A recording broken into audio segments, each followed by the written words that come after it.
Chapter 1. Whom have I offended? Lin Yue, could you please tell me one more time? Absolutely not. No way. Just this last time.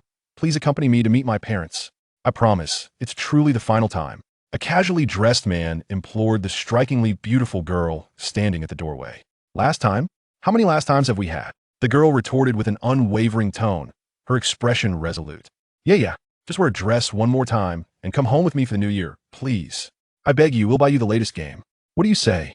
The man's face was a portrait of desperation. If his girlfriend refused to come home, he would have no chance of returning himself. He had previously told his family that he and his girlfriend had broken up, and it had nearly resulted in him being kicked out of the house. His parents had issued their final ultimatum. If little Lin Yue did not come home for the new year, not only would he lose his allowance, but he would also face expulsion from their home. The girl was entirely unfazed by the man's pleas. It was impossible for him to expect her to masquerade as his girlfriend again. Did he think Xuanyuan Lin Yue had no pride? A dignified young man of stature could not simply become someone else's girlfriend because he enjoyed wearing women's clothing and possessed an inherently androgynous voice. If he were to play that role, he would rather be the boyfriend of a lovely lady. Despite his fondness for women's attire, Xuanyuan Lin Yue was undeniably masculine. He had already played the role of this man's girlfriend 3 times. Last year, he had missed the New Year festivities due to prior commitments, and this had nearly resulted in his expulsion from home. Yet, although Xuanyuan Lin Yue resembled a girl and was strikingly beautiful, nay, handsome man enjoyed dressing in women's clothing, he could not possibly continue to play the role of someone else's girlfriend. The main reason was that Xuanyuan Lin Yue's friend, Ling Yang, had been his classmate from elementary school through college. The two had very few friends growing up, and due to Lin Yue's feminine appearance, no boys wanted to play with him. Only the somewhat foolish Ling Yang kept him company, and it seemed that this fellow had a peculiar fondness for Lin Yue. Since middle school, when a teacher mistakenly identified Xuanyuan Lin Yue as a girl and assigned him the wrong uniform, Ling Yang had discovered a new world. This had led to a quirk of his, to persuade Xuanyuan Lin Yue to dress as a girl to accompany him on outings. After being led astray by Ling Yang, Xuanyuan Lin Yue began to engage in business ventures, as his appearance was notably feminine, with only 2 differences from actual girls. Ahem, keeping it low-key. Those who understand will get it. He started posing as a girlfriend for photos to post on social media, charging 10 yuan per photo. Hugs were 20 yuan, and appearing in public was 50 yuan. Special requests for outfits were charged separately, with fees based on the complexity of the attire. After all, being male meant he had nothing to lose. Gradually, Xuanyuan Lin Yue stopped asking for payment. Originally an orphan, most of his tuition was funded by Ling Yang, who was a wealthy, second-generation heir. Yet, he was uniquely timid around his parents. Now, he was desperately trying to convince Xuanyuan Lin Yue to return home to appease his own parents. Ling Yang had suffered from heartbreak in high school, contemplating ending his life, but Xuanyuan Lin Yue had slapped him awake on the rooftop, asking, "Who will take care of me if you're gone?" Xuanyuan Lin Yue was inexperienced in matters of the heart, and Ling Yang was fearful that his friend would repeat his own mistakes, constantly keeping an eye on those around them. In truth, Xuanyuan Lin Yue had always been an orphan, and the harsh realities of human nature were lessons he did not need to learn had he not met Ling Yang in elementary school. He might have succumbed to the pressures of life. He had always been wandering, collecting bottles to sell, living in abandoned houses, foraging for wild vegetables. He had done all sorts of menial and arduous tasks. Later, due to his striking appearance, Ling Yang led him astray again, and he turned to live streaming. Being attractive and capable of enduring hardship certainly had its benefits, although his gaming skills were abysmal. Online, he was humorously dubbed the goddess of cooking. Now, his needs were met, but he occasionally sent treats to his supportive online followers. Naturally, some even requested more intimate items. Thus, he summoned Ling Yang, compelling him to dress up before sending the packages. Yeah. Ling Yang cooed, clinging to Xuanyuan Lin Yue's arm. That voice, it was so sweet and beguiling that it sent shivers down Xuanyuan Lin Yue's spine. Let go. This is the last time, truly the final time. With no other choice, Xuanyuan Lin Yue relented. Yet, unbeknownst to them, this time would indeed be the genuine last. Within a villa, Lin Yue, come eat this. Ling Yang's mother enthusiastically served food to Xuanyuan Lin Yue, causing Ling Yang to seriously question whether he was truly her biological son. Why did it always happen this way? Beside them, Ling Yang's father wore a jealous expression, feeling overshadowed by the presence of a daughter-in-law who seemed to have forgotten him. Thank you, Auntie. That's enough. I can't eat this much. Xuanyuan Lin Yue gazed at the mountain of food piled in his bowl. Nearly in tears, why was it always so much? He could never finish it. All right. Lin Yue, just start eating. After you finish, Annie will serve you more. Ling Yang's mother beamed with warmth. But such overwhelming hospitality left Xuanyuan, Lin Yue, feeling quite overwhelmed. What on earth was this? It was impossible to eat. It was far too much. He could feast for 3 meals on this. In the vast cosmos, a shimmering orb of light appeared, proclaiming, "Evolution complete. All primordial realms have been devoured. All source realms consumed. All eternal realms absorbed. All vast worlds eradicated. The multiverse Empress system, evolution complete. Searching for master. Scanning initiated. Scan complete. Master. Taichu gender, unknown. Identity. Streamer. Height. 170 centimeters. Physique. Defective. Health. Physically disabled. No. The consumption of worlds requires too much time. Must quickly secure a master. Otherwise, I will vanish. I refuse to cease to exist. I aspire to become an eternal, indestructible system. Master cultivation plan commencing.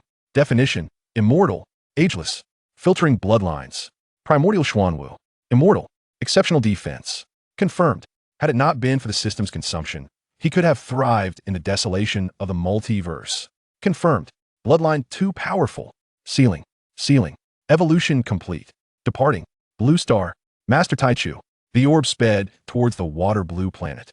Xuanyuan, Lin Yue, and Ling Yang had just finished their meal and were strolling along the street. This street was named Huangquan.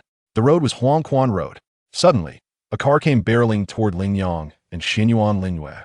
Instinctively, Xuanyuan Lin Yue pushed his brother Ling Yang aside. Just as Ling Yang was shoved out of the way, he was splattered with blood, the car crashing into a wall, the driver hastily exiting the vehicle to flee. Bang! The driver collapsed, a gaping wound appearing on his forehead. Mission accomplished. Target eliminated. 2. Journey to Douluo continent. Detecting that the master is deceased. Preparing for rebirth. Initiating world selection. Location identified. Douluo continent. Departing. Xuanyuan Lin Yue's soul was absorbed by an invisible orb of light, and a concealed spatial rift materialized in the sky. The orb hurtled into the rift, and upon its entry, the flow of time in that space returned to normal, causing the rift to vanish without a trace. Lin Yue, Ling Yang, paralyzed with shock on the ground, scrambled to his feet, rushing forward to retrieve his phone and frantically dial for emergency assistance. Beep, beep, preparing for defibrillation. The lights in the emergency room dimmed, and Ling Yang dashed over, asking, "Doctor, how is my brother?" "Sir, I'm very sorry. We did everything we could, but this young lady has lost all vital signs. Please accept my condolences." The doctor patted Ling Yang's shoulder and shook his head as he walked away. Leaning against the wall, Ling Yang slowly sank to the ground, his face a mask of disbelief. He refused to accept it. The person who should have died was him. Lin Yue could have escaped. Why? Why was the universe so unfair? On Douluo continent, in the Holy Soul village at the Spirit Hall. "All right, little sister, it's your turn." Su Yuntao pointed at the last girl in line, her ice blue hair long and beautiful. Although her clothes were tattered, she was undeniably adorable. Thank you, uncle. Little sister should call me brother." Su Yuntao corrected her. "Okay, uncle brother." The little girl continued on her own path, and Su Yuntao shook his head in amusement. The little girl stepped into the spirit awakening array. "Extend your left hand." Su Yuntao instructed, simultaneously channeling his soul power to activate the array. A golden light flickered around the little girl, and Su Yuntao was taken aback. There was no martial spirit. How is this possible? No martial spirit. It can't be. Su Yuntao began to question his existence. He had never encountered such a situation before. How could such a brilliant golden light signify the absence of a martial spirit? Sigh, such is fate. Come on, little sister. Give it a try and see if you can awaken your soul power. Su Yuntao handed a crystal ball to Xuanyuan Lin Yue, who placed his hand on it. A warm current surged through his body, as though he had found an outlet for his pent-up energy. The crystal ball radiated a luminous glow, innate full soul power. What a pity, no martial soul. Little sister, here is your certificate. Take good care of it. Su Yuntao handed the martial soul certificate to Xuanyuan Lin Yue. Martial soul certificate. Name, Xuanyuan Lin Yue. Gender, female. Age, 6 years. Martial soul, none. Soul power, level 10. Origin, Emperor's Soul Village. After receiving the martial soul certificate, Xuanyuan Lin Yue expressed her gratitude before making her way outside, while Su Yuntao departed ahead of her. The 2 elderly men hurried forward to inquire. "Respected Soul Master, how did it go? Is there any chance of becoming a Soul Master?" "Alas, what a pity. In Saint Soul Village, there exists an innate full soul power martial soul of blue silvergrass. What a shame. In Emperor Soul Village, there is indeed one with innate full soul power, but alas, no martial soul. Sigh, Xuanyuan village chief, do not be too disheartened. Su Yuntao shook his head, tidied his belongings, and proceeded to the next village. Ha ha ha. Old Xuanyuan, did you hear that? Innate full soul power. Though it is blue silvergrass, acquiring just one soul ring can enable one to become a soul master. Old Jack exclaimed, his face alight with excitement. Grandfather, I am hungry. Xuanyuan Lin Yue tugged at old Xuanyuan's sleeve. All right, Lin Yue, let us return home. Having soul power is sufficient. Innate full soul power truly brings honor to your grandfather. Grandfather, I possess a martial soul. Xuanyuan Lin Yue lifted her head, her striking blue-gold eyes gazing at old Xuanyuan. What? You have a martial soul? Splendid. Whether our Emperor Soul Village can be renamed Douluo Village now depends on you. Lin Yue.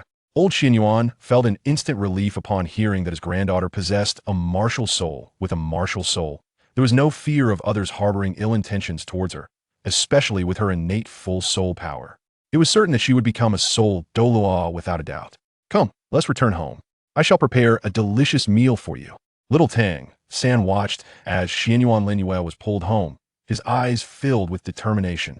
He, Tang San, intended to marry Xuanyuan Lin Yue in the future. Xuanyuan Lin Yue would teach him to cook and occasionally come to help care for Tang Hao, significantly boosting the rapport between Tang San and Tang Hao, especially since Xuanyuan Lin Yue shared the same hair color as Ayin, which further enhanced Tang Hao's fondness. In reality, Xuanyuan Lin Yue felt pity for Tang San, who had to consume porridge daily, so she sought out something to occupy herself, compounded by a slight case of obsessive-compulsive disorder. Tang Hao's home was far too untidy. Her compulsions were triggered. Of course, primarily, Xuanyuan Lin Yue was not well-versed in novels otherwise. She would not have shown such kindness, even if Tang San were to perish. In her previous life, she had heard more about Tang San being a good person than a bad one, especially since Ling Yang often spoke of Tang San as a villain of sorts. However, she had yet to discern this, believing that Tang San was unlike the character in the novels, merely a pitiable child. In Emperor Soul Village, atop a mountain, a little girl with flowing blue hair lay amidst a patch of blue silvergrass. Master, greetings. What nonsense is this? Xuanyuan Lin Yue instantly sat up, scanning her surroundings, but found not even a trace of a ghost. She lay back down. Master, do not search. I have already fused with you, and I look forward to serving you for the rest of your life. What are you? Xuanyuan Lin Yue inquired, gazing up at the sky. I am the supreme monarch system of all realms. You are the master I have chosen, and from now on, I shall not vanish. Oh, so you're a parasite. A parasite. Master, please understand. I am a system. And so what? Xuanyuan Lin Yue replied nonchalantly. Fine, you win, Master. Master, allow me to introduce myself. I can exchange for all things from every realm, even from the primordial world. However, as we are on Douluo continent, exchanges are limited to once daily, with a maximum of 2 accumulations. After 2, no further accumulations can occur. Those opportunities will convert into unlocking chances for treasures from other worlds. Currently, the system shop allows for unrestricted exchanges of any item from the worldview of Douluo continent. Oh, understood. Master, at least give me some response. I have already traversed worlds. What further reaction could there be? Is it not said that traversers are expected to have a golden finger? Xuanyuan Lin Yue replied with an air of certainty. Master, have you been reading too many novels? Xuanyuan Lin Yue looked confused. Not at all. Then why does the master believe that traversers having a golden finger is standard? My brother told me so. Master, such a brother will lead you to your doom. Oh, would you like to open the beginner's gift pack? Yes, open it. Congratulations, Master. You have received 3 steel tokens. Is that all? Indeed. The greatest gift has already been bestowed upon the Master. Please explore it yourself. 3. Nodding Academy Report. Oh, would you like to use a steel token? Yes, use it. Understood. Congratulations, Master. You have acquired the blue-silver Emperor bloodline. Congratulations, Master. You have acquired a drop of the primordial Xuanyuan blood. Congratulations, Master. You have obtained a world seed. Would you like to fuse the blue-silver Emperor bloodline? Would you like to use the primordial Xuanyuan blood? Would you like to fuse the world seed? Fuse them. Affirmative. Blue-silver Emperor bloodline fusion complete. Primordial Xuanwu blood fusion complete. World seed fusion complete. The primordial Xuanwu blood is too powerful. The Master cannot currently control it. Sealing has been completed. Thank you, system. Xuanyuan Lin Yue felt a brief discomfort that quickly vanished, clearly caused by that drop of blood. You're welcome, Master. I look forward to serving you for the rest of your life. The system simply wishes to live eternally. The system's words brought a faint smile to Xuanyuan Lin Yue's lips. As she smiled, the surrounding plants swayed as if enchanted by her radiance. Yet this mesmerizing scene was witnessed only by the plants nearby, leaving no one else to see it. Otherwise, they would undoubtedly exclaim, "A beauty brings disaster." Master, the system shall take its leave to rest. In moments of life-threatening danger, the system will protect you, but please do not act recklessly. I shall rest now, as I have not enjoyed a peaceful slumber in quite some time. Now that I have a master, I can finally rest easy. All right, go ahead and sleep. If anything arises, I shall call you to wake up. Xuanyuan Lin Yue responded with the demeanor of the most charming girlfriend. Unbeknownst to Xuanyuan Lin Yue, the blue-silver grass surrounding her bowed in reverence, as if paying homage to their queen. As Tang San hammered away, he felt as though he had lost something significant. Yet, in the wake of this loss, he experienced an inexplicable lightness, as if a persistent barrier that once hindered his essence had finally vanished, leaving him feeling utterly unburdened. Xuanyuan Lin Yue meditated amidst the sea of blue-silver grass, as if she were one with nature, embodying the harmony of heaven and humanity. The bloodline of the blue-silver emperor activated, assisting her cultivation. The surrounding blue-silver grass emitted faint blue glimmers that infused her being. 3 months later, Tang San, Old Jack, Xuanyuan Lin Yue, and Old Xuanyuan arrived at Nodding City, at the gates of Nodding Academy. Unbeknownst to them, Tang Hao, who followed discreetly, sensed a faint aura of a soul beast emanating from Xuanyuan Lin Yue. Puzzled, he thought, how could little Lin Yue possess the essence of a soul beast when she has never been in the presence of one? Suddenly, his gaze fell upon a figure not far away, a girl adorned in pink, her long braid captivating Tang Hao's attention. Such lengthy hair is unusual, he mused. Lin Yue's hair is uncut, yet it pales in comparison to this girl as tresses. Among all the girls, none possess hair of such length. This girl must have something amiss. Tang Hao focused his soul power into his eyes, only to discover that she was, in fact, a colossal rabbit, 100,000-year soul beast. Heavens! Little San and Lin Yue are indeed fortunate. I shall bide my time. When the rabbit makes its move, I will seize it. If Tang San were to learn of this, he would surely be overwhelmed with joy. This 100,000-year soul beast as a betrothal gift would undoubtedly delight Lin Yue. The absence of a martial soul was certainly a burden for Lin Yue. However, with the addition of this 100,000-year soul ring, rejection would be out of the question. Of course, Tang San's thoughts stemmed from his understanding of Xiao Wu being a soul beast and the significance of a 100,000-year soul ring. Presently, he merely wished to endear himself to Xuanyuan Lin Yue. Yet, having never engaged with girls in his past life, devoting his days to cultivation and the study of hidden weapons, he was oblivious to their sentiments. Were Xuanyuan Lin Yue to discover Tang San's thoughts, she would undoubtedly strike him down in an instant. Though he had reincarnated as a girl, his soul remained unchanged. Old Jack and Old Xuanyuan stood at the entrance of Nodding Academy with Tang San and Xuanyuan Lin Yue. Hey, what are you all doing? You can't just barge into Nodding Academy. Have you even looked at how you're dressed? The gatekeeper scoffed. Old Xuanyuan discreetly offered the gatekeeper a silver soul coin, saying, "Young man, these are our work-study students from Imperial Soul Village. I am escorting her to school. Please make an exception." Xuanyuan Lin Yue found the scene before her to be rather unremarkable, having witnessed similar occurrences in her past life. Such individuals were merely seeking to earn a little extra. A trivial sum would suffice, for no one would venture to a primary soul master academy without purpose. Very well. Let us proceed. After the gatekeeper accepted the silver soul coins, he waved them through. However, when Old Jack attempted to follow, he was halted. Doesn't grandfather care about Village Chief Jack? Xuanyuan Lin Yue glanced at the restrained Old Jack, leading Tang San to mistakenly believe she was looking at him. In truth, her concern was for Old Jack's safety, as he seldom left the village and was not well versed in the ways of the world outside. Never mind him. He'll be fine. At worst, they'll just make things difficult for him. You, study well. I await the day you help the village with its name change. Old Xuanyuan affectionately ruffled Xuanyuan Lin Yue's hair and earnestly advised her. Yes, grandfather, I shall certainly become a soul Douluo. Xuanyuan Lin Yue found herself offering comfort, for according to what her friends had told her, possessing innate full soul power would undoubtedly lead to becoming a titled Douluo. Barring any unforeseen circumstances. Very well, grandfather will leave you here. The rest is up to you. After the holiday, grandfather will come to fetch you. Old Xuanyuan, gazing at the splendid buildings before them, squatted down to impart one last piece of advice to Xuanyuan Lin Yue, and then produced a gold soul coin from his pocket to hand to her. Xuanyuan Lin Yue did not accept the money. Instead, she gently pushed the golden soul coin back, saying, "Grandfather, there's no need for that.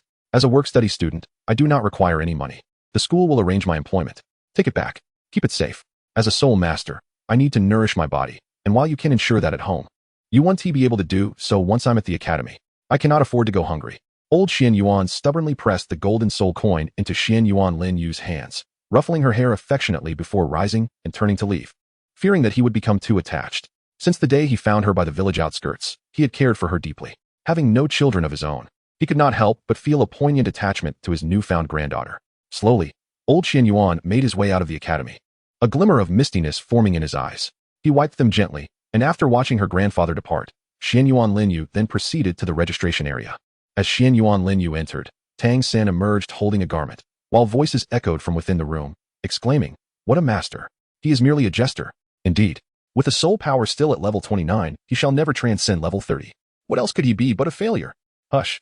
Regardless, a master is still a guest of the Academy's dean. Let us temper our words. Very well. Xuanyuan Lin Yue gazed intently at Tang San, who stood not far away, tightening his fist momentarily. His lips pursed slightly, as if he were murmuring something to himself. 4. The experimental mouse, Tang San. Xuanyuan Lin Yue paid little heed, nodding at Tang San before pushing the door open and entering. Tang San smiled in response and, after watching Xuanyuan Lin Yue disappear within, departed. If he possessed even a modicum of common sense, he would have lingered for a moment, for it was but a brief interval. Yet, he chose to leave, thus diminishing his standing. Cough, cough. Little sister, you are here to register, are you not? Indeed, uncle. Xuanyuan Lin Yue presented her martial soul certificate alongside her work-study student proof to the teacher in charge of registration. Very well, little sister. The clothing is provided free by the academy. However, may I inquire as to your martial soul? A full innate soul power, you say? It is quite improbable that you possess no martial soul. The teacher's words attracted the attention of several others present. My martial soul is my eyes. Xuanyuan Lin Yue replied nonchalantly, aware that her uncle Su Yuntao had failed to notice, thus assuming she was without a martial soul. She understood a bit about the common knowledge of Douluo continent. In the first Douluo, few knew of the true form of martial souls, rendering it nearly negligible. Indeed, upon hearing that her martial soul was her eyes, the interest of the others in Xuanyuan Lin Yue waned instantly. An eye martial soul was even less esteemed than blue silver grass. What could an eye martial soul accomplish? Alas, the teacher responsible for registration shook his head. Very well. Little sister, your dormitory is in Building 7. Just exit from here and walk left. The 2 buildings are over there. Building 7 is right around the corner. Thank you. Xuanyuan Lin Yue took her belongings and clothing and exited. Such a pity. Eyes, even less useful than blue silver grass. Nonetheless, she has awakened a full innate soul power that already surpasses many others. Although lacking any supporting or combat abilities, a full innate soul power is indeed worthy of admiration. True enough, unperturbed by the discussions of those around her, Xuanyuan Lin Yue, who had not yet wandered far from the door, was aware that others might not comprehend the training potential of her eyes, but she did. The protagonist of Douluo Continent 2 was indeed an eye. Thus, Xuanyuan Lin Yue felt no inferiority compared to others. Moreover, she had the assistance of the system lord. Excuse me, is this Building 7? A charming young girl, adorned in pink and sporting twin rabbit ears atop her braided hair, entered Building 7 and inquired. Goodness, what a turn of events this year. Last year not a single work-study student appeared, yet this year 2 have come. Wang Sheng observed the newcomer with astonishment. Wow, how beautiful. Indeed, how adorable. The onlookers within Building 7 were captivated by the girl's beauty. However, Tang San found something peculiar about this little girl. She reminded him of something he had lost. Yet there was a distinct intensity about her presence. Come on, boss. Show her the extent of your prowess. Wang Sheng nudged Tang San from behind, pushing him forward. Hello, is this Building 7? Xiao Wu gazed at Tang San with her large, captivating eyes. Tang San felt a bit awkward, scratching his head as he replied, Hello. I am the dormitory head of Building 7. Ah, the dormitory head. Oh, what is your name? Xiao Wu glanced around, noticing the sign for Building 7, and smiled, revealing 2 adorable dimples that left the onlookers entranced. Oh, I am Tang San. My martial soul is blue silver grass. He answered directly upon being questioned. I am Xiao Wu as in dance. My martial soul is a rabbit. The cute, fluffy kind. Xiao Wu introduced herself with a bounce. Ah, a rabbit?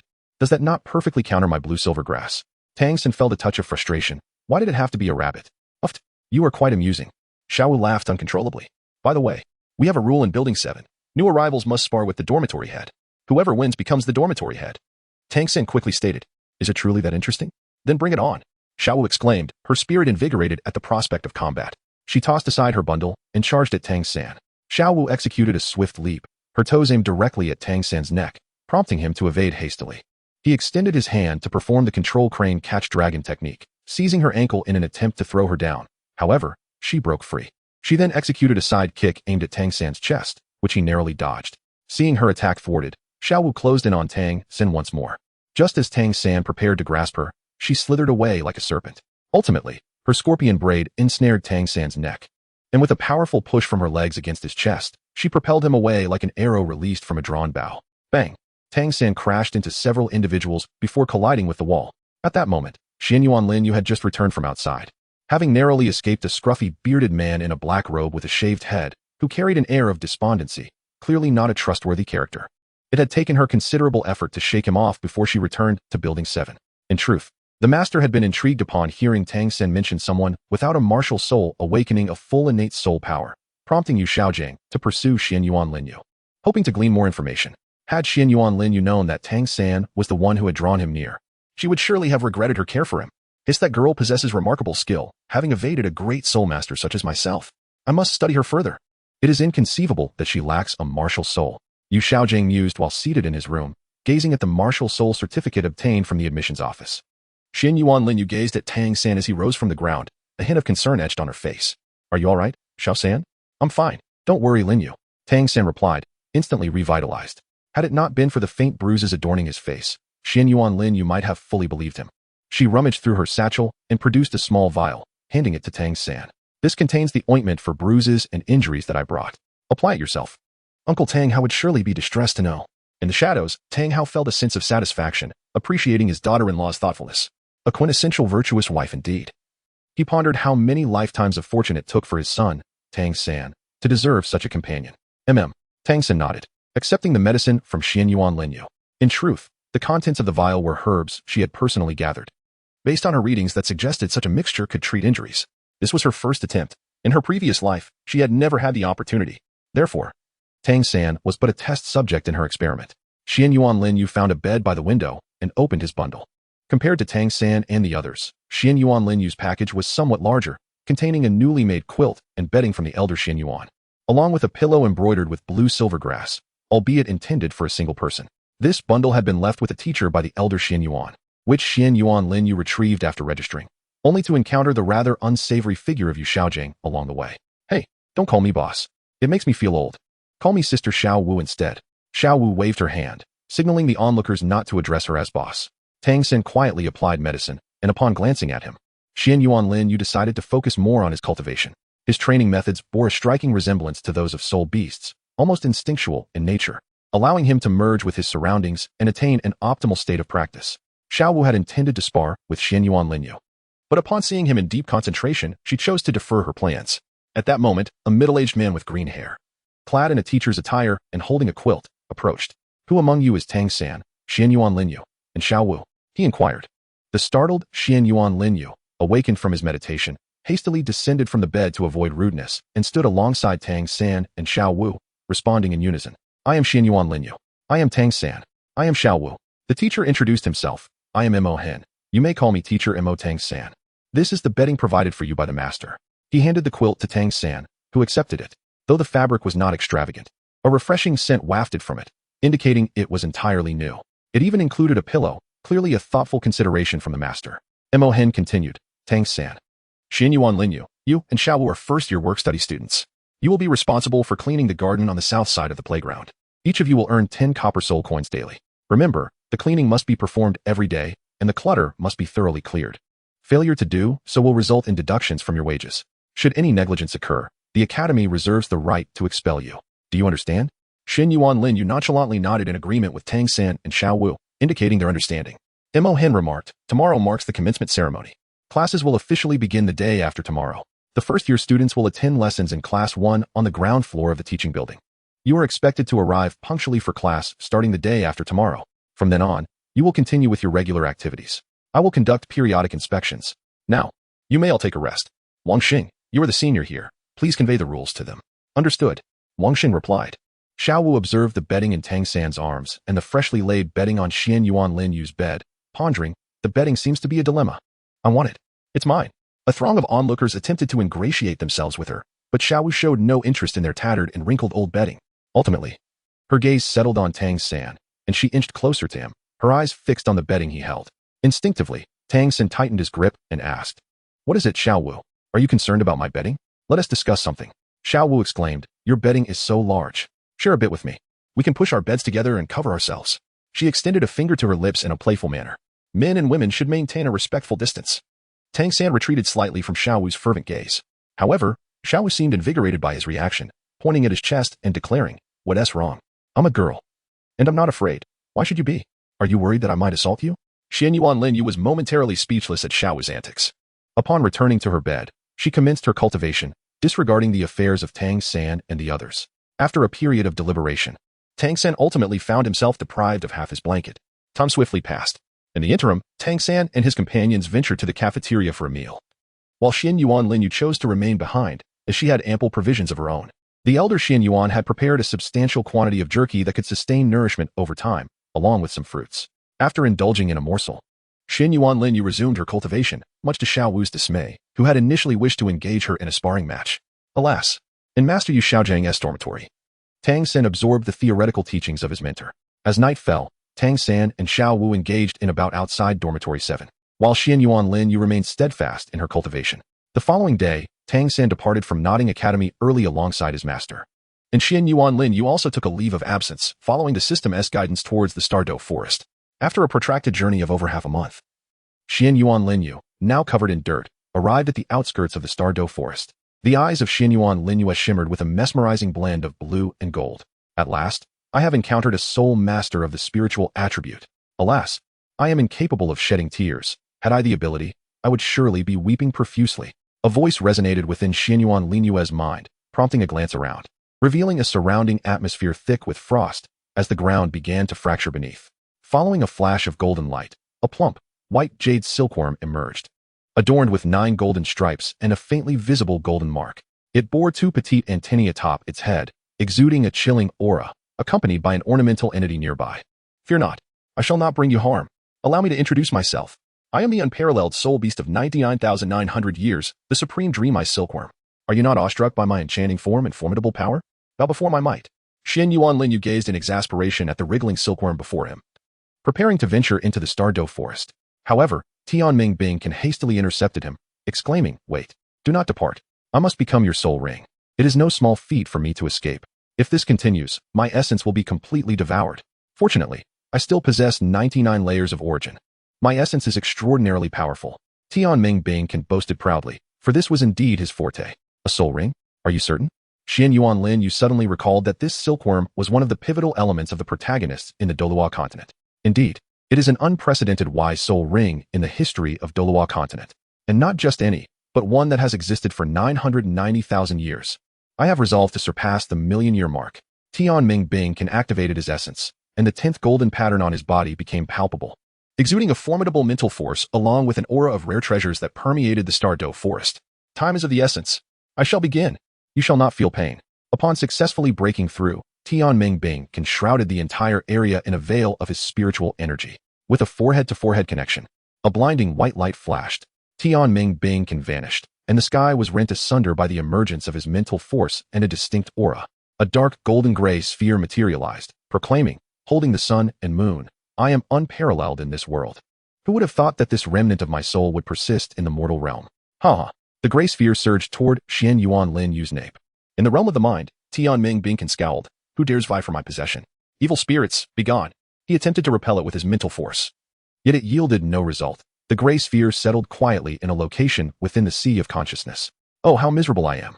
After such a struggle to escape, there are still those who seek to claim me. My fate is indeed cruel.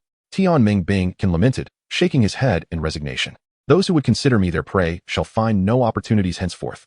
The skin of Xuanyuan Lin Yue has been significantly enhanced by the heavenly dream eye silkworm. Once pristine and fair, it now resembles cold jade, pure and immaculate. A beam of white light ascended from the ground, merging seamlessly into Xuanyuan Lin Yue's form, creating a transparent protective layer upon her skin. Brother has struck gold. Innate full soul power. A formidable physique, stronger than ordinary soul beasts. Its physical qualities rival those of century-old soul beasts. How splendid. Although many seals remain to be placed, there is no fear of being overwhelmed. My essence is abundant. Strengthening the remaining soul rings to 100,000 years will pose no challenge. Haha. 8 at 100,000 years, 1 at a million. Such talent cannot possibly go unrewarded. The heavenly dream ice silkworm exuberantly roamed within the sea of consciousness. Where's this? Xuanyuan Lin Yue mused, gazing at the surrounding primordial hues. A celestial purple-gold dragon-headed Xuanwu rested nearby, its limbs resembling powerful dragon claws. Its might was palpable. Upon its back, a dragon could be faintly discerned, exuding a chilling aura that visibly spread outward. In an instant, Xuanyuan Lin Yue transitioned from the primordial realm to her sea of consciousness, where she immediately spotted the heavenly dream ice silkworm lounging atop a cloud. "You've arrived. From this day forth, this shall be my home. I shall safeguard it," exclaimed the heavenly dream ice silkworm. "By the way, your name is Xuanyuan Lin Yue. Very well, Lin Yue, I look forward to your guidance." The heavenly dream ice silkworm extended its plump silkworm leg, and Xuanyuan Lin Yue instinctively shook its hand. "Greetings, Tianming. I look forward to our collaboration. Yes. Let us hasten our training. Once you reach level 20, we shall venture to a special place. This will grant you your second martial soul. If all goes well, your spiritual world shall soon welcome a new resident. As for that gray orb, it poses a challenge I cannot overcome. But worry not. I will protect you." The heavenly dream ice silkworm vowed earnestly. "All right. I trust you, Tianming." Xuanyuan Lin Yue smiled, though she paid little heed to the ice silkworm's assurances, for she believed the system would safeguard her if Tianming could not. After all, Tianming was likely a boon bestowed by the system, given that her first soul ring was indeed a million-year soul ring, an improbable occurrence. "Oh, by the way, here, take this." The heavenly dream ice silkworm retrieved a soul bone from a shimmering platinum orb. The soul bone radiated immense spiritual energy and a delicate fragrance. "What is this?" Xuanyuan Lin Yue inquired, tilting her head inquisitively at the heavenly dream ice silkworm. "This is my soul bone, a million-year soul bone. Were it not for your essence still being intact, this soul bone would have surely been lost. Thankfully, now I shall seal it. Lin Yue, once you find a safe place, I will assist you in merging with it. The Stardow Forest is far too perilous." After sealing the soul bone, the heavenly dream ice silkworm guided Xuanyuan Lin Yue's consciousness back to her physical form. In the waking world, Xuanyuan Lin Yue opened her eyes, and a crystalline golden soul ring encircled her once before merging into her being. In the azure and golden hues of Xuanyuan Lin Yue's large, captivating eyes, a glimmer of golden light flickered. Delicate threads of spiritual energy danced within her gaze.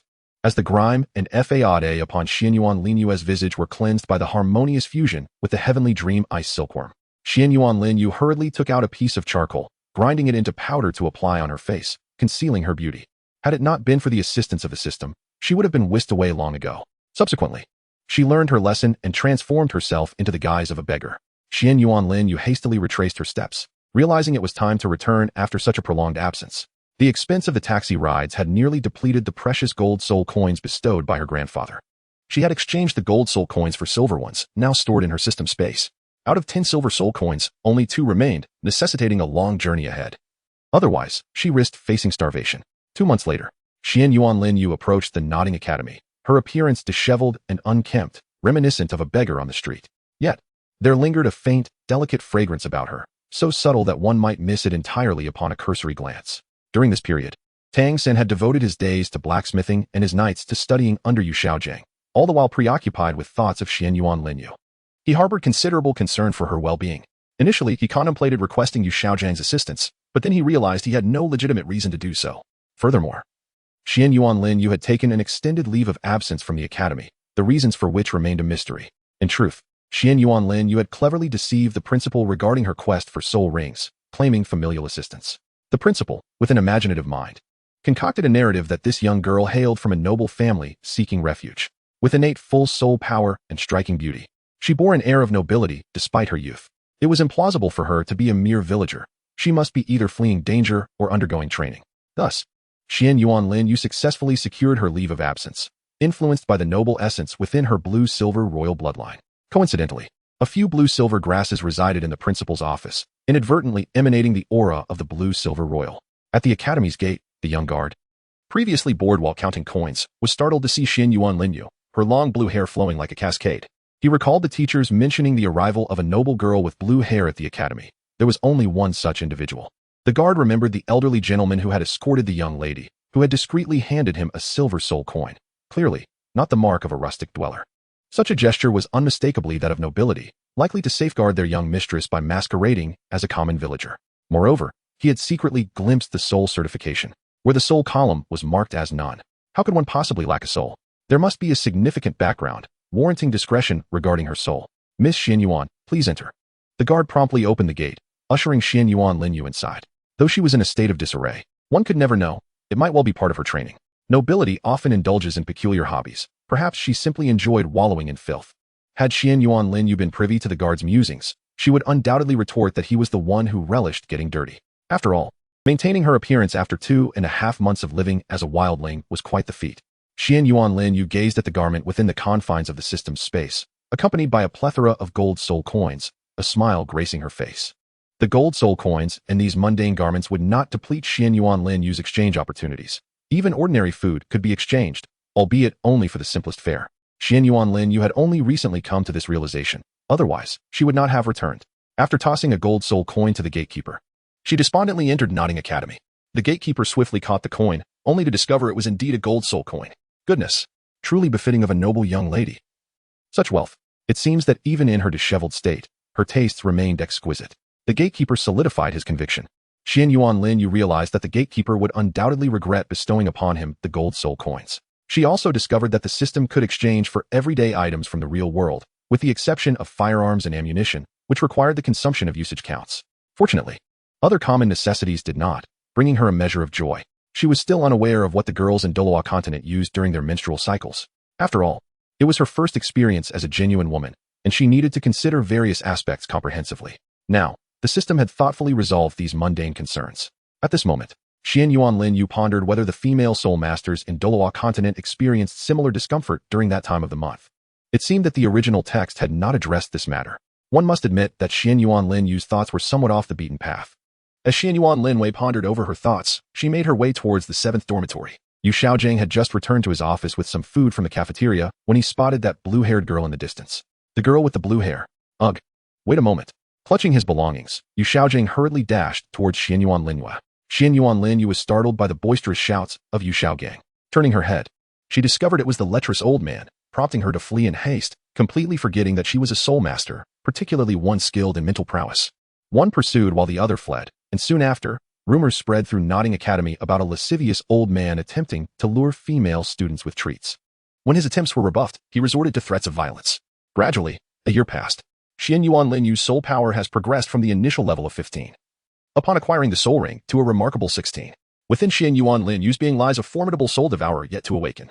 Should it awaken, the pace of cultivation may further diminish, as the stronger the martial soul, the slower the early stages of training. In the 7th dormitory, Tang San gazed at Xiao Wu, who lay upon the bed, and inquired, "Xiao Wu, are you not returning home?" Xuanyuan Lin Yue silently tidied up her belongings. Casting a glance at the belt around her waist, it bore a striking resemblance to Tang San's 24-night bright moon bridge. Yet Xuanyuan Lin Yue's was adorned in a resplendent blue and gold hue, embellished with intricate patterns of blue silver grass. Each pattern was adorned with a multitude of 36 petite diamonds, which did not detract from the overall elegance of the blue moon. The space within each diamond was akin to a miniature warehouse, capable of harboring living creatures. This singular ability surpassed that of Tang San's 24-night bright moon bridge. However, for Xuanyuan Lin Yue, the blue moon served merely as an ornament, not utilized for storage, but rather to maintain an air of subtlety. After Xuanyuan Lin Yue had tidied up his belongings, he departed from Nodding Academy without a backward glance. Tang San, no longer paying attention to Xiao Wu, hurriedly followed suit. Xiao Wu pouted, realizing that Tang San was quite taken with the beautiful and taciturn Xuanyuan Lin Yue. Since arriving at Nodding Academy, Xuanyuan Lin Yue had not conversed with anyone besides Tang San. While Tang San could be considered a friend, Xuanyuan Lin Yue had little desire to engage with others, feeling indifferent towards them, as he had in his previous life. Tang San, being a friend, held some significance. The others were inconsequential and unworthy of his attention. He preferred to discuss matters concerning soul beasts with Tianmeng Bingken instead. In truth, his conversations with Tang San were infrequent, yet for Tang San, this was sufficient, as he was the only person in the entire Nodding Academy with whom Xuanyuan Lin Yue would engage in dialogue. The rest were utterly disregarded. It would be more worthwhile to immerse himself in books. Occasionally, Tang San would show Xuanyuan Lin Yue the texts of Yu Xiaogang. But Xuanyuan Lin Yue always felt a sense of discomfort after perusing them, as if they were mere patchwork. Though coherent, they contained much superfluous information. There were several similarities with the content of the books Xuanyuan Lin Yue had unearthed from the streets, such as the maximum age limit of the first soul ring for soul masters and the notion that soul rings could blend without restrictions. Otherwise, how could a weapon spirit absorb the soul rings of soul beasts, whether animal or plant? There were no limitations. As for potency, it may not match that of a soul beast with the same attribute. After all, there exists a disparity between animals and plants. The compatibility would be insufficient, leading to a lessened effect. If the soul beast shared a similar attribute with one's weapon spirit, it would then be a matter of fortune. The soul skills would undoubtedly be commendable, yet whether they were immensely powerful or merely adequate remained uncertain. Upon reaching this conclusion, Xuanyuan Lin Yue discerned that this so-called master was merely repackaging the work of predecessors as his own, leading Xuanyuan Lin Yue, who already held a low opinion of Yu Xiaogang, to blacklist him entirely. If it had been a matter of chance, Xuanyuan Lin Yue could have understood. After all, ancient texts often state that obstructing another's path is akin to murdering one's parents. However, what utility did these accolades hold beyond fame? What was the point of appropriating them? For the sake of reputation? One could simply publish their findings, claiming discovery, and others would regard them as noble. They could have easily claimed the theories as their own. Instead, they chose to play the fool. Had they discovered the records of the ancients, there might have been an avenue for retreat. Now, it seemed that a good reputation was out of reach. And they risked becoming a perpetual joke, one that would linger in memory. Thus, Tang San was a true test subject for Xuanyuan Lin Yue, serving as a means for Yu Xiaogang to ascertain the authenticity of those theories. Yu Xiaogang gazed with excitement at a tattered ancient manuscript before him, murmuring to himself, "Indeed, the ancients do not deceive me. I, Yu Xiaogang, am destined to be a figure of historical significance. Alas, I have yet to find the second volume. I must rely on the materials from the spirit hall to fill in the gaps. Ling Yue, wait for me." Tang San called out to the retreating Xuanyuan Lin Yue. Sensing the deceleration of Xuanyuan Lin Yue's pace, Tang San's face brightened with a smile, prompting him to hastily catch up. At that moment, Tang Hao had just returned from Shahan village to Nodding Academy and spotted Xuanyuan Lin Yue and Tang San preparing to leave. He discreetly glanced at the lonely Xiao Wu in the 7th dormitory, ensuring she had not fled before feeling a sense of relief. He then resolved to pay a visit to Tang San's teacher, Yu Xiaogang, as Xuanyuan Lin Yue and Tang San journeyed halfway back to their village. They spotted the elder Xuanyuan approaching, driving a bullock cart. "Grandfather," Xuanyuan Lin Yue called out, waving her hand towards the distant figure. "Wait a moment." The elder replied, Yu, I will be there shortly." He hastened the bullock cart toward Tang San and Xuanyuan Lin Yue. The rhythmic sound of hooves echoed, and with a gentle pull, the elder brought the cart to a halt. Looking at Xuanyuan Lin Yue and Tang San, he expressed a hint of remorse. "Climb aboard." "Alas, I have arrived late. Our Yu has already traveled half the distance." "Young Tang San, I shall offer you a ride as well." "It's quite all right, grandfather. I can walk back on my own," Xuanyuan Lin Yue insisted, not wishing to trouble the elder. "Thank you, grandfather Xuanyuan." Tang San nodded appreciatively. After Xuanyuan Lin Yue and Tang San boarded the ox cart, the elder Xuanyuan turned the cart around and headed back to the village. "Clop, clop, clop. Little Tang San, I shall take you no further. I will return home with Lin Yue," the elder Xuanyuan said to Tang San as they approached a spot not far from the entrance of Shahan village. "All right. Thank you, Grandpa Xuanyuan," Tang San exclaimed as he jumped down from the cart and waved goodbye to Xuanyuan Lin Yue. "Goodbye." Lin Yue replied with a nod, her expression as stoic as ever. "Farewell, Grandpa Xuanyuan." After receiving a response from Lin Yue, Tang San waved to the elder, who kindly reminded him, "Make sure you return home early, little Tang San, or your father might worry." "Yes." Tang San nodded in acknowledgement. The elder Xuanyuan drove the ox cart towards Daihan village, while Tang San silently watched it disappear around the corner before turning to head home. In Nodding City, in the office of Yu Xiaogang, a sense of urgency filled the air. "Remember, he is my son, Tang Hao's child." With that, Tang Hao pulled his hood up and leaped through the shattered window. Yu Xiaogang gazed at the papal edict on his desk and the broken window, feeling a mix of exasperation and admiration. Why leap through a window when one can simply use the door? But then again, he is my idol. It's only a matter of replacing a window. In Daihan village, the villagers greeted the elder Xuanyuan as they passed by. "Hello, elder Xuanyuan." "Ah, good day. Are you all busy?" The elder responded warmly. "Indeed. Next year, my son will awaken his martial spirit, and with soul power, you will have a good future. If not, we can earn a bit more money to help him marry." One villager replied. True enough. The elder Xuanyuan was accustomed to such conversations. It had been decades since a soul emperor emerged from their village. And now only Lin Yue possessed soul power. How did it go with Lin Yue? Did she obtain her soul ring? The villagers inquired eagerly. I haven't even asked yet." The elder Xuanyuan beamed with pride, for Lin Yue was his greatest pride and joy. "Lin Yue, show everyone." The elder was curious about the age of his granddaughter's soul ring and, since the villagers had asked, he seized the opportunity to boast. After all, she was the only one in the village with soul power. Sitting in the ox cart, Xuanyuan Lin Yue nodded, stood up, and a flash of blue light shimmered in her eyes, as if a flowing river danced within. With a hum, a golden soul ring descended from above her head, and a chill radiated outward, causing frost to form on the surrounding trees. The villagers rubbed their hands together, exclaiming, "BRR! It's so cold." However, the elder Xuanyuan felt only a slight coolness, as Lin Yue had shielded him from the cold emanating from her soul ring. She feared that if he were to suffer in his old age, it would bring her great sorrow. "My heavens! 100-year soul ring!" One villager exclaimed, noticing the ring. Most of the villagers were distracted by the cold, only to be awakened by the revelation. "Goodness! 100-year soul ring!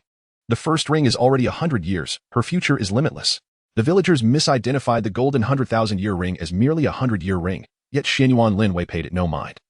merely satisfying their curiosity without concern for their discernment. The elder Xuanyuan snapped back to reality and observing the astonished expressions of the villagers. He stroked his beard with a smile. Lin Yue is destined for greatness. 100-year soul ring. The former soul emperor only had a 10-year ring. Our hopes for a village name change are assured. All right. Everyone disperse. I must take Lin Yue home for dinner. The elder Xuanyuan urged as the crowd began to swell. Yes. We must not let our village's soul master go hungry. The villagers chimed in. Indeed. I shall fetch 2 farm-fresh eggs for Lin Yue. She needs proper nourishment at the academy. Right. I will bring an old hen. I'll fetch a piece of cured meat. Old Wu, how can you be so stingy?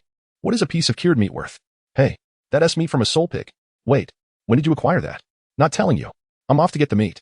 As the villagers dispersed, Xuanyuan Lin Yue quietly remembered their kindness. Let us go. Lin Yue, it's time for dinner. Okay, Grandpa, take it slow. No worries. I'm still quite robust. I need to see you married off someday. Grandpa, I'm still young. I don't want to marry, nor will I. The last statement remained unspoken, for she feared the elder Xuanyuan would launch into another lecture. All right. No more talk of that. A daunting boundary lay ahead. That night, Tang San sat atop the mountain, wiping away tears as he looked at the letter now dampened by his emotions. He carefully tucked it away and, feeling his eyelids grow heavy, succumbed to slumber on the ground. With the dawn breaking, the sun slowly ascended into the sky. Xuanyuan Lin Yue emerged quietly from a grove, gazing at the fallen Tang San, shaking his head. He retrieved his blanket from the azure moon and draped it over Tang San's form. He then approached a cluster of blue-silver grass. His eyes fixed on the rising sun, absorbing a stream of purple energy and insight he had gleaned while observing Tang San, utilizing his formidable mental prowess to train his vision. He noted that the mountain of Shahan village was connected to that of Daihan village. Yet, it was this particular mountain, closest to the dawn, that stood out. While the peak of Daihan village was obscured by dense woods. During his training, Xuanyuan Lin Yue favored the serene ambience of the forest, ideally with a river nearby. At last, the slumbering Tang San stirred awake. Upon noticing the blanket adorned with the patterns of blue-silver grass, he immediately recognized it as belonging to Xuanyuan Lin Yue. After all, having spent a year in the 7th dormitory, how could he not? In his leisure. Tang San had even counted the intricate designs upon it. You're awake. Then I shall take my leave. Xuanyuan Lin Yue cast a glance over her shoulder before vanishing into the woods on her way home. Tang San, observing the blanket draped over him and the disappearing figure of Xuanyuan Lin Yue, felt a warmth spread through his heart. Though she appeared indifferent and cold, she was, in truth, quite kind-hearted. However, Tang San remained unaware that beneath her exterior lay darkness. Why do you care about that human boy? Tian Bing can express concern that her host might be swayed by a mere human. I don't know. He just seems so pitiful. If only he were a small animal, I could take him home. Xuanyuan Lin Yue lamented with a look of regret. Oh, I see. Tian Bing felt reassured, realizing that Xuanyuan Lin Yue merely regarded Tang San as a creature deserving of compassion. If Tang San were to discover that Xuanyuan Lin Yue viewed him as an animal, he would likely faint in despair atop the mountain. What a pity about my blanket. Xuanyuan Lin Yue expressed sorrow. It was a gift from her grandfather, Xuanyuan. Then go retrieve it, Tian Bing suggested. Her expression indicating that the solution was simple. No, it has been tainted. It is no longer pure. I want a new one. Xuanyuan Lin Yue replied earnestly. Leaving Tian Bing puzzled, her face a canvas of questions. Tainted? How could it be tainted? Noticing the bewildered expression of Tian Bing in her mental realm, a slight smile curled at the corners of Xuanyuan Lin Yue's lips. It seemed that being a girl brought such joy. Alas, I have no interest in men. I wish to marry a wife. Xuanyuan Lin Yue wore a look of regret, lamenting the irony of her own beauty, yet being a lily, indifferent to the charms of men. If only her soul were male. Women are so perplexing. And Bing as well. It seems I must observe Lin Yue closely to win Bing's affection, otherwise I may find myself on the receiving end of a beating. Tian Bing murmured to herself, while the gray sphere beside her quivered slightly, appearing to smile. Or perhaps mockingly chuckling at Tian Bing's predicament. This great creature is on the verge of dying from laughter. That little girl clearly has no fondness for men. She merely possesses a kind disposition. Look at that poor child. Yet, does she not seem somewhat atypical for her age? She bears a resemblance to Lin Yue. However, that individual exudes an inexplicable maturity. Truly, it baffles me. The voice of the gray sphere went unheard by anyone. And Tian Bing remained oblivious to the presence of other sounds within her spiritual realm. Xuanyuan Lin Yue was inexplicably aware of a voice echoing in her surroundings. She looked around, only to find herself surrounded by trees and grass. With no one in sight, not even a few birds or beasts. How strange. Shaking her head, Xuanyuan Lin Yue hopped her way home. No longer paying attention to the mysterious sounds. Time flew by, and before she knew it, the new school term had begun again. Xuanyuan was returned to Nodding Academy by old Xuanyuan, while Tang San was brought back by old Jack. Xiao Wu had spent her holiday alone in the 7th dormitory, as most others were either participating in graduation exams or returning home, with the majority having already graduated. They had arrived long before the trio, securing their soul rings and completing their courses. Only the three of them were still pursuing their studies. But they could also apply for graduation, as the requirement was merely to obtain the first soul ring. The second ring for soul masters was predominantly acquired through personal effort, rather than guidance from academy instructors. Beyond the first ring, assistance from the teachers was scarce. Advanced soul master academies provided more support, while basic ones only focused on the initial soul ring. Time passed swiftly, and soon it was time to return home again. With 4 years remaining until Xuanyuan Lin Yue and her companions would graduate, childhood days raced by, and a small visitor arrived in the northern region of Douluo continent. A girl with flowing blue-golden hair danced in the wind, her enchanting blue-golden eyes shimmering like the ocean. Delicate and refined, her features were exquisite, skin like fine jade, lips like cherry blossoms, brows like ink paintings, and a gaze as clear as autumn waters. Clad in a fitted outfit adorned with blue-silver grass patterns, she stood out strikingly in the snowy expanse of the extreme north. At first glance, she appeared to be a mere 15-year-old girl, daring to venture into the forbidden territory of humanity, the treacherous extreme north, fraught with countless dangers. Yar, it's so cold. Xuanyuan Lin Yue rubbed her hands together, retrieving a white windbreaker from the blue moon. Rather than a windbreaker, it resembled a thick cloak, seemingly designed for human warmth. If only you had listened and dressed warmly beforehand. Why wait until you enter the extreme north? The heavenly dream-eyed silkworm floated around Xuanyuan Lin Yue, invisible to others. If it were visible, people would surely think they had encountered a ghost. You said it was tea cold. This is the only thick piece of clothing I have. Xuanyuan Lin Yue tightened the windbreaker, trying to shield herself from the biting wind. Humph. I don't feel cold at all. As a native soul beast of the extreme north, how could I feel the chill? The heavenly dream-eyed silkworm looked at her disdainfully, which made Xuanyuan Lin Yue fume. If it weren't for the necessity of battling in the spiritual realm to confront the heavenly dream-eyed silkworm, she would have slapped it out of frustration. Let us hurry. All right. The rest is up to me. We've been walking for quite a while. I must say, you have remarkable physical endurance. We are already halfway there. The heavenly dream-eyed silkworm was taken aback. Could a mere 20-level girl endure so long? Humph. If Yanti brought me here to the extreme north, I would have broken through long ago. Xuanyuan Lin Yue huffed, her little nose twitching in defiance. Yes, my fault. However, isn't it worth it for a martial soul to delay a breakthrough in soul power? The heavenly dream-eyed silkworm had to appease her, otherwise he would truly incur her wrath. Once, he had made her angry, and she had retaliated in the spiritual realm for an entire year. Xuanyuan Lin Yue summoned a whip of mental energy, and the mere thought sent shivers down the ice silkworm's spine. Enough of that. Lin Yue, from here on, it's up to you. I can no longer shield you from the cold. The heavenly dream-eyed silkworm spoke with unexpected seriousness. Understood. You've resided in my body for so long. Time to work. Xuanyuan Lin Yue silently affirmed. A dragon-headed purple-golden tortoise and the dragon upon its back emerged, their eyes shimmering with golden light, a pulse of energy resonating from their bloodline. A glimmer of gold flashed in Xuanyuan Lin Yue's eyes as tiny dragon scales appeared upon her skin. In a hidden space beneath the life lake at the heart of the Star-Doe forest, a magnificent silver dragon had opened its eyes. What was this? It sensed a trace of bloodline energy surpassing that of the dragon god. It was faint yet powerful enough to obliterate the Douluo continent. A terrifying aura. Hopefully, it wasn't a deity. After the voice echoed, silence returned to the space. This little hut is quite nice. I could use one as a refrigerator. Xuanyuan Lin Yue remarked, nodding at the snow-covered shelter enveloping her. Ice Emperor, I, Heavenly Dream, have returned to seek vengeance. A golden boy, resembling Xuanyuan Lin Yue, called out to the extreme north. He was the heavenly dream-eyed silkworm, manifested through mental energy. Seeing him was like witnessing her past life. After shooting a glare at the heavenly dream-eyed silkworm, she retreated into the snow hut. Far in the distance, a brilliant green aurora illuminated the sky above the extreme north, a breathtaking sight. However, Xuanyuan Lin Yue could only observe it through the divine perspective of her mental energy. Unhappy, the Ice Emperor made its entrance. Ice mist swirled as a colossal figure emerged, standing at 1.5 meters tall, adorned in 2 colors, icy blue and emerald green. Its body featured 4 layered segments, each slightly longer than half a foot. The head rested atop the foremost layer, with a silvery white mouth, while hexagonal protrusions covered its 4 body and 6 long legs. Each pincers measured 1 meter, similarly adorned with hexagonal protrusions resembling diamonds, with the foremost claw and mouth gleaming like a mirror. Its eyes were yellow and also hexagonal. Unlike ordinary scorpions with many segmented tails, the Ice Emperor's tail had only 5 segments, all a consistent emerald green. The segment closest to the body was the widest, tapering as it extended backward. The final segment bore a diamond-like tail hook, its tip shimmering with a silver mirror-like sheen, exuding an overwhelming aura of oppression. This majestic being was none other than the Ice Emperor, a royal soul beast of the Ice Blue Scorpion clan, boasting 39,000 years of cultivation. Heavenly Dream, how dare you return? Aren't you afraid I'll devour you? The Ice Emperor's voice was cold yet crisp, echoing around. The Heavenly Dream-eyed silkworm gazed at the Ice Emperor with heart-shaped eyes, a lovesick expression plastered on his face, which sent chills down Xuanyuan Lin Yue's spine. How could I let my beloved Ice suffer harm? Of course, I've returned to aid you. The Heavenly Dream-eyed silkworm professed, eyes brimming with affection. Help me. Heavenly Dream, Would you truly be so altruistic? The Ice Emperor was filled with skepticism. Of course, Ice Emperor, I adore you. How could I stand by and watch you come to harm? The heavenly dream Ice Silkworm continued to gaze at the Ice Emperor with unwavering devotion. Adore me? Then let me devour you. Let us become one. A surge of emerald light gathered at the Ice Emperor's scorpion tail, aimed directly at the heavenly dream Ice Silkworm. However, it simply passed through him, leaving a hole in his body that instantly healed. Spiritual entity.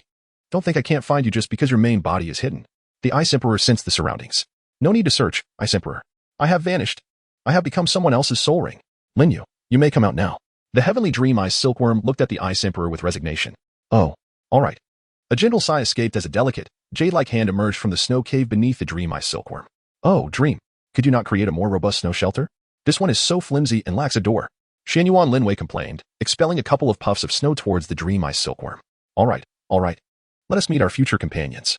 Dream Ice Silkworm promptly shifted the topic. Companions? Dream. What exactly are you planning? And who is she? Have you become her soul ring? Do not attempt to deceive me.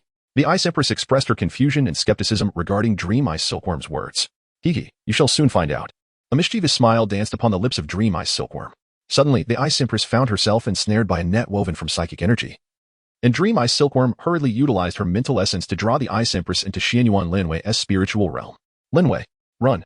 As fast as you can. Dream urged. All right. Then let us flee for our lives. Charge. Xuanyuan Lin Yue dashed toward the outskirts of the extreme north, while within her, the dragon-headed Xuanwu subtly began to unravel the seal on a drop of its blood, although the seal could not be fully lifted. Allowing a mere trickle of blood to seep forth was certainly achievable. After all, the system seal was precisely calibrated to contain the blood essence, and any external force could trigger its release, particularly when faced with life-threatening peril. In such moments, this primordial Xuanwu could temporarily commandeer Xuanyuan Lin Yue's body for combat. Blood essence is energy. Accelerate the fusion. Otherwise, when shall I emerge? I do not wish for her demise. I still have much life to live. Kiki, in the future. While others engage in battle, I shall rest. Only when faced with danger shall I take action. The primordial Xuanwu radiated excitement. Finally able to enjoy a peaceful slumber without the fear of death, it regarded Xuanyuan Lin Yue as both a guardian and a dwelling, while in truth, it was the protector. Pant, dream. I can no longer run. I am utterly exhausted. Xuanyuan Lin Yue collapsed into the snow, appearing utterly drained. This shall suffice. We have been running for so long. We are almost out. Dream Ice Silkworm expressed her astonishment at Xuanyuan Lin Yue's endurance. Relieved that they had distanced themselves from the core area of the extreme north, thereby avoiding any disturbances. Dream, do not presume you can control me. Even though you have trapped me here, I am certain you are suffering as well. The voice of the Ice Empress resonated from within a golden cocoon. Indeed, were it not for my becoming another soul ring, I might not have been able to confine you. Yet, Ice Empress, you have no chance of escape. Dream Ice Silkworm asserted with conviction. Speak. What exactly do you intend to do, Dream? The Ice Empress found herself with no alternative but to acquiesce. Realizing that being trapped in this place left her with little choice but to inquire about Dream's intentions.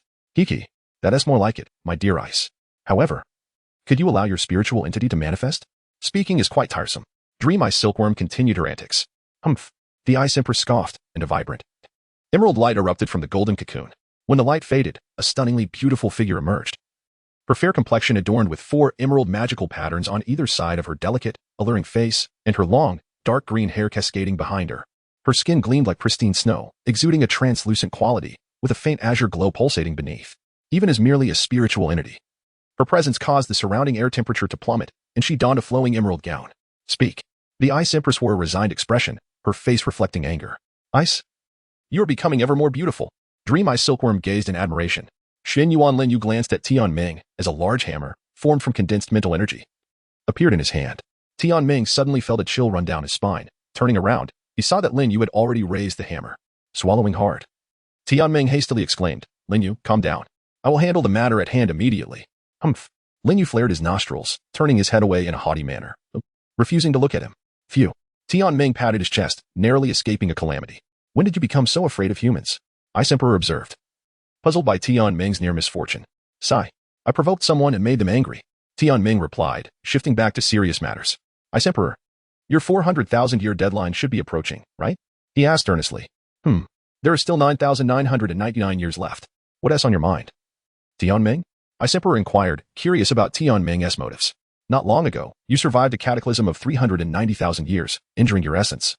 Didn't you? Tianming scrutinized Ice Emperor with a knowing look. Others may look down on you, Tianming, but I will not.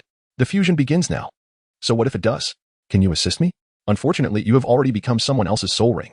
Otherwise, I would have surely consumed you. Ice Emperor lamented, feeling a tinge of regret. Tianming had made a sacrifice. Even consuming this human remained uncertain in its efficacy. Ice Emperor, guess what? After I fled the extreme north, pursued by you, I saw something extraordinary upon the sea. Tianming declared, fixing his gaze on Ice Emperor. Surely, you did not encounter a deity. Ice Emperor scoffed, doubting Tianming's claim of divinity. No. I answer truthfully, Tianming replied. Humph. As expected. However, I witnessed the land of divine inheritance. Tianming stated emphatically. Ice Emperor's eyes widened in disbelief, filled with skepticism. Ice Emperor, I am not deceiving you. I nearly became a meal for a massive fish in the sea. But I successfully escaped using my mental power. Later, I saw an island infused with the aura of divinity. And I am certain that it is indeed the land of divine inheritance. Moreover, there are absolutely no inheritors present. Thus, I made a decision to create a god. If I fail, that land of inheritance will serve as my fallback. Tianming's eyes shone with determination. Tianming, what are your odds of creating a god? Ice Emperor, intrigued by Tianming's unwavering resolve, inquired. 50%. Lin Yue's innate talent is undoubtedly extraordinary. She harbors a powerful martial spirit yet to be awakened. That spirit could rival the angelic martial spirits in the human realm, perhaps even surpass them. If you join forces, our chances increase to 80%. What do you say? Ice Emperor, will you join me? Tianming urged, knowing that if Ice Emperor could not find a way to restore her essence within 10,000 years, she would perish. A powerful soul beast would never willingly accept death, yet soul beasts could not ascend to divinity. Tianming was a prime example. Millions of years ago, he had contemplated that if he could become a god, he would not need to make sacrifices. Regrettably, the breakthrough yielded no signs of divine ascension, shattering Tianming's aspirations. Yet, he had a backup plan, Xuanyuan Lin Yue, a human spirit master of mental attributes. This was indeed a viable option. Seizing the moment, Tianming pressed on. Ice Emperor, soul beasts cannot ascend to divinity. I trust you have witnessed this. I, Tianming, am a testament. Hence, we can only be a part of the divine, sharing eternal life with it. Furthermore, Ice Emperor, I know you wish to experiment, but without immense mental power, how can you maintain your consciousness? I have attempted this and succeeded. Very well. I shall agree, but you must allow me to observe the host you have chosen. After a prolonged internal struggle, Ice Emperor finally conceded. All right, Lin Yue, the task now falls to you. Tianming exhaled in relief. Ice Emperor's agreement was the best outcome. Otherwise, for the sake of eternal life, he would have forcibly turned Ice Emperor into Lin Yue's martial spirit. If only he could find the Snow Emperor. But uncertainty loomed over that possibility. He preferred to use the Snow Emperor, yet out of necessity, he had to be selfish.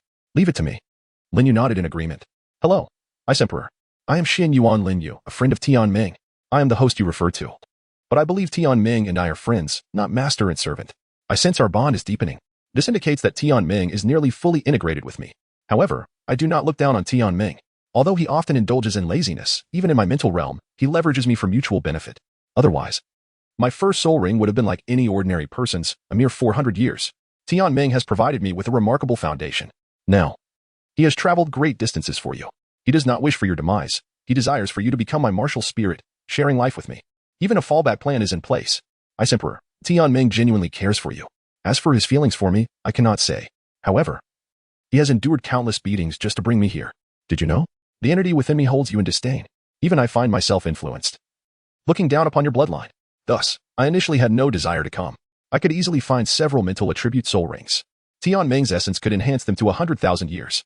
1,000,000 year soul ring versus 800,000 year ones. In my eyes, Tianming's assistance far exceeds yours. You would only hinder my cultivation speed. But, I promise Tianming, I could seek a soul beast with a higher bloodline than you. Yet, I have chosen to offer you that opportunity. I know of a place in Douluo continent where there exists something superior to you in ice attributes. The octagonal ice grass. An ancient treasure, undoubtedly stronger than you. What right do you have to belittle Tianming? None. In my eyes, you do not compare to him. The octagonal ice grass lacks consciousness and can be easily obtained. Your chance is granted by Tianming. Others may disregard him, but you have no right. Lin Yue's words pierced Ice Emperor deeply, leaving Tianming overwhelmed with emotion. It seemed he truly had value. I understand now. Tianming, I am sorry. Ice Emperor lowered her head, acknowledging that her chance was indeed bestowed by Tianming. She had heard of the octagonal ice grass, a legendary herb, and recognized that this human bore the bloodline of a plant soul beast, making the grass far more compatible with her than herself. It's all right. Bing bing. I can be rather selfish. Tianming replied with guilt. Now, let us commence. First, the bones, then the soul. I do not possess the formidable mental power of Tianming to seal the essence within you. We must rely on the soul bones for assistance. A glimmer of determination flashed in Ice Emperor's eyes. She was resolute in proving her superiority over the octagonal ice grass and becoming a formidable martial spirit. Bing bing. Thank you. Ice Emperor. Thank you. This will be quite painful. I will utilize extreme ice to paralyze your entire body. Otherwise, the experience will be excruciating. You must endure. You must hold on. Otherwise, all our efforts will be in vain. No problem. Bring it on. Lin Yue's eyes were filled with determination. The Ice Emperor plunged her entire essence into Xuanyuan Lin Yue's mental realm, while Tianming hastily sealed it. Outside, the Ice Emperor's true form. The Ice Blue Emperor Scorpion drove its scorpion tail stinger directly into Lin Yue's spine. Xuanyuan Lin Yue's pupils instantly constricted as he gritted his teeth. The Ice Emperor had infused all of his essence and power, along with his bloodline, into Xuanyuan Lin Yue's body. 12. The Awakening of the Black Tortoise. In the spiritual realm of Xuanyuan Lin Yue, a fissure emerged just as Tianming intended to mend it. Suddenly, Xuanyuan Lin Yue's spiritual world began to expand rapidly. An abundant vitality surging forth from within her, sweeping across the entire spiritual domain. Both Tianming and the Ice Emperor reaped significant benefits, their forms solidifying completely. Nearby, a dark golden gray orb fervently absorbed this potent life force. In the material world, Xuanyuan Lin Yue's hair transformed into a vibrant emerald hue, tendrils of vitality coiling around her form. The Ice Emperor's original essence vanished, merging entirely with Xuanyuan Lin Yue, evolving within her as a second martial soul, the Ice Emerald Emperor Scorpion. Upon closer inspection, one would discern that the Ice Emerald Emperor Scorpion bore intricate emerald patterns. Xuanyuan Lin Yue felt as though the world had fallen into a profound silence. She could not perceive any movement within it. It seemed to her that she had plunged into an endless abyss, descending without end. What could be the cause of this? It was inconceivable. In the realm of the spirit, Tianming and the Ice Emperor began to grow anxious. The fusion had been completed. Yet why had Lin Yue not awakened? Oh, Great Worm. Little Scorpion. Please lend a hand. Rouse her. Otherwise, it could be perilous. A voice, slightly aged yet commanding, echoed through the air. Tianming and the Ice Emperor turned to behold a strikingly handsome middle-aged man clad in an opulent gray robe, adorned with shimmering golden runes. In his right hand, he wielded a staff that extended 2 meters beyond his height. This staff was a mesmerizing amalgam of 3 colors, black, white, and gold. The intertwining hues represented pure death, sacred light, and the summoning power associated with conjurers, respectively. The tricolored metal spiraled upward, culminating in a colossal crystal, shaped like a diamond and radiating a vibrant emerald hue. Who are you? Tianming regarded Ilex with wariness, while the Ice Emperor's eyes brimmed with hostility.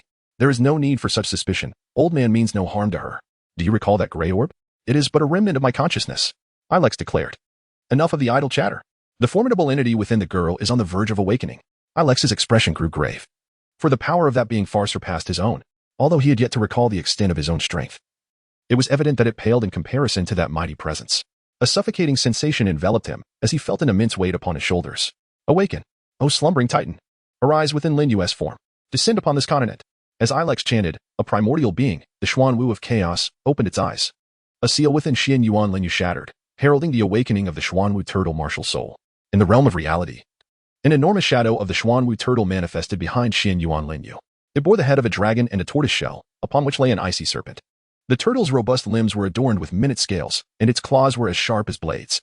The awakening of the Xuanwu turtle would eventually elevate it to one of the celestial beasts, the sacred North Xuanwu, though it currently existed as a diminished version. Yet, within the Douluo continent, it transcended even the divine. Surrounding Xuanyuan Lin Yue was a verdant glow, pulsating with an abundance of vitality, where green plants even emerged amidst the snow. Awaken. The primordial Xuanwu roared within the chaos, instantly rousing Xuanyuan Lin Yue's consciousness from the depths of oblivion. Xuanyuan Lin Yue abruptly opened her eyes, and the vitality surrounding her instantly withdrew into her being. She glanced downward, and with a swift closure of her eyes, a sound of swish echoed through the air. Xuanyuan Lin Yue plummeted downwards. Thud. Xuanyuan Lin Yue tumbled into a snowdrift and quickly scrambled to her feet, exclaiming in relief that she had awakened in time, otherwise it would have been disastrous. She brushed the snow off her attire. Suddenly, Xuanyuan Lin Yue noticed intricate emerald green patterns emerging on her arm. Puzzled, she traced the markings and wondered, what could this be? Instinctively, she extended her hand and grasped at the air. A shield materialized in her grasp. The shield was crafted from diamond-shaped turtle shells, adorned with intricate designs, a robust diamond-shaped earth shield with sharp edges on all sides, each blade etched with tiny blood grooves. Heavens! What is this? Xuanyuan Lin Yue gasped, startled by the sudden appearance of the Xuanwu shield, causing her to release it, and it vanished instantly. Curiosity piqued. She reached out once more, and it reappeared. This time, when she let go, the Xuanwu shield did not dissolve into thin air, but instead crashed onto the ground with a soft thud in the snow. How strange. Just as Xuanyuan Lin Yue pondered this mystery, the shield vanished again. A hypothesis formed in her mind. Appear, she commanded. The Xuanwu shield reappeared on the ground, then disappeared once more at her command. Xuanyuan Lin Yue rolled her eyes and mused. Appear. Simultaneously, she grasped the Xuanwu shield firmly in her hand. Just as I envisioned. With a joyful bounce, Xuanyuan Lin Yue made her way back towards Nodding City. Time swiftly passed, and in the blink of an eye, a year had elapsed. Xuanyuan Lin Yue's soul power had ascended to the 27th level, thanks to the awakening of the Xuanwu turtle. Initially, the awakening of the Xuanwu turtle, combined with the enhancement from the ice blue emperor scorpion and her prior cultivation, had propelled her to the 26th level. However, after a year of harmonious cultivation, her progress had been limited to a mere level increase. This revealed the burdens that the Xuanwu turtle and the ice blue emperor scorpion imposed upon Xuanyuan Lin Yue. Ironically, the Xuanwu turtle had awakened due to the stimulation from the fusion with the ice blue emperor scorpion. The Homing Xuanwu declared, "This is not my doing. It is your responsibility. I shall not bear the blame." In the ethereal realm of Xuanyuan Lin Yue, Ilex and Xuanyuan Lin Yue found themselves locked in a silent stare, while Tian Reem lounged on a beach chair, sipping juice and enjoying a performance. The Ice Emperor, cradling a bowl of ice cream, was drawn to the duo's interaction. "Are you going to teach me or not? Be decisive." Xuanyuan Lin Yue tugged at Ilex's silvery white hair, embodying the very essence of a headstrong young lady. "My dear girl, it is not that I wish to withhold knowledge from you, but rather, I have yet to recall the intricacies of such powerful necromancy. It requires a solid foundation, and I find myself at a loss. Once I recollect, I shall impart the teachings upon you, if that pleases you," Ilex replied, slightly exasperated as he felt the grip on his hair. This audacious girl had dared to take such liberties. The catalyst for her boldness was Ilex's earlier display of necromantic prowess, which had captivated Xuanyuan Lin Yue. To her, strength was secondary to the allure of skill. "Release me at once. I worry for my hair," Ilex exclaimed, anxious about the potential damage. "Humph, I shall forgive you this time. But do remember to teach me once you recall, understood, foul teacher?" Xuanyuan Lin Yue, her cheeks flushed, reluctantly relinquished her hold, surprised at her own assertiveness. "What did you just call me?" Ilex asked, taken aback by her words. "Foul teacher. What of it?" she replied, puzzled by his sudden excitement. "Ha. Excellent. Ilex, have acquired a disciple." Ha. A single tear, born of concentrated spirit, escaped from Ilex's eye. A loyal disciple indeed, for she resided within his spiritual realm. Xuanyuan Lin Yue approached, her brow furrowed in concern as she gently wiped away his tear. "Why do you weep, foul teacher?" "Nay, I am merely overjoyed. Ha. Once I recollect, I shall commence your lessons in necromancy." Ilex felt a warmth in his heart as Xuanyuan Lin Yue attended to him, recognizing the depth of her character. In the past, her devotion had been evident when she selflessly placed 3 bags of gold soul coins beneath old Xuanyuan's pillow, urging him to spend them wisely. Human hearts are inscrutable, and one must always remain vigilant. Even on her journey to the far north, she had asked Tang San to bring back a few items, proving her integrity. With his guidance, she would not stray onto a dark path. Should she falter, it would be Ilex's teachings that led her astray, but he would protect her fiercely. Anyone who dared to harm her would face the wrath of the necromancer Ilex, a force to be reckoned with. In the woods of Nodding Academy, Xuanyuan Lin Yue sat alone on a swing, her legs dangling as she admired the serene landscape surrounding her. Suddenly, the sound of footsteps approached, and a boy with short hair clad in blue attire came into view.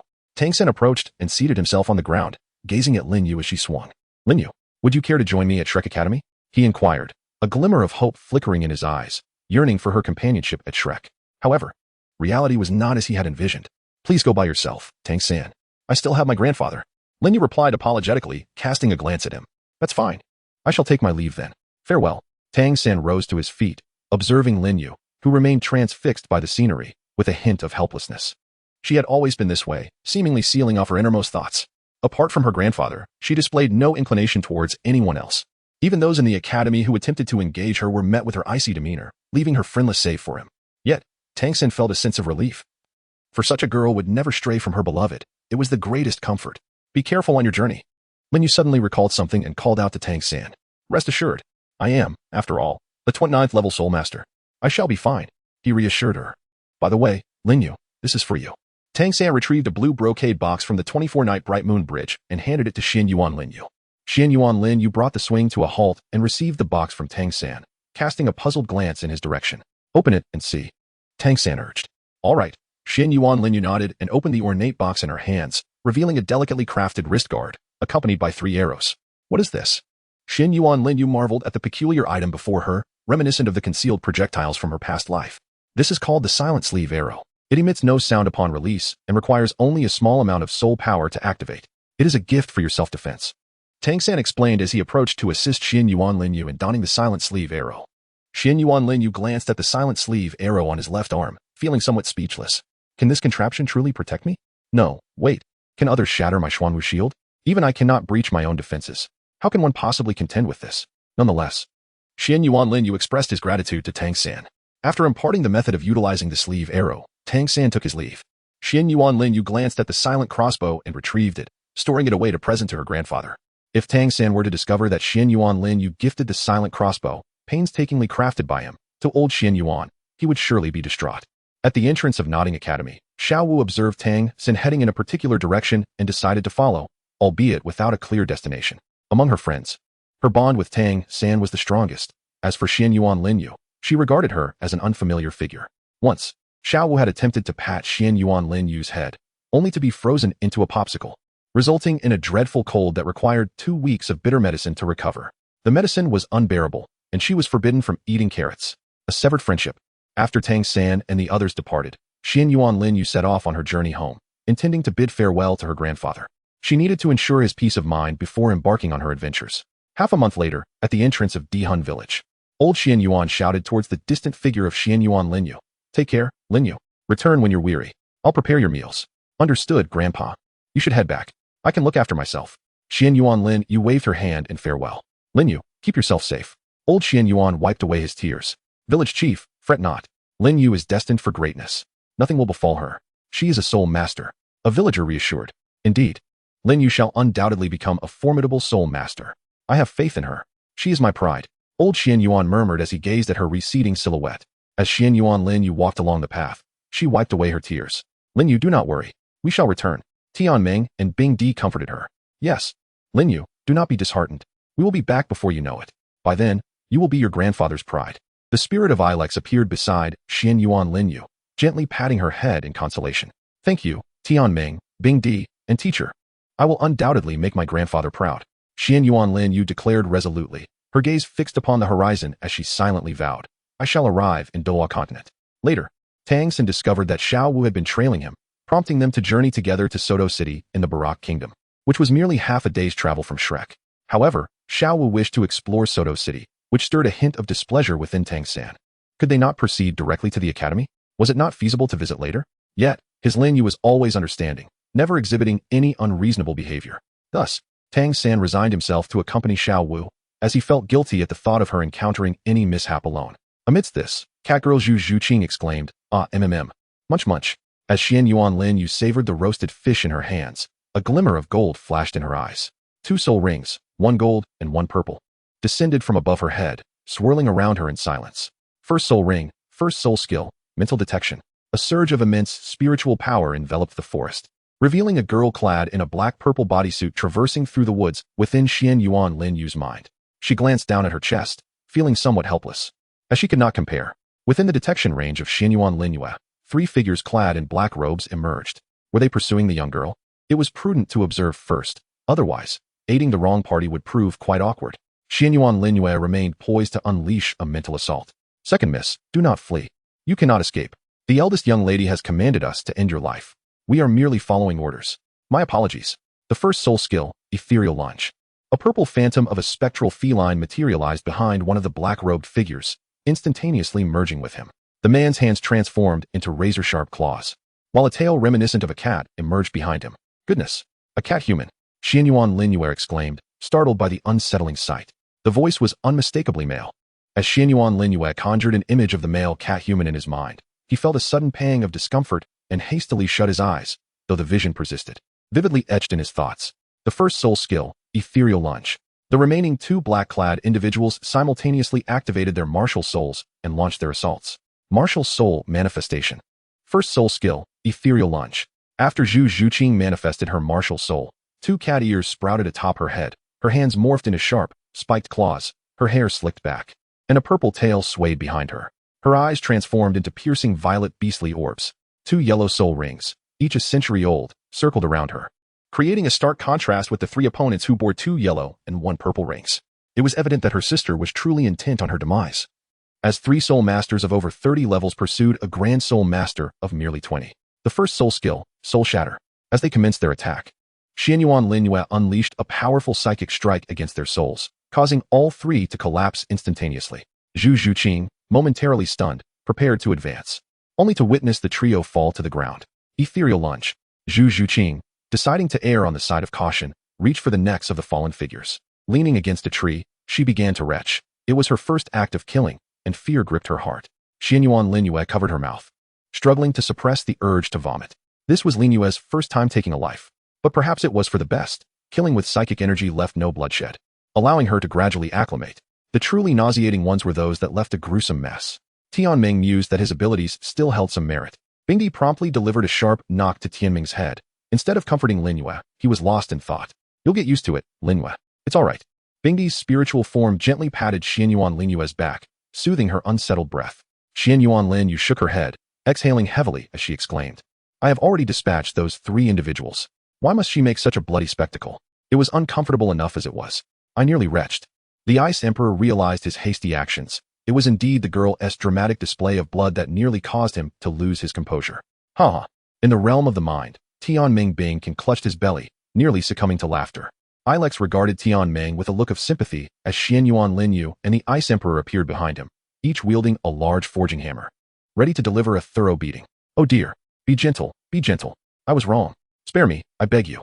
I was mistaken. Tianming Bing completed, cradling his head in a gesture of surrender. Xuanyuan Lin Yue vanished into the realm of the mind, and just as Tianming breathed a sigh of relief, he beheld the Ice Emperor's colossal hammer of ice descending upon him. Xuanyuan Lin Yue glanced in the direction of Zhu Qing, retracting her spiritual energy as she continued to savor her grilled fish. Startled moments ago, she felt the need to indulge in something delectable to soothe her tender spirit. After a brief bout of retching, Zhu Qing caught a whiff of the enticing aroma of grilled fish and instinctively followed the scent. Having gone without food for 3 days and nights, her hunger had reached an unbearable peak, and she had expelled nothing despite her earlier discomfort. As Zhu Qing navigated through the woods, she spotted a lovely young girl with blue hair and blue eyes, seated by the fire, relishing her grilled fish. Unable to resist, Zhu Qing instinctively licked her lips and gently bit her lower lip, her hunger overwhelming yet feeling too shy to ask for some. Thus, she stood there, watching Xuanyuan Lin Yue enjoy her meal, swallowing hard. When Xuanyuan Lin Yue cast a glance in her direction, Zhu Qing was startled and promptly took off in a hurry. Xuanyuan Lin Yue had just reached out her hand, only to let it fall silently. Initially intending to inquire if anyone desired a morsel to eat, she was taken aback when she noticed that the individual had fled upon her discovery. This left Xuanyuan Lin Yue in a state of self-doubt. Was she truly that intimidating? Even with the Ice Emperor Scorpion martial spirit manifested, she did not feel fearsome. And she had yet to call upon the power of the Black Tortoise. The burden was too great, detrimental to her health. Her physical prowess had yet to align with that of the Black Tortoise. Previously, it had been the great tortoise within her aiding her, and she could not wield its strength alone, save for the Black Tortoise shield, which required no special conditions. Alas, she sighed, returning to her roasted fish. Munching away like a little hamster, her cheeks puffing adorably. After a brief distance, Zhu Qing collapsed with a thud. Xuanyuan Lin Yue, still savoring her roasted fish, set it aside and rushed towards Zhu Qing, a golden soul ring shimmering beneath her feet, indicating the activation of her soul skill. Through her mental probing, Xuanyuan Lin Yue soon realized that Zhu Qing was unharmed, allowing her to breathe a sigh of relief as she approached and lifted Zhu Qing effortlessly. How light she was! Yet, a pang of frustration welled up within her. As she scrutinized Zhu Qing's figure and then her own, she couldn't help but feel inferior. Everything about Zhu Qing was more attractive, save for her chest, which paled in comparison. What had she consumed to grow so splendidly? It was slightly disheartening. After carefully placing Zhu Qing in her tent and tucking her in, Xuanyuan Lin Yue stepped outside. Yet, her irritation lingered. Wait, why was she upset? Wasn't she a boy? When had she begun to care about such matters? It dawned on her that she was indeed male. In the realm of her mind, Tianming, Ice Emperor, and Alex exchanged glances, shaking their heads at her folly. Such a beautiful girl, yet she insisted on identifying as male. If Xiao Wu knew Xuanyuan Lin Yue was vexed over matters of femininity, she would undoubtedly feel despondent, as she could simply look down and see her feet. Unlike Xuanyuan Lin Yue, who could only glimpse his toes. This was also why, despite Xuanyuan Lin Yue's aloof demeanor, many boys at Notting Academy dared to approach her. The reason the rascals at Notting Academy refrained from pursuing Xiao Wu was quite straightforward. Xuanyuan Lin Yue was not only strikingly beautiful and cool, but also gentle, while Xiao Wu exuded a fierce temperament, perceived to be aggressive, leading others to regard her as one of the boys, devoid of feminine charm. Should Xiao Wu discover the reason, she would surely chase after them in wrath. The next morning, as dawn broke, Zhu Qing stirred beneath her blanket, her hand brushing against something soft. Don't mess around. I want to sleep. Xuanyuan Lin Yue swatted Zhu Qing's hand away. Instantly awake, Zhu Qing found herself disoriented beside the blue-haired girl. What are you doing? I'm not fully awake yet. Xuanyuan Lin Yue rubbed her eyes. And Zhu Qing thought to herself that if a boy were to witness this scene, he would surely be overcome by primal instincts. The sleepy allure of Xuanyuan Lin Yue was undeniably captivating, even causing Zhu Qing's heart to race. Aye. Zhu Qing stammered, flustered, and at a loss. Xuanyuan Lin Yue suddenly recalled something, slapping her forehead in a moment of clarity, exclaiming, I knew I seemed to have forgotten something. It turns out I forgot you. Zhu Qing's initial anxiety transformed into a look of utter incredulity. So it was that she had been oblivious to the presence of another. How could she be so carefree? Little sister, you are a girl. Are you hungry? Xuanyuan Lin Yue had already risen, holding a skewer of fish in her hand. Zhu Qing was taken aback by her swiftness. How could she be so quick? Xuanyuan Lin Yue extracted a lighter from the azure moonlight, igniting the campfire. After adjusting the firewood, she began to roast the fish over the flames. Unbeknownst to her, her mental energy was subtly engaged, allowing her to control the heat while simultaneously honing her psychic abilities. This technique had been imparted to her by Ilex. She recognized the necessity of frequent practice in the utilization of mental energy. In time, she would master the art of vanquishing foes from a distance with her psychic prowess. Although she could manage this feat now, her mental energy was often dispersed, indicating a lack of proficiency that resulted in considerable wastage. How delightful the aroma, Zhu Qing remarked, tidying her appearance before emerging. Not wishing to disturb Xuanyuan Lin Yue, who was intently focused on roasting the fish, she settled beside her, resting her chin in contemplation. Xuanyuan Lin Yue gazed at the perfectly roasted fish before her and handed one to the dazed Zhu Qing beside her. Instinctively accepting the fish that was suddenly presented to her, Zhu Qing softly uttered, Thank you. It's nothing. Enjoy. Xuanyuan Lin Yue had already begun to devour her fish with great enthusiasm, while Zhu Qing, observing her companion's hearty appetite, quietly savored her own portion. In the Shrek Academy village, Mu Bai, please escort these two little monsters inside. Li Yusong called out to Mu Bai, who was perched on a nearby tree. Understood. Let's go, Tang San. Mu Bai leapt down and patted Tang San on the shoulder, leading the way ahead. All right. Tang San followed closely behind, with Xiao Wu trailing somewhat helplessly, realizing that Tang San truly paid her no mind. Stinky Tang San. Xiao Wu muttered under her breath as she hurried to catch up with them. In the Stardow forest, at its outermost edge, Xuanyuan Lin Yue and Zhu Qing sat atop a withered log. Before them, a fire crackled as it simmered fish soup. With a spoon in hand, Xuanyuan Lin Yue stirred the pot, ladling out a portion of the broth. After tasting it, she added some seasoning and mixed it again. Having spent several days together at the periphery of the Stardow forest, they had feasted on fish for days, yet neither had grown weary of it. They relished the meals with delight, especially Zhu Qing, who savored every bite. Time to eat. Xuanyuan Lin Yue first scooped a spoonful of fish soup for Zhu Qing before serving herself, and the two of them happily enjoyed their warm broth.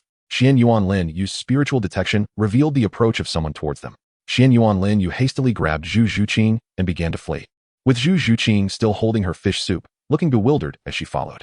Xiao Wu emerged from a thicket, closely followed by Tang San, Mu Bai, Ma Hongjun, Oscar, Xiao Wu, and Ning Rongrong, making a total of 7 individuals.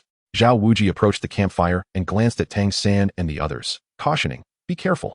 The individuals here have just departed, startled by us. They were likely dining and have been here for some time, possibly in pursuit of soul rings. While I am unafraid, you must exercise caution, little monsters. Xiao Wuji's loud exclamation rendered Xuanyuan Lin Yue, who was secretly observing them, somewhat speechless. Why must you speak so loudly? Is it meant for us to hear?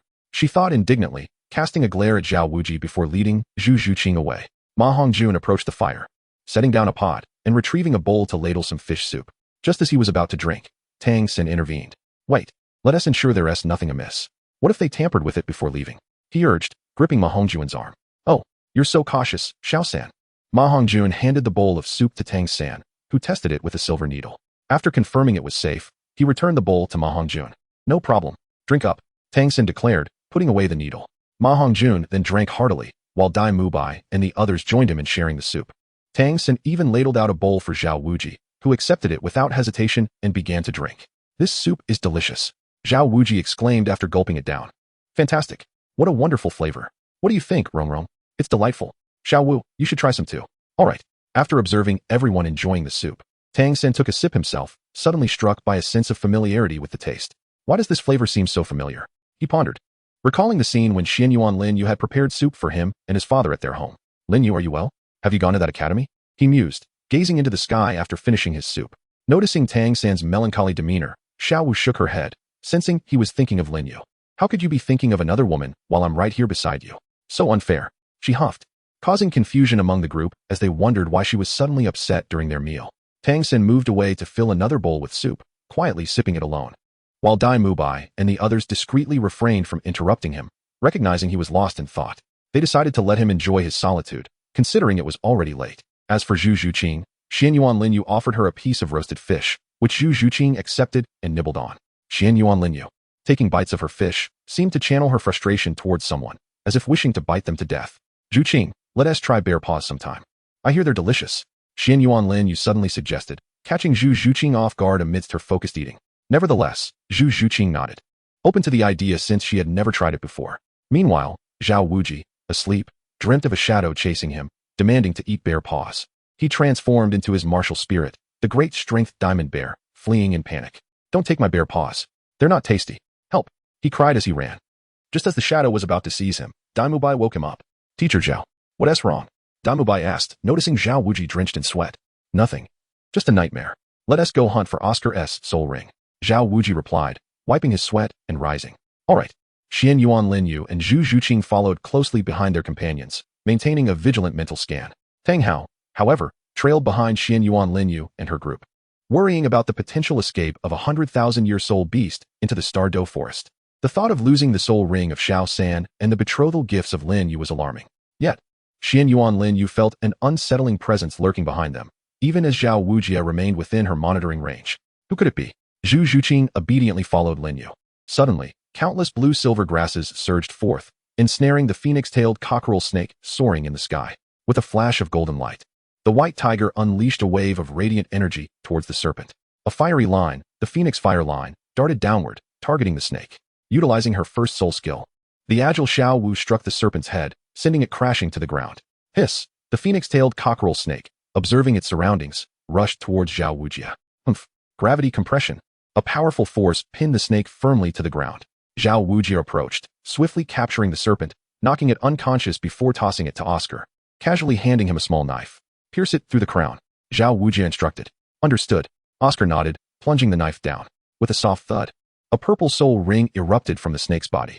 Zhu Qing, be careful, Lin Yue warned, her expression grave as she regarded the elder and the young girl before her. Yes.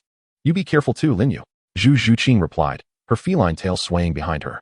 First soul ring, first soul skill, mental detection, second soul skill, mental sharing. Lin Yue silently chanted in her heart. Suddenly, Zhu Qing felt as if she had acquired a divine perspective, her dynamic vision allowing her to perceive every movement of the snake woman, Meng Iran, in her mind. Is this Lin Yue's soul skill?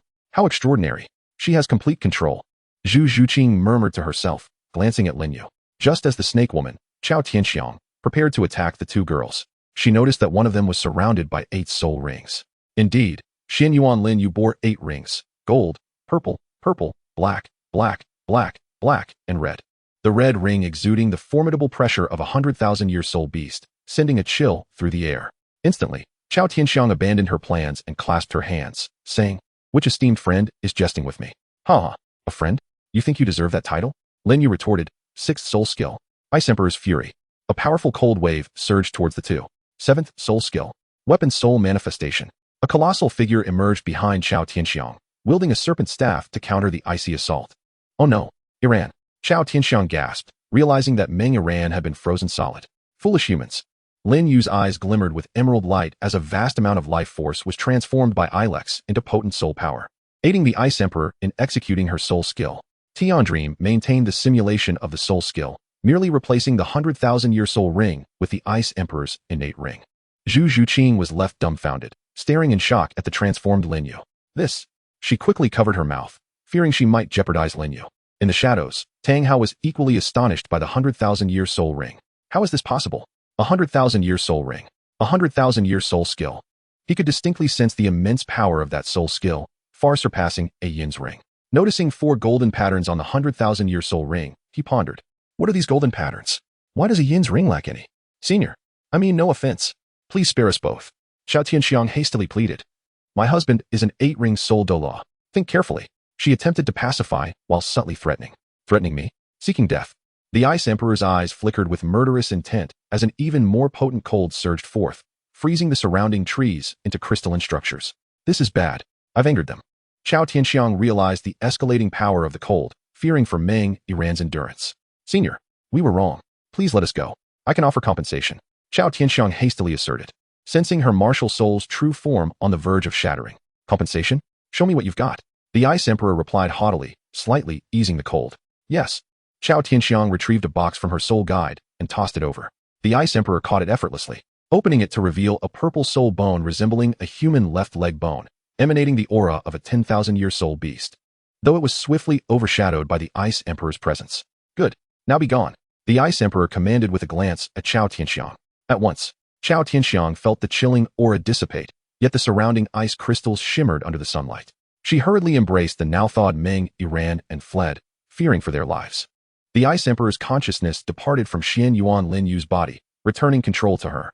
Although Lin Yue could reclaim it at any moment, she wished to learn the ultimate application of ice from the Ice Emperor. Lin Yue, all settled. Call me next time if such a situation arises. It feels much better to vent. The Ice Emperor stretched leisurely. Yes. All right. Upon returning to her own body, Lin Yue stored the soul bone and pulled Zhu Qing along as they dashed away. Tang Hao stood bewildered, watching the two escape.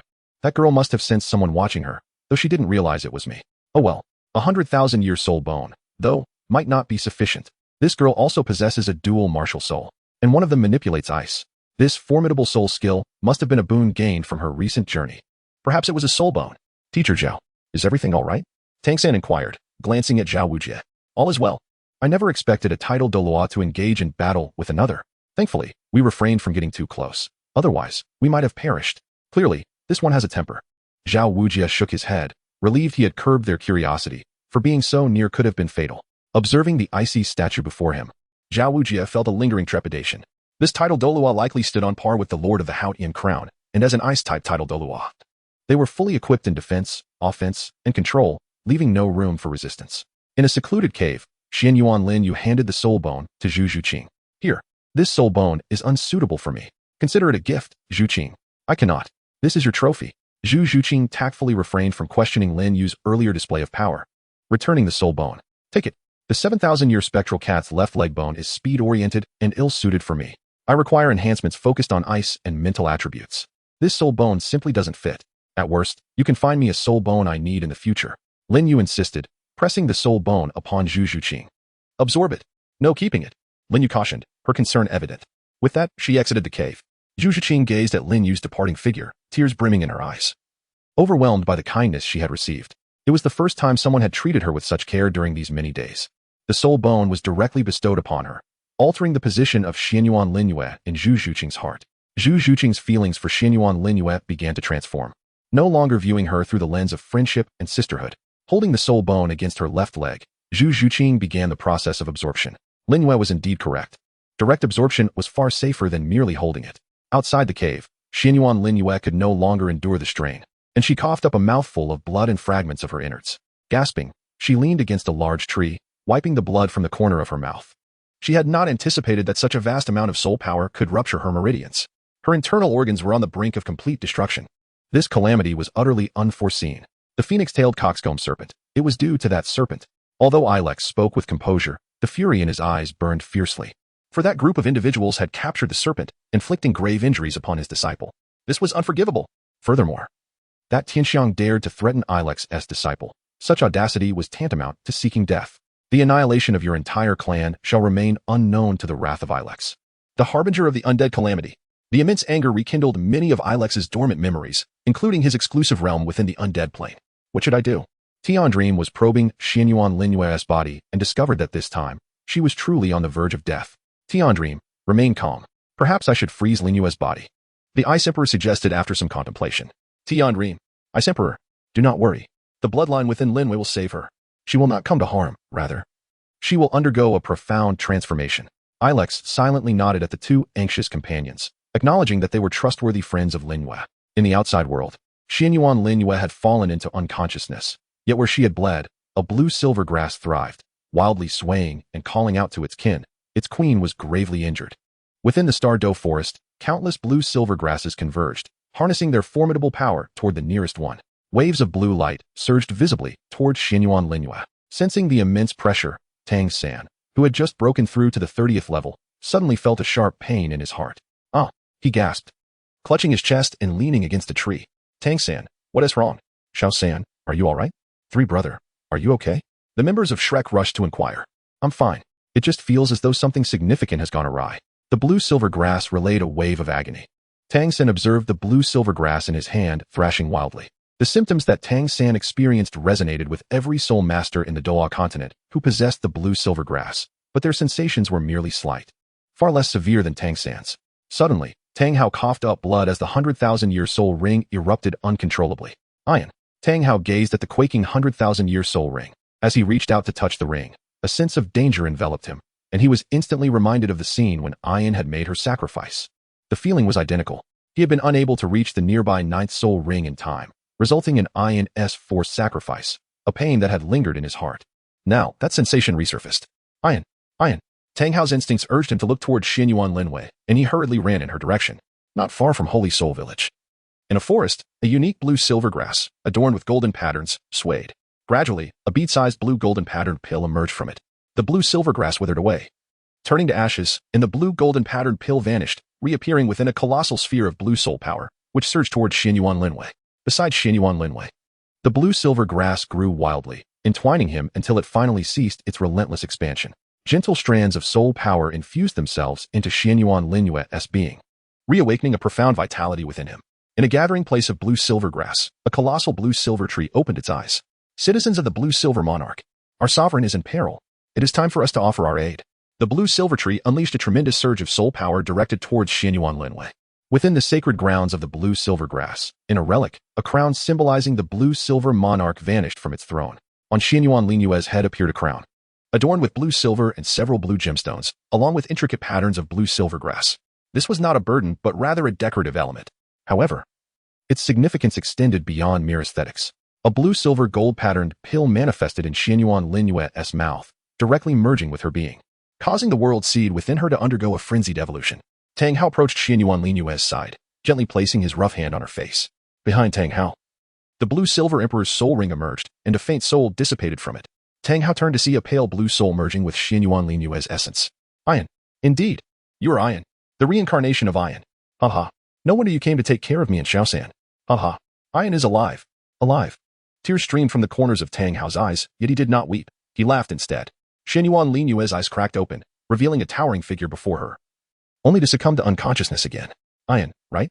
There is also the soul bone. The soul has returned, the body is intact, and with these blue-silver grass assisting. But there are no soul bones. Tang Hao, recalling this, swiftly lifted Xuanyuan Lin Yue and hurried towards the Holy Soul Village. After absorbing the soul bone, Zhu Qing emerged, scanning her surroundings and cupping her hands to her mouth like a trumpet. Lin Yue, where are you? Come out. Don't scare me. When Zhu Qing noticed Xuanyuan Lin Yue was still missing, a sense of foreboding washed over her. Suddenly, she spotted a pool of blood on the ground. Rushing over, she saw the crimson stain and some visceral fragments, recalling Xuanyuan Lin Yue's pale complexion earlier, which she had attributed to exhaustion, unaware of the injury. Lin Yue.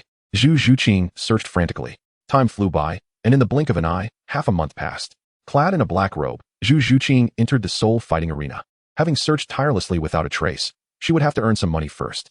Approaching a counter, she produced 10 gold soul coins and said, "I'd like to bet on the Shrek team to win." "Certainly." The attendant accepted her coins and handed her a receipt. "Thank you," Zhu Qing replied. "You're welcome." The attendant smiled.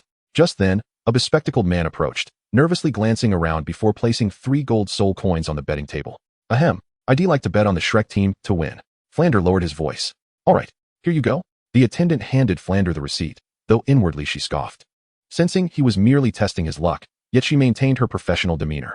Zhu Qing glanced at Flander before taking her seat in the audience. A glimmer of light flashed in Flander's eyes. Another little monster.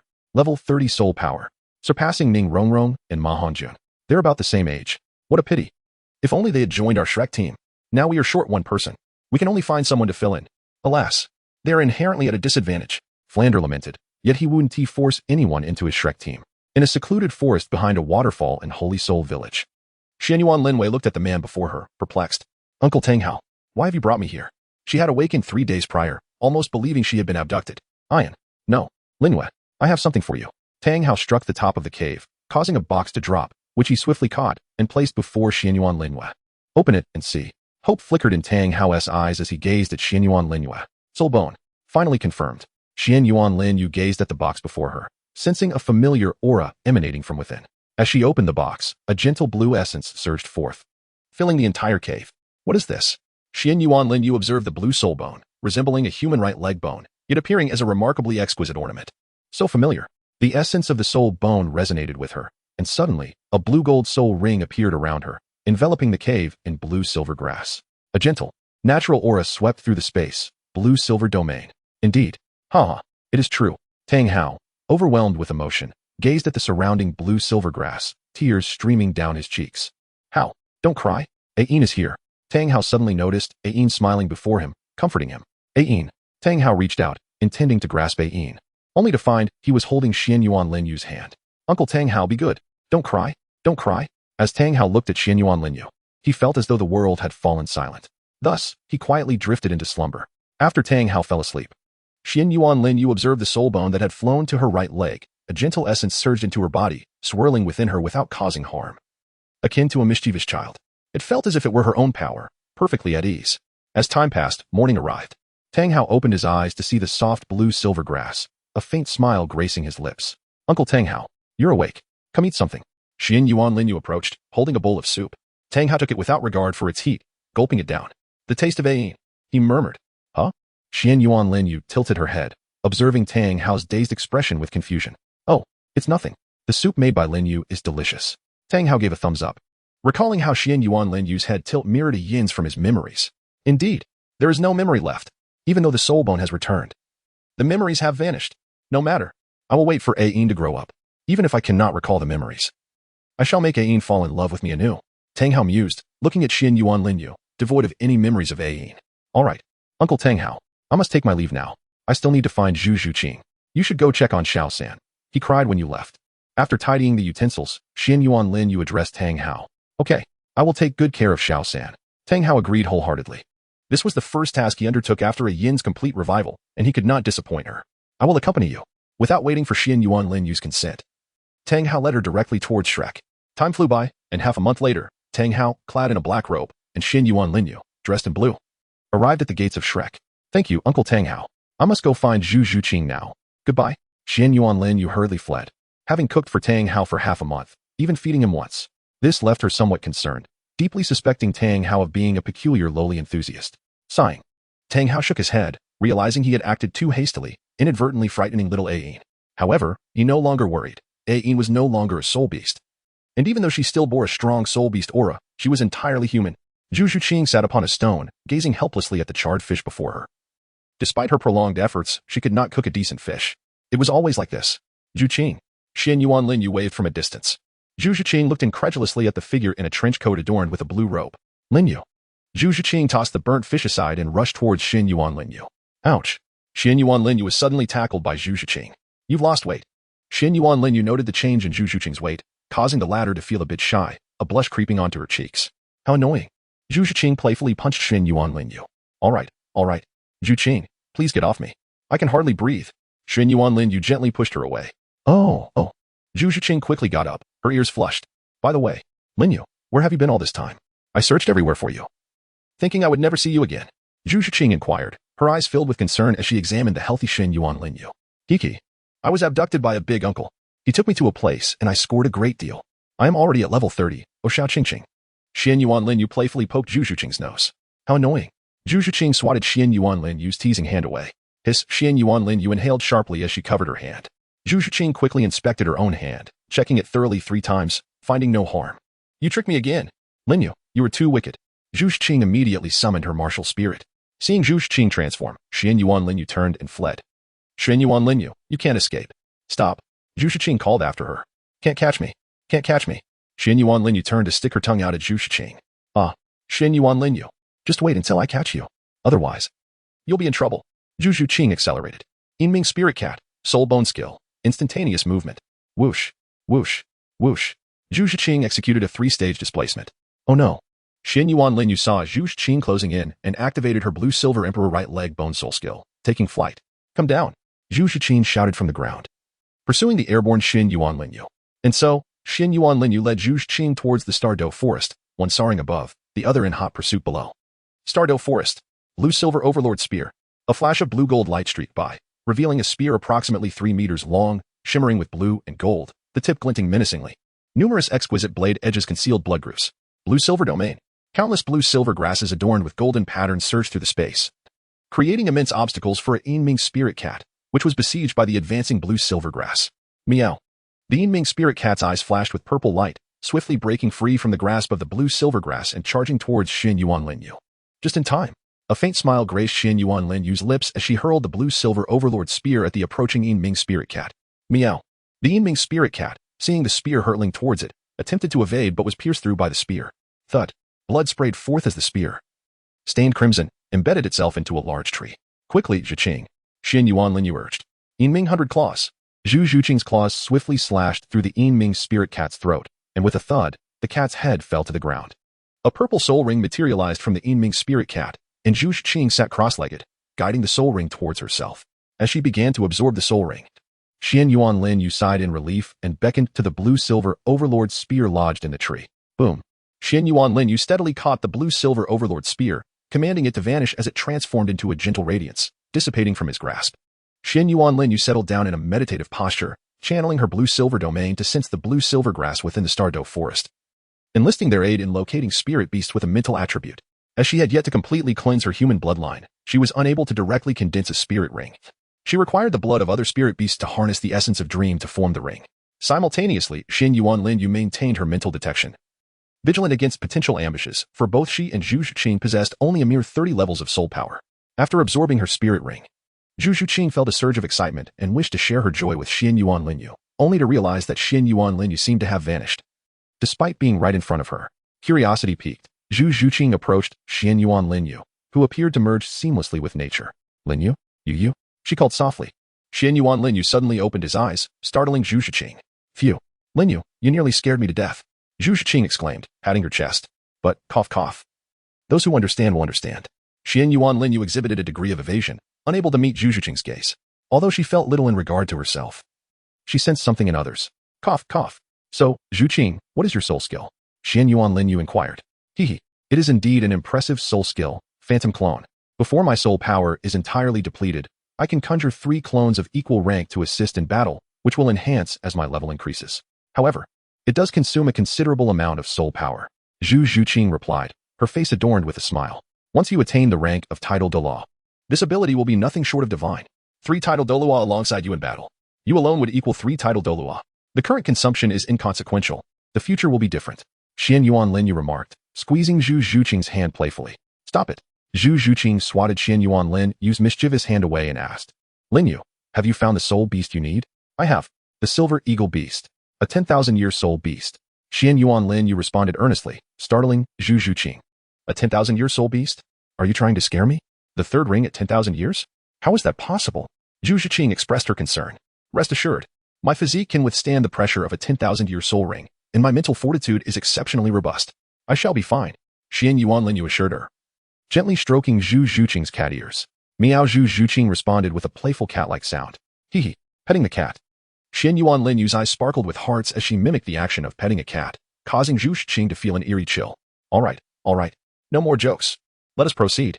Xuanyuan Lin Yue instantaneously reverted to her serious demeanor, leaving Zhu Qing slightly incensed, feeling as though she were being teased once more.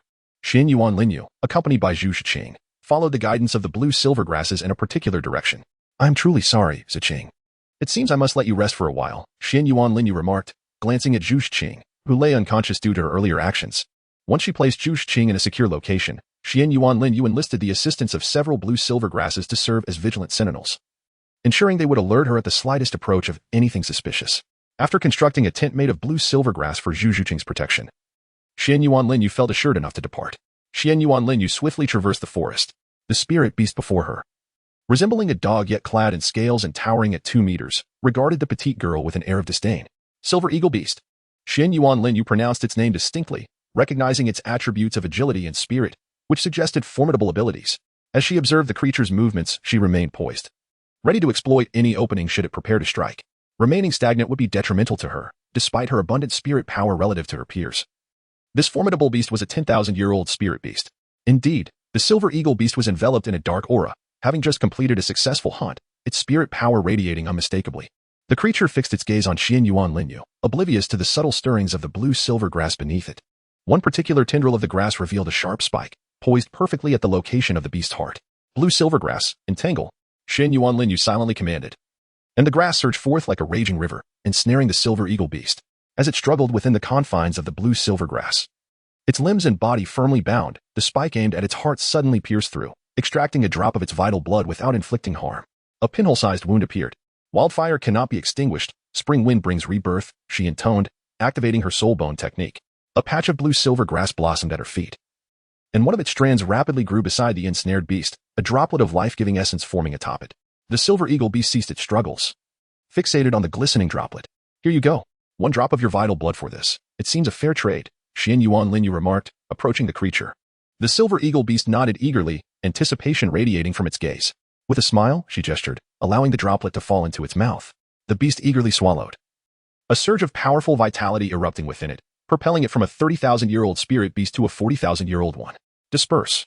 Xuanyuan Lin Yue seemed to address an unseen presence, and the sprawling blue-silver grass vanished instantaneously, each blade bowing slightly as it departed.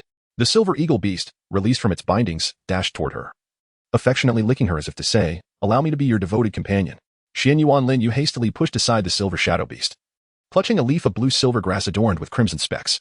Within this leaf lay a drop of the silver shadow beast's vital blood. The beast glanced at the leaf in Xuanyuan Lin Yue's hand and promptly swallowed it whole, only to regurgitate a drop of its heart's blood imbued with the oppressive aura of 40,000 years of soul beasts. Initially, Xuanyuan Lin Yue intended to give it a light reprimand, but to her surprise, the creature exchanged it for a drop of blood instead. The silver shadow beast wagged its tail vigorously, displaying an expression that seemed to say, "I mean well," which elicited a chuckle from Xuanyuan Lin Yue. All right. You are the best, I suppose," Xuanyuan Lin Yue exclaimed, affectionately ruffling the beast's head. The silver shadow beast shook its head in mild discontent, managing to escape her grasp. Awu, it urged. Okay. I will condense the soul ring while you provide me protection. Be obedient." Xuanyuan Lin Yue replied, mystified by her understanding of the silver shadow beast's words, yet she found the experience rather delightful. Xuanyuan Lin Yue conjured a patch of blue-silver grass upon the ground, seated herself in a meditative posture, and suspended the heart's blood, procured from the silver spirit beast, in her hands, using blood as a conduit and the essence as her foundation. With the forces of heaven and earth at play, she intoned, "Silver spirit beast, soul ring, appear."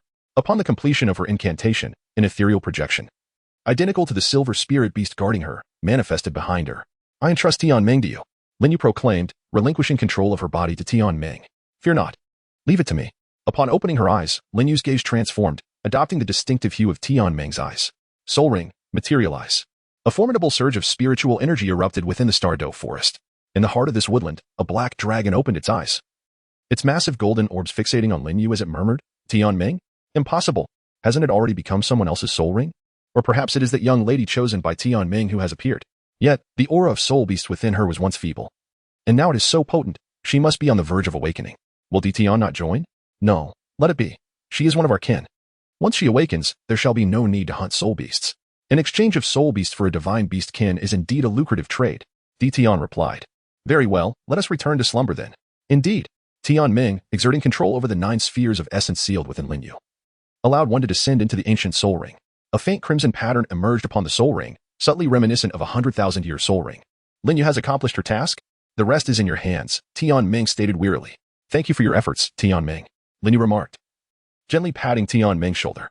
Instantly revitalized, Tianming declared, "Do you not remember who I am? I am a million-year soul beast."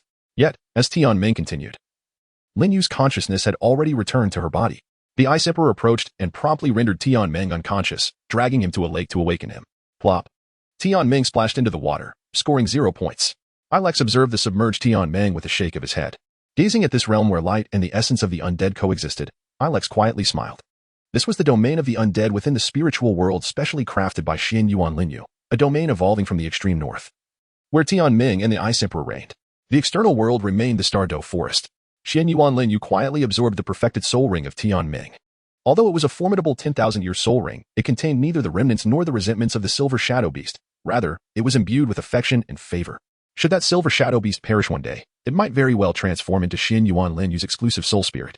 The one who hunted it would not only be deprived of the soul ring but might also find that any potential soul bone would be spirited away by the silver shadow beast. Unbeknownst to the beast, it possesses a trump card. If it were to realize this, it would likely frantically seek sustenance to elevate its cultivation, risking an explosive fate.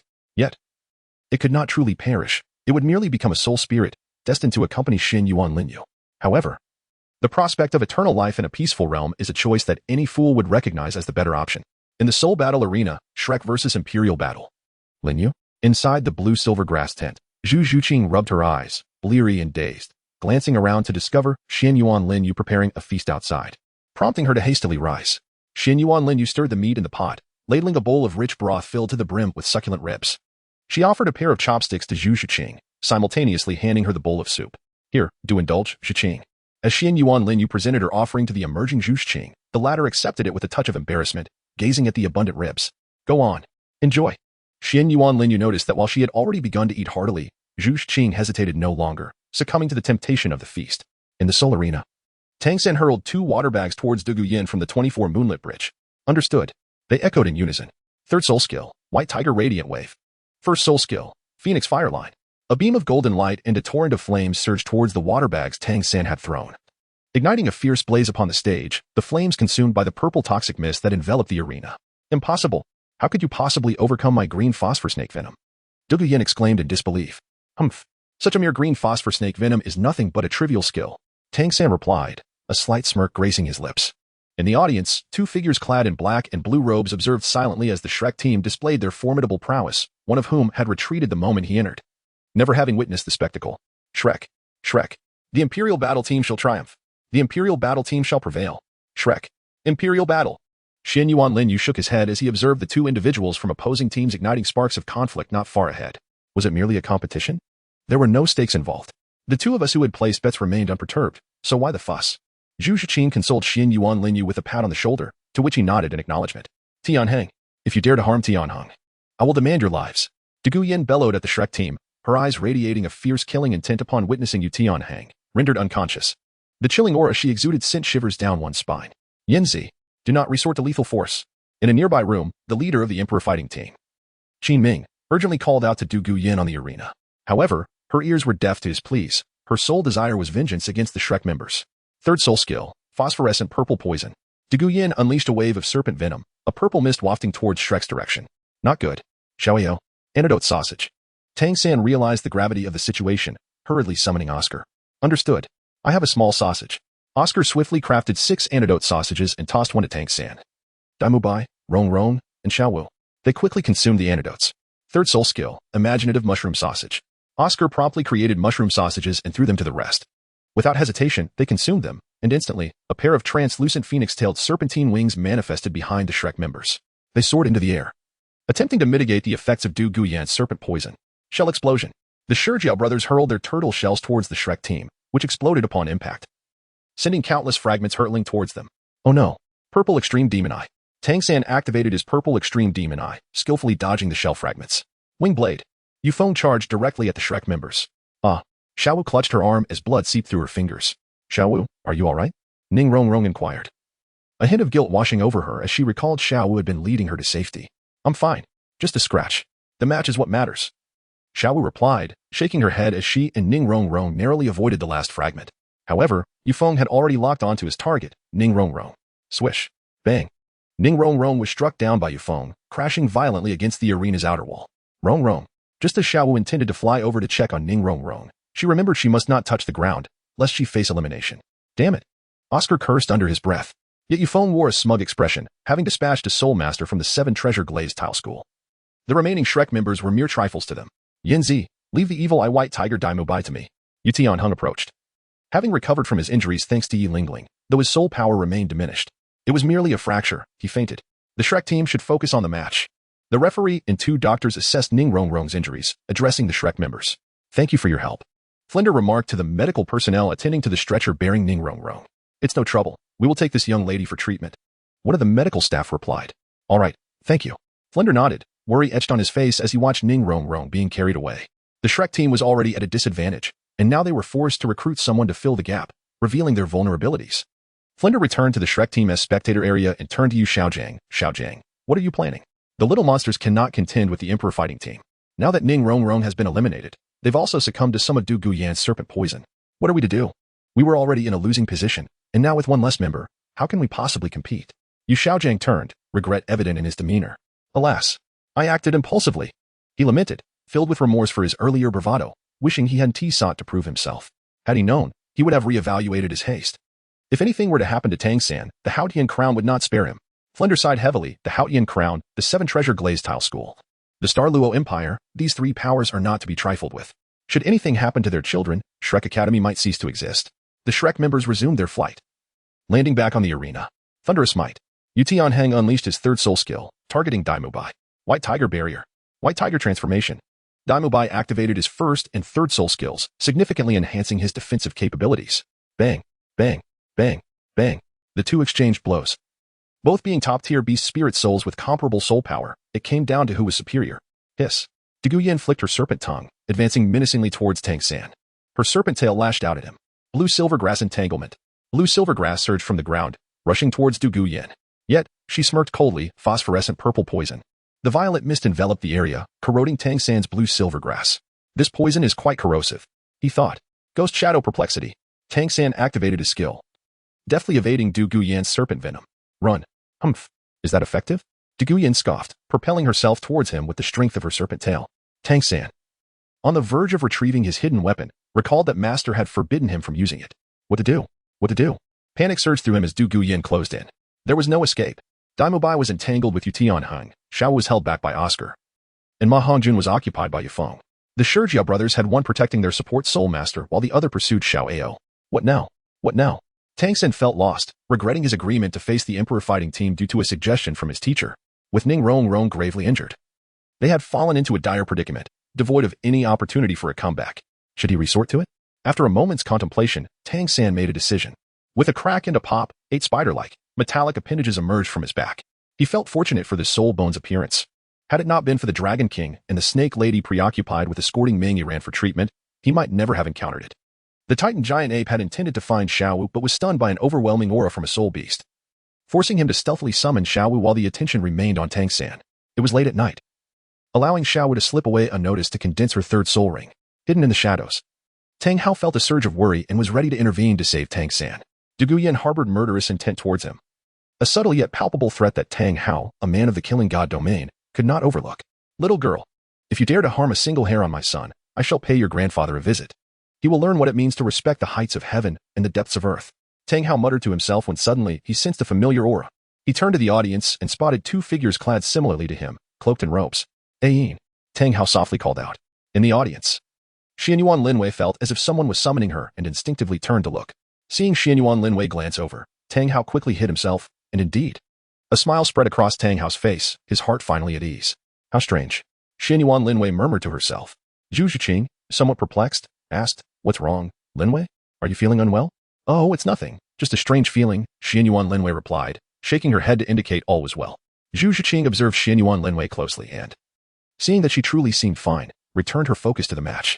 Suddenly, she found herself wishing that Yu Tianheng would accidentally harm Mu Bai. For then her sister and Mu Bai's brother would not pursue her. She could follow Xuanyuan Lin Yue without fear of endangering them both, avoiding the peril that her sister might bring. Mu Bai, forgive my selfishness. I just want to indulge once. I only wish to live alongside the one I cherish. Zhu Qing whispered to herself as she watched Mu Bai gradually fall behind. Is Eldery truly all right? Tianming asked, gazing at the faintly merging soul with Xuanyuan Lin Yue. There will be no harm. In fact, it may prove beneficial, since the fusion is not yet complete. She is susceptible to influence. However, with us here, there will be no danger. A splendid opportunity to help that young lad evade a minor peril or two is sufficient. That soul has already been absorbed significantly, and it possesses merely instinct, the instinct of a plant. There is no harm in this. Rest assured. After meticulously checking 3 times, Ilex felt reassured. He wished to avoid any interference with his disciple's thoughts and instincts due to the essence of the soul. Upon thorough examination, he discovered that the soul's essence was purely instinctual, the instinct of the blue-silver emperor. A plant's cultivated soul, devoid of consciousness or memory, is a boon for Xuanyuan Lin Yue, thus Ilex refrained from interfering with their fusion, believing it to be entirely beneficial. Wait, there remains a fragment of consciousness. How remarkably concealed it is. Ilex's eyes suddenly gleamed with intensity as he fixed his gaze upon that soul, demanding, Did you emerge on your own? Or must I compel you? Respected god of death, Ain, I did not intend to conceal, but a new blue-silver emperor has arisen, compensating for the blue-silver grass clan. Yet, I am also a mother and a wife. I can disappear, but please, save my child. Let me save my child. Ain implored urgently. Ilex, initially bewildered, swiftly comprehended that this incarnation of the god of death bore a similar aura to his own, leading her to mistakenly identify herself as such. Humph. Very well, I shall inquire on your behalf, but your consciousness must cease to exist. Otherwise, I shall take matters into my own hands. Ilex agreed initially but issued a warning. Lin Yue, the former blue-silver emperor wishes to save her child. Seeking to borrow your body. Will you consent? If not, I shall obliterate her consciousness directly. Otherwise, it will adversely affect you. Alex's voice resonated in Xuanyuan Lin Yue's mind. Teacher, please grant her wish. If she fails to uphold her end of the bargain, you may intervene. After contemplation, Xuanyuan Lin Yue acquiesced, albeit cautiously. All right. Should she dare make any mischief, I shall extinguish her immediately. Alex nodded, recognizing that understanding through such means was preferable to violent resolution. However, as a mentor, he felt a paternal obligation towards Xuanyuan Lin Yue, treating her as a daughter, for he had remained by her side, rooted in this place. Zhu Qing, do not concern yourself with my actions. There are matters I cannot disclose yet, but I promise not to harm you. Xuanyuan Lin Yue gently patted Zhu Qing's head, who, like a little kitten, nuzzled against her palm. Higi, little cat.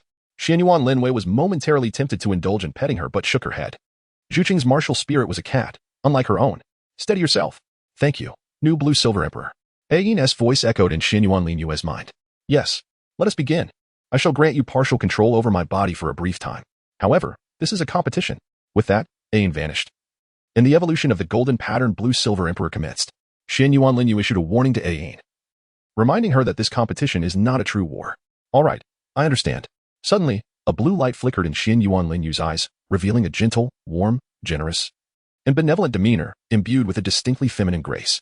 This was in stark contrast to her previous aura of heroism, nobility, and dominance. If Xuanyuan Lin Yue was akin to a majestic tiger, then Ain resembled a delicate kitten. Zhu Qing felt a tinge of annoyance at Xuanyuan Lin Yue's current disposition. She preferred the earlier blend of gentle yet commanding presence. Who are you? Zhu Qing inquired with a hint of confusion. I am Ain. I borrowed your friend's body with her consent. Ain explained. Zhu Qing nodded silently. Realizing that the consciousness controlling Lin Yue's body was not merely a friend, it was different from the cold, noble awareness she had encountered before. This consciousness genuinely cared for Lin Yue, whereas this one seemed indifferent. Blue-silver emperor spear. On the arena, a spear approximately 3 meters long, adorned in blue and gold, shimmered with deadly brilliance. The exquisitely crafted spear, complete with serrated edges concealing blood grooves, appeared in Tang San's hands, leaving both him and Du Guyan momentarily stunned. However, instinctively, Tang San raised the spear towards the approaching Du Guyan. Thud. Cough. Cough. Du Guyan did not anticipate colliding with the spear's tip, resulting in her heart being pierced by the blue-silver emperor spear.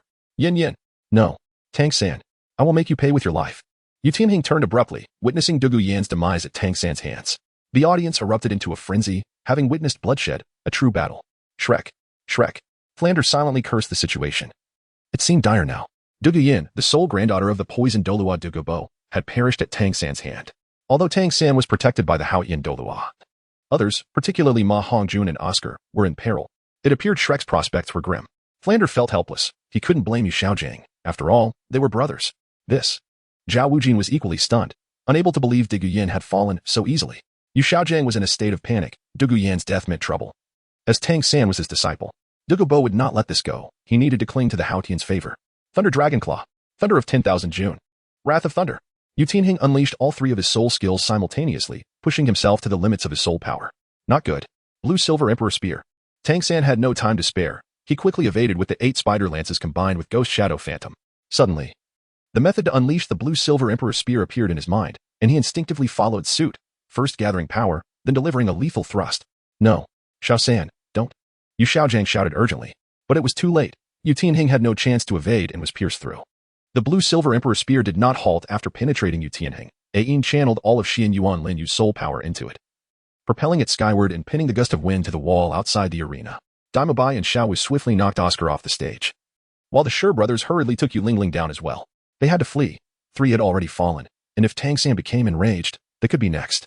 The 3 below the stage watched in horror, stunned by Tang San's actions. The blue-silver emperor spear transformed into faint blue and gold particles and vanished. While the gust of wind fell to the ground, Ma Hongjun and the others turned pale. They could hardly believe Tang San had truly taken lives. Xiao Wu, too, was ashen, but her pallor was more pronounced due to the absence of Oscar's healing sausages, leaving her to bind her wounds with cloth that could not staunch the bleeding. Tang San gazed in shock at the 3 lifeless bodies. He knew Du Guyan had rushed into his attack, while Yu Tianhing had been a reflexive casualty, and the gust of wind was merely an innocent bystander. Tang San swallowed hard, unable to fathom as he descended from the stage. The referee, finally regaining composure, announced, Shrek team wins. Shrek. The crowd erupted in jubilation, those who had wagered on the outcome ecstatic. In the shadows, Tang Hao nodded. Recognizing that Ain could not possibly refrain from assisting Tang San, It was better to confront these realities sooner rather than later. Death was an inevitable part of their path. Tang Hao turned and departed. Zhu Qing, taken aback, regarded the consciousness that had taken control of Xuanyuan Lin Yue's body. She recognized the spear but was astonished that this consciousness could lend it to another. Thank you. Ayin expressed her gratitude, and in an instant, the residual consciousness was consumed by the blue-silver emperor's bloodline. Elixir examined it, discovering it was merely Xuanyuan Lin Yue's inherent bloodline instinct, devouring that which benefited itself. The previous blue-silver emperor's bloodline fused with the present one, rendering Xuanyuan Lin Yue's blue-silver emperor considerably more powerful, transcending the original to become the golden pattern blue-silver emperor. The golden patterns above were finer yet more exquisite than before. Elixir nodded in approval before turning to return to his realm of the undead for rest. The three possessed life force to sustain them, yet inexplicably, Ayin had absorbed none. While they thrived on abundant vitality, Tian Ming was on the verge of becoming a mere shell of himself. In the royal fighting team's leader room, Qin Ming stared despondently at the three bodies, having realized that Yu Lingling's attempts to revive them had failed. I am deeply sorry for you all. I will personally see you home and seek forgiveness from your elders.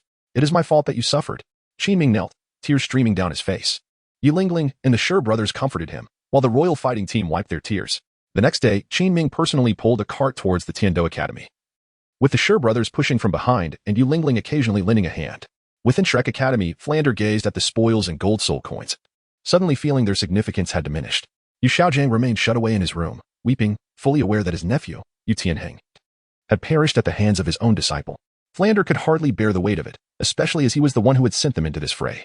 Tang San sat atop the roof, staring blankly at the sun. Mu Bai and the others exchanged glances, shaking their heads at the sight of Tang San, who resembled a statue, grappling with the reality of having inadvertently killed the master's nephew. After recovering, Ning Rongrong returned to her usual chaotic self, especially touched upon learning that Tang San had killed the gust of wind in her defense. To her, the blue lightning tyrant dragon and Duga Bo were insignificant. Protecting Tang San should have been a simple matter. Xiao Wu, however, noticed a peculiar glint in Ning Rongrong's eyes, reminiscent of her own gaze towards Tang San. Let us go, Zhu Qing. Xuanyuan Lin Yu called, patting the dazed Zhu Qing beside her. All right. Zhu Qing nodded, following Xuanyuan Lin Yu's stride. Yet, before departing, she cast a lingering glance towards Shrek Academy, waving goodbye. Mu Bai, farewell. I am off to live my own life now. Lin Yu will protect my interests. Goodbye to my former fiancé. Are you both settled in? The coachman inquired, turning to the carriage. Yes, let us go, uncle. Xuanyuan Lin Yu's voice resonated from within the carriage. Very well. Giddy up. The coachman cracked the whip over the spirit horse, which neighed before galloping towards the direction of Tiando City. In the Shrek Academy, Tang San quietly consumed his breakfast, accompanied by Mu Bai and others who were also savoring their morning meal. Yu Xiaojiang sat nearby, fixated on Tang San, causing him to feel somewhat uneasy. Teacher. Tang San began to rise to apologize, but Yu Xiaojiang interrupted him. Do not call me teacher. I am unworthy. I never imagined I would mentor such a bloodthirsty disciple. The anguish on Yu Xiaojiang's face filled Tang San with guilt. He had, after all, taken the life of his teacher's nephew, and the mysterious gun that had found its way into his possession evoked an inexplicable sense of familiarity. Tang San was perplexed, questioning why he had instinctively wielded it. This master is truly something. Brother San did not act with intent. Had it not been for Yu Tianheng's attempt on his life, how could he have retaliated? And if he had not been compelled to agree to battle with the royal fighting team, this calamity would never have occurred. Ning Rongrong found Yu Xiaojiang's reasoning irrational, believing that if not for him, these events would not have transpired. Tang San acted solely out of self-preservation, not with malicious intent. Xiao Wu nodded in agreement, while Mu Bai, Ma Hongjun, and Oscar exchanged resigned glances. Their efforts to persuade Tang San to take responsibility for the incident seemed futile, especially since Yu Xiaojiang stubbornly believed it was Tang San's fault.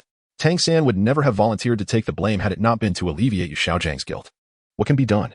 Oh, Brother San. Mu Bai could only shake his head in resignation. Come, let us eat quickly. Otherwise, the food will grow cold. Ma Hongjun discreetly gestured toward Yu Xiaojiang, prompting a collective understanding among the group that their teacher was still present. Due to Ning Rongrong's inclination for chaos, her voice remained unrestrained, allowing Yu Xiaojiang to overhear, which only served to irritate him further. Had it not been for him, how could Tang San have encountered such trouble with Tianheng? The more he pondered, the more convinced Yu Xiaojiang became that the fault lay with Tang San, absolving himself of any responsibility. In the shadows, Flinder shook his head. Yu Xiaojiang had lost all authority among the students, having forfeited their trust. Well, I shall contemplate a contingency plan. Otherwise, I might face dire consequences.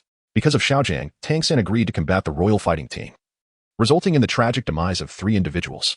Although Yu Feng remains indifferent, the fates of Yu Tianheng and Du Guyan are far more precarious. Flinder glanced at the letter in his hand. To my dear brother Flinder, I fear this time I must rely on you. Dear sister Erlong. Tang San, alas, was in dire straits. Old Zhao, gather everyone and prepare to leave tonight. Yes, Boss Flinder, Xiao Wu responded. Outside the royal treasury of the Tiando Palace, a transparent figure stealthily circumvented the two guards at the entrance, positioning herself behind them. I apologize. Bang, bang. The guards collapsed, unconscious. Phew.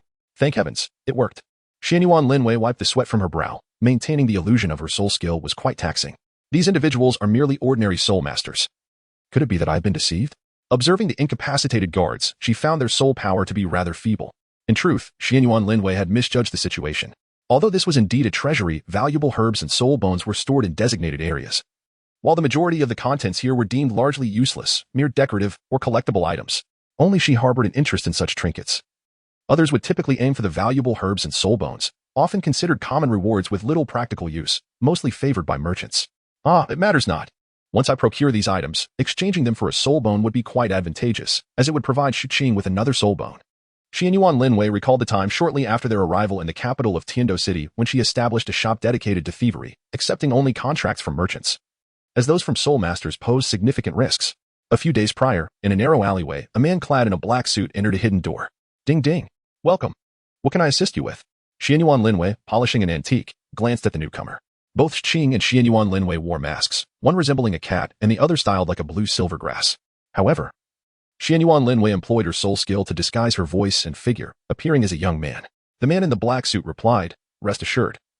I merely wish to enlist your services to procure an item from the royal treasury of Tiando." Xuanyuan Lin Yue chuckled softly. The royal treasure vault of Tiando. Quite an extraordinary place. What is the reward? If it does not meet my expectations, I shall not proceed. It is too perilous. Please take a look. A merchant retrieved a black aluminum box from his soul guide and handed it to Xuanyuan Lin Yue, who unceremoniously opened it. Instantly, a formidable aura swept through the entire room. Zhu Qing gazed in astonishment at the soul bone. It was similar to the one she had previously absorbed. Originating from the netherworld spirit cat, yet this was a left arm bone. Hiki, this is a left arm bone of the netherworld spirit cat, approximately 50,000 years old. I acquired it at a great cost. What do you think? The merchant's face broke into a smile. Very well. It's a deal. Now, what are we stealing? After stowing the soul bone, Xuanyuan Lin Yue inquired. Hiki, your reputation precedes you. My intention is to reclaim something from my family. My family once possessed a highly esteemed antique, said to contain the legacy of ascending beyond the tidal Douluo realm. Unfortunately, it was leaked for reasons unknown. In truth, it is merely an antique, crafted by our ancestor, which we cherish dearly. However, a rumor was fabricated that led to my family being, well, I need to elaborate further. Rest assured, regarding the appearance of the item. Xuanyuan Lin Yue cast a glance at the merchant. Oh, yes, please. The merchant promptly handed over a blueprint to Xuanyuan Lin Yue, who looked at it with bemusement. Isn't this just a jade pendant? Quite mysterious. This item seems familiar. I feel as though I have seen it before. The Ice Emperor observed the jade pendant and felt an uncanny recognition, though the specifics eluded her. Ice Emperor. Do you recognize this item? Xuanyuan Lin Yue pondered inwardly. The Ice Emperor responded, it seems familiar. Let us investigate its true form. Just this blueprint does not provide enough certainty. Very well. What troubles you, sir? The merchant, noticing Xuanyuan Lin Yue's puzzlement over the blueprint, inquired. Oh, nothing of concern. Rest assured, I will take care of it.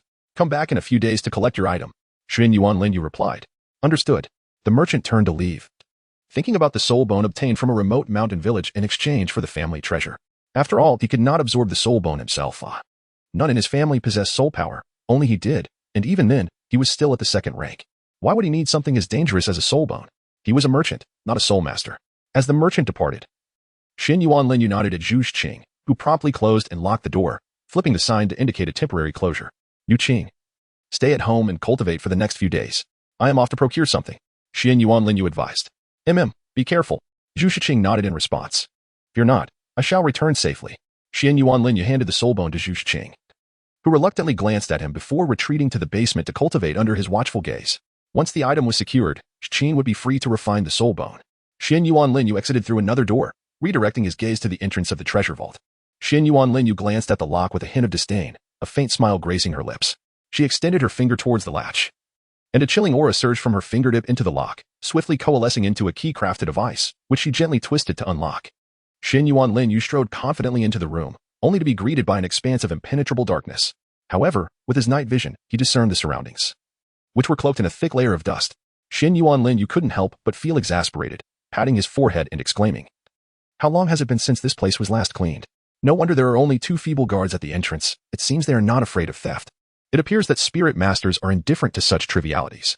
Activating his psychic detection, A brilliant golden soul ring flickered at his feet. Found it, he exclaimed as he spotted a box containing the coveted item. He approached it and, using his mental prowess, effortlessly extracted the contents. Success. As he prepared to depart with the treasure in hand, a blinding blue light erupted within the vault. An elderly figure donned in a blue battle robe, wielding a golden trident, materialized before him. At last, I have encountered someone capable of bearing my power. Ha ha ha, the old man's successor has finally arrived. Xuanyuan Lin Yue had been rendered unconscious by the blue light. To her surprise, she was merely a young girl, exhibiting a remarkable affinity with nature. The sea god, with his trident, gently tapped her forehead, causing a vibrant blue blood, infused with vitality, to materialize in the air. Ha ha ha, what a fortunate find. The smile on the sea god's face transformed into something more sinister as he let the girl's blood drip into the vast sea of the universe, which then soared into her forehead, forming a blue trident mark. Little one, I eagerly await your performance. With a booming laugh, the sea god vanished. In a realm brimming with spiritual energy, resembling a celestial paradise, the sea god opened his eyes within a sapphire palace, unable to conceal his delight. He stroked his beard and chuckled. Who would have thought I would stumble upon such a treasure? I must protect this girl from others, especially from the grasp of life itself. I need to keep a watchful eye on her. Their connection surpasses even my own. Come on, little girl. I am weary. Yet I must alter my course. Having lived for so long, it may be time for my departure. A complete sea god, and a sea goddess too, will surely attract many suitors from the divine realm. He laughed heartily. Ah, little one, you truly resemble her. Alas, the heavens have separated us. Why did you not wait for me to ascend? I cannot even find your soul to resurrect you. You are truly gone, irrevocably lost. It seems I must join you now, Lana. I shall come soon. With tears in his eyes, the sea god wiped them away, self-deprecatingly remarking, in my old age, I often dwell on such melancholic thoughts. It's a relief that it need not be so anymore. Meanwhile, within the royal treasury of the Douluo continent, a chilling aura, reminiscent of the depths of the netherworld, enveloped the palace. Who would have thought that old sea god would choose this girl? But I cannot delay any longer. If I wait too long, I too may fade away. A middle-aged man clad in a blue robe and with azure hair gazed at the unconscious Xuanyuan Lin Yue, extending his hand to touch her forehead. A new mark, resembling crystalline ice, appeared there. The ultimate ice, the ice blue emperor scorpion.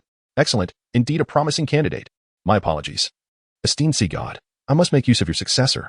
The god of ice and snow chuckled before vanishing, causing the divine essence within Xuanyuan Lin Yue's jade pendant to dissipate. In the ice and snow temple of the extreme north, the god of ice and snow gazed towards the direction of the Tiando Empire, smiling. Hasten your arrival, little one. I can endure for another 10,000 years. But if you do not come, I shall have no choice but to forcibly bestow my divine position upon you. In the sea god palace within the divine realm, the sea god felt an ominous premonition. What is this? Why do I feel so unsettled? Could it be that my successor is in trouble? Upon sensing Xuanyuan Lin Yue and finding no abnormalities, he shook his head, muttering, perhaps it's just my excitement. Meanwhile, in the ice and snow temple of the extreme north, the god of ice and snow wiped away non-existent sweat from his brow, sighing, I almost got discovered. Fortunately, I concealed myself in time. From now on, the mark of my successor will only appear when this girl wields the ice blue emperor scorpion spirit. Sea god, you shall never uncover it. By the time you do, it will be too late. In the extreme north, a humanoid soul beast glanced towards the temple and shook its head. It must have been a misperception. The ice god has long fallen. How could he possibly return? The snow emperor shook his head. The god of ice and snow, looking resignedly at the near discovery by the snow emperor, murmured, why do they all call me the ice god? I am clearly the god of ice and snow. Is it really necessary to shorten my name? 26. Blue Domination Academy. In the early hours of the morning, Xuanyuan Lin Yue gently rubbed his head, surveying the unfamiliar surroundings. Suddenly, he recalled that this was the royal treasury of the heavenly Dou Empire. Xuanyuan Lin Yue hastily rose to her feet, gazing at the imprint left on the ground with a sense of helplessness. Who would have thought that dust could serve such a purpose? Hurry, hurry.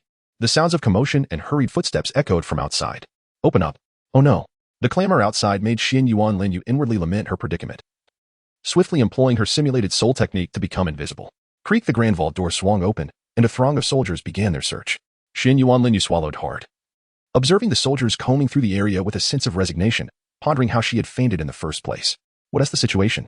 A figure, distinctively attired from the other soldiers, emerged and inquired. Reporting to you, General, we have found no one, and nothing of importance is missing. Only 2 utterly useless antiques have been taken. The soldier responsible for inventory reported. Very well, the general replied. He is unlikely to have gone far. Continue the search. Close the door. We shall look elsewhere. The general nodded. The items here were of little consequence. If they were lost, so be it. A brief search would suffice.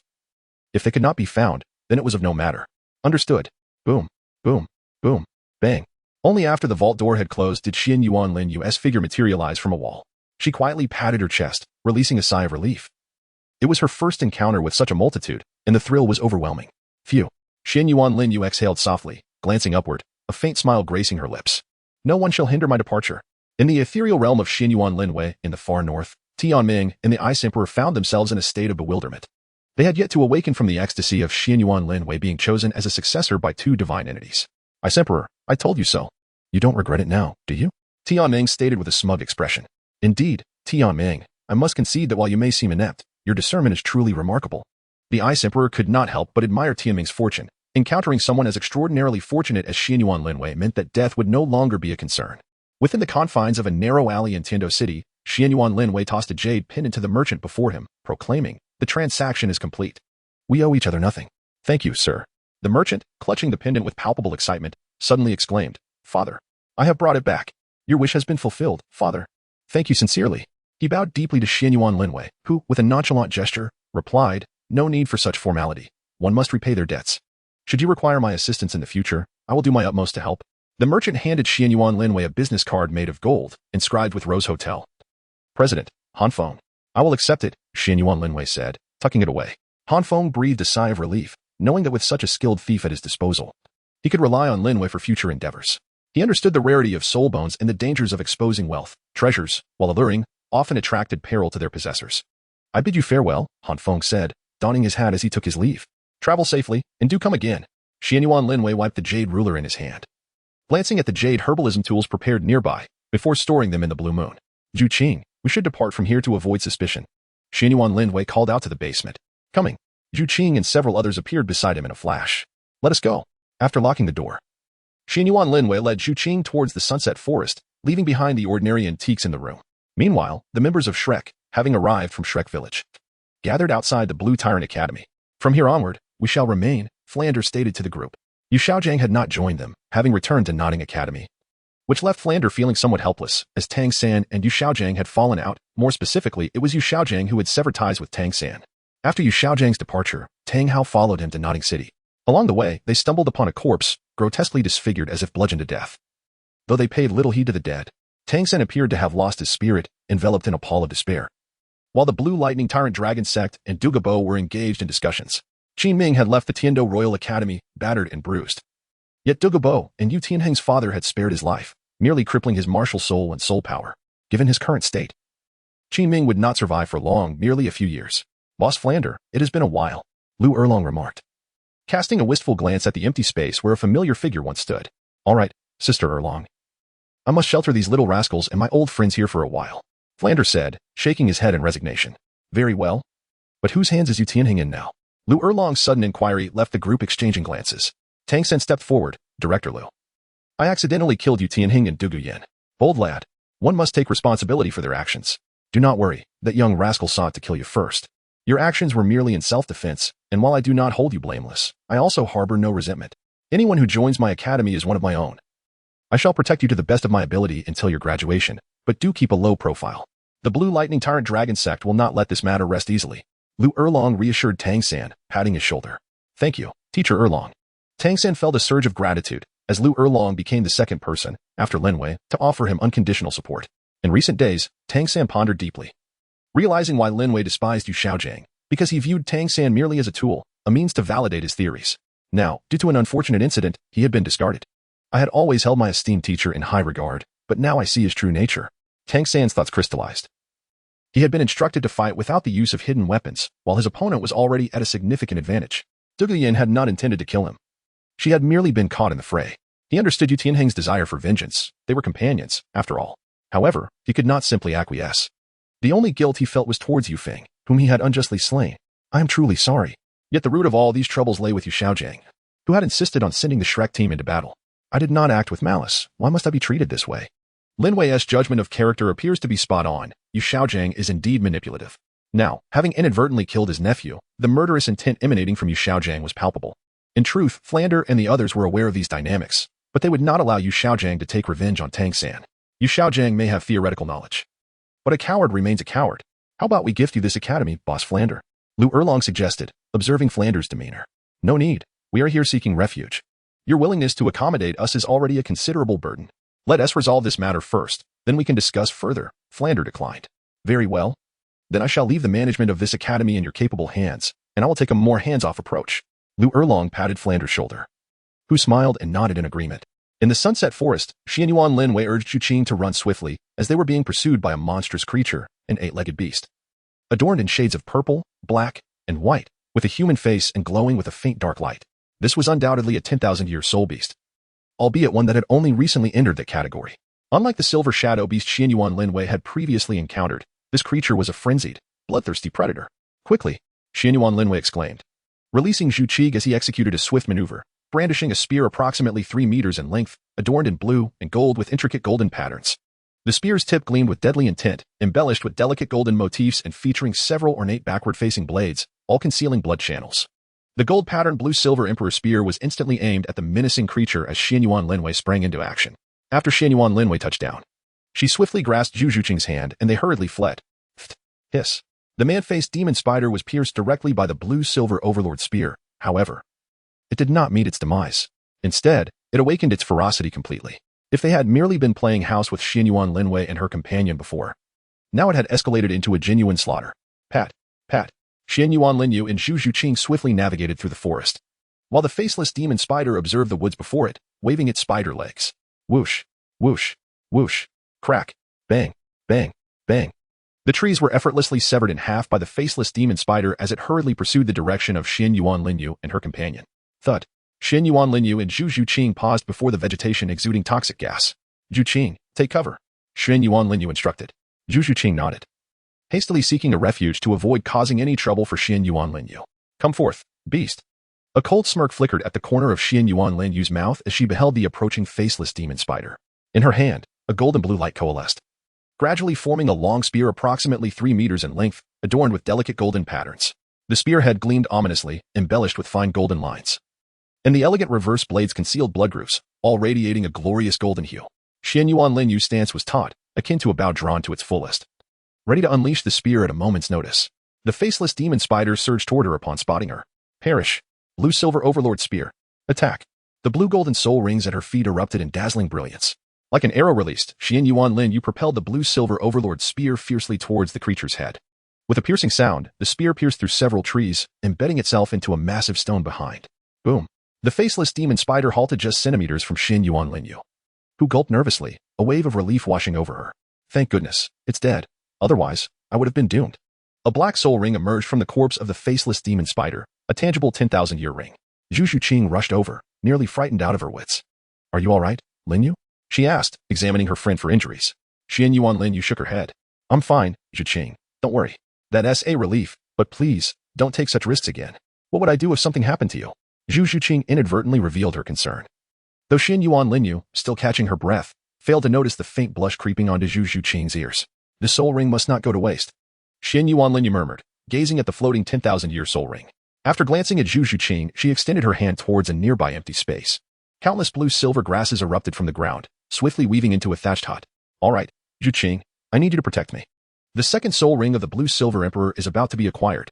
Xuanyuan Lin Yue settled cross-legged beside the soul ring, forming a soul seal with her hands, chanting softly, blue-silver grasses of Douluo continent, I am your sovereign.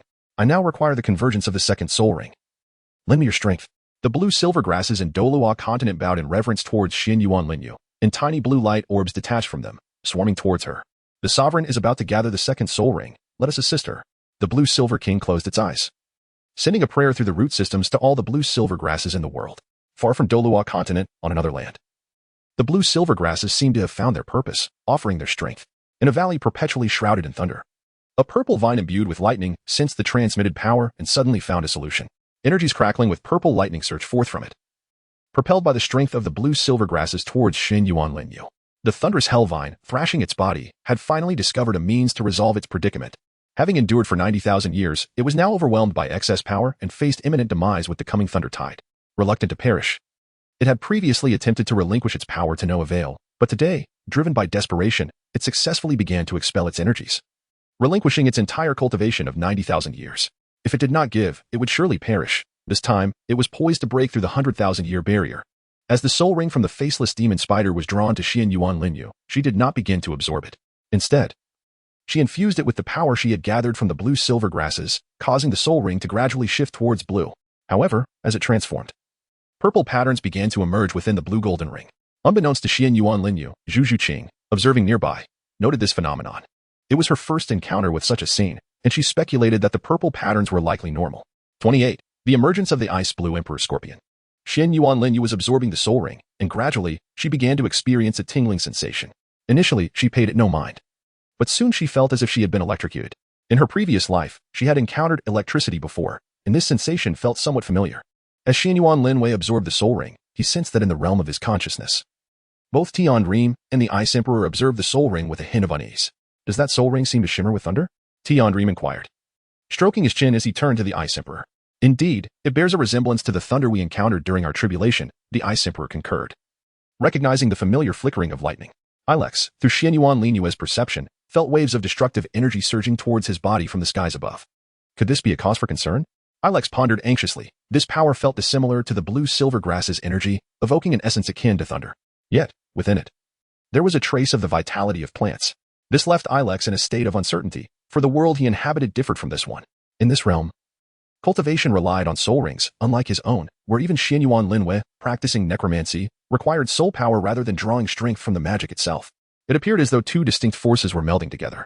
Ilex gazed at the life-infused energy and murmured, "May this be a fortuitous opportunity." In the external world, gradually, the power in the sky faded, and the energies of the blue silvergrass and the thunderous hellvine had thoroughly merged within the soul ring. Xuanyuan Lin Yue felt as though he were undergoing a form of electric therapy, a tingling sensation enveloping him, neither painful nor discomforting. 3 days and nights later, Zhu Qing gazed at the still unconscious Xuanyuan Lin Yue with growing concern. Over these 3 days, she had burned the fish to a crisp, her face resembling that of a little kitten with patches of black soot. Xuanyuan Lin Yue slowly opened his eyes, a flash of purple light illuminating the space. He stood and stretched, his body cracking satisfyingly. How rejuvenating. Indeed, absorbing a soul ring is the best. Xuanyuan Lin Yue exclaimed, twisting his waist. Zhu Qing approached, holding a charred fish and offering it to him. Lin Yue, you should eat something. Xuanyuan Lin Yue first gazed in bewilderment at Zhu Qing, who resembled a small cat, and then glanced at the charred black fish in his hand, astonished. Could it be that he had absorbed it for several days? Surely not. What Xuanyuan Lin Yue was unaware of was that her ability to absorb the power of the thunderous hellish vine was due to her blue-silver emperor bloodline, which allowed her to undergo a slight evolution after 3 days and nights of absorption. Zhu Qing, I shall fetch some food for you, Xuanyuan Lin Yue declared, conjuring a cluster of blue-silver grass adorned with purple and golden patterns to encircle Zhu Qing's area. Zhu Qing pouted, watching Xuanyuan Lin Yue flee with a hint of frustration. Gazing at the roasted fish in her hands, she pondered whether she truly lacked the talent for culinary arts. Isn't this edible? Why did she run away? Though it isn't particularly tasty. With a sigh of resignation, Zhu Qing tossed the charred fish, which resembled charcoal, onto the ground, deeming it inedible. At the Blue Tyrant Academy, Tang San and his companions from Shrek Academy had been relatively low-key lately. Even Mu Bai and Ma Hongjun disguised themselves before leaving the academy, their intentions shrouded in secrecy. Cough, cough. Those in the know understood. Ning Rongrong and Xiao Wu were ever so attentive around Tang San. While Oscar had seemingly given up on Ning Rongrong, realizing that her affections for him were unlikely to rekindle. Sitting on a stone with a strand of blue silver grass between his teeth, Oscar gazed wistfully at the azure sky and the drifting clouds, murmuring, "Why is this happening? This is my first experience of love, yet it has vanished. Oh heavens, grant me a girlfriend. Young man, your wish is too difficult. Consider making another." Came the voice of Xiao Wu from behind. Oscar shook his head in resignation and turned to Xiao. "Teacher Xiao, could you please refrain from discouraging me? I haven't even begun, and I've already faced heartbreak." "Hey, Oscar. The tales of heroes rescuing maidens are bound to stir emotions. It's only natural for Ning Rongrong to fall for Tang San. Consider another," Xiao Wu remarked, approaching Oscar and patting him on the shoulder. "I understand now, Teacher Xiao." Oscar nodded vigorously, realizing the implications of Xiao's words, which carried a tone of helplessness. Although Xiao mentioned that such pairings were generally discouraged, Oscar grasped that it was an implicit certainty. Even if they were forced together, they would inevitably face insurmountable challenges. Moreover, with Ning Rongrong's affections for Tang San, why should he burden himself with worries? Surely he could find someone even better, preferably someone of equal standing. Oscar found himself weary of such sentiments. In the Sunset Forest, outside a valley where Xuanyuan Lin Yue and her companion had set up camp, Zhu Qing observed Xuanyuan Lin Yue intently examining a cluster of toxic plants. Curiously, she inquired, "Lin Yue, are you fixed on them because you wish to venture inside? What secrets does this vegetation claddle hold? Why are you so intrigued?" Xuanyuan Lin Yue sensed an abundance of treasures within, as the blue-silver royal bloodline whispered to her of hidden artifacts that could aid her. The Ice Emperor too felt an overwhelming chill permeating the air. The Sunset Forest, with its toxic foliage and rugged mountains, increasingly resembled the fabled Eye of Ice and Fire from the Douluo continent. The conditions seemed almost perfect, yet the presence of a sinister master here posed a formidable challenge. How might they safely acquire the coveted items? Xuanyuan Lin Yue gazed thoughtfully at the mountain, while Zhu Qing, indifferent to most things, wandered to the side and began to indulge in delicious food. The only exception to her apathy was Lin Yue, munching on roasted meat. Zhu Qing quietly observed Xuanyuan Lin Yue, who was pondering how to gain entry. Could it be through the system? No, not yet. It was too soon to squander the opportunity for redemption. Think again. Think harder. Xuanyuan Lin Yue, you must remember. Ling Yang had mentioned it to you. Remember. Xuanyuan Lin Yue began to delve into the recesses of her mind, memories from her past life unfolding before her eyes. Lin Yue and Hui Yuhao had traversed through the ultimate ice, a truly exhilarating experience. To think that one could rely on ice. Xuanyuan Lin Yue recalled the incessant chatter of Ling Yang as she removed her makeup. Thank you, Ling Yang. Who would have thought that even after my reincarnation, you would still be of assistance? I am grateful to my dear brother. As Xuanyuan Lin Yue opened her eyes, a flash of emerald green light surged through her. The Ice Emerald Emperor Scorpion had possessed her. Xuanyuan Lin Yue silently murmured, and a powerful chill erupted instantaneously from her center, transforming the surrounding foliage into exquisite ice sculptures, glistening with clarity. Zhu Qing, clutching her arms, trembled uncontrollably. 29. The unleashing of the seal Xuanyuan Lin Yue's hands, resembling a pair of frosty dragon claws, were entirely composed of glacial ice. From behind her, a greenish six-segmented scorpion tail emerged, its sharp stinger and frigid aura evoking immediate trepidation. Her hair transformed, mirroring the hue of the Ice Emperor due to the possession of the Ice Blue Emperor Scorpion. A crown of verdant hue materialized atop her head, with crystalline shards floating gracefully around her. A red soul ring, adorned with 4 golden patterns, materialized, reminiscent of the Ice Emperor's essence, embellished with decorations akin to the scorpion's pincers and stinger. With a breath, she exhaled a wave of icy air, causing the vegetation before her to instantly disintegrate into frost. Draping a robe she retrieved from the blue moon over the trembling Zhu Qing, she reassured, Qing, wait a moment. It will be ready soon. Gently stroking Zhu Qing's head, she elicited a nod in response to the coolness that enveloped her. Ice Emperor descends. Xuanyuan Lin Yue, with her crimson lips and pearly teeth, enunciated each word with deliberate precision, exuding an aura strikingly akin to that of the Ice Emperor. The vegetation, which had been emanating toxic fumes, instantaneously transformed into a series of exquisite ice sculptures. What a remarkable feat, Lin Yue. How splendid.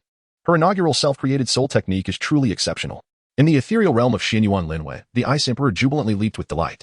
Remarkably, her inaugural self-created soul skill bore her name, embodying the same formidable aura that defined her essence. Indeed, she was the beloved spirit of Xuanyuan Lin Yue, rendering Tianming merely a parasitic entity. Should I entrust the Tianming finger to Lin Yue? The Ice Emperor has one, and I ought to provide one for my brother as well. Observing the exuberant Ice Emperor, Tianming expressed a tinge of envy. Ilex sighed, shaking his head in resignation. These two seemed increasingly dissimilar as a pair, while the little scorpion, the Ice Emperor, appeared ever more enchanted by Lin Yue, reminiscent of the way that girl outside gazed at her. Ah, surely, those who are favored never lack for admirers, Ilex mused. Xuanyuan Lin Yue gazed at the frozen poisonous herbs before retracting the Ice Blue Emperor Scorpion martial soul. A fleeting flash of an ice blue crystal mark appeared on Xuanyuan Lin Yue's forehead, and upon closer inspection, one would discern a heightened affinity for the ice element within him. Xuanyuan Lin Yue traversed through the thicket of poisonous herbs, accompanied by Zhu Qing. As they journeyed towards the summit, within the grand hall of the Blue Electric Tyrant Dragon sect, a figure clad in a verdant robe, exuding a pungent aroma of toxins, confronted the silent Yu engine, seated in contemplation. Old dragon, spare me your indecision. Will you assist me in avenging my kin? Do not forget that your grandson, Yu Tianheng, also perished at the hands of that Tang San. Douluo, the one cloaked in emerald, inquired earnestly. Old poison, are you certain that we, together, can vanquish Tang Hao? Although the Houghton sect does not support him, his brother, Tang Xiao, surely will. Remember, Tang Hao escaped from the encirclement of the Spirit Hall, and the former pope, Qian Xuanji, met his demise at Tang Hao's hands. Yu Yunjin expressed his concerns, not out of a lack of desire for vengeance, but due to the formidable duo of Tang Hao and Tang Xiao, the Haotian twin stars. Tang Hao had not only evaded several titled duoyuos but had also grievously injured them, leaving Qian Xuanji without hope of recovery. Should Tang Xiao join forces with him, the odds would be insurmountable. Yu Yunjin doubted whether the other members of the Blue Electric Tyrant Dragon sect would be willing to embark on such a perilous mission for Yu Tianheng. Douluo, a solitary figure, need not ponder the repercussions, yet as the patriarch of the Blue Electric Tyrant Dragon family, Yu Yunjin bore the weight of his clan's welfare.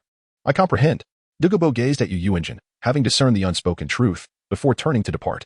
Yin Yin, your grandfather shall avenge you. I swear it. I will ensure your retribution. Tang San, Tang Hao, even if I cannot defeat you, I shall drag you down with me.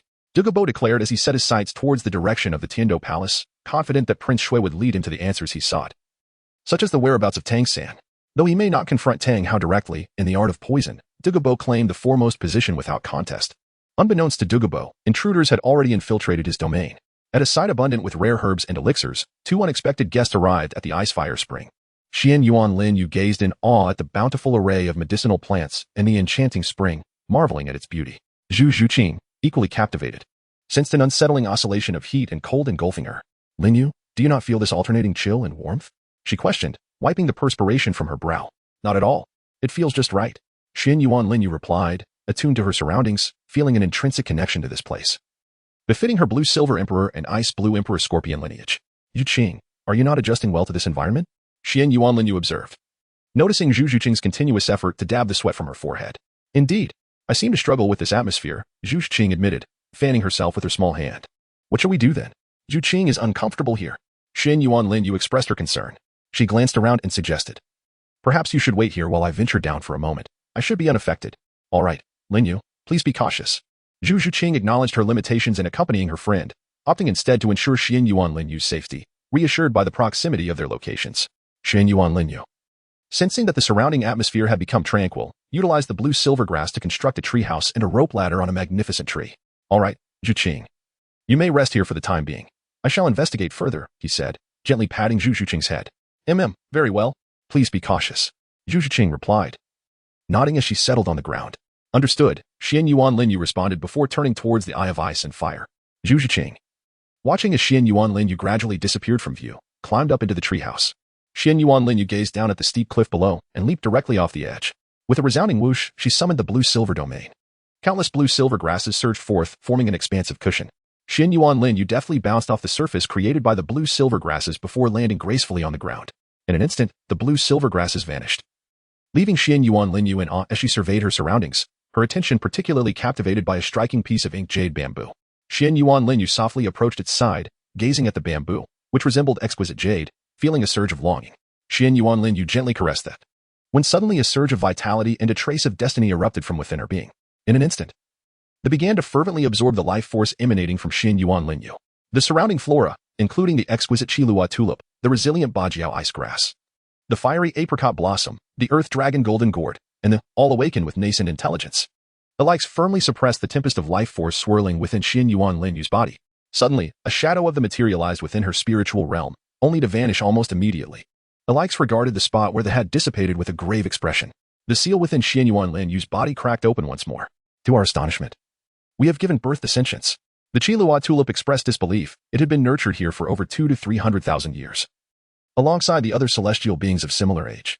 Yet, it was precisely in this moment that they birthed intelligence, while others did not awaken to such vitality. The Qilua tulip, the octagonal ice grass, the blazing fire apricot, the earth dragon gold melon, and the autumn water dew swayed gently. Yet only the inked jade bamboo gazed gravely at the sky, for the heavens had begun to change ominously. Let us ponder how to navigate this thunder calamity. The inked jade bamboo appeared utterly unconcerned, as it had already fixed its gaze upon Xuanyuan Lin Yue. What a predicament this is. The 5 sentient celestial herbs regretted their awakening. Had they not developed intelligence, they would not have become soul beasts. Now, their greed might lead them to perish here. Zhu Qing, noticing the sky's transformation and fearing rain, hastily sought shelter, casting worried glances in the direction of the ice and fire duality eye. Humph. You may deliberate at your leisure. The inked jade bamboo scoffed, a crimson light radiating from its form, permeating the ice and fire duality eye with the aura of a ferocious beast. Respected Emperor, please allow Mo to become your soul ring. My apologies for the impertinence. The inked jade bamboo distinctly sensed 2 familiar presences within Xuanyuan Lin Yue's spiritual realm, confirming their identity as soul beasts. Though the means by which they resided in the spirit world of the blue-silver emperor remained a mystery, it did not deter its resolve to attempt contact. Are we to meet some new friends? Tianming observed the sacrificial actions of the inked jade bamboo with bewilderment, while the ice emperor nodded vacantly, and Aleix chuckled, recognizing yet another fortuitous opportunity presented. What? You. The Qilua tulip and its companions were taken aback by the audacity of the inked jade bamboo. Was not sacrifice synonymous with death? There remained a chance for survival through combat, but sacrifice meant certain demise. An orange-red soul ring, adorned with 4 golden patterns and bamboo leaves, seamlessly integrated into Xuanyuan Lin Yue's being, while the consciousness and essence of the inked jade bamboo wholly merged within. Upon entering Xuanyuan Lin Yue's spiritual realm, the inked jade bamboo encountered 3 figures gazing at it. Greetings, esteemed elders. The inked jade bamboo addressed them. Ah, quite astute. For your daring endeavor, you have attained immortality. Tianming remarked with a tinge of jealousy, having endured great hardships for his own achievements. While this entity had succeeded effortlessly and gained eternal life, it was profoundly unfair. The ink jade bamboo sensed three divine auras within Xuanyuan Lin Yue. One was that of a strikingly handsome man surrounded by the essence of the undead, reminiscent of a reaper. The other two embodied the vastness of the ocean and the essence of pure ice. Three deities. I have struck gold. The ink jade bamboo suddenly felt it had made the wisest decision. The octagonal ice grass contemplated its own possibilities, feeling reassured by the ink jade bamboo's persistence. The individual before it exuded an icy aura. My apologies, dear siblings. The octagonal ice grass quietly murmured, unleashing a crimson light. The blazing fire apricot, along with the Chilua tulip, were left astonished. How could the octagonal follow suit? Hiki, it is my turn. The ice emperor chuckled, as it too sought a second soul ring. The octagonal ice grass, along with its entire essence, fused into Xuanyuan Lin Yue's body. Instantly, Xuanyuan Lin Yue radiated chilling energy, as the ice emperor scorpion possessed it. A blood-red soul ring, bearing the patterns of the octagonal ice grass and three golden lines, integrated into Xuanyuan Lin Yue. While the medicinal effects of the octagonal ice grass were absorbed by the ice emperor scorpion's martial spirit, hidden within Xuanyuan Lin Yue. Under the sacrificial offerings of the two, Xuanyuan Lin Yue's soul power ascended to level 40, leaving her pleasantly surprised, realizing that her arduous cultivation had been expedited by the soul ring elevating her to this level. Outside, Zhu Qing had succumbed to the overwhelming pressure of their sacrifice, and Wang Chuan Xiao pondered following suit. Considering that this blue-silver emperor possessed a spirit of mental prowess, she certainly did not wish to be struck by lightning. My apologies, Li Wuxing Xiaoshu and Qilua Yujingxiang, as well as Diluo Guo, but I must take my leave. Wang Chuan Xiao too offered her sacrifice. During her fusion, Tianming infused her soul ring with a fragment of his own mental essence, catalyzing the evolution of Xuanyuan Lin Yue's spiritual I martial soul, which absorbed traces of slaughtering power. Yili sensed the impending evolution of Xuanyuan Lin Yue's eyes and contemplated using necromantic energy, yet ultimately deemed that possessing genuine slaughter was preferable. Thus, he infused his concealed pure slaughter aura into Xuanyuan Lin Yue's eyes, transforming them into demonic pupils, the Shura demon eyes. Qilua Yujingxiang exchanged glances with Li Huixing Xiaoshu and Diluo Guo. Suddenly, Diluo Guo exclaimed, I wish to try. Let us gamble. Have you thought this through, Guo? Qilua Yujingxiang inquired. Yes, I am resolved to gamble once. Without the gamble, I shall perish under the thunder tribulation, Diluo Guo concluded. Realizing that it could not survive the tribulation alone, and that following the one before him may reveal the true path. Do you also wish to offer your sacrifice? Xuanyuan Lin Yue asked Diluo Guo, who replied with conviction, Indeed, I shall become your soul ring. Are you not concerned that I might be overwhelmed by your presence? Xuanyuan Lin Yue curiously queried. Fear not, for you shall not perish. You possess another martial soul. I will become its second soul ring. Rest assured, we are perfectly compatible. Diluo Guo solemnly affirmed. Very well. Congratulations on your correct answer. However, my body cannot withstand its possession. It is unlike the martial souls of Douluo continent. Whether it will accept you remains uncertain, Xuanyuan Lin Yue cautioned. Do not worry. It will surely accept me. Diluo Guo insisted confidently. Then let us proceed. A powerful aura surged forth once more, compelling the soul beast within the sunset forest to retreat from the vicinity of the ice fire in Yang'ai. Alarmed at the simultaneous fall of so many 100,000-year-old beings, a red soul ring adorned with 4 golden and dragon patterns gradually integrated into Xuanyuan Lin Yue's being. Yet its assimilation was altered by Xuanwu, turning the ring a soil gold hue, inscribed with the patterns from Xuanwu's back. Diluo Guo was acknowledged. Both entities shared a laid-back disposition, preferring to leave the fighting to their master while they enjoyed their rest. Had Xuanyuan Lin Yue known that the great turtle recognized Diluo Guo due to their shared lethargic attributes, she would have been utterly dismayed by their laziness. As the storm of the thunder tribulation loomed, Qilua Yujingxiang and Li Huixing Xiaoshu exchanged wide-eyed stares. Sister, if I leave, will you be saddened? Li Huixing Xiaoshu asked. Go ahead. Qilua Yujingxiang replied, understanding that Li Huixing Xiaoshu was resolved to depart. She was unafraid to face her fate alone, preferring to perish in the thunder tribulation than offer her sacrifice. Take care, sister. Li Huixing Xiaoshu transformed into a soul ring, merging into Xuanyuan Lin Yue's body, propelling her soul power to level 48, compressing such immense energy that it forcibly elevated her to this level, illustrating the sheer magnitude of the power involved. The sky darkened ominously, thunder rumbled, lightning flickered, and a tempest arose. Human, you should leave this place. You cannot escape the tribulation. Qilua Yujingxiang warned upon witnessing the fiery glow around Xuanyuan Lin Yue recede. Do not worry about me. I will endure the tribulation. Xuanyuan Lin Yue appreciated Qilua Yujingxiang's concern. Yet the ice fire in Yag must not be destroyed. To obliterate such a treasure of the world would be a grave loss. Humph. Seeking your own demise. Qilua Yujingxiang, frustrated by Xuanyuan Lin Yue's refusal to heed her advice, scorned. If we had not sacrificed ourselves for you, I would not care if you lived or died. May this turn out well. Xuanyuan Lin Yue gazed uncertainly at the impending thunder tribulation, resigned to confront it. Within the ice fire in Yagai, 2 dragon souls observed Xuanyuan Lin Yue with curiosity, pondering why this half-human did not depart. If all went as expected, she could undoubtedly ascend to divinity. Yet she chose to remain. Let us observe. Indeed, let us continue to watch. The two dragon souls remained vigilant, determined not to allow the tribulation to destroy their resting place. Boom.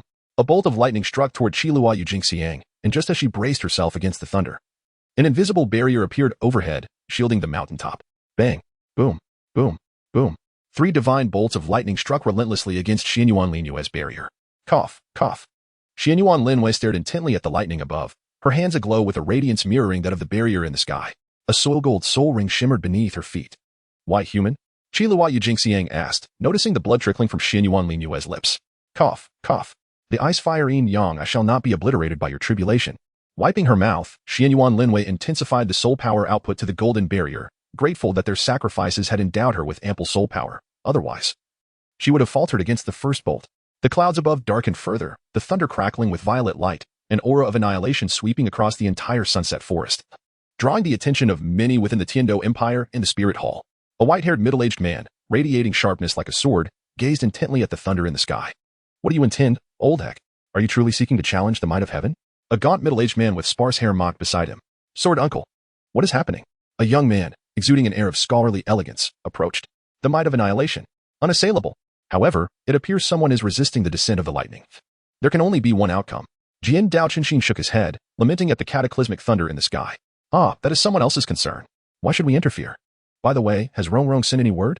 Gu Rong expressed little interest in the unfolding drama, instead curious about Ning Rongrong's correspondence. Yes, she wishes for you, sword uncle. And Gu uncle to protect a boy with the blue-silver grass martial soul, named Tang San. I suspect he is related to Tang Hao. Ning Fingji murmured, gazing into the distance. Oh, intriguing. It seems our little witch has taken a liking to someone. I must see for myself. Should this lad lack the strength to protect Rongrong, I shall not permit it. Gu Rong declared, determined to confront the young man. Jian Dao Chenxin remained silent. Yet his sharp aura intensified, while Tang San, busy forging in the Blue Tyrant Academy, felt a sudden chill down his back. Outside, Ning Rongrong gazed longingly at the muscular Tang San through the window, wiping away drool. Such muscles, such physique. I am utterly tempted. As Ning Rongrong spoke, her words were sharp and fierce. During this period, Xiao Wu had been feeling increasingly anxious, as if someone were watching her, yet she could not identify the source. In the safety of her room, that sensation faded, especially when she was with Tang San, where it felt most intense. As though a warning urged her to keep her distance from him. In the shadows, Tang Hao observed Xiao Wu, who had locked herself away, nodding slightly. If not for Tang San's inability to bear the burden of a 100,000-year soul ring, this little rabbit would have perished long ago. Sigh. I wonder how Ayin is doing. Tang Hao felt a pang of longing for Ayin, gazing into the distance with a hint of nostalgia. The eye of ice and fire was on the verge of collapse, with visible cracks rapidly spreading across the golden barrier in the sky. Xuanyuan Lin Yue had already knelt on one knee, utterly exhausted, unable to maintain her stance and reliant on her legs for support. Qiluo Yujingxiang looked at the pool of blood before Xuanyuan Lin Yue, moved by her willingness to endure such pain for the sake of their home. Knowing she could have escaped, should we intervene? If this continues, that girl may face dire consequences, the Ice Dragon King remarked. Noting Xuanyuan Lin Yue struggled to maintain the protective barrier in the sky, it was reminiscent of humanity's past, questioning the necessity of such sacrifice. Very well. Let us grant her the aid she needs. Otherwise, she may truly encounter calamity. The Fire Dragon King nodded, glancing at the two floating soul bones below. Imbued with draconic might, one a crimson dragon claw and the other an ice blue counterpart, perfectly matching as a pair of arm bones. Let us gamble everything. Xuanyuan Lin Yue declared, gazing at the last and most formidable bolt of lightning remaining in the sky, its power rivaling that of the previous thunderclap. The potential for destruction beyond measure. The overwhelming aura of devastation left everyone devoid of any thought of resistance. There is no possibility of opposing this. Lin Yue. We must go. You cannot endure this any longer. You will perish. Tian Ming urged anxiously. The Ice Empress was equally insistent, urging Xuanyuan Lin Yue to flee. Fully aware of the terrifying nature of the final tribulation, which extinguished all will to resist. Go, my master. Echoed the voices of Mo, Xiaohua, Wang Chuan, Di Guo, and Ba Jiao, all imploring Xuanyuan Lin Yue to depart swiftly. Lin Yue, you have already done enough. Leave the remainder of the tribulation to fate. Your meridians are severed, your organs displaced. This is sufficient. Continuing to hold on will lead to disaster. You must not resist. Yilek's frustration was palpable. It is merely a location. If it is destroyed, so be it. Is it truly more valuable than life itself? Master, everyone, forgive me. I have decided to act recklessly this once. Xuanyuan Lin Yue apologized to the spirits within her mental realm and to Yilek. Allow me to make one last stand. Xuanwu, awaken. Martial spirit, manifest. Xuanyuan Lin Yue forcefully rose, shouting towards the heavens. A dark green light erupted from her, resonating with the sound of water. As a chilling aura surged from the depths of the abyss, a massive silhouette of Xuanwu materialized behind her. Roar. The Xuanwu apparition let out a furious roar, the serpent on its shell also howling at the sky. The Xuanwu form swiftly merged into Xuanyuan Lin Yue, transforming her hair into a rich dark green and her pupils into those of a beast. Her hands morphed into a pair of claw-like appendages adorned with fine scales, while a dark green tattoo spiraled along her arm, extending to her concealed areas. On the back of Xuanyuan Lin Yue, a mysterious tortoise pattern emerged, albeit obscured from view. Surrounding Xuanyuan Lin Yue were several diamond-shaped fragments of tortoise shell. A deep green soul ring radiated its unique brilliance, and a formidable aura erupted from within Xuanyuan Lin Yue, compelling the soul beast in the sunset forest to kneel in reverence. In the core of the Stardow forest, within a certain space, a colossal silver dragon head opened its eyes, fixated intently on the direction of the sunset forest. Within the palace of Sea God Island, a beautiful woman with flowing blue hair gazed towards the Douluo continent, sensing the divine presence. This is impossible. The high priest of Sea God Island was utterly astonished. In the city of slaughter, in a blood-red palace, Tang San, adorned with twin horns, stared intently at the sunset forest, disbelief etched across his face. It cannot be. In the angel hall of the spirit hall, Qian Dalu abruptly lifted his head, halting his act of reverence, and turned to gaze fixedly at the sunset forest. The divine aura, indeed, it is the presence of a deity. In the ice and snow temple of the extreme north, the ice and snow goddess observed the direction of the sunset forest with a grave expression, hoping that this entity had no interest in that girl. Otherwise, the competition would escalate significantly. The ice and snow goddess murmured to herself, "This aura is unfamiliar, yet it far surpasses my own." In the sea god temple of the divine realm, the sea god felt perplexed, as there was no such figure in the divine realm. Yet their aura rivaled that of a divine king. "I hope nothing adverse occurs." The sea god shook his head, realizing that the girl had yet to ascend to Sea God Island for her inheritance, thus he could not afford to focus too much on the Douluo continent. The powerful beings of the Douluo continent were all fixated on the sunset forest, yet they refrained from acting hastily. The emergence of any treasure seemed improbable. This was likely the doing of some formidable existence.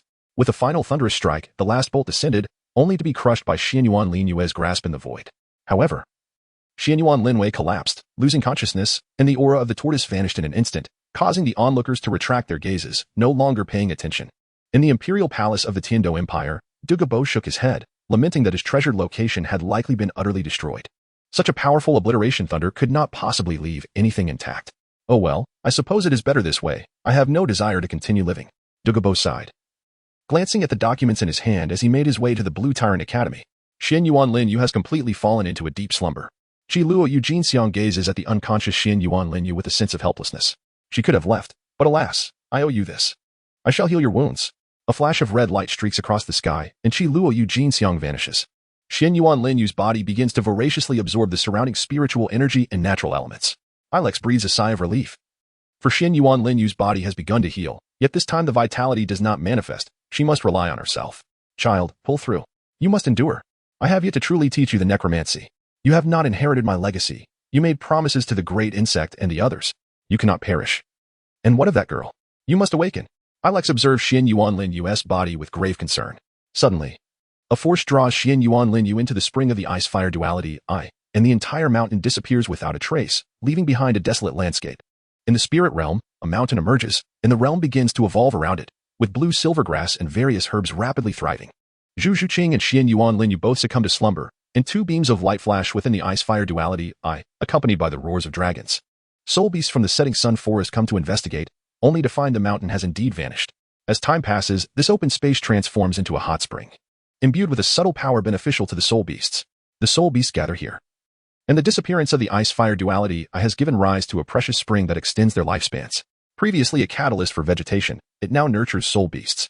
Half a year swiftly passes, and the Soul Master Elite competition approaches, yet the Heavendo Empire and the Heavendo Royal Academy find themselves in a state of urgency, scrambling to fill the last two spots on their team. In the spirit realm, numerous soul beasts gaze at the distant mountain, among them 3 that radiate a crimson glow, having evolved into 10,000-year soul beasts and countless other lesser beasts within a mere half-year. However, these soul beasts appear devoid of intelligence, driven solely by instinct. Even the 3 10,000-year beasts exhibit no more than primal urges. They seem as if they were artificially bred creatures, confined within a controlled environment. The spirit realm is divided into distinct regions. One area is suffused with a fiery red hue, where volcanoes sporadically erupt, confined to this crimson territory. Another area resembles the extreme north of Douluo continent, blanketed in snowflakes. Yet another area experiences perpetual spring, flourishing with a diverse array of vegetation. Within the ice-fire duality, Xuanyuan Lin Yue stirs slightly.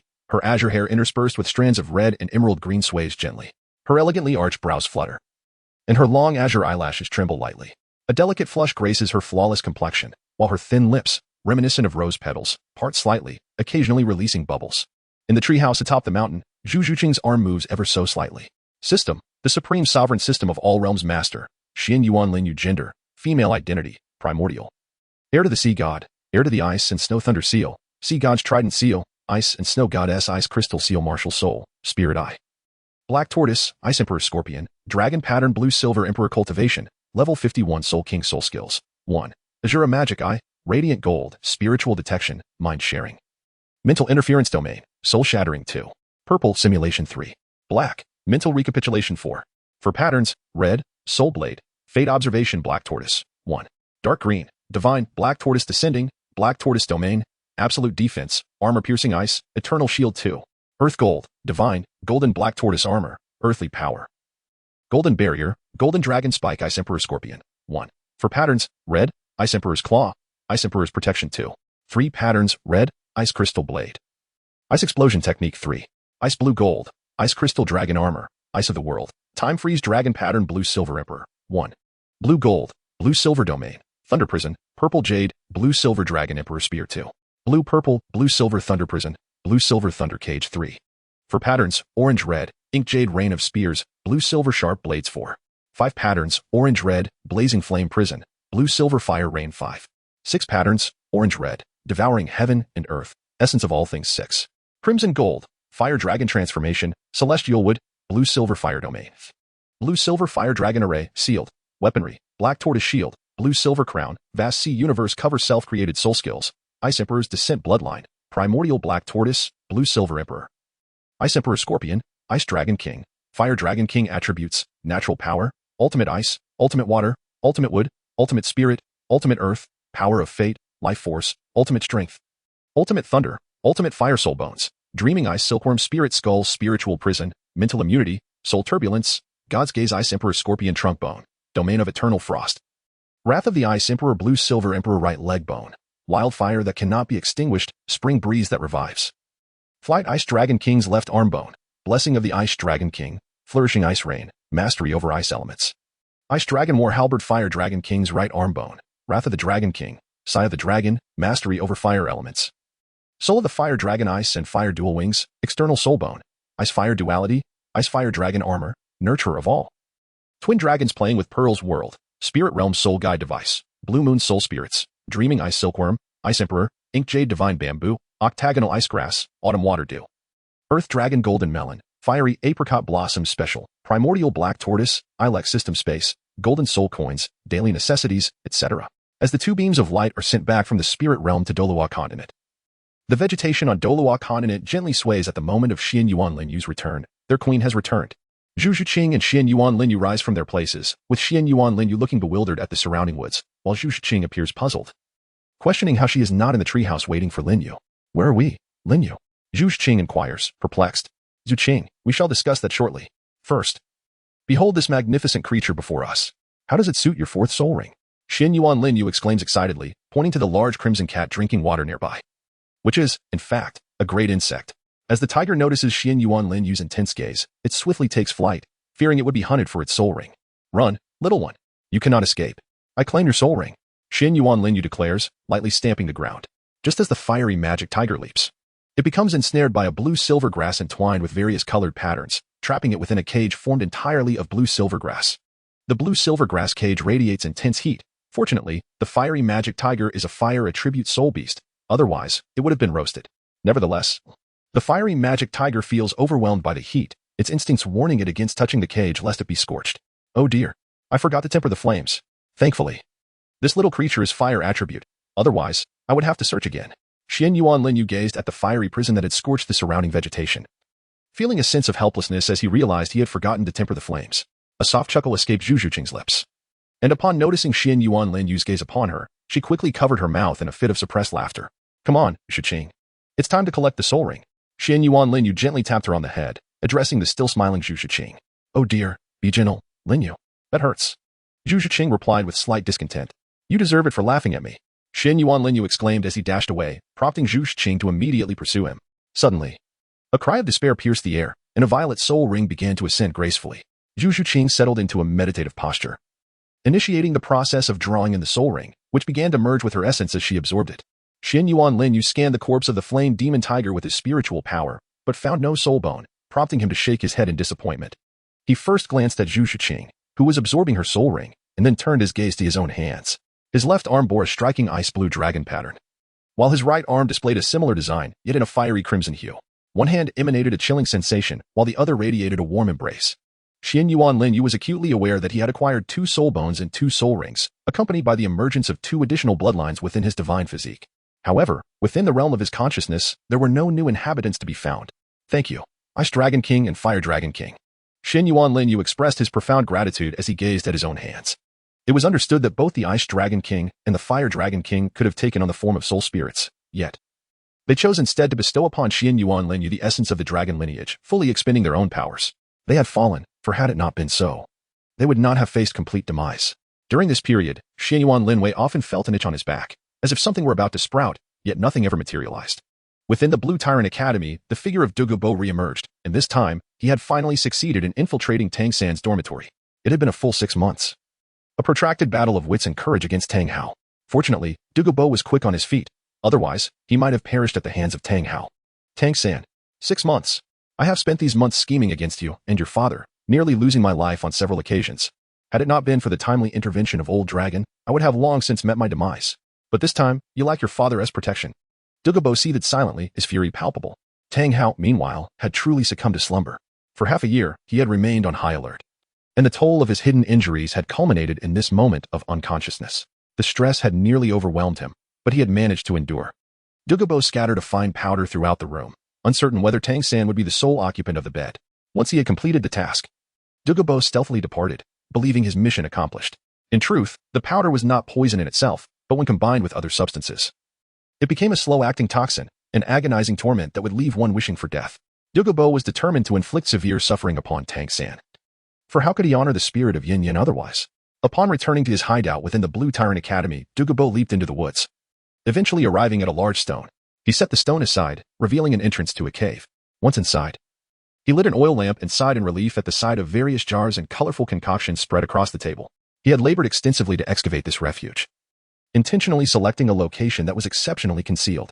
However, unbeknownst to him, Tang Hao rested less than 300 meters away beneath a great tree. Despite their lengthy rivalry, neither had detected the other's presence, as both had masked their auras and assumed the guise of ordinary individuals. They dared not extend their senses widely, thus remaining blissfully unaware of how close they truly were. Had Douluo known that Tang Hao was sleeping like a log nearby, he would have rushed to poison him without hesitation. Damn it, 6 months. A full 6 months. Do you have any idea what I, Douluo, have endured during this time? If Tang Hao were to cry out in protest, would he think I relished this endless game of hide and seek? Each time I unleashed my soul skills, I had to flee at great speed. I was forced to evade your toxins while you had external assistance to save you. As a half-dead man, how could I possibly compete? Every time I aimed to kill you, someone would miraculously intervene to rescue you, while you remain unbothered. I find myself utterly fatigued. In the forest, the sounds of snoring echoed like thunder. Although the area was somewhat distant from the Academy's campus, it still fell under its jurisdiction, thus remaining sparsely populated, yet occasionally frequented by adventurous souls. Mu Bai had visited a few times, often accompanied by upperclassmen and younger students. As for his motives in bringing girls to this secluded spot, well, that was a matter understood by those in the know. The reputation of the evil-eyed lust tiger was not without merit. Oscar had successfully moved on from Ning Rongrong's heartbreak over the past 6 months and now exuded an air of confidence. The Blue Tyrant Academy was now entirely under the management of Flander, with only the name remaining unchanged. Within the boys' dormitory, room 444, Oscar entered after drying his hair with a towel. A delightful aroma wafted through the air. Could it be that Xiao San has brought a girl back? Impossible. How could girls enter the boys' dormitory? Is it Xiao Wu or Rongrong? Or perhaps someone else? Oscar pondered, perplexed. Although he had grown closer to Rongrong, Tang San would never bring her back to the dormitory.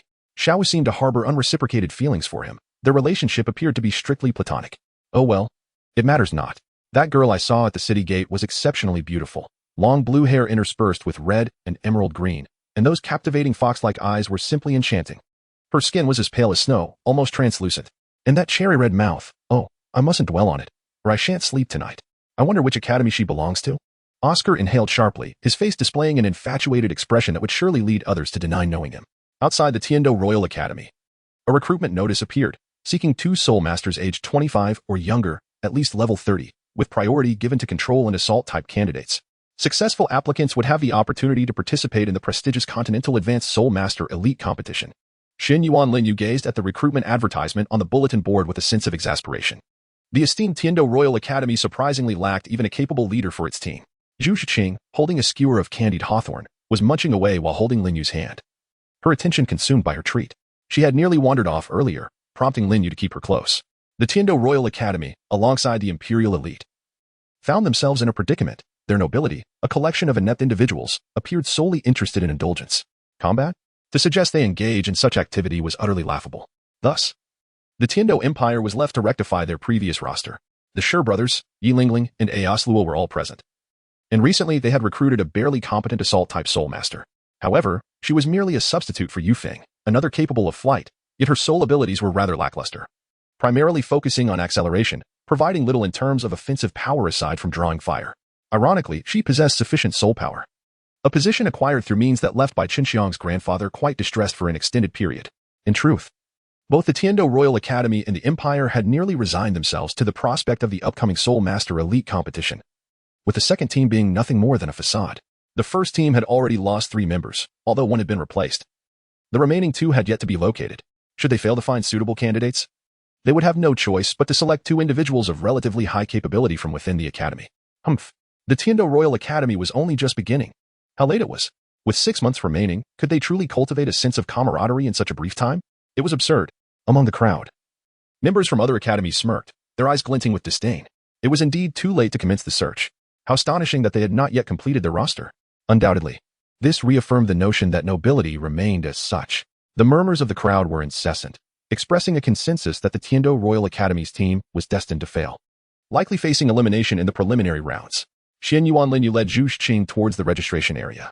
To her astonishment, there were indeed individuals who dared to participate. Did they not comprehend the nature of the aristocrats? Yet, their faces remained concealed behind masks. Nevertheless, the figures of these 2 young women were undeniably striking.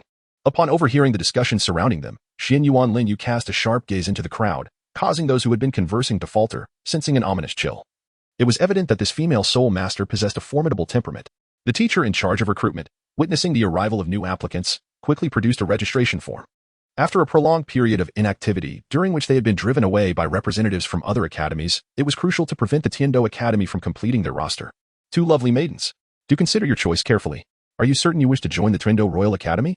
A group emerged from the throng, led by an individual exuding arrogance. Ah, they are from Xuanwu Academy. I heard they are part of the competition. The crowd murmured. Oh, what is this? Are you dissatisfied? Xuanyuan Lin Yue regarded the members of Xuanwu Academy with disdain. You. Very well, allow me to demonstrate our prowess. The Xuanwu Academy team was taken aback by Xuanyuan Lin Yue's audacity. The teacher from Tiando Royal Academy felt quite helpless with the disappearance of the only title Douluo. Douluo, the Xuanwu members felt emboldened to act with impunity. This was primarily attributed to a certain individual named Xuanyuan, whose soul was notoriously unique, often tormenting others with illusions to the brink of death. Soul-shattering. Xuanyuan Lin Yue coldly sneered before invoking her soul technique, unleashing waves of intangible mental force upon the Xuanwu members. Suddenly, they were besieged by a searing pain, collapsing to the ground in agony, blood oozing from their orifices. Consider this a lesson. Should you dare to provoke us again, the consequences will not merely involve soul pain. Xuanyuan Lin Yue warned, her voice laced with authority.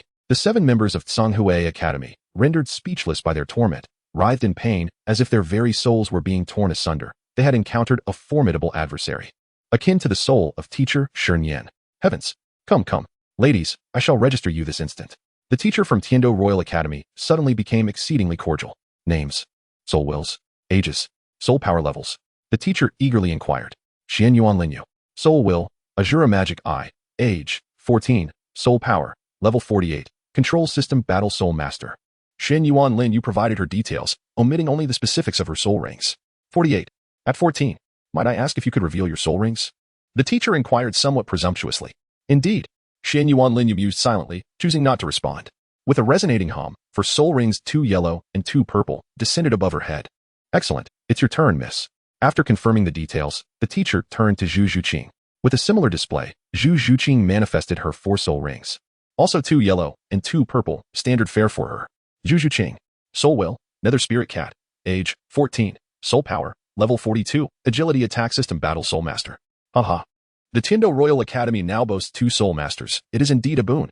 The teacher exclaimed. Please follow me. After completing the registration, He gestured for Xuanyuan Lin Yue and Zhu Qing to enter the administrative office of the Tiando Royal Academy. Xuanyuan Lin Yue hurriedly pulled Zhu Qing to catch up. The young ladies Xuanyuan and Zhu were just about to be introduced by our teacher when they were interrupted. Allow us to introduce ourselves. Greetings to you, young ladies. I am the chief dream mechanism of the Tiando Royal Academy's teaching committee, with a martial soul, Black Demon, and I am an 86th level control system soul Douluo. An elderly man with white hair stood up from his seat to introduce himself. The vice chair of the teaching committee, by Baoshan. With a martial soul of the Heavenly Star Furnace, is an 85th level defense system soul Douluo. A plump middle-aged man said with a cheerful smile. The secondary vice chair, Ji Lin, with a martial soul of the Celestial Green Vine, is an 83rd level control system soul Douluo. A slender old man with yellow hair also stood up to introduce himself to Zhu Qing and Xuanyuan Lin Yue. Greetings to the three esteemed members of the teaching committee. Zhu Qing and Xuanyuan Lin Yue bowed in response. Haha, it is rare to encounter such polite young individuals. Dream Mechanism remarked with a smile. You bear a resemblance to my grandfather. Xuanyuan Lin Yue observed Dream Mechanism, reminiscent of her grandfather back in the Imperial Soul Village. Ah, it seems your grandfather is also a kind-hearted elder. Dream Mechanism stroked his beard. He is indeed a wonderful person, one of the best in my life. He raised me, and without him, I might have perished as food for a soul beast. Xuanyuan Lin Yue expressed a sense of longing for her grandfather at home, deciding she would visit him after the Soul Master competition concluded. Zhu Qing held Xuanyuan Lin Yue's hand tightly, wishing to comfort her. She envied Lin Yue's family. But now she felt she had family too. It's all right, Zhu Qing. After the Soul Master Elite competition, we will visit grandfather together. Xuanyuan Lin Yue also responded to Zhu Qing, who nodded in acknowledgement. Haha, indeed. Congratulations to you all for securing a place in the Royal Dueling Academy's first team. Through Xuanyuan Lin Yue's words, Meng Xinji sensed that this young girl had achieved her current stature through her own efforts, rather than being nurtured by others. Teacher Lin, please take them to the first team's territory. 2 level 40 monsters. Ha ha ha, what a gain. With half a year remaining. Let's hasten their integration and cultivate their synergy as much as possible. Yes, Chief Meng. The teacher surnamed Lin led Xuanyuan Lin Yue and Zhu Qing away. After they departed, Meng Xinji and Bai Baoshan exchanged glances at the two forms before them, nodding in agreement. Truly monstrous. They were even more formidable than those from Lin Bai Academy, comparable to the individuals from the Spirit Hall, the Golden Generation, especially this Lin Yue girl. Astonishingly, just 2 levels away from becoming a level 50 Soul King. If she could break through within these 6 months, securing second place in the Soul Master Elite Competition Finals should pose no problem. The Royal Dueling Team's first team was now complete. Captain, Xuanyuan Lin Yue. Martial Soul, Azura Demon Eye, Level 48 Control System Soul Master, Soul Rings, 2 yellow, 2 purple. Team Member, Zhu Qing, Martial Soul, Nether Spirit Cat. Level 42 Agility Attack System Soul Master, Soul Rings, 2 yellow, 2 purple.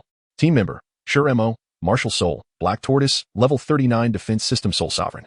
Soul Rings, 2 yellow, 1 purple. Team Member, Sure Mo, Martial Soul, Black Tortoise, Level 38 Defense System Soul Master, Soul Rings, 2 yellow, 1 purple. Team Member, by Qinxiang. Martial Soul, Sharp-Tailed Swift, Level 37 Agility Attack System Soul Master, Soul Rings, 2 yellow, 1 purple. Team Member, Osro, Martial Soul, Ghost Leopard. Level 37 Agility Attack System Soul Sovereign, Soul Rings, 2 yellow, 1 purple. Team Member, Yi Lingling, Martial Soul, 9 Heart Begonia, Level 35 Support System Soul Sovereign. Soul Rings, 2 yellow, 1 purple. Hopefully, they will have a chance at victory. But will half a year be enough for them to truly develop compatibility? Was it a bit hasty to make Lin Yue the captain? Hasty. Strength is the best proof. A person of humble origins who has grown to this level possesses a mind that should not be wasted as a mere team member. Have you not noticed the bond between the two girls? Zhu Qing would never heed anyone else's words, so Lin Yue, being the strongest, must be the captain. Otherwise, Zhu Qing, a member of the Zhu family from the Star Luo Empire, would not listen to anyone else, although we do not know why she chose to follow others. You are aware of the Zhu family's rules. Nonetheless, her choice was wise, as it is evidently better than following her legendary fiancé. Indeed, the second prince of the Star Luo Empire fled in fear of his brother, which turned the empire into a joke. However, since the Star Luo Empire was in competition with the Tiando Empire, this matter was suppressed. Otherwise, haha. The 3 committee members discussed these topics privately. And Zhu Qing's decision was indeed correct. A person who would abandon her in flight cannot be trusted with a lifetime commitment. Moreover, there are not many female soul masters. And now those young men have lost 2 choices. Aha. Yes, indeed. These 2 girls are utterly indifferent to worldly views. Yet who would dare to speak against them? Offending 2 future title Douluos is akin to seeking one's own demise. Yes, it is likely that the youngest to become a title Douluo will be Lin Yue. The record set by Hao Yan Douluo is bound to be broken. Is that not a good thing? Lin Yue is, after all, a citizen of our Tiando Empire, while Haotian sect supports the Star Luo Empire. Correct. The Tiando Empire must have a new title Douluo. Dugubo, the poison Douluo, may not have long to live. After all, Haotian Douluo Tang Hao is not someone to be trifled with. Tang Hao's son killed Dugubo's only granddaughter and Yu Tianheng of the Blue Lightning Tyrant Dragon sect, as well as the children of our Tiando nobility. Is it wrong for Dugubo to seek vengeance for his granddaughter? Dying at Tang Hao's hands is simply due to his own inadequacies. However, we must cultivate a title Douluo for the empire, even if merely nominally. With one, the other shall also belong to us. And as for Zhu Qing, they are merely foolish. Yes, Old Bai is correct. They are indeed foolish, having expelled her. We must do our utmost to provide convenience for the two. From Xuanyuan Lin Yue bringing Zhu Qing on a journey, it is evident that she cherishes freedom. If not for the Soul Master Elite competition, Lin Yue would have likely taken Zhu Qing back to her hometown to be with her grandfather. You were right. What can we do about that fool Xuexing? We shall report directly to the emperor. He is but a mere prince. All right, let us go. With that, the three of them departed, heading towards the palace with the gathered information in hand. Along the way, Prince Xuexing, seated in his carriage, noticed several individuals hastily making their way to the palace but paid little mind, for the auction was about to commence. 36. The circumstances surrounding Xiao Wu's departure at Tang San's hands. The mental interference domain. An invisible field enveloped the entire arena, leaving the Shijiao brothers dizzy on the platform. While Yilingling could not help but rub her head, feeling dazed by her surroundings. Bai Qinxiang in the sky alternated between soaring high and plummeting down, while the ghost leopard Osro was rendered unconscious by Xuanyuan Lin Yue's mental assault, lying helplessly to the side. 37. The dead owed by Xiao Wu. Leave it to me, Xuanyuan Lin Yue declared as she gazed upon the weakened Xiao Wu, behind whom loomed a colossal soft bone charm rabbit. What the heck? 100,000-year soul beast. I never expected Lin Yue to have such a soul beast by her side. Tianming was astonished, realizing he had failed to notice that this young girl was a soul beast.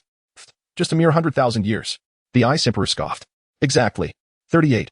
Following Shrek. Tang San, with his 8 spider lances, could have extracted the venom from the human-faced demon spider within her body, yet he merely watched as she gradually weakened. If not for Lin Yue, she would have perished from the venom. Sigh, I was too naive. Xiao Wu silently shook her head, closing her eyes and drifting into a deep slumber. In the middle of the night, Big Sister, their SA situation. Shirem's voice rang out from outside. Xuanyuan Lin Yue, Zhu Qing, Yilingling, and Bai Qinxiang emerged from their tent, with even Shiremo and Osro roused from their slumber, hastily exiting the shelter. The 7 of them gazed in bewilderment at the soul beasts encircling them, perplexed by the sudden appearance of so many creatures that seemed to have appeared out of nowhere.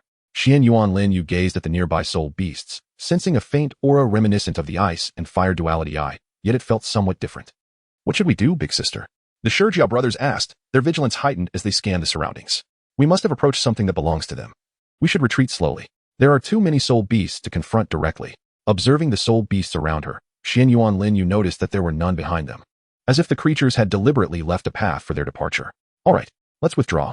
After one of the Shijiao brothers consented, the group began to back away cautiously, carrying their belongings. The soul beasts merely watched silently as Xuanyuan Lin Yue and her companions left, not pursuing them. Once they reached the designated exit from the encircled area, they accelerated their departure. Seeing that they had genuinely vacated the vicinity, the soul beasts shifted their attention towards the direction of Shrek and the others. The members of the Imperial combat team exhaled in relief as the throng of soul beasts gradually vanished. But why did they encircle us? They surrounded us without attacking. Almost as if they were herding us away, Osro pondered with a hint of confusion. They are likely protecting something. We came merely to harvest soul rings. If we let our curiosity lead to trouble, it would be self-inflicted hardship. Once we have acquired the soul rings, we shall depart. It seems the sunsetting forest is on the brink of change. Xuanyuan Lin Yue gazed gravely at the location where the Eye of Ice and Fire once stood, sensing the unmistakable aura of a 100,000-year soul beast. Possessing several soul rings of the same age, she could not possibly mistake this presence. To her astonishment, a soul beast of such caliber resided within the sunset forest. Realizing the implications, her companions, knowing the gravity of the situation, understood that this forest harbored formidable soul beasts, likely instilling a sense of trepidation even in Xuanyuan Lin Yue. As for them, mere cannon fodder. Zhu Qing felt an ominous energy reminiscent of the 100,000-year soul rings that Xuanyuan Lin Yue had once conjured. Could there be a soul beast of that level within? Zhu Qing inquired solemnly. Indeed, Xuanyuan Lin Yue affirmed with a nod. Zhu Qing's awareness of this presence did not surprise her, for she had previously felt the Ice Emperor's might while standing beside Lin Yue. The familiar aura lay bare and unmasked, not only detectable by Zhu Qing but also by the others from the royal fighting team, who were rather close. It was no wonder the soul beasts sought to drive them away. Retreat, retreat. Fran's voice echoed from a distance, and an uneasy feeling washed over Xuanyuan Lin Yue. Why did these beings choose to flee toward their position? Damn it. Let's go. We shall return tomorrow. Lin Yue sighed, glancing helplessly at the turtle-shaped soul beast in the river before issuing her command. Understood. Retreat. With the wind howling fiercely, the group hastily departed. Mo cast a lingering glance at the river's soul beast, which had been the most suitable choice for him, selected by the leader. Had it not been for the concern of attracting other soul beasts, they would have acted long ago. Now, with the tranquility shattered by the Shrek members, they had no choice but to leave. Big brother has gone. Mo understood his elder brother's reluctance to abandon the soul beast, as suitable ones were scarce. Now they had to let it go. If the soul beast departed, their efforts would be in vain, necessitating a search for another. Come on, Mo. It's all right. If necessary, sister will catch you another one. Lin Yue offered words of consolation. Mo nodded, turning away from the river's soul beast as he left with the others. 7th soul skill, Scarlet Dragon Transformation. With a thunderous roar, a flash of crimson illuminated the sky as a fire dragon emerged alongside a colossal owl. 7th soul skill, Mighty Diamond Bear. Xiao Wu's voice resonated as a wave of soul power surged, summoning a powerful bear beneath the owl and dragon. Where shadows of several figures could be seen, the mighty diamond bear took the rear, prepared to fend off the pursuing soul beasts. Boss, teacher ere long. You all go ahead. I'll hold them back. Xiao Wu's voice emanated from the bear. All right. Be careful. We will first escort the little ones away and return to assist you. The owl and fire dragon led the way into the distance, their path coinciding with that of Xuanyuan Lin Yue and her companions. Xuanyuan Lin Yue turned her gaze skyward, unable to suppress an exclamation of frustration. Why must you follow us? With the vastness of the setting sun forest, can't you choose any other direction? She turned to her companion. What should we do? They are tailing us. Mo sighed, exasperated by the persistent presence of their pursuers. What do they want from us? He muttered. Let us halt. I'm curious to see how they track us. 2nd soul skill. Simulation. Xuanyuan Lin Yue silently intoned. A flicker of purple light illuminated the air, and a yellow soul ring appeared behind her. In an instant, the members of the royal fighting team vanished from sight. Flandra, in his true martial soul form, looked perplexedly at the spot where Xuanyuan Lin Yue and her companions had been. How did they suddenly disappear? With my four-eyed cat eagle martial soul, it shouldn't be possible to lose track of them. Hey, ere long, let us move. It seems those guys are no longer visible. It may not be wise to keep the little monsters and Xuanyuan Lin Yue together, Flandra remarked with a hint of resignation. Clearly, the young ones were not welcoming their presence. As Flandra and Lu ere long led the 6 members of Shrek away, the royal fighting team members exchanged puzzled glances at the departing owl and fire dragon. What is going on? Osro and the others wondered aloud. Humph. My 2nd soul skill is not to be trifled with. To have eluded a soul sage, it seems my skill is indeed formidable, Xuanyuan Lin Yue thought to herself.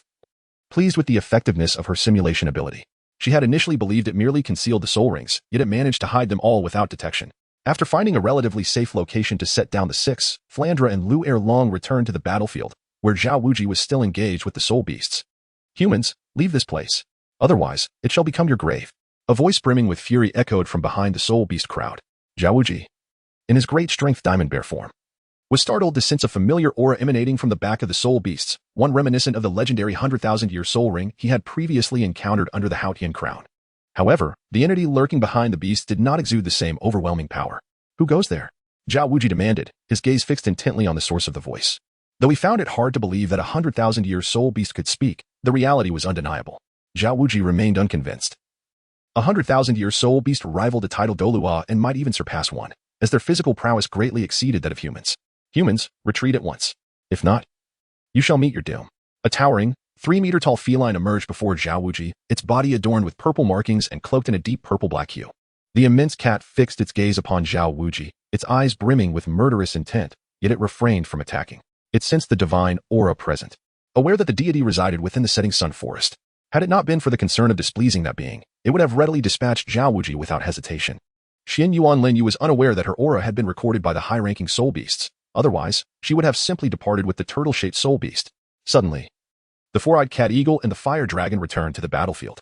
However, Flandra and Lu Erlong were somewhat astonished to see the ghostly spirit cat locked in a standoff with Xiao Wu. Upon landing, Flandra bowed respectfully to the ghostly spirit cat. In his martial soul true form, Flandra addressed the esteemed soul beast, noble soul beast. We come merely to procure a 4th soul ring for our disciple and harbor no intention of offense. If we have disturbed you, we shall take our leave at once. The ghostly spirit cat was taken aback by the owl's unexpected politeness. It only wished for these individuals to depart and replied, very well. Vacate this area of the sunset forest. After obtaining the soul ring, be gone. Understood, noble soul beast.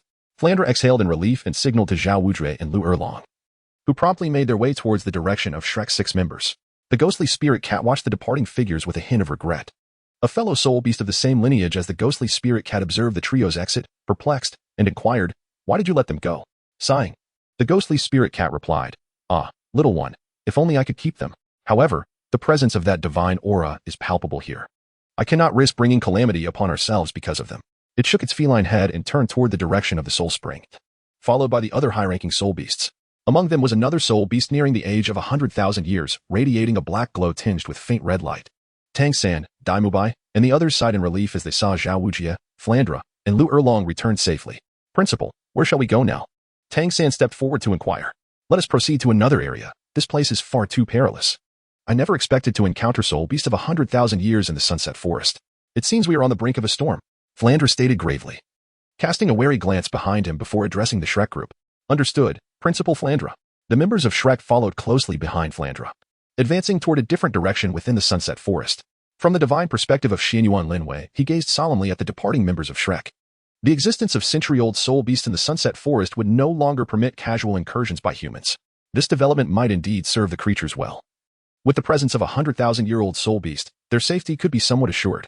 However, it is to be hoped that the Shrek individuals refrain from disseminating this information. Otherwise, those titled Douluo and soul masters may flock to this locale in droves. The mere existence of a century-old soul beast is tantamount to an invitation for the harvest of soul bones. Xuanyuan Lin Yue turned to the other members of the Emperor battle team and said, "Let us depart once we acquire the soul rings. It is likely that there is more than one soul beast of 100,000 years lurking here. The one that has appeared may very well be the weakest among them." Xuanyuan Lin Yue's words extinguished any lingering thoughts in AOC Luo and the Sure family brothers about returning to inform their elders. They realized that only a 10,000-year-old elder might still stand a chance, but as the eldest sister had stated, they would be endangering their own families. Bai Qianxiang felt utterly indifferent towards the 10,000-year-old soul beast, and upon hearing Xuanyuan Lin Yue's remarks, she was even more reluctant to let her grandfather know. The mere thought of her grandfather learning that she had risked her life for a soul bone, only to be slain by a soul beast, would surely bring her to tears. Zhu Qing cast a puzzled glance at Xuanyuan Lin Yue, suspecting that Lin Yue might be contemplating some scheme regarding this soul beast. After all, her martial spirit was the Netherworld Spirit Cat, and a 10,000-year-old Netherworld Spirit Cat soul ring and bone could potentially be hers if Lin Yue accompanied her during her breakthrough to level 90 or 80. "Livewell," she thought, "I am truly sorry, but you are a Netherworld Spirit Cat. However, my intention is merely to have you become Zhu Qing's spirit. I have no desire to harm you. Surely you would agree to an eternal life. If you refuse, I shall have no choice but to forcibly seal your soul within the soul ring, and once we reach the divine realm, I will resurrect you." Xuanyuan Lin Yue gazed towards the direction of the ice and fire yin-yang eye, murmuring to herself, "All right, let us proceed and capture the turtle." She turned her head and led the group towards the river they had previously traversed. Among the crowd, the most exhilarated was Shimo, as everyone was eager to venture forth for his 4th soul ring. This filled Shimo with a sense of honor to have such companions by his side. Meanwhile, on the Shrek side, a formidable black tiger stared intently at Flanders, Xiao Wu, and the others, recognizing them as the greatest threat among the group. The 4,000-year-old tiger-type spirit beast was particularly suited for Dai Lao. Tang San observed the tiger's predatory gaze and remarked, "All right, Mu Bai, leave it to us." Flanders nodded and inquired of the two beside him, "Shall it be I, or one of you?" Lu Erlong shook her head, while Xiao Wu, feeling a surge of excitement, declared to Flanders, "Let me handle it. I will take care of Mu Bai's 4th soul ring." With that, Xiao Wu leapt into action, charging directly at the black tiger. Roar! The black tiger, disdainful, sidestepped his attack. Goodness! Gravity amplification. Powerful Vajrapalm. Xiao Wu unleashed his 2nd and 3rd soul skills. As the black tiger felt an invisible pressure surrounding it, akin to being ensnared by a swamp, hindering its movement. "Humph." Xiao Wu smirked as his paw struck the black tiger, producing a resounding crash as it collided with 2 large trees before collapsing, blood seeping from its mouth.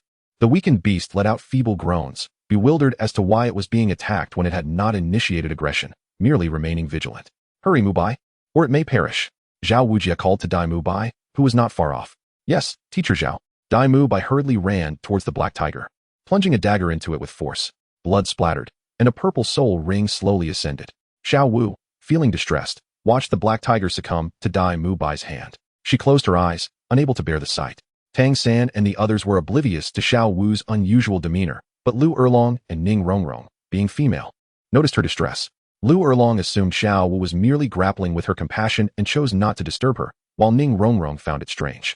She recalled how Xiao Wu had exhibited similar behavior in the Stardoe Forest and had vanished during the time of her soul ring acquisition, initially believing that Xiao Wu's family had come to take her away. However, combined with previous events, Ning Rongrong began to harbor doubts about Xiao Wu. It struck her as peculiar that even at level 30, Xiao Wu still possessed such a mindset, especially given her prior reluctance to hunt spirit beasts. Xiao Wu's empathy for spirit beasts. These traits seem incongruent with the psyche of a soul master, Ning Rongrong thought, casting furtive glances at Xiao Wu while her heart was laden with questions. At the river, Xuanyuan Lin Yue observed that the turtle-type spirit beast had not departed and promptly exclaimed, "Turtle shell dance."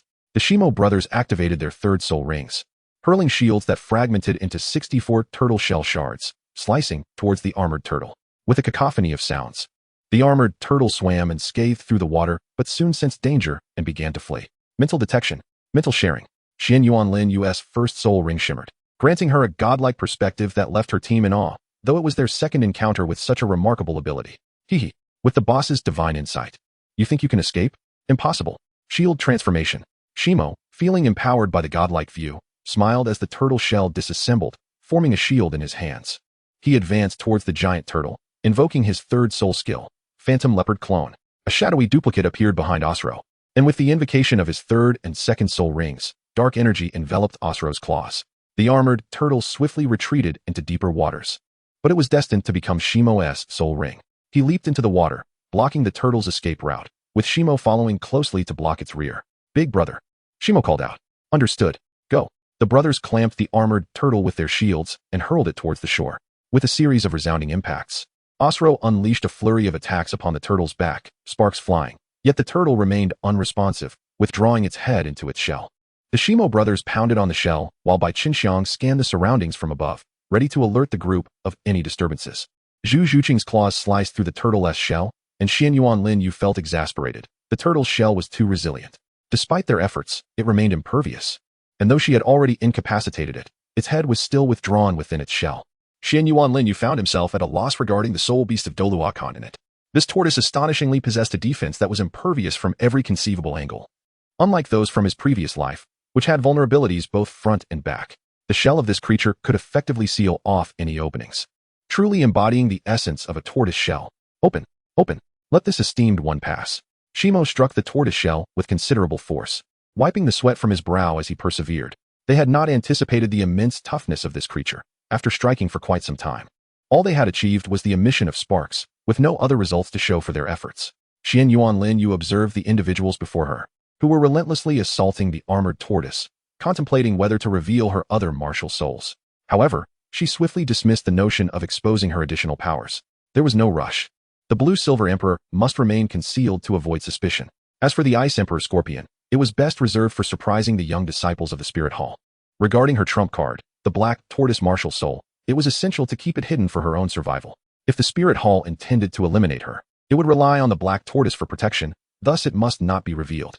For now, they could continue their futile assault. On the Shrek side, Mu Bai was engrossed in absorbing his spirit ring, while the others began preparing to set up camp. Given Mu Bai's current state, it seemed unlikely he would complete his absorption today, so they decided to establish a temporary encampment and rest overnight before returning the next day.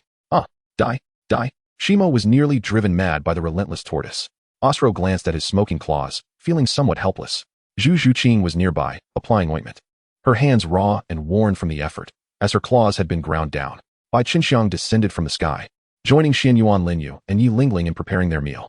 With a thud, Shimo wearily collapsed onto the ground, utterly exhausted from his futile attempts to break the tortoise. After smashing for nearly half the day, night was approaching, yet there was still no sign of the creature's demise. He had awakened twice during the ordeal, but there was no indication of yielding. Xuanyuan Lin Yue had no choice but to render it unconscious once more to prevent it from attacking the members of the royal fighting team. Night fell. Xuanyuan Lin Yue gazed in admiration at the graphite, who was relentlessly pounding the armored tortoise. The sky was nearly dark, yet he continued his arduous task. Bang, bang, bang, ha, ha, ha. Exhausted, he lamented the creature's extraordinary hardness. Graphite was on the verge of madness, and Xuanyuan Lin Yue could only watch helplessly. This soul beast had been chosen instinctively in alignment with her Xuanwu martial soul, and its defensive capabilities were rather excessive. Primarily, it was due to graphite's insufficient soul power. If it were Xiao Wujia, he would have effortlessly shattered its defenses with just a few strikes. Come on, brother. Have some soup. Take a break. Shimo offered a bowl of soup to Graphite. Upon receiving it, Graphite gulped it down in one go, then sat beside, fixated on the armored tortoise. Tang Chen's determination. Boss. The soul beast you selected is undoubtedly exceptional. Osro regarded Xuanyuan Lin Yue with admiration, resolved that he would seek her assistance in selecting his future soul rings. After all, choosing such an impressive soul beast for the fourth soul ring was no small feat. The fact that it was still alive as darkness fell only served to validate Xuanyuan Lin Yue's discerning eye. From now on, I will rely on you for my soul rings. Is Graphite's fourth soul ring truly this formidable? Your insight is remarkable. Osro gave a thumbs up to Xuanyuan Lin Yue. All right, I will assist you in your considerations. Xuanyuan Lin Yue nodded. Selecting a soul beast was merely a matter of whether one could capture it. Bai Qinxiang raised her hand and said, "Count me in. My soul skills are all about speed, lacking offensive power. Lin Yue, I would like your help in selecting my next soul ring, preferably one that possesses attack capabilities." Indeed, speed combined with attack. Xuanyuan Lin Yue nodded. As for Shimo, there was no need to inquire. He could simply follow his brother's lead for the supplementary soul ring, as their martial souls were identical. And their 3 current soul skills were the same. He was not in a hurry. Xuanyuan Lin Yue suddenly caught sight of a pair of violet eyes not far within the forest. Who could it be? Startled, Xuanyuan Lin Yue leapt from the stone, fixating intently on the location of those eyes. Simultaneously, the soul skill of the first soul ring was unleashed, and the sensation of divine perspective returned to the gaze of all members of the royal combat team. They all stared intently at the pair of violet eyes, bemused to discover another human presence here. The owner of those eyes emerged from the shadows, entering Xuanyuan Lin Yue's detection range. And everyone could see clearly that it was the 10,000-year-old nether spirit cat. Oh, what a surprise to find a little girl with a nether spirit cat martial spirit. Wait, who are you? Initially, the nether spirit cat's attention was fixed on Zhu Qing, but as its gaze shifted to Xuanyuan Lin Yue, it beheld a divine projection of the sea god behind him. Yet, the visage was not that of the old sea god, but rather the appearance of Xuanyuan Lin Yue adorned in the sea goddess attire. Long azure hair danced in the wind, and his form was clad in a striking ensemble predominantly blue with golden embellishments and several golden armors. A gentle aura radiated alongside the sea god's dignity and noble essence, perfectly accentuating Xuanyuan Lin Yue's physique. His figure was distinctly curvaceous, with flawless, fair skin, and cheeks flushed with a delicate hue akin to tender tofu, evoking a desire to take a bite. However, the serious blue eyes, gleaming like sapphires, conveyed an air of sanctity and inviolability. "Respectful sir, forgive my intrusion." The nether spirit cat, overwhelmed by the imposing aura of the sea god's projection, lowered its noble head in submission. "Begone!" Xuanyuan Lin Yue's body was momentarily under the dominion of Ilex, and a voice echoing like the harbinger of death resounded in the mind of the nether spirit cat, prompting it to flee without a moment's hesitation. "Girl, it's settled." Ilex returned control of the body to Xuanyuan Lin Yue, addressing his spiritual entity. "Thank you, master." "Not at all. You should take that little turtle and leave this place. It's too perilous," Ilex advised with a hint of concern. "All right, master, I shall lead them away immediately." Upon the return of Xuanyuan Lin Yue's consciousness, she addressed the members of the Emperor battle team, instructing them to depart with the armored tortoise. "Understood, Leader Lin Yue," came the response. Notably from Zhu Qing, the group began to retreat toward the outskirts of the sunset forest, with Shimo carrying the armored tortoise closely following behind. Shimo attempted to assist his brother, Shimo, in bearing the weight of the tortoise, yet Shimo insisted on managing it himself, cherishing the sense of accomplishment that came with it. Surviving beneath the gaze of a century-old soul beast while escorting another soul beast, Shimo felt he could boast about this feat for a lifetime. The others echoed this sentiment, asserting that they too could regale tales of their exploits in their later years, recounting how they not only survived but also accomplished the remarkable feat of escorting a soul beast away, a feat that even a titled Douluo might not achieve. Xuanyuan Lin Yue remained unaware that the blue trident mark on her forehead had yet to fade. She occasionally felt a warm force nourishing her mental and spiritual essence, imbued with the scent of the sea. Zhu Qing instinctively glanced at Xuanyuan Lin Yue, only to discover the sudden emergence of a blue trident mark at her brow. Confusion washed over her. After all, Lin Yue had not possessed such a mark previously. However, just as Zhu Qing attempted to observe it more closely, the trident mark vanished. Not far from the Douluo continent, on the sea god island, the high priest Poseidon watched the 7 sacred pillars glowing with blue light. The 7 divine suns guarding the sea god's sacred pillars, Sea Dragon Douluo, Sea Star Douluo, Sea Ghost Douluo, Sea Phantom Douluo, Sea Witch Douluo, Sea Spear Douluo, and Sea Horse Douluo, were fixated on their respective pillars. In unison, they proclaimed, "The successor of the sea god has appeared. Has it truly manifested? My mission can finally be fulfilled." "Tang San, where are you?" "Poseidon, where are you?" In the city of slaughter on the Douluo continent, within a grand palace, a towering figure adorned with dark red horns and clad in armor suddenly opened his eyes, clarity illuminating his gaze. "Poseidon, she is here," he exclaimed, followed by a pained hiss. "Damn it, my head aches." "Cursed fiend, The nine-headed Bat King will not prevail. Tang Chen clutched his head with one hand while summoning the Shura demon sword with the other. The Shura god in the divine realm, upon witnessing the disappearance of the Shura sword, understood that it had been summoned by the individual who had failed the inheritance on the Douluo continent. The sword, exceeding 2 meters in length, bore a long and broad blade adorned with dark golden Shura patterns, exuding an aura of extreme slaughter and bloodlust. As the Shura demon sword materialized in Tang Chen's grasp, he resolutely infused it with his Shura divine power, knowing he could not face Poseidon in his current state. Having lost the chance to inherit the Shura god's position, he decided to channel all his Shura power into the sword. Tang Chen was determined not to let the nine-headed Bat King exploit his body any further. Having finally regained his consciousness, he resolved not to become a puppet again. The Shura god in the divine realm shook his head, feeling at least a sense of gratification that this successor did not disappoint him. Surrendering all Shura power to prevent himself from becoming a pawn of the nine-headed Bat King brought him solace. However, deities could not interfere with the operations of the Douluo continent. Otherwise, he would have liked to assist Tang Chen. As the Shura power dissipated, the nine-headed Bat King's consciousness regained dominance. Yet, the Shura demon sword repelled Tang Chen and the nine-headed Bat King. Sensing that only a fraction of the Shura power remained within him, was consumed by rage and attempted to seize the sword, only to be wounded by its blade's aura. Unappreciative wretch. The nine-headed Bat King cursed at the Shura demon sword before turning to leave. He could no longer obtain the sword. And with his Shura power nearly expunged, he found solace in having transformed from a demigod into a formidable title Douluo. He chuckled to himself, from this moment forth, this body is entirely mine. The thought brought forth a booming laughter. Meanwhile, the royal fighting team was swiftly defeated. Uft, cough, cough. Flinder, calm down. The children are still young and speak without filter. Xiao Wu could not suppress a chuckle as he patted Flinder on the shoulder. However, Flinder wore a sinister smile, pondering. Am I unwell? Just wait. I believe being a bit more cunning would be prudent. After all, I am indeed ailing and must save some for medical expenses. Ning Rongrong was oblivious to the fact that the quality of their team uniforms had made them shine brightly in the Soul Arena, impressing everyone. Lu Erlong felt an ominous premonition, casting a sympathetic glance at the 6 from Shrek Academy. Mu Bai and the others were preoccupied and failed to notice Flinder's devious smile or Lu Erlong's empathetic gaze. Time flew by, and soon the final moments had arrived. Welcome esteemed guests from all corners. I am your host, Dodo, and it is my honor to preside over this preliminary round of the Elite Soul Master Tournament. Organized jointly by the royal families of the Tiandou and Xingluo empires, alongside the Spirit Hall. This preliminary round features teams from the Xingluo Royal Academy, Tiandou Royal Academy, Spirit Hall Battle Team, Songhui Academy, Lambar Academy, Zixing Academy, Auckland Academy, Shinfeng Academy, Xiangjia Academy, Chihua Academy, Leitang Academy, Tinshui Academy, Fabia Academy, from the Baloch Kingdom. Exotic Beast Academy, Baloch Academy, the Royal Academy of the Baloch Kingdom, Silas Academy, and the Plan Academy, totaling 30 teams aside from the 3 guaranteed spots. Each the Tiandou and Xingluo empires have 15 spots, making a total of 30 teams. The Tiandou Empire's preliminary round features the Royal Academy's Royal Fighting Teams 1 and 2, the Shrek Battle Team from Lambar Academy, and the Zhonghui Academy's Zhonghui Team, the Leitang Academy's Thunder Team.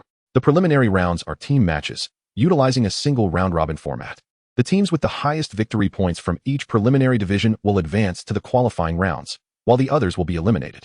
In total, 30 teams will emerge from the preliminary rounds, with each of the Tiandou and Xingluo empires contributing 15 teams. Let us eagerly await which academy's teams will secure these coveted spots. The first match, Songhui Academy versus Zixing Academy. It has begun. Let's go? The audience erupted with cheers, and on the main stage sat a venerable elder clad in a golden-red imperial robe, wearing the Tiandou crown. He was the Snow Knight Emperor of the Tiandou Empire. To his left and right were Ning Fengji, dressed in the attire of the 7 Treasure Glazed Tile School and crowned with the 7 Treasure Purple Gold crown, and another figure donning a red robe. The Platinum Bishop of the Spirit Hall, Xuanyuan Lin Yue, gazed at the Shrek team in the distance, each member clad in uniforms of a rather unappealing shade of brown. She looked down at her own outfit adorned with golden trims and felt a surge of relief. It was fortunate that she had come to the Heaven Do Royal Academy with Zhu Qing, had they chosen the Blue Tyrant Academy.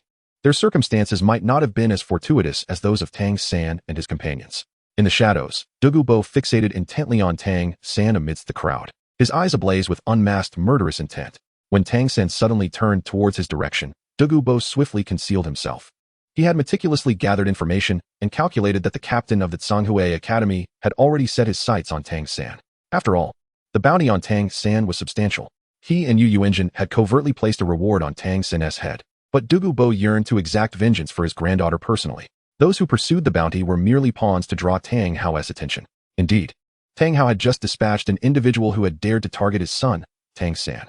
How audacious for a mere soul sage to lay a hand on his son. Such insolence was tantamount to courting death. Tang Hao sneered at the unrecognizable corpse he had crushed. As for Tang San's safety, he harbored no concerns, with Flander and the others present amidst the throng. No one would dare to cause trouble during the Soul Master Elite competition. Those who did would face the wrath of the three formidable forces, the Heaven Do Empire, the Star Luo Empire, and the Spirit Hall. Tang Hao adjusted his cloak to better conceal his face and made his way towards the Heaven Do Soul arena. Boss, when will we take the stage?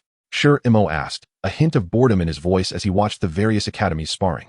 He too longed to participate, but it seemed impossible. Forget about it. We are guaranteed a spot, so we must focus on our training. Given that we likely won't compete in the preliminary or qualifying rounds, we will only appear in the finals. If we wish to avoid defeat, we must dedicate ourselves to training and strive to break through a few levels. Xuanyuan Lin Yue gazed at the bustling academy outside, shaking her head. The opportunity for direct admission had resulted in a deficiency of practical experience. Thus, she resolved to familiarize herself with her opponents instead. Upon hearing her words, the others commenced their training, while Xuanyuan Lin Yue utilized her mental perception to observe the various teams. In the Tiando Soul Arena, the first round of the third match featured the Blue Tyrant Academy's Shrek team facing off against the second team of the Tiando Royal Academy's Imperial Fighting Team. Please, both sides enter the arena. After Do recited the announcement, she flew aside, eager to avoid any potential fallout. As she was merely in her 30s and wielded the white dove martial spirit, lacking any combat prowess. Jiangzhu, Tang San called out. Understood. A woman from the Shrek team raised her healing staff, which shimmered with light. Brothers, unleash your martial spirits. Mu Bai activated his martial spirit, his hands manifesting sharp blades, transforming into fearsome tiger claws. His hair shifted to a striking black and white hue, while 3 stripes and a vertical line appeared on his forehead, forming a regal symbol. 4 soul rings descended from above, hovering around Mu Bai.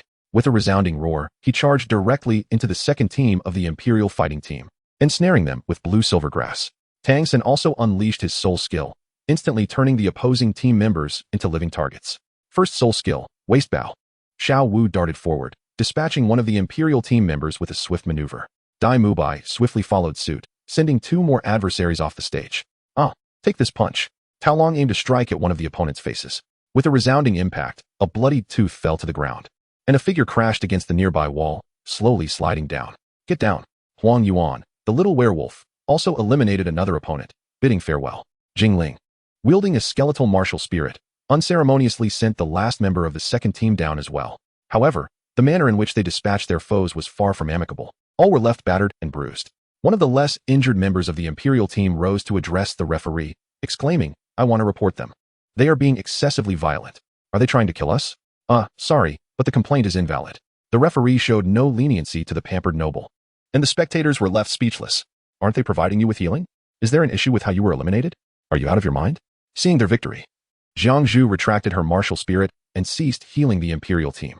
Once the healing stopped, the members of the Imperial team transformed into howling lone wolves, their cries echoing throughout the arena. This provoked great ire from the Snow Knight Emperor and the 3 top officials of the Tiando Royal Academy, who were furious at the disgrace brought upon the Tiando Empire by their defeat. The elders of the Imperial team were seething, wishing to discipline their unruly offspring, fearing that misfortune awaited them. The battles continued into the 4th match of the first round, where Tsanhui Academy was set to compete. The conflict raged on, and the plight of the noble families only grew more dire.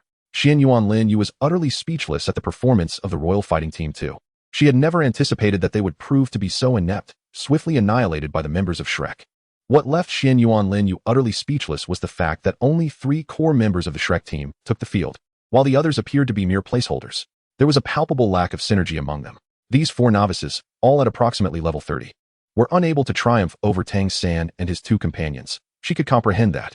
However, the fact that those 3, whose soul power was evidently on par with theirs, were swiftly defeated in under a minute was truly astonishing. It is said that one need not fear an opponent resembling a deity, but rather dread teammates akin to swine. The second team of the royal combat clearly embodied this notion of ineptitude.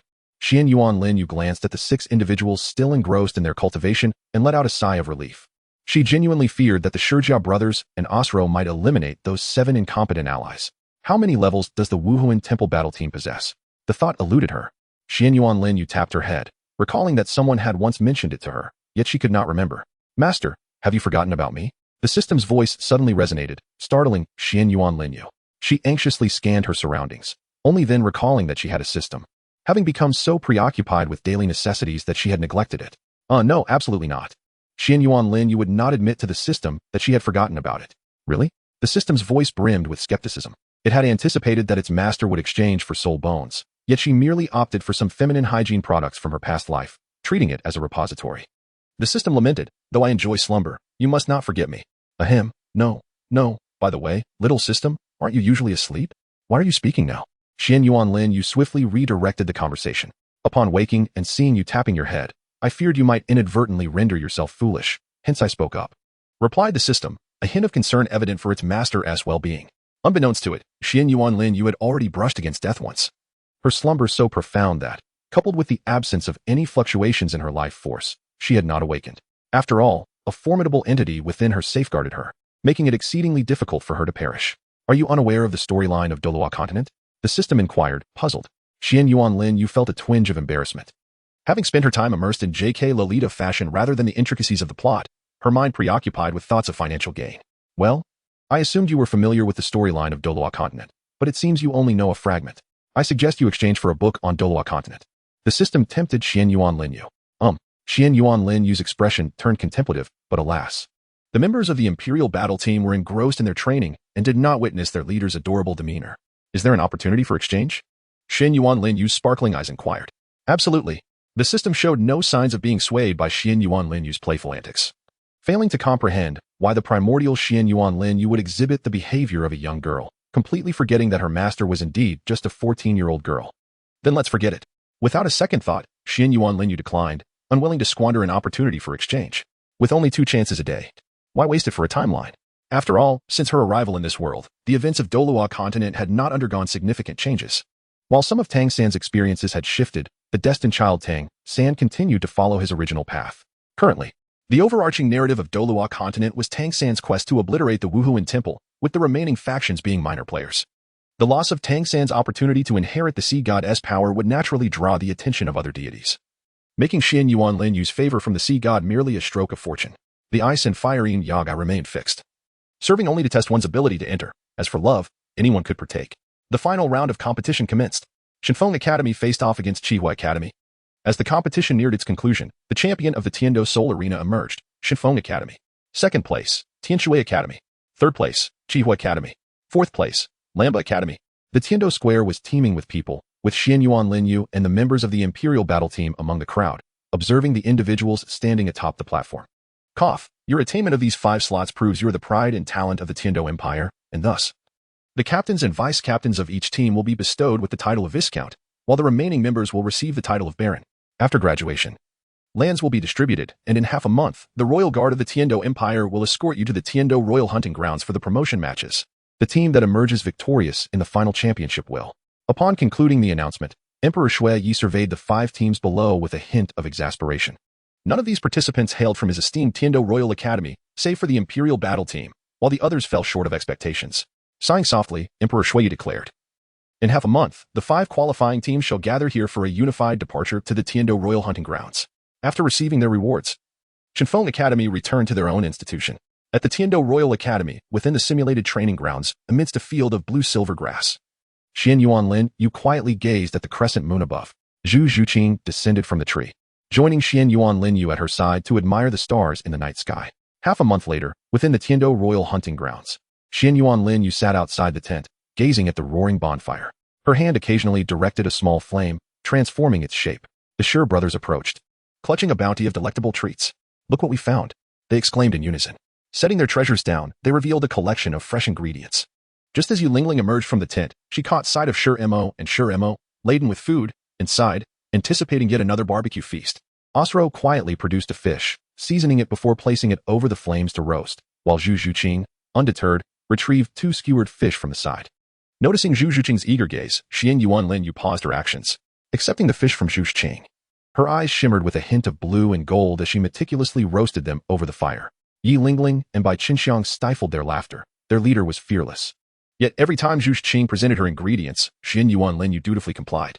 After spending time together, they understood the bond between Zhu Qing and Xuanyuan Lin Yue, admiring their defiance of societal norms as they chose to be together. Osro and the Sure brothers initially lamented the waste of resources, considering the scarcity of female soul masters. Now, they had two among them. The promotion matches have commenced. The first match, Blue Overlord Academy versus Balak Academy. The members of the Shrek team cast wary glances at the opposing Balak Academy team. Douluo observed Tang San below, feeling somewhat helpless. He had not anticipated the preliminaries would conclude so swiftly. He had yet to make his move, though the past half-month had not been in vain. With a smile, he regarded the vial of poison in his hand. Tang San, this time you shall meet your demise. This poison is colorless and tasteless, complementing the substance I previously scattered in your dormitory. Alone, neither poses a threat. However, when combined, they become exceedingly toxic, a slow-acting poison that brings excruciating pain, akin to being sliced by blades within your very organs. Tang San, you will surely appreciate this. Douluo's figure vanished into the crowd. Members from Shenkei's Academy, Tianxue Academy, and Xihua Academy regarded the entrance of the Shrek team with indifference. After all, apart from Mu Bai, the rest of the team members were only in their 30s in terms of levels. Merely qualifying for the promotion matches was already a stroke of luck. Yet they paled in comparison to the other academies. Xuanyuan Lin Yue approached the team of Tianxue Academy, holding a steaming grilled fish in hand. What is the meaning of this? Is one permitted to indulge in food so freely within the confines of the Tiando Royal Hunting Grounds? Several young ladies within Tianxue Academy were engaged in a discussion regarding this peculiar situation. Xuanyuan Lin Yue remained unfazed, engrossed in devouring grilled fish. The Snow Knight Emperor and his companions observed her audacious antics in silence. This girl possessed an extraordinary boldness. However, the Snow Knight Emperor paid her no mind, for she was his trump card. She was merely eating and causing no disturbance, so why not let her be? Your Majesty, should we intervene? Inquired a captain responsible for maintaining order as he approached the Snow Knight Emperor. Do not concern yourself with her. We shall rely on this little girl in the finals. Her strength rivals that of the golden generation of the Spirit Hall. Particularly, her martial spirit makes her a lethal weapon on the battlefield. She can eliminate foes without their awareness. Such privileges are well-deserved. The Snow Knight Emperor instructed. This sparked great interest in Ningfengji, who stood nearby, regarding Xuanyuan Lin Yue with keen curiosity. To receive such commendation and privileges was indeed unprecedented in history. It seemed prudent to gather information about this young lady's martial spirit and background. With a smile, Ningfengji nodded towards Xuanyuan Lin Yue. Xuanyuan Lin Yue, however, was left bewildered. She understood the Snow Knight Emperor's actions, given her position in the Imperial battle team, which served as his hidden ace. Yet, the behavior of Ningfengji, the esteemed leader of the Seven Treasures Glazed Tile School, was utterly perplexing, as they had no prior connection and had never even met. Tang Hao, watching from the shadows, sighed in relief upon seeing Xuanyuan Lin Yue safe and well-fed. As he gazed at the soul bone in his hand, resembling a gem of exquisite luster, he contemplated gifting it to Ayin, whose spiritual strength was formidable. It would likely suit her well. However, Ayin's reincarnated martial spirit was her eyes. Although the blue-silver empress still existed, she was presumably using her eyes to remain concealed, wary of being discovered. Especially since Xiao San had wielded Ayin's blue-silver overlord spear to eliminate several adversaries. With Ayin absent, he could only keep the blue-silver empress hidden. Tang Hao carefully stored the soul bone, intending to wait for a better opportunity before presenting it to Ayin, reserving this piece for her if a more suitable one came along. He could not deny the prowess of the soul bone's original owner. Yet in the face of absolute strength, even the formidable became insignificant. Lonely Valley Bo had missed a significant opportunity due to being slain by Tang Hao in his prime, forcing him to seek another chance. However, Tang Hao found it odd that Xiao Wu, a 10,000-year soul beast, appeared indistinguishable from a human. What was the meaning of this? It stemmed from the mischief of the Ice-Fire Dragon King during Xuanyuan Lin Yue's unconsciousness. They had forcefully administered the Heartbreak Red to her, employing a rather crude method to extract it. Consequently, Xuanyuan Lin Yue's blood now bore the effects of Heartbreak Red, rendering her a walking embodiment of it, albeit with enhanced potency. Essentially, she was akin to the Tang Sing meat of the Douluo continent. Unbeknownst to her, Xiao Wu had yet to fully digest the effects of her blood, allowing her to maintain the concealment of her soul beast aura, which in turn prevented Tang Hao from perceiving her true form or sensing her soul beast presence. Xuanyuan Lin Yue exuded an intoxicating herbal fragrance that Zhu Qing found particularly alluring. She often used Xuanyuan as a living pillow or personal air conditioner, a walking climate control system in the Douluo continent. First soul skill, Waist Arch. Xiao Wu's voice rang across the arena as she gracefully dispatched a young opponent from Balak Academy, sending several teeth flying. The next Balak contestant hesitated, intimidated by the petite yet ferocious girl from Lamba Academy. What's wrong? Are you scared? Xiao Wu blinked innocently at the Balak team, her doe eyes radiating false vulnerability. The next scheduled fighter suddenly felt like a villain for considering violence against such a delicate maiden. Pathetic. Move aside. The Balak captain shoved his hesitant teammate forward. Defeat me, and your Lamba Academy claims victory. As the referee paused at this declaration, Xiao Wu instantly activated her second soul skill, Charm. Pink light shimmered in her eyes, momentarily stunning the captain. With a coy smile, she teleported behind him. 8-section throw. Begone. A series of thunderous impacts echoed through the arena as the captain was brutally hurled from the platform. Dusting her hands triumphantly, Xiao Wu beamed at her defeated opponent. Incredible! Lamba Academy Shrek Team member Xiao Wu has defeated Balak's level 42 captain. Congratulations to Shrek Team for advancing. The announcer's voice boomed through the floating commentator's platform. Next match, Thunderclap Academy versus Heaven's Water Academy. As the crowd turned to the massive Soul Tool display showing the matchup, the Thunderclap contestant sneered at his delicate opponent. Little girl, surrender now before you get hurt. Oh, we'll see about that, uncle. Heaven's Water's Yuhara replied sweetly, her smile belying her confidence. With a contemptuous snort, the Thunderclap fighter summoned his lightning lion spirit, the crackling beast roaring menacingly at Yuhara. Watching from the sidelines, Xuanyuan Lin Yue dropped her bamboo skewer, eyes gleaming with culinary inspiration. Braised lion's head, she murmured hungrily, only to be dragged away by an exasperated Zhu Qing before she could further analyze the potential dish. Distracted by Xuanyuan's commentary, the Thunderclap fighter left an opening that Yuhara expertly exploited, securing Heaven's Water's first victory. The next Thunderclap contestant, Lei Dong, activated his third soul skill, Thunder Net, electrifying most of the arena. Nowhere to run, he crowed as Yuhara desperately sought safe ground. His first soul skill, Lightning Threads, snaked across the floor toward her. The Yuhara activated her fourth skill, Fish in Water, creating an aquatic zone. The conducting properties of water proved her undoing as electricity surged through her makeshift refuge. Thunderclap wins. Next match, Heaven's Water Captain Shui Binger versus Thunderclap Vice Captain Lei Dong. The icy captain made quick work of her opponent, countering his Lock God Ring with instantaneous freezing techniques before unceremoniously kicking him off stage. Enraged, Thunderclap's Captain Yu Tianxin demanded soul combat rights. Blue Lightning Tyrant Dragon manifest. His left arm transformed into a scaled draconic limb crackling with power as he unleashed consecutive thunderous attacks. Shui Binger responded with crystalline armor and repelling light, their colliding techniques creating a spectacular storm of ice shards and lightning. When Yu Tianxin summoned his ultimate technique, Blue Lightning Dragon God's Fury, the arena shook with the pseudo-dragon's thunderous charge. Undeterred, Shui Binger met the assault with her own fourth skill, Ice Phoenix Dance. The phoenix's crystalline cry piercing through the thunder as elemental forces clashed in a dazzling display. A crystalline phoenix materialized upon the arena, a sight that left Yu Tianxin utterly astonished. Was this woman truly intent on ending her life? Panic surged within her. She had to act swiftly to save herself. The referee was already poised to intervene if necessary. Descend, she cried, realizing she could no longer harness her martial spirit. Cursing under her breath, Yu Tianxin retreated from the arena. Upon witnessing her withdrawal, Shui Binger exhaled a sigh of relief. Yet, the crystalline phoenix beneath her feet showed no signs of dissipating. A chilling aura radiated outward. Activate the protective shield. Understood. A staff member hastily initiated the defense mechanism, executing the task with fervor, but the shield was only partially completed. This is dire. Xuanyuan Lin Yue sensed an uncontrollable surge of ice within the arena. Abandoning her grilled fish, she hurried towards the battlefield. Clack, clack, boom, boom. Countless shards of ice erupted in all directions, shattering the incomplete protective shield and extending their reach, even affecting the distant audience. Help! Save us! Cries for assistance echoed from the stands, while an elderly man with white hair closed his eyes, bracing for the icy onslaught. Third soul skill, Mental Replication. A melodious voice resonated in the old man's ear. Bang, bang. The sound of ice colliding filled the spectator area. The elder opened his eyes, a smile gracing his features as he beheld the figure before him. Grandfather, are you unharmed? Xuanyuan Lin Yue inquired, using her mental prowess to assess his condition. Relieved to find him safe, she had not anticipated his presence here. The audience collectively sighed in relief, reassured by the protective presence. The crystalline formations generated by Lin Yue's soul skill countered those unleashed by Shui Binger's spirit, averting disaster. This scene brought comfort to those on the elevated platform, thankfully. The citizens were unharmed. However, Shui Binger, the captain of the Tianshui Academy battle team, faced a penalty for nearly endangering the populace due to her uncontrolled martial spirit, resulting in a demotion of her noble title to Baron. The Emperor of the Snowy Night was compelled to intervene. Thus, the venerable Xuanyuan grandfather re-emerged. In Xuanyuan Lin Yue's eyes flickered a glimmer of anger, yet she swiftly concealed it. As a sole master of the mental attribute, her mental strength surpassed even that of a titled Douluo. Water Bingo's fourth soul skill was thoroughly countered by Xuanyuan Lin Yue, who opted to use ice crystals to neutralize the attack rather than showcasing her own prowess. However, she was acutely aware of the harsh realities of this world, where the strong prey upon the weak. At this moment, she felt utterly powerless, reminiscent of her past life before she had encountered her loyal comrades. I shall remember this, Xuanyuan Lin Yue murmured to herself. She was a selfish individual, devoid of any saintly illusions. She understood the cruel nature of reality.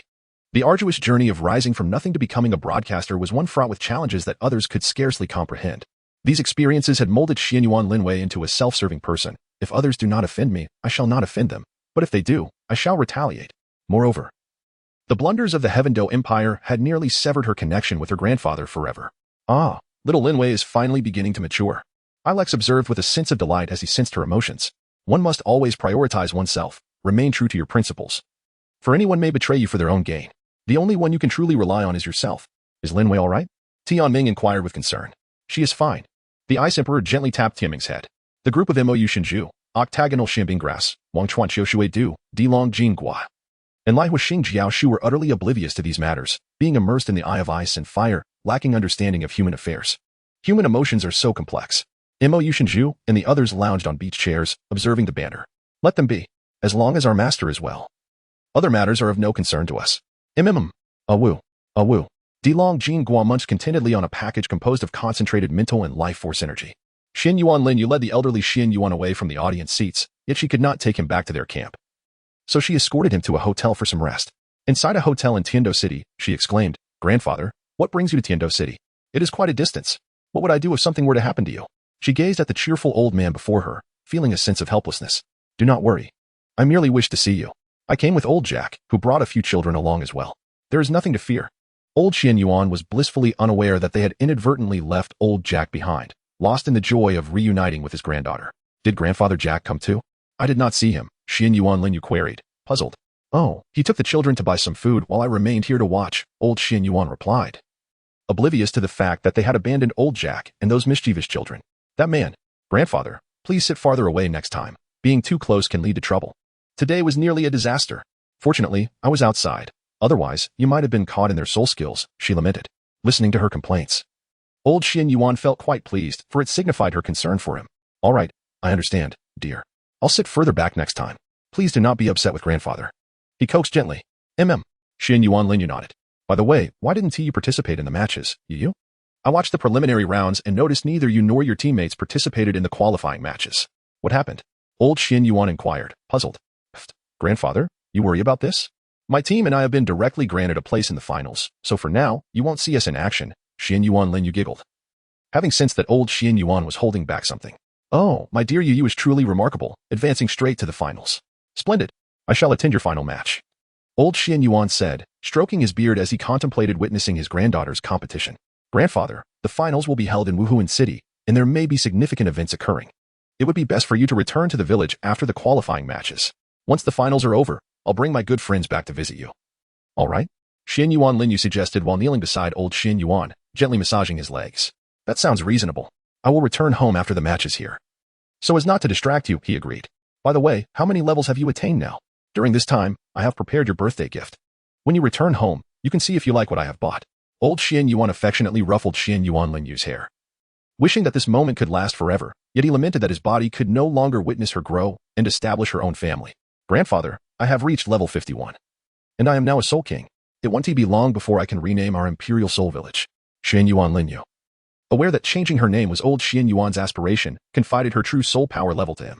During this period, her soul power remained stagnant, as the vast energy within her had yet to be fully digested and was merely sealed by Ilex and his companions.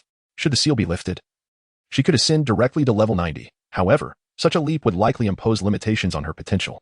Consequently, Ilex and his allies opted to seal Lin Yue's formidable soul power, as the accumulated energy required both fusion and refinement. Within her, a soul crystal had emerged, imbued with spiritual energy and the extraordinary attributes of ice and fire.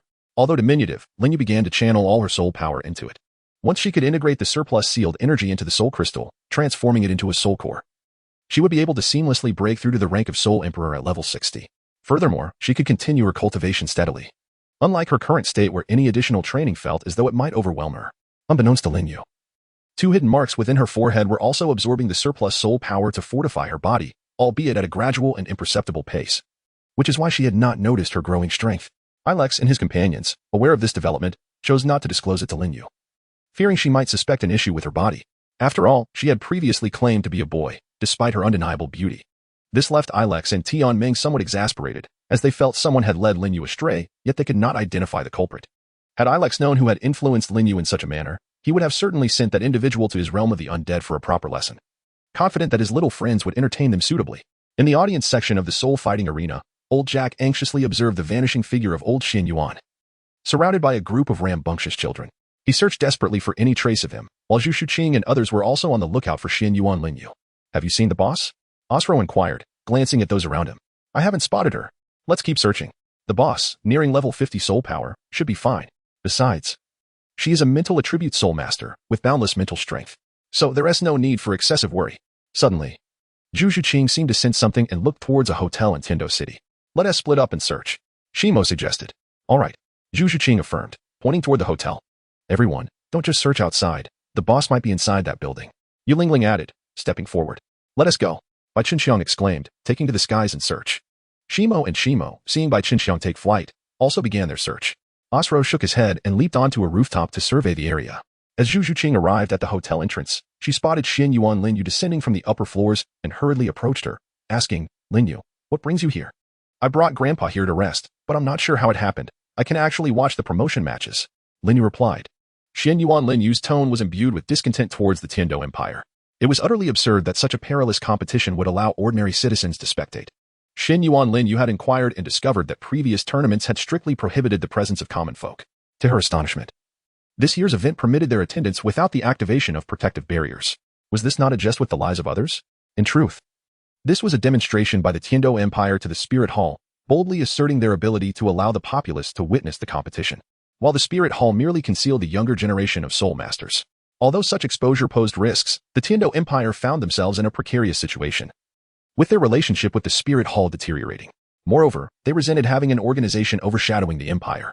Yet, the Tiando Empire did not anticipate that allowing ordinary people to witness the first match would almost culminate in disaster. Their intention was to foster loyalty among the populace. But instead, they nearly jeopardized lives.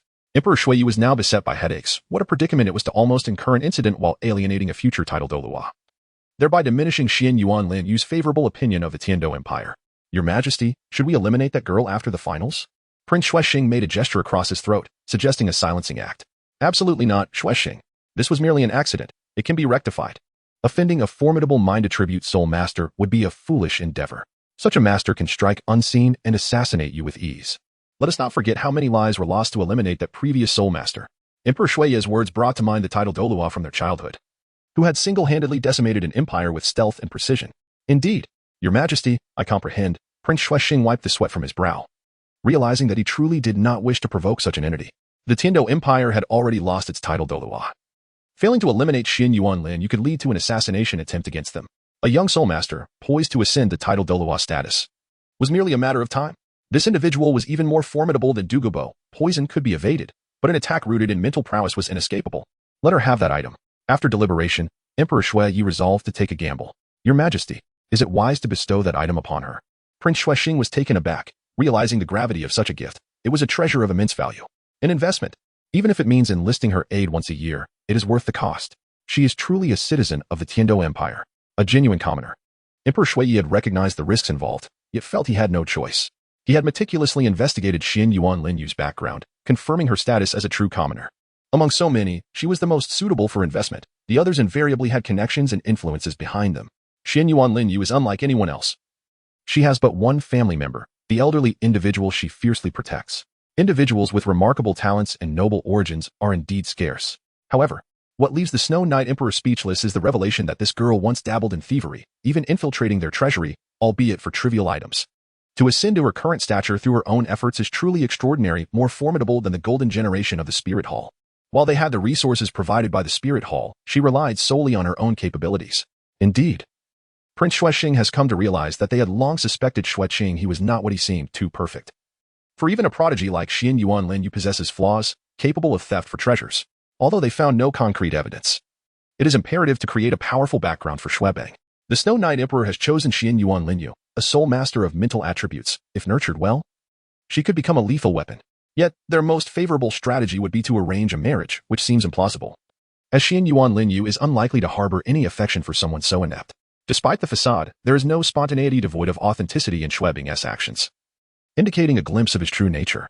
Coupled with the weakness of the swan spirit and the time wasted on Xuebang's pretense, he cannot become strong. Therefore, a formidable background is crucial for Xuebang, as Xuexing he's perfection has ironically become a flaw. Yet, they possess no incriminating evidence, however. Their suspicions have coalesced around the Spirit Hall. The Crown Prince Xuexing he is likely an agent of the Spirit Hall in disguise. The Snow Knight Emperor has sensed no response through the spirit connection when near Xuexing he, lacking the familiar warmth of blood ties that Xue Beng possesses. Each time Zhu Qing he approaches, the Snow Knight Emperor feels a pang of sorrow, mourning the loss of his children to the spirit hall as treachery. With only Xue Beng surviving, while the others have fallen victim to their sinister machinations. Xue Beng, my child, you must strive. Your father is left with no choice but to stake everything on the hope that Xuanyuan Lin Yue can assist you. I cannot predict when they will act against me, but it feels imminent, the Snow Knight Emperor murmured while gazing at the full moon above. Meanwhile, Prince Zhu Qing, holding a medallion, entered the true treasury of the Tiando Empire. Observing the treasures within, he sighed in resignation, approached a blood-red box, stowed it into his soul guide, and turned to leave. In the royal hunting grounds of the Tiando Empire, within the arena, all participants have gathered. Tang San, the vice-captain of the Shrek team from Lin Bai Academy, is set to battle Xiao Wu from the Wu Academy, with a significant disparity in soul power. Who will emerge victorious? Let us await the outcome on the big screen. Lin Bai Academy's Shrek team's Tang San versus Wu Academy's Xiao Wu. First soul skill, bind. Without further ado, Tang San unleashed his soul skill, declaring, "Humph, you shall face defeat." Xiao Wu smirked, a torrent of flames erupting from her palm, directed toward the encroaching blue-silver grass. Boom. Crack. The sound of flora igniting resonated throughout the arena. Undeterred by the ineffectiveness of his first soul skill, Tang San promptly activated his second soul skill. The second soul ring on his body shimmered as countless strands of blue-silver grass enveloped Xiao Wu. First soul skill, blazing flame incarnation. Xiao Wu's voice echoed as an inferno erupted from her being, incinerating Tang San's blue-silver grass to ashes. Followed by a barrage of fireballs hurled in his direction. Tang San swiftly employed ghost shadow perplexing steps to evade, but suddenly heard a ripping sound. His clothing had torn. As he regained his stance, he discovered his attire reduced to ashes on the ground. Gazing at his tattered pants, Tang San felt despondent, lamenting, "Director, how could you be so reluctant to spend? Shameless." Xiao Wu exclaimed upon seeing Tang San's exposed torso. Shockwaves rippled through the audience as they witnessed Tang San's clothing in tatters. Was this a fault of his attire or a deliberate act? Everyone waited with bated breath. The host, oblivious to the turmoil, merely stood by, relishing the spectacle. Such disgrace, echoed the audience, many young ladies shielding their eyes, though the gaps between their fingers betrayed their curiosity. Xuanyuan Lin Yue and the members of the Emperor's battle team were left utterly speechless. How could such a mishap occur with their attire? The members of Shrek Academy believed that Tang San's excessive movements had caused his clothing to be damaged. Unaware of the gravity of the situation, "Ahem, let the match proceed." The host, noticing a signal from the audience, hastily announced, "Vile rogue, perish. Fire dance." After hurling an insult at Tang San, swiftly activated her second spirit skill. A fireball, resembling a meteor, materialized in her hand, which she promptly launched at Tang San. Boom. After a cloud of smoke enveloped the arena, Tang San found himself draped in blue-silver grass for cover, as his trousers had been utterly destroyed. Such a disgrace. A woman in the audience covered her nose, berating Tang San. Rogue die? Fire Dance was now thoroughly flustered. Witnessing a fight escalate to disrobing was a first for her, and she unleashed fireballs at Tang San with reckless abandon. Tang San had no choice but to retreat to evade her onslaught. This match, Fire Dance from the Blaze Academy wins. The host exclaimed, his voice ringing out. Realizing he had stepped out of bounds, Tang San quickly covered his face and fled the scene to change his clothes. Ning Rong hurriedly followed, while Lu Erlong cast a peculiar glance at Flender. "Ahem, why are you looking at me, Erlong?" Flender adjusted his glasses, inquiring, "What happened to Tang San's clothing?" Lu Erlong emanated an aura of menace. Flender swallowed hard and replied, "It must be that little San who damaged his clothes. He can simply change." Xiao Wu shook his head at the obstinate Flender, anticipating that Flender would soon face a proper reckoning. Observing the advertisements emblazoned on Shrek's attire, Xiao Wu covered his face in disbelief. They had received 10,000 gold soul coins from the preliminaries, yet were still advertising, without changing their clothes. Was this not a recipe for social embarrassment for the little monsters? Clad in a putrid green outfit, Xiao Wu felt fortunate to be a teacher, otherwise he too would be facing humiliation. On the high platform, Ning Fengji's lips twitched in dismay as he realized his son-in-law had just passed through the arena, an event that would surely become an indelible stain on his reputation. Ning Fengji envisioned future conversations where, upon encountering Tang San, people would jest, "Please, no more disrobing. It serves no purpose." Even Zhu Qing, he felt a flush creeping onto his face. He had never anticipated such an incident from Shrek. Yet, to be fair, Tang San did have an admirable physique. Ugh, Qianren Xue, what are you thinking? Get a grip. You are Zhu Qing he. Remain composed. After adjusting his state, Zhu Qing he noticed that no one had paid attention to his earlier reaction, and he sighed in relief. Xuanyuan Lin Yue stood before Zhu Qing, only moving aside after Tang San had exited the field of vision, no longer obstructing Zhu Qing. Ahem. The next match, Mu Bai from the Shrek team of Lamba Academy will face off against Wu Shuang from the Qihua Academy. Both competitors are in their 40s and levels. We eagerly anticipate the outcome. Please direct your gaze to the large screen. The host promptly sought to enliven the atmosphere. As Tang San's earlier antics had rendered everyone rather awkward, while Xiao Wu had simply exited the stage to regain her composure. Facing an opponent who resorted to tricks in the first match had left her speechless. Please. Mu Bai and Wu Shuang both clasped their hands in a gesture of respect. First soul skill, White Tiger Protection Barrier. Mu Bai's physique instantly doubled in size. His muscles becoming increasingly formidable. He unleashed a flurry of strikes with his tiger claws directed at Wu Shuang. First soul skill, Flame Dragon Claw. Flames erupted from Wu Shuang's slightly draconic hands as they clashed with Mu Bai's strikes, each punch landing with palpable force. Bang, bang, ding, dong.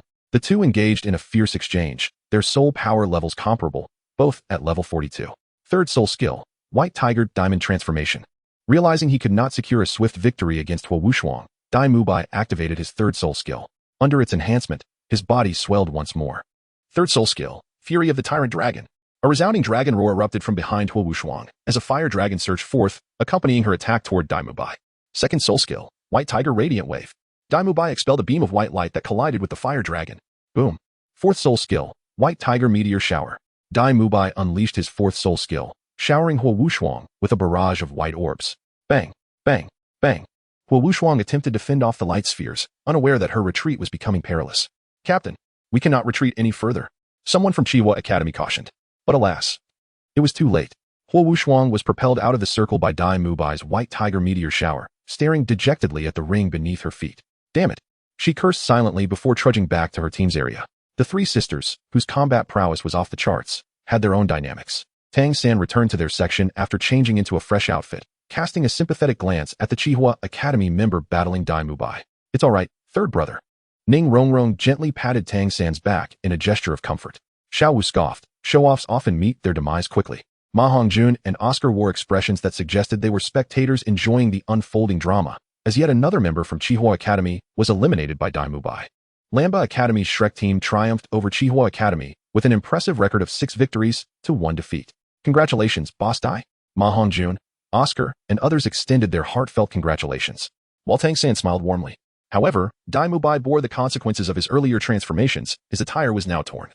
Having been stretched to its limits by the enhancements of his soul skills. Like Tang San, he would soon face the inevitable exit from the arena. While Tang San had his blue silver grass to assist him, Mu Bai, as a beast martial spirit user, could only achieve a modest degree of beastification in his martial spirit state. The specter of social embarrassment awaited Mu Bai's imminent arrival. Embrace the impending social demise, Mu Bai. A soldier approached Xuanyuan Lin Yue, respectfully addressing, Esteemed Lord Xuanyuan, please follow me. Someone is seeking your presence. The soldier bowed before Xuanyuan Lin Yue, raising one hand to his chest in a gesture of reverence. Oh, someone is looking for me. What is the matter? Xuanyuan Lin Yue inquired, a hint of confusion in his voice. I am unaware of the details. However, I kindly request that you do not place me in a difficult position. Please. The soldier gestured for him to proceed. Zhu Qing's eyes reflected a trace of concern as she gazed at Xuanyuan Lin Yue. He, however, shook his head subtly in response, conveying that there was no cause for alarm. Noting Xuanyuan Lin Yue's reassurances, Zhu Qing felt a slight relief, yet the worry in her eyes lingered, as she vividly recalled the incident when Xuanyuan Lin Yue had pilfered items from the royal treasury of the Tiando Empire. Xuanyuan Lin Yue, however, felt no apprehension. After all, they still relied on her to participate in the finals of the Soul Master Elite competition. She gently patted Zhu Qing on the shoulder and followed the soldiers away from the Soul Arena. The members of the Imperial battle team looked at the departing Xuanyuan Lin Yue with confusion. Why had someone from the Empire suddenly sought out their leader? Yet, they did not dwell on it. After all, they still held the title of a guaranteed battle team, and nothing could go awry. The Empire would not take action against them. Zhu Qing's companion, Bai Qinxiang, approached and reassured her, Don't worry, Sister Zhu Qing. Sister Lin Yue is so formidable. Nothing will happen to her. If she cannot win, she can surely escape. Bai Qinxiang's words lifted the heavy burden from Zhu Qing's heart. She vividly recalled Xuanyuan Lin Yue in the Stardow Forest, her presence rivaling that of a 100,000-year soul beast. There was no way anyone could detain Xuanyuan Lin Yue. Zhu Qing was determined to leave the square unnoticed. Otherwise, if her presence hindered Lin Yue's escape, it would be disastrous. Thus, she began to mentally map out her escape route from the Heaven Do Empire, ready to depart the moment anything seemed amiss with Lin Yue. They had made a pact. If anything went wrong, Zhu Qing would leave first, followed by Xuanyuan Lin Yue. Zhu Qing had faith in Lin Yue's ability to escape safely, so she must ensure her own safety and not burden Lin Yue. Lin Yue, you must return safely. If you perish, I shall accompany you in death. After all, I am already a person marked for death. Had I not met you, I would have long since fallen at my sister's hands. Zhu Qing clasped her hands tightly, praying fervently. Bai Qinxiang and the others, seeing Zhu Qing in prayer, refrained from disturbing her, yet they envied the bond shared between Xuanyuan Lin Yue and Zhu Qing, who disregarded societal judgments and embraced each other with love and compassion. Suddenly, Mo yelled towards the heavens, startling the others, who cast him disapproving glances. Realizing his faux pas, Mo quickly covered his mouth and shook his head in panic. Too late. Today, brother will help you stretch your muscles. Mo advanced menacingly towards Mo, his hands cracking with anticipation. Osro observed the menacing claws before him. Fixating his gaze on Mo, Yi Lingling produced 2 baseball bats from seemingly nowhere, handing one to Bai Qinxiang. After testing the weight, Bai Qinxiang approached Mo with the bat, and soon thereafter, anguished cries echoed outside. I was wrong. Don't hit my face. Take it easy. Go to hell. The weight of the mountain. The 18 dragon strikes. The 36 turtle claws. The ghostly white bone claws. The onlookers in the soul arena exchanged glances, realizing that Mo was likely beyond recognition. The sheer horror of the cries sent chills down their spines. Tang San suddenly felt a chill run down his back, noticing Xiao Wu's eager gaze fixed upon him. His instincts warned him she was intent on striking him. Mu Bai looked outside, alarmed, though he could not see what was happening. The cacophony of the outside commotion drowned out the sounds of the battles within the arena, and the audience strained their ears, eager not to miss any thrilling altercation. Feng Xiaodan from the Shinkong Academy led his team outside to witness the spectacle, only to attract the unfriendly stares of Osro and his companions. Please, continue. Please, continue. Feng Xiaodian chuckled awkwardly, waving his hands dismissively. Humph. Bai Qinxiang snorted and resumed her assault on Mo, who was now encased in protective gear. Her soul skills lacked offensive power, so she had to rely on other means. A rare opportunity to strike a punching bag must not be squandered. Thud, bang, boom, crash. Bai Qinxiang's voice rang out, affirming that Mo still had some fight left in him, which only encouraged the others to intensify their efforts. Easy there. You're going to kill me. Help. They are rebelling. Mo cried out, but with Xuanyuan Lin Yue gone, there was no one to rescue him. Yet, he guessed that even if Lin Yue were present, she would probably join in the fun. Who knew the Imperial battle team was this formidable? A member of the Shinkong Academy inquired of Feng Xiaodian, observing the chaos. How should I know? But their combat prowess is indeed terrifying, comparable to Wu. Especially those 3 girls. If they engage in a team battle, we might not even be able to rise again. As Feng Xiaodian spoke, the onlookers envisioned themselves being overwhelmed by the Imperial battle team's onslaught, the scene vivid in their minds. Hiss! They collectively gasped. Realizing the formidable power of those 3 young women was nothing short of terrifying, rivaling that of a fierce tigress. Suddenly, Wu stood behind Feng Xiaodian like a cold shadow, while Wu Shuang and the others from the Shinkong Academy gestured frantically for him to look behind him. But Feng Xiaodian remained oblivious. Feng Xiaodian, who did you say was the violent one? Wu's furious roar echoed from behind him, prompting Feng Xiaodian to cover his eyes with a black cloth, bracing for his impending doom. Go to hell. Wu mercilessly stomped on Feng Xiaodian's foot. I was wrong, Wu. Night fell. Please. The soldier gestured for Xuanyuan Lin Yue to step outside the prince's residence. Xuanyuan Lin Yue gazed at the soldiers who intended to halt their advance, feeling somewhat speechless as she pursed her lips and entered the prince's residence alone. You must be the esteemed guest mentioned by the prince. Allow me to guide you. An elderly woman emerged, addressing Xuanyuan Lin Yue. I suppose so? Xuanyuan Lin Yue replied, uncertain if she was indeed the one referred to. Oh, you jest, my dear. The prince has stated that only one person is expected today. And since you have arrived, it must be you, the kind old woman affirmed, though she was unsure why the Snow Star Prince had entrusted her, a mere nurse, with the honor of receiving guests. What is your role here, dear lady? Xuanyuan Lin Yue inquired, her curiosity piqued as she glanced around.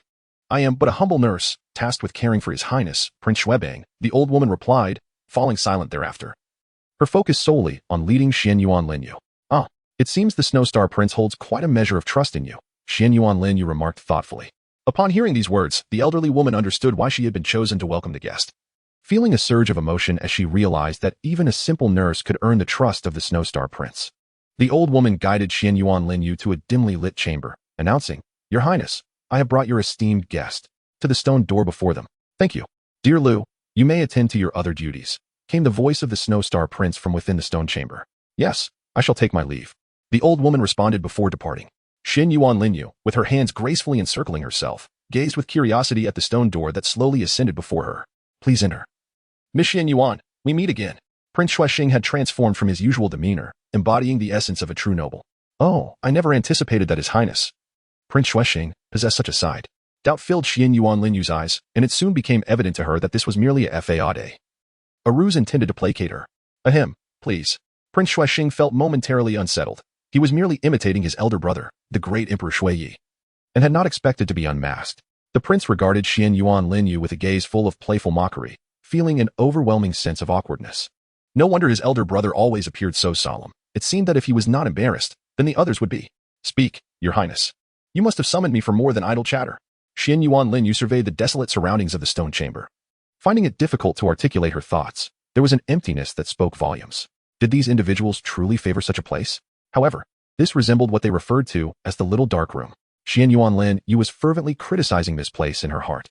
After Prince Xuexing securely closed the stone door, he retrieved a blood-red box from the soul guiding device and placed it on the ground, saying to Xuanyuan Lin Yue, "Open it, for this is an investment from our Tiando Empire, Your Excellency." As Xuanyuan Lin Yue opened the blood-red box upon the ground, a crimson crystal, imbued with an aura of malevolence and bloodshed, gradually ascended and hovered in the air. The entire stone chamber was densely filled with this ominous presence. What is this? For a fleeting moment, Xuanyuan Lin Yue seemed to behold a mountain of corpses and a sea of the dead, a world drenched in crimson. Yet, she swiftly regained her composure. Meanwhile, Prince Xuexing succumbed to an illusory realm, murmuring words of desperation. Spare me. Spare me. Do not slay me. Xuanyuan Lin Yue immediately discerned that the unfortunate child was ensnared in an illusion, unable to awaken. Gradually, Xuanyuan Lin Yue extended his hand to grasp the blood-red crystal, and slowly, he closed his eyes. Xuanyuan Lin Yue arrived in a world drenched in crimson hues. Observing his surroundings, he inquired, "Where am I?" "This is the space of the Shura's origin," replied a slender young man with flowing white hair. "And who might you be?" Xuanyuan Lin Yue asked, gazing at the ethereal figure before him. "Me? I am called the Shura God, a title bestowed upon me by many," the white-haired man answered. "Oh, and what name do you go by?" Xuanyuan Lin Yue continued to survey the area. "It has been so long that I have forgotten." "How would you feel about taking on the role of the Shura God, little one?" the white-haired man queried. "The role of the Shura God? What would be required of me?" Xuanyuan Lin Yue asked, curiosity piqued. I wish to seek out other, more advanced worlds. But I cannot leave in peace without a new Shura God to succeed me. To become the Shura God, one must ensure fairness and justice. Right is right, and wrong is wrong," the white-haired man elucidated. "Can I follow my own heart?" Xuanyuan Lin Yue asked after a long silence, lifting his gaze. "Certainly, as long as you do not contravene the rules. Humans are alive. The rules are rigid. Unjust rules must be amended," the white-haired man replied. "Is there anything specific I must do to become the Shura God?" Xuanyuan Lin Yue inquired, glancing at the blood-red crystal in his hand. You must complete the divine trial. I shall pass on all that it means to be the Shura God to you. I feel that its true master is not I. It deserves a rightful heir," the white-haired man murmured. "Thank you." Xuanyuan Lin Yue understood that this individual genuinely wished to depart, yet duty compelled him to remain. Thus, he resolved to entirely relinquish all that belonged to the Shura God, leaving it for his successor. My dear, you are quite astute. Remember to come to the City of Carnage to commence the inheritance." The white-haired man tapped his finger gently on Xuanyuan Lin Yue's forehead, and a crimson symbol resembling the Shura goddess sword materialized at his brow. "Oh, have both the sea god and the ice and snow chosen you? It matters not. After all, you possess 4 martial souls. In that case, let your martial soul serve as the vessel for my inheritance." The Shura god chuckled, a glimmer of anticipation in his eyes as he wondered how the other two would react upon learning of his involvement. Xuanyuan Lin Yue, perplexed, gently touched her brow and inquired, "Senior, what are the sea god and the ice and snow?" "Oh, little girl, are you unaware? It seems these 2 old fellows are not in a hurry." "Very well, I shall first pass on my Shura inheritance." "Ha ha. This means you are competing with me for souls." As the laughter faded, the Shura deity gradually vanished. The blood-red crystal transformed into 2 droplets of crimson Shura essence, which seamlessly merged into Xuanyuan Lin Yue's eyes. Xuanyuan Lin Yue covered her eyes, gritting her teeth. Has Tang San succumbed to his own poison? Although Xuanyuan Lin Yue covered her eyes, she refrained from touching them, fully aware that they were undergoing a transformation. Gradually, a formidable power of Shura began to manifest within her gaze, a surge of murderous intent erupting from her eyes. No longer were her irises the enchanting blue gold, but rather a striking crimson, adorned with an intricate Shura demonic pattern. She had wholly transformed into the Shura demon eye, her blood-red orbs glowing faintly at the corners with an ominous radiance, emanating an aura that instilled a chilling dread in those who beheld her. Enveloped in crimson wisps of smoke, she presented a striking figure. However, her flowing blue-gold hair marred the otherwise fearsome visage of a descending deity of death. As the tumult subsided, Xuanyuan Lin Yue returned to her normal appearance, only to find Prince Xuexing lying motionless on the ground. Approaching him, she gently pressed her fingers to his nostrils, confirming his survival. Satisfied, she pressed against a stone on the wall, causing the stone door to rise slowly. With a buoyant leap, Xuanyuan Lin Yue exited. The inhabitants of the prince's residence made no effort to impede her, allowing her to depart unscathed. Shortly after her departure, Prince Xueqing emerged, trembling, his trousers slightly damp, accompanied by an unpleasant odor. In the early hours of the morning, upon entering the royal hunting grounds and having just passed the inspection, Xuanyuan Lin Yue beheld Zhu Qing seated beside the bonfire outside their tent. Xuanyuan Lin Yue felt a warm sensation in her heart as she spotted Zhu Qing waiting for her, and she hurriedly ran towards her. Upon seeing a figure approaching, Zhu Qing finally relaxed. The calmness in Xuanyuan Lin Yue's stride assured her that Lin Yue had returned safely. Zhu Qing. Xuanyuan Lin Yue leaped into Zhu Qing's embrace. It's good to be back safe. Zhu Qing nuzzled her head against Lin Yue's, silently expressing their mutual longing. All right, we need to rest early for tomorrow's match, Xuanyuan Lin Yue said as she released Zhu Qing. Good night, Zhu Qing. Good night, Lin Yue. The two gazed at each other, gradually succumbing to peaceful slumber. The next day, the Lamba Academy Shrek team faced off against the Chiffon Academy team. The first to enter the arena for Lamba Academy was our contestant, Tang San. Last time, Tang San's attire had malfunctioned, impacting his performance. How will he fare this time? Everyone eagerly anticipated the outcome. Hearing the hostess' words, Tang San felt a flush of embarrassment and quickly covered his face. Meanwhile, a member from Chiffon Academy laughed heartily, clutching his stomach. As the host openly revealed Tang San's past mishap, he was unafraid of the repercussions, relishing the moment. The audience, along with competitors and citizens in the outer circle, couldn't help but burst into laughter, while the members from Shrek suppressed their chuckles, their trembling shoulders betraying their amusement. Suddenly, Tang San felt a sharp pain in his heart, clutching his chest. The Chiffon Academy team refrained from attacking. They held their pride, choosing to confront him openly. Tang San sensed something was amiss. Cough, cough. He abruptly began to cough violently. With a spurt of dark blood, he collapsed to the ground. In the shadows, Tang Hao felt a surge of anxiety, wanting to rush forward and check on Tang San, but feared being discovered by the Spirit Hall personnel. If Xiao San were to be exposed, an endless pursuit awaited them. An unexpected incident had befallen contestant Tang San. The match was suspended. The Tiando Empire would ascertain the truth before resuming the competition. Everyone present was urged to remain still.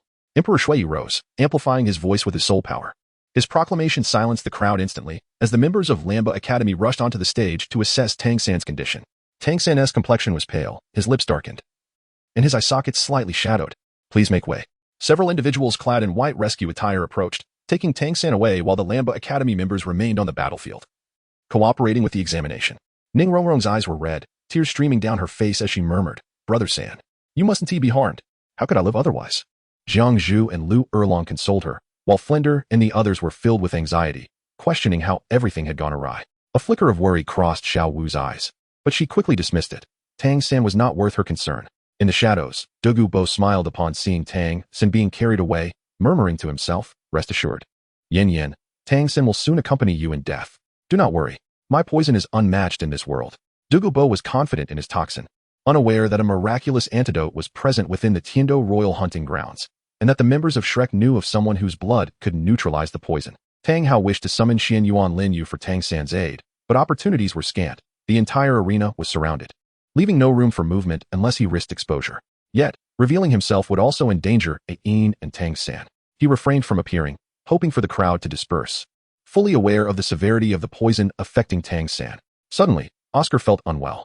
Second soul skill. I have a little sausage. Oscar summoned the detoxifying sausage without understanding why. After consuming it, he felt somewhat alleviated. However, worry crept in as he suspected he might also be poisoned like Tang San, albeit to a lesser degree due to his frequent excursions selling sausages, unlike Tang San, who spent more time at the academy. In truth, Douluo Bo had spread his poison throughout Tang San's dormitory, the forge, and the resting area, frequently replenishing it. Tang San's fatigue from forging would lead him to thirst, and quenching that thirst with the tainted water would result in true toxicity. The effects of the poison were compounded rather than singular. Ning Rongrong suddenly felt unwell. She often accompanied Tang San, watching him forge. The forge's high temperatures necessitated hot water, which she also consumed. Occasionally, she sneaked into Tang San's dormitory while Oscar was away, for reasons unknown. One day, Oscar observed Tang San changing his sheets, tossing aside a new one and a tattered sheet with a large hole, inquiring about it. Tang San merely claimed it had been damaged during a practice with hidden weapons. During a meal that day, Ning Rongrong limped, while Mu Bai, Mahongjian, and Tang San whispered quietly to one another. Oscar resolved to cultivate himself, refraining from discussing the matter further, things that could only be intuited rather than articulated. Oscar, being astute, could hardly accept Tang San's explanation. It was evident he had joined forces with Mu Bai and the others. In the arena, Ning Rongrong abruptly coughed, prompting concern that she was choking. Just as they pondered Tang San's condition, she coughed up a small amount of dark blood, a faint yet peculiar fragrance emanating from it. Shocked, Ning Rongrong gazed at the blood on the ground, and before she could speak, she fainted. Lu Erlong rushed to support her. While Ning Fingji was swiftly brought down from the high platform to her side, Gulong reached out to feel Ning Rongrong's pulse. His expression darkening as he shook his head at Ning Fingji. Ning Fingji's countenance fell as he gritted his teeth, declaring, "How dare you poison my daughter and son-in-law? Unforgivable! Should I find you, I will ensure your demise." Bone Dragon Crown. Master Ning, what is the condition of Rongrong? Flinder inquired hastily, observing Flinder's worried and helpless demeanor. Ning Fingji and Gulong tempered their fury slightly, as Flinder remained unaware that the poisoner was either a titled Douluo or someone close at hand. Cough cough. Oscar could no longer suppress a cough. Gulong immediately approached Oscar, taking his hand to check his pulse. Ning Fingji's probing gaze fell upon Gulong, who nodded affirmatively. Stating, "It is a form of poison." Gulong proceeded to check the pulses of the Shrek members one by one. They were all poisoned, albeit to varying degrees. "Flinder, you all have been poisoned, but you are less affected than Rongrong and Tang San," Gulong noted, glancing at Oscar. Flinder quickly responded, "He is Oscar." "Oh. And Oscar as well. Tang San is the most severely poisoned, followed by Rongrong and then Oscar. Yours are relatively minor. But this little fatty and the Star Luo lad are the most affected," Gulong remarked, looking at the unconscious Ning Rongrong being taken away. "What?" X2 Mahong Jun and Mu Bai raised their voices, while Oscar appeared pale and hurriedly followed the medical staff out. The poison was likely aimed at Tang San. Rongrong was closely associated with him, which explained why they were both severely affected, while Oscar was. Gurong inquired. According to the words of Bone Dragon Crown, Oscar and Tang San share a dormitory. Flinder quickly responded. That makes sense. The poison must not have originated from Tang San himself, but rather from the area where he had been active. Upon Gurong's statement, the members of Shrek suddenly understood the nature of their own poisoning, realizing why Tang San and his companions were suffering more acutely. No wonder at times they felt powerless. Mu Bai murmured. What? Gurong asked with curiosity. Ahem, Bone Dragon Crown has nothing to do with it. Just a personal matter. Mu Bai hastily replied. After Mu Bai's explanation, Gurong no longer paid him any mind. Uncle Gu, could you please return and summon the best healer from our clan? Ning Fingji suggested to Gurong after a moment's thought. Fingji, if I leave, who will protect you? Gurong responded, somewhat hesitant. Rest assured, Uncle Gu. Dean Flinder and the others are here. It's fine, the matters concerning Rongrong and Tang San are of utmost importance. Ning Fingji said with a serious expression. Very well. Gurong ceased his hesitations and promptly activated his soul skill to depart. The actions of Gurong and Ning Fingji caused slight displeasure in the Snow Knight Emperor. Yet he felt powerless. It was human nature, especially considering that the Heaven Do Empire had no title Douluo. The Star Luo Empire had at least two, while the Heaven Do Empire had none. This was also the reason why the Spirit Hall chose to target the Heaven Do Empire rather than the Star Luo Empire. Empires with title Douluo were difficult to approach. Even though Spirit Hall had several title Douluo, only a few were listening to Bibi Dong at that moment. The Heaven Do Empire had no title Douluo except for Dugubo, who was the weakest among them. Additionally, the Heaven Do Empire was relatively close to the Spirit Hall, making them an easier target. If it weren't for the fear of the vast military strength of the Heaven Do Empire, there would be no need to exert such effort to make Qian Rinxue an undercover agent. It would be more beneficial to focus on cultivation. Qian Dalu sought to seize the Heaven Do Empire, and so did Bibi Dong. Furthermore, Qian Rinxue wanted to prove herself, leading to her becoming an undercover agent. Initially, Qian Rinxue had no intentions of impersonating Xuanyuan, but the latter, being a useless prince with no aspirations for the throne, left them no choice but to deal with him. The other princes had been poisoned, leaving only Xuebeng and Xuanyuan. Now that Xuanyuan had been dealt with, they needed someone to impersonate him. Having spent considerable time with Xuanyuan, Qian Rinxue understood his habits, making her assumption of his identity a natural choice. However, they did not anticipate that Xuanyuan would be too perfect, embodying the demeanor of a noble gentleman without any ambition. When the other princes were alive, everyone had flaws, including Xuanyuan, but with their demise, Xuanyuan's flaws vanished. Initially, this was manageable, but as time passed, it began to seem odd. Dugubo, where do you think you're going? Tang Hao exclaimed, chasing after the rapidly fleeing green figure. A smile spread across Dugubo's face as he occasionally glanced back at Tang Hao, who had not yet caught up. Tang Hao, oh Tang Hao, keep chasing. No need to rush, we'll take our time. Just buy a little more time until your son, Tang San, is beyond saving. You can't possibly imagine that I have no antidote, can you? I particularly look forward to seeing your expression when you discover there is no cure. Let you experience the pain of a white-haired person sending a black-haired one to their grave. Haha. The more Dugubo thought about it, the more delighted he became. 7th Soul Skill, Serpent Emperor's true form. Dugubo's figure vanished from sight, and a massive green phosphorescent serpent appeared in his place, writhing wildly. Tang Hao, seeing Dugubo's accelerating speed, felt a surge of anger. This was the true form of a martial spirit. Dragging this out was untenable. What if little San couldn't hold on any longer? Hao Tian. Wait. No, I cannot use Hao Tian's true form. Otherwise, it would expose me. Just as Tang Hao was about to unleash Hao Yin's true form to intercept Douluo, he remembered that those people over there would be able to see. Damn it. Tang Hao cursed under his breath, hastily accelerating his pursuit. Inside the soul fighting arena, Xuanyuan, Lin Yue, Zhu Qing, and the members of the royal fighting team were engaged in a delightful barbecue session. Xuanyuan Lin Yue had brought forth her grilling tools, and the 7 of them set up a barbecue stall within the soul fighting arena. The high-ranking officials of the Tiando Empire paid them no heed. They allowed the food vendors to operate, as they too indulged in their own meals. Wu, holding a handful of skewers, eagerly offered them to her brother Wu Shuang and the other members of the Blaze Academy team, savoring her food without a hint of concern for any potential poison. She had complete faith that the royal fighting team would not dare to sell anything toxic, especially since they were partaking in the feast themselves. Boss, bring me 14 skewers of grilled fish, Shui Bingo called out as she settled beside the table set up by the Shimo brothers. The two had been selling barbecue for quite some time, earning themselves some pocket money. With a skilled chef personally grilling, they merely assisted with the preparations. Ayasalu and Zhu Qing were responsible for handling fresh ingredients, and Xuanyuan Lin Yue's Blue Moon Soul guidance device was capable of storing live items, ensuring the availability of fresh food that everyone adored. The food was grilled to order. The Snow Knight Emperor paid no mind to the activities of the royal fighting team. Keeping everyone here would already invite a fair share of complaints. With food being offered, it would be ungrateful to interfere. Your Excellency Douluo, you truly present a challenge, he remarked while enjoying the feast. If it's not enough, feel free to order more. Our leader's culinary skills are beyond reproach, Shimo said as he handed the grilled fish to Shui Binger and her companions. Let us taste it first. If it's good, we'll have more. Shui Binger replied with a smile, sharing the grilled fish with everyone. Delicious. Quite impressive, Sister Binger. Their skills are remarkable. After finishing her skewer, Wu glanced at Wu Shuang, who helplessly shook his head and made his way toward Xuanyuan Lin Yue's barbecue stall. Even the spectators, after being inspected, approached the stall, including old Xuanyuan and old Jack, accompanied by a group of rambunctious children. The Snow Knight Emperor gestured to a nearby general, summoning him closer. The general stepped forward, offering a salute and awaiting the emperor's instructions. Go, have someone bring over some food, and also procure some ingredients suitable for grilling. The Snow Knight Emperor directed beside the general. Yes, your majesty. The general promptly set off to fulfill the emperor's request. At the medical institute, the Snow Knight Emperor, along with the Shrek team, Ning Fingji, and several high-ranking officials, entered a hospital room where Ning Rongrong, Tang San, and Oscar were resting. Only Oscar remained conscious, while the others were in a state of unconsciousness. Mu Bai and the others stood nearby, watching over Tang San in silence.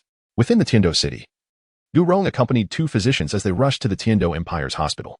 The medical institute was, in reality, a gathering of various healing auxiliary soul masters.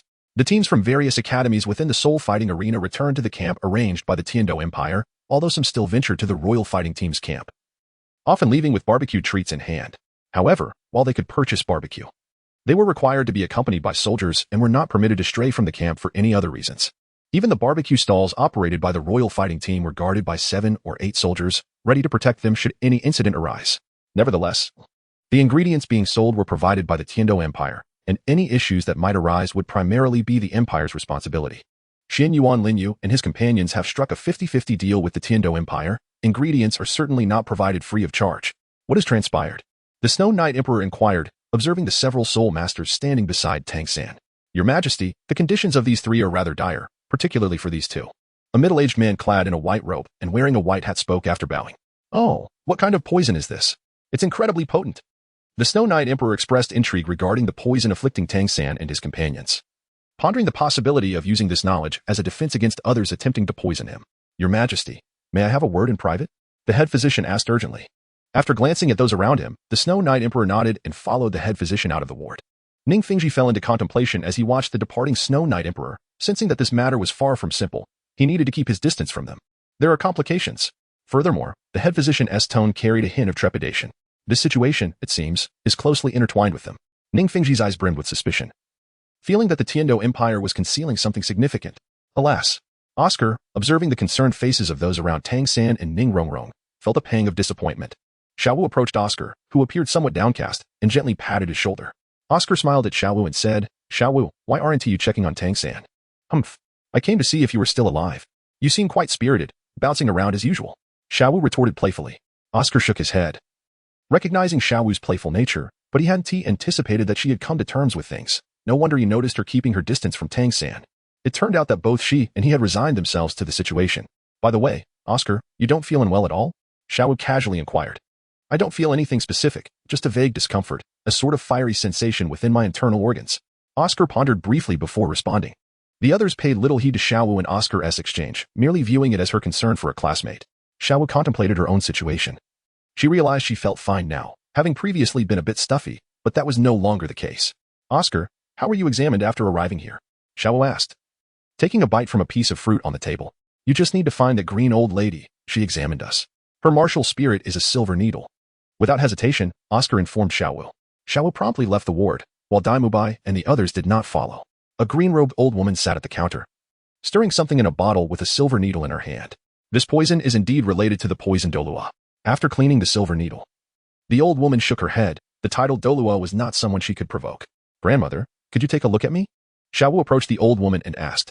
All right, child, extend your hand. The old woman replied with a warm smile. Xiao Wu obediently extended her hand.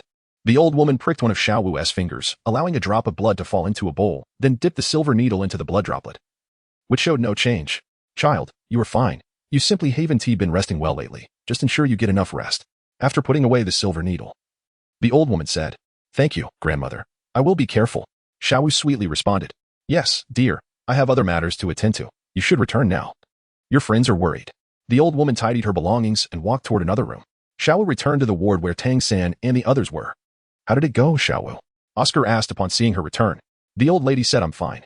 Xiao Wu sat down, continuing to eat the fruit she had just bitten into. In a soundproof room, the old woman bowed to the Snow Knight Emperor. I pay my respects to your majesty. The old woman stated. No need for formalities. Speak. The Snow Knight Emperor waved his hand. Yes, I have discovered the poison of the poison Douluo, Douluo. In their blood, the old woman revealed her findings. Indeed, the last shred of hope within the Snow Knight Emperor was shattered. He had surmised that the individuals from the Lamba Academy had been poisoned by Douluo, with Tang San and his companions being the primary targets. The others were merely collateral damage. Douluo, you. The Snow Knight Emperor shook his head helplessly. After all, it was understandable for a grandfather to seek revenge for his granddaughter, but the fact that Ning Rongrong from the Seven Treasure Glazed Tile School was also poisoned complicated matters. If it were only Tang San, it might be manageable, but the Seven Treasure Glazed Tile School and the Tiando Empire share a cooperative and friendly relationship. Now, it seems that Ning Fingji would undoubtedly harbor suspicions. Furthermore, it was rumored that Tang San's background was connected to Tang Hao, the very man who had slain the previous Pope of the Spirit Hall. Such individuals are not to be trifled with. At this moment, the Snow Knight Emperor acutely felt the helplessness of lacking a title Douluo. He was being coerced without any means of resistance. Douluo has a fondness for Tang San's Haotian hammer. Regardless of the cost, we must find a way to cure them. The Snow Knight Emperor gritted his teeth and ordered. Yes, understood. The head physician promptly replied. However, Douluo's poison could not be that simple, especially considering it was meticulously crafted by him, and he himself lacked an antidote. With a thunderous strike, Tang Hao leapt into the air, wielding the Haotian hammer and aiming it at the fleeing green phosphor snake emperor. This is bad. The poisonous mist. Douluo, in his true martial form, realized he was in grave danger and expelled a wave of purple poison mist from his gaping maw, which instantly engulfed the forest. Tang Hao's gaze sharpened as he shouted, Kill God Domain. A red light erupted from Tang Hao's eyes, and the Haotian hammer in his hand emanated a crimson aura of slaughter, locking onto Douluo's true form. Humph. Slaughter assault. Tang Hao's Kill God Domain directly targeted Douluo, descending with murderous intent. Time froze. What annihilation. Douluo realized he could no longer evade and was forced to counterattack. The space within a kilometer radius seemed to be frozen, and the speed of the Haotian hammer's descent slowed. Douluo, in his true martial form, transformed into a translucent state, while purple venom surged forth from his being. Sizzle. Hiss. The sounds of trees and earth corroding echoed in the silent space, transporting Tang Hao back to the moment when Xuanyuan relentlessly pursued him and Ayin. The murderous glint in Tang Hao's eyes flared. The intent to kill surged. In an instant, Tang Hao broke free from Douluo's soul skills, much like he had escaped the martial soul fusion technique of the Chrysanthemum Douluo and Ghost Douluo. Thud. The Haotian hammer struck heavily against Douluo's head, causing Douluo to revert from his martial soul form back to his human appearance, albeit without a head, leaving only a green soul bone behind. Coughing. Tang Hao quickly covered his mouth and nose, using his soul power to isolate the deadly poison left by Douluo, and swiftly picked up the soul bone from the ground before hastily departing the area. Moments later, the region transformed into a toxic swamp due to Douluo's venom, with poison permeating the air. Outside Tiando City, Tang Hao gazed at the 90,000-year-old Medusa head soul bone in his hand, lost in thought. He had just killed Douluo. Yet, the antidote remained elusive. What now? Tang Hao felt an overwhelming wave of guilt. Xiao San, I'm sorry. I am useless. I am worthless. Tang Hao, you are nothing but a failure. He found himself engulfed in a sea of self-reproach. Suddenly, a thought struck him. The abilities of the Blue Silver Emperor, and yes, there was Ayin. Ain could save the third one. Indeed, I must seek out Ain. Without a moment's hesitation, Tang Hao sprang to his feet and hastened towards the royal hunting grounds of Tiando. Xuanyuan Lin Yue sat by the riverside, her legs dangling playfully, occasionally splashing water with a soft plop. Zhu Qing gazed intently at the school of fish swimming in the river, some of the smaller ones daring to nip at Lin Yue's soles, eliciting sweet, melodious laughter that echoed along the riverbank, though only Zhu Qing could hear it. Yet her focus remained steadfast on the aquatic dance before her. Zhu Qing, stop staring. Why don't you try fishing? Lin Yue retrieved a fishing rod from her spatial storage, Lin Yue. Zhu Qing approached, took the rod, then cast another pleading glance at Lin Yue, who couldn't help but cover her mouth in amusement before handing her the bait. The moment Zhu Qing secured the bait, her feline tail swayed with unrestrained delight, and she eagerly began her fishing endeavor. Meanwhile, Tang Hao finally arrived at the outskirts of the Imperial Do team's camp, only to find no trace of Xuanyuan Lin Yue. Where is she? Where is Ain? Frantically, he scoured the surroundings. Inside the medical tent, physicians from the Seven Treasure Glaze Tile sect and royal healers from the Heaven Do Empire worked tirelessly to treat Tang San and Ning Rongrong. Oscar, however, had been overlooked. He sighed, glancing at the two empty beds beside him, shaking his head in resignation. Xiao Wu patted his shoulder in silent consolation. Wait, Oscar. I just remembered. There's a way to cure your poison. Xiao Wu's eyes lit up as she recalled her own brush with death in the Sunset Forest, when she'd been saved from the lethal venom of a human-faced demon spider by Xuanyuan Lin Yue. If Lin Yue's blood had neutralized such a potent toxin, surely it could purge Oscar's affliction as well. During her earlier examination by Douluo Gu Rong, she'd been terrified her identity as a spirit beast would be exposed, yet he'd only detected traces of serpent venom, while Granny Green had declared her perfectly healthy. Now, Xiao Wu was certain the remnants of Lin Yue's blood still lingered in her system, shielding her from harm. Without hesitation, she dashed toward the Heaven Do royal hunting grounds, close enough that Oscar could endure with his detoxifying sausages until her return. Hold on, Oscar. I'll be back soon. Her voice carried back to him, and he exhaled in relief. Don't worry, Xiao Wu. I'll hold out. Summoning a detox sausage, he chewed slowly, biding his time. Tang Hao, meanwhile, was nearing madness. Nothing. How was this possible? He still hadn't located Lin Yue. Had he remembered his 100,000, your spirit ring? He might have sensed her before Ain's soul essence fully merged with hers, but the fusion was now 90 complete soon. Ain's essence would be irrevocably part of Lin Yue. As Xiao Wu sprinted toward the arena, she spotted two familiar figures amidst the trees. Lin Yue's signature azure gold hair was unmistakable. No one else in Heaven Do, save the girls of the Xuanyuan Academy, bore such a hue. Beside her stood Zhu Qing, her raven locks a stark contrast. Gasping for breath, Xiao Wu reached them. Lin Yue, Zhu Qing. Turning, Lin Yue arched a brow. Xiao Wu, what brings you here? Are Tang San and the others all right? Zhu Qing spared her a glance before resuming her fishing. No one but Lin Yue could truly capture her attention, least of all an acquaintance like Xiao Wu. Lin Yue, please. Can't you have to help? Save them. Xiao Wu wheezed, clutching her sides. Only you can cure their poison. Lin Yue tilted her head. The Imperial physicians couldn't manage? What of the Seven Treasure Glaze Tile sect? Xiao Wu nodded desperately. They're all focused on Tang San and Ning Rongrong. No one else treating Oscar. I can't just watch him die, please. Lin Yue, just a drop of your blood. Like when you saved me in the Sunset Forest. Lin Yue hesitated, then sighed. Very well. Xuanyuan Lin Yue retrieved a jade vial from the depths of the blue moon and placed it upon the ground. She then plucked a leaf from the nearby blue-silver grass, infusing it with her soul power. In an instant, the leaf transformed into a razor-sharp blade of blue-silver grass. Xuanyuan Lin Yue gently traced it against the tip of her finger, drawing a delicate line of crimson.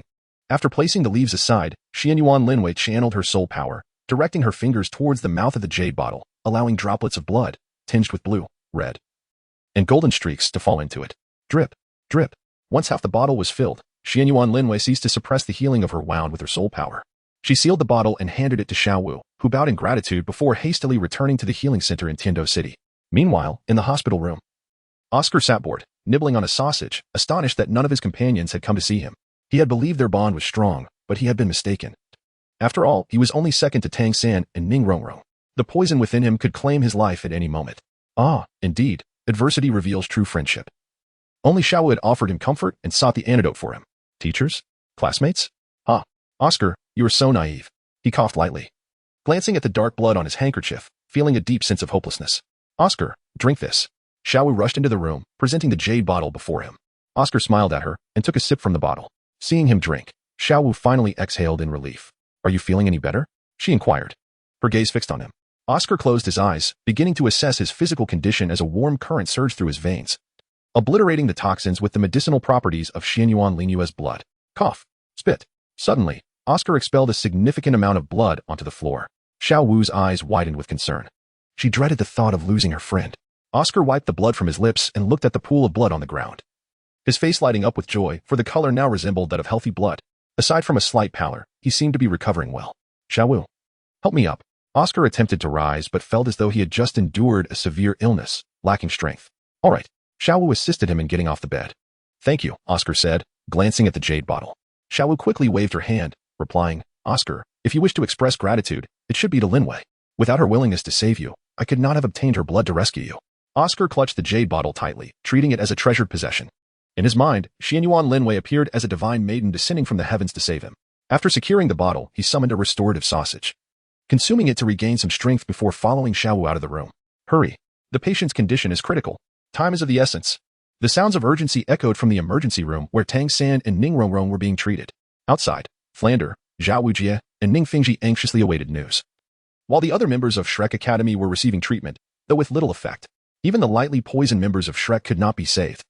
Igniting a fury within the Snow Knight Emperor, Ning Fingji prepared for the worst when Flander suddenly recalled Oscar.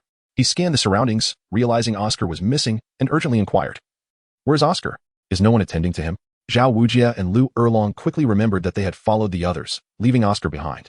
By the riverside of Tiando City, Xuanyuan Lin Yue gazed at Tang Hao, whose face was streaked with tears, and shook his head. Ain, please save Xiao San. Only you possess the ability to rescue him. It is entirely my fault. I allowed Xiao San to fall victim to Douluo's snake venom. And in a moment of uncontrolled rage, I ended Douluo's life. Ain, there is no antidote on Douluo. You are our only hope. Tang Hao's voice was laden with desperation and self-reproach. He felt utterly powerless. Ain had entrusted him with the task of safeguarding Xiao San. Yet he had failed to prevent calamity from befalling him. Sighing heavily, Xuanyuan Lin Yue contemplated that Douluo had refrained from returning to the ice and fire Yangyin solely because of Tang Hao. Thus, it could be considered a form of retribution for the ice and fire Yangyin misinterpreting Xuanyuan Lin Yue's sigh as disappointment in him. Tang Hao sank deeper into self-blame.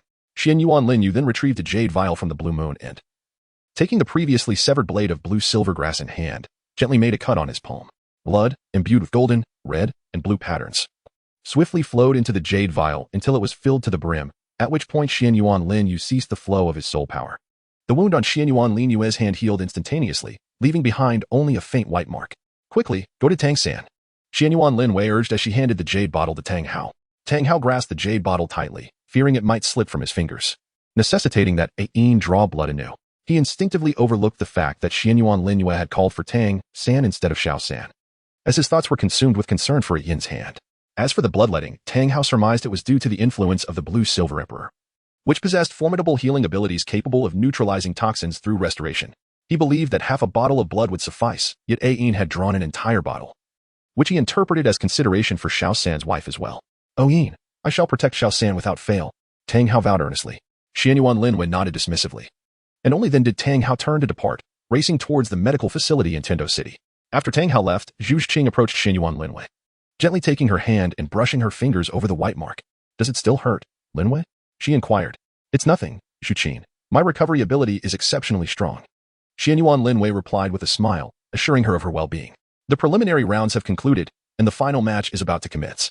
In the ethereal realm of Xuanyuan Lin Yue, Ilex, the Ice Emperor, and Tianming seethed with resentment, their glares fixated on the departing figure of Tang Hao. Damn humans. How dare they demand the blood of my Lin Yue to concoct an antidote? A mere drop would suffice, yet this time they require an entire vial. Ah. Humanity is unforgivable, and Tang Hao is even more so. The Ice Emperor radiated an aura akin to frigid flames. Tianming, observing the Ice Emperor's demeanor, speculated that he had developed feelings for Lin Yue. Nevertheless, Tianming, having come to terms with her own affections for Lin Yue, dismissed the thought. After all, they had always been in Lin Yue's company, residing within her mental realm, although they seldom ventured outside, focusing primarily on their training. Ilex shook his head, determined to ensure that those who had wronged them would face consequences. Extracting a fraction of their life force seemed reasonable, consider it a medical fee. However, he planned to execute this extraction upon their next encounter, to avoid burdening Xuanyuan Lin Yue with obscure karmic implications. Although he could disregard such concerns, it was prudent to have others owe Lin Yue before claiming any recompense, to prevent anyone from using karma against her. Ilex was relieved that only ordinary blood was involved. If it were essence blood, he would never allow Lin Yue to part with it. The ordinary blood merely carried the faint medicinal effects of the rare herbs Lin Yue consumed, possessing negligible energy but excellent detoxifying properties. While for Ilex, it was merely a weak remedy, it was considered a divine tonic by the inhabitants of Douluo continent. Outside the emergency room of the medical facility, Tang Hao, cloaked in black, approached, emanating an aura of forbidding distance that caused those nearby to hastily step aside. Ning Fingji and the others regarded Tang Hao with familiarity. Xiao Wujia's pupils contracted, while Flanders exhaled in relief. Lu Erlong gazed at Tang Hao with a puzzled expression. Bon Douluo Gu Rong felt an uncanny familiarity with Tang Hao but could not place him. May I inquire your identity? Ning Fingji stepped forward to ask. Ning Zhongju. This vial contains the antidote that can save Xiao San and Rong Rong. I shall take my leave now. After ensuring that Ning Fingji had a firm grip on the jade vial, Tang Hao released it. Thank you, Hao Tian Douluo. Flanders was the first to bow in gratitude. Zhao Wujia and Lu Erlong quickly followed suit. Gu Rong suddenly understood, exclaiming, it is an old friend. Tang Hao, father of Tang San. And the father-in-law of the 7 Treasure Glazed Tile School. Ahem. I shall take my leave. Half for each is sufficient. With that, Tang Hao turned and departed without a backward glance. Ning Fingji smiled, passing the jade vial to Gu Rong, who immediately understood the implication and entered the emergency room of Ning Rongrong. After administering half of the antidote to Ning Rongrong, Gu Rong hurried to save Tang San. Upon consuming Xuanyuan Lin Yue's blood, both individuals swiftly regained their normal appearance, though they remained unconscious for the time being. Observing their restored faces, Ning Fingji and Flanders sighed in relief, knowing they only needed to await their awakening. The Snow Knight Emperor also breathed a sigh of relief, having never anticipated that Tang San was the offspring of Hao Tian Douluo Tang Hao. Initially, he believed Tang San was merely the son-in-law of the 7 Treasure Glazed Tile School, unaware that he was the child of the renowned Hao Tian Douluo. Of course, the title of the world's #1 was merely a rumor. Qian Dalu and his companions were unparalleled Douluos, surpassing the ranks of titled Douluos. In truth, the strongest titled Douluo beneath them was likely Bibi Dong. But only when she exerted her full power, not when concealing her strength. Tang Hao had not truly left, he had merely concealed himself. This time, he would not repeat past mistakes. Those who sought to harm his son included Yu Tianheng's grandfather, Yu Yuanjin, and his father, Yu Luoting. In the Blue Lightning Tyrant Dragon sect, Yu Yuanjin's eyes flickered with a hint of satisfaction. With the demise of Dugubo, leaving no trace behind, he mused that it was only fitting that the old poison master met his end. Tang Hao's son and Ning Rongrong had both fallen victim to his deadly toxins. With no antidote in sight, surely Dugubo had not prepared one. A rare smile graced Yu Yuanjin's face as he realized that Dugubo had avenged his grandson Yu Tianheng. Old poison master. Thank you. Yu Yuanjin inexplicably uttered this phrase, leaving those around him bewildered, as no one was present to comprehend his sentiments. Since Yu Tianheng's death, Yu Yuanjin and Yu Luoting had dedicated themselves to rigorous training, with Yu Yuanjin occasionally visiting Dugubo. However, this time he refrained, knowing that Dugubo could have escaped from Tang Hao's Hao Tian hammer with his assistance. The speed of lightning was unmatched. Yu Yuanjin could not match the swiftness of lightning, nor could he surpass Tang Hao, let alone focus on fleeing. Tang Hao's path was purely one of raw power, pursuing formidable combat prowess, with only a couple of defensive soul skills and none pertaining to speed. In contrast, Tang Shan favored a more balanced approach. Time was of the essence. Once Tang San and the others were cured of their poison, the Soul Arena resumed its matches, continuing late into the night to hasten the process. Otherwise, they risked not completing the qualifying rounds before the finals. The Shrek team fought valiantly despite their ailments, except for Oscar and Xiao Wu. The others bore varying degrees of toxin, with Tang San and Ning Rongrong still confined to their beds. Although their poisons had been neutralized, they required time to recuperate. In the 8th round, 3rd match, the Shinkong Academy triumphed. In the 9th round, 4th match, the Tianshui Academy emerged victorious. In the 11th round, 7th match, the Shinkong Academy prevailed. The battles grew increasingly intense, resembling a desperate struggle. As time passed, the qualifying rounds concluded. Next, please direct your attention to the grand screen. Shinkong Academy claimed 1st place. Chihua Academy secured 2nd place. Tianshui Academy captured 3rd place. Blue Tyrant Academy finished last. At the Tiando Plaza, the Snow Knight Emperor stood atop the platform, addressing the crowd through a soul amplifier. All right, after this lengthy period, the rankings have been established. Everyone shall rest for 3 days. Afterward, the army of the Tiando Empire, alongside the teachers from various academies, will escort you to Wuhuan City for the finals of the Continental Soul Master Elite Tournament. The rules of the finals will be explained upon arrival at Wuhuan City. Who will emerge as the champion of this Continental Soul Master Elite Tournament? Let us await the outcome. As the Snow Knight Emperor concluded, the plaza erupted in a chorus of applause. Clap, clap, clap. The finals commenced, while Shrek's journey reached its conclusion. In the Hall of Spirits, Bibi Dong sat upon the Pope's throne, perusing the documents presented before her. Upon finishing, a disdainful smile graced her lips. A mere team of 40-some levels could never hope to defeat the golden generation of the Spirit Hall. Those 3 soul bones would not fall into anyone else's hands. Initially, Bibi Dong harbored concerns, but now she felt entirely reassured. In that case, there was no need to dispatch anyone to deal with the teams prematurely. Let them arrive safely in Wuhuan City. In the desolate papal palace, Bibi Dong murmured to herself. A few days later, amidst a magnificent high platform, numerous competitors and academy instructors gazed at the speaker, Su Yu Tao, as he articulated the regulations of the contest. It is a great honor to be entrusted by the higher-ups of the Spirit Hall to serve as both judge and host for this Continental Elite Spirit Master competition. I extend a warm welcome to all present here. I shall now announce the rules for the final round. This final will adopt a knockout system. In the first round, 3 teams will have a bye, while the remaining teams compete for the 15 available advancement slots. In the second round, the top 2 teams from the advancement round will have a bye, while the other 16 teams vie for 8 advancement slots. In the third round, the 2 leading teams that have not had a bye may have 1, while the remaining 8 teams contend for 4 slots. The fourth round will feature a showdown among the top 6 to determine the top 3. The fifth round will employ a personal competition format, where the top 3 will identify the champion, while the 2 losing academies will determine the second place. In the final round, the first and second place teams will engage in a team battle. With that, I declare the commencement of this Continental Elite Spirit Master Competition Finals. At Su Yuntao's command, the scene transformed into a spirit arena atop a high platform, where a total of 33 teams assembled. However, the figures of the Spirit Hall's Golden Generation and the Royal Battle Team of the Tiando Empire were conspicuously absent from the spectator stands. The first match pits the Chihuahua Academy against the Lamba Academy. Teams, please enter the arena. Let us go. I can't believe we're up first, Tang San remarked to his companions. On the platform, Xuanyuan, Lin Yue, and the members of the Royal Battle Team observed the opposing team, all clad in Spirit Hall uniforms. Their identities unmistakable as competitors from the Spirit Hall. Everyone, let us make the most of our time. We were fortunate to have a bye in the first round, but I fear our luck may not hold. Xuanyuan Lin Yue sensed that the spirit power levels of the opposing Spirit Hall team matched her own, with some even surpassing her. Finally, we have worthy opponents. A glint of battle intent flashed in her eyes. After being idle for so long, it was time to stretch her limbs. It's over for them. Shimo observed Xuanyuan Lin Yue's eagerness and silently mourned for the Spirit Hall team. After all, their leader's attacks were intangible, and with no chance to defend against mental assaults, this battle required no contemplation. There was no doubt. As long as they didn't falter and protected Yulingling and their leader, victory was assured. Third soul skill, Fury of the Tyrannosaurus. A fire dragon surged forth with Wu Shuang's attack toward the Shrek team. Fourth soul ring, White Tiger Meteor Shower. A flurry of golden lights rained down upon the Chihuahua Academy. Third soul skill, Fire Resistance Ring. Fire Dance activated her third soul ring, and a flash of fire surged forth, nearly nullifying Mu Bai's White Tiger Meteor Shower, with only a few scattered attacks landing harmlessly. Third soul skill, Meteoric Fire. The 2 auxiliary members of Chihuahua Academy activated their soul skills, unleashing a rain of flames from above. Third soul skill, Web Restraint. Tang San, realizing he could not evade the impending firestorm, immediately activated his third soul skill, White Tiger Meteor Shower. Phoenix Fire Line. Roar. Xuanyuan let out a furious roar as his soul rings flickered, and his claws surged in size. The 7 treasure glaze tile released several beams of light that enveloped Mu Bai, Ma Hongjun, Tang San, and Xuanyuan. Third soul ring, Fire Crane Clone. The 2 agile offensive soul masters, the Hua brothers, also unleashed their third soul skill, with 2 fire cranes charging toward Shrek. Watch out, Little San. With a rip, Mu Bai's clothing was torn as he was momentarily distracted. Tang San, surrounded by the 2 fire cranes, swiftly activated Ghost Shadow Perplexing Step. The fire exploding 7 stars egg. 7 massive fireballs obstructed Tang San's escape. Oh no. Tang San realized the incoming fireballs were heading straight for him. Go down, Tang San. Fourth soul skill, Fire Dragon's Roar. Roar. Wu Shuang unleashed his 4th soul skill, sending a fire dragon directly at Tang San.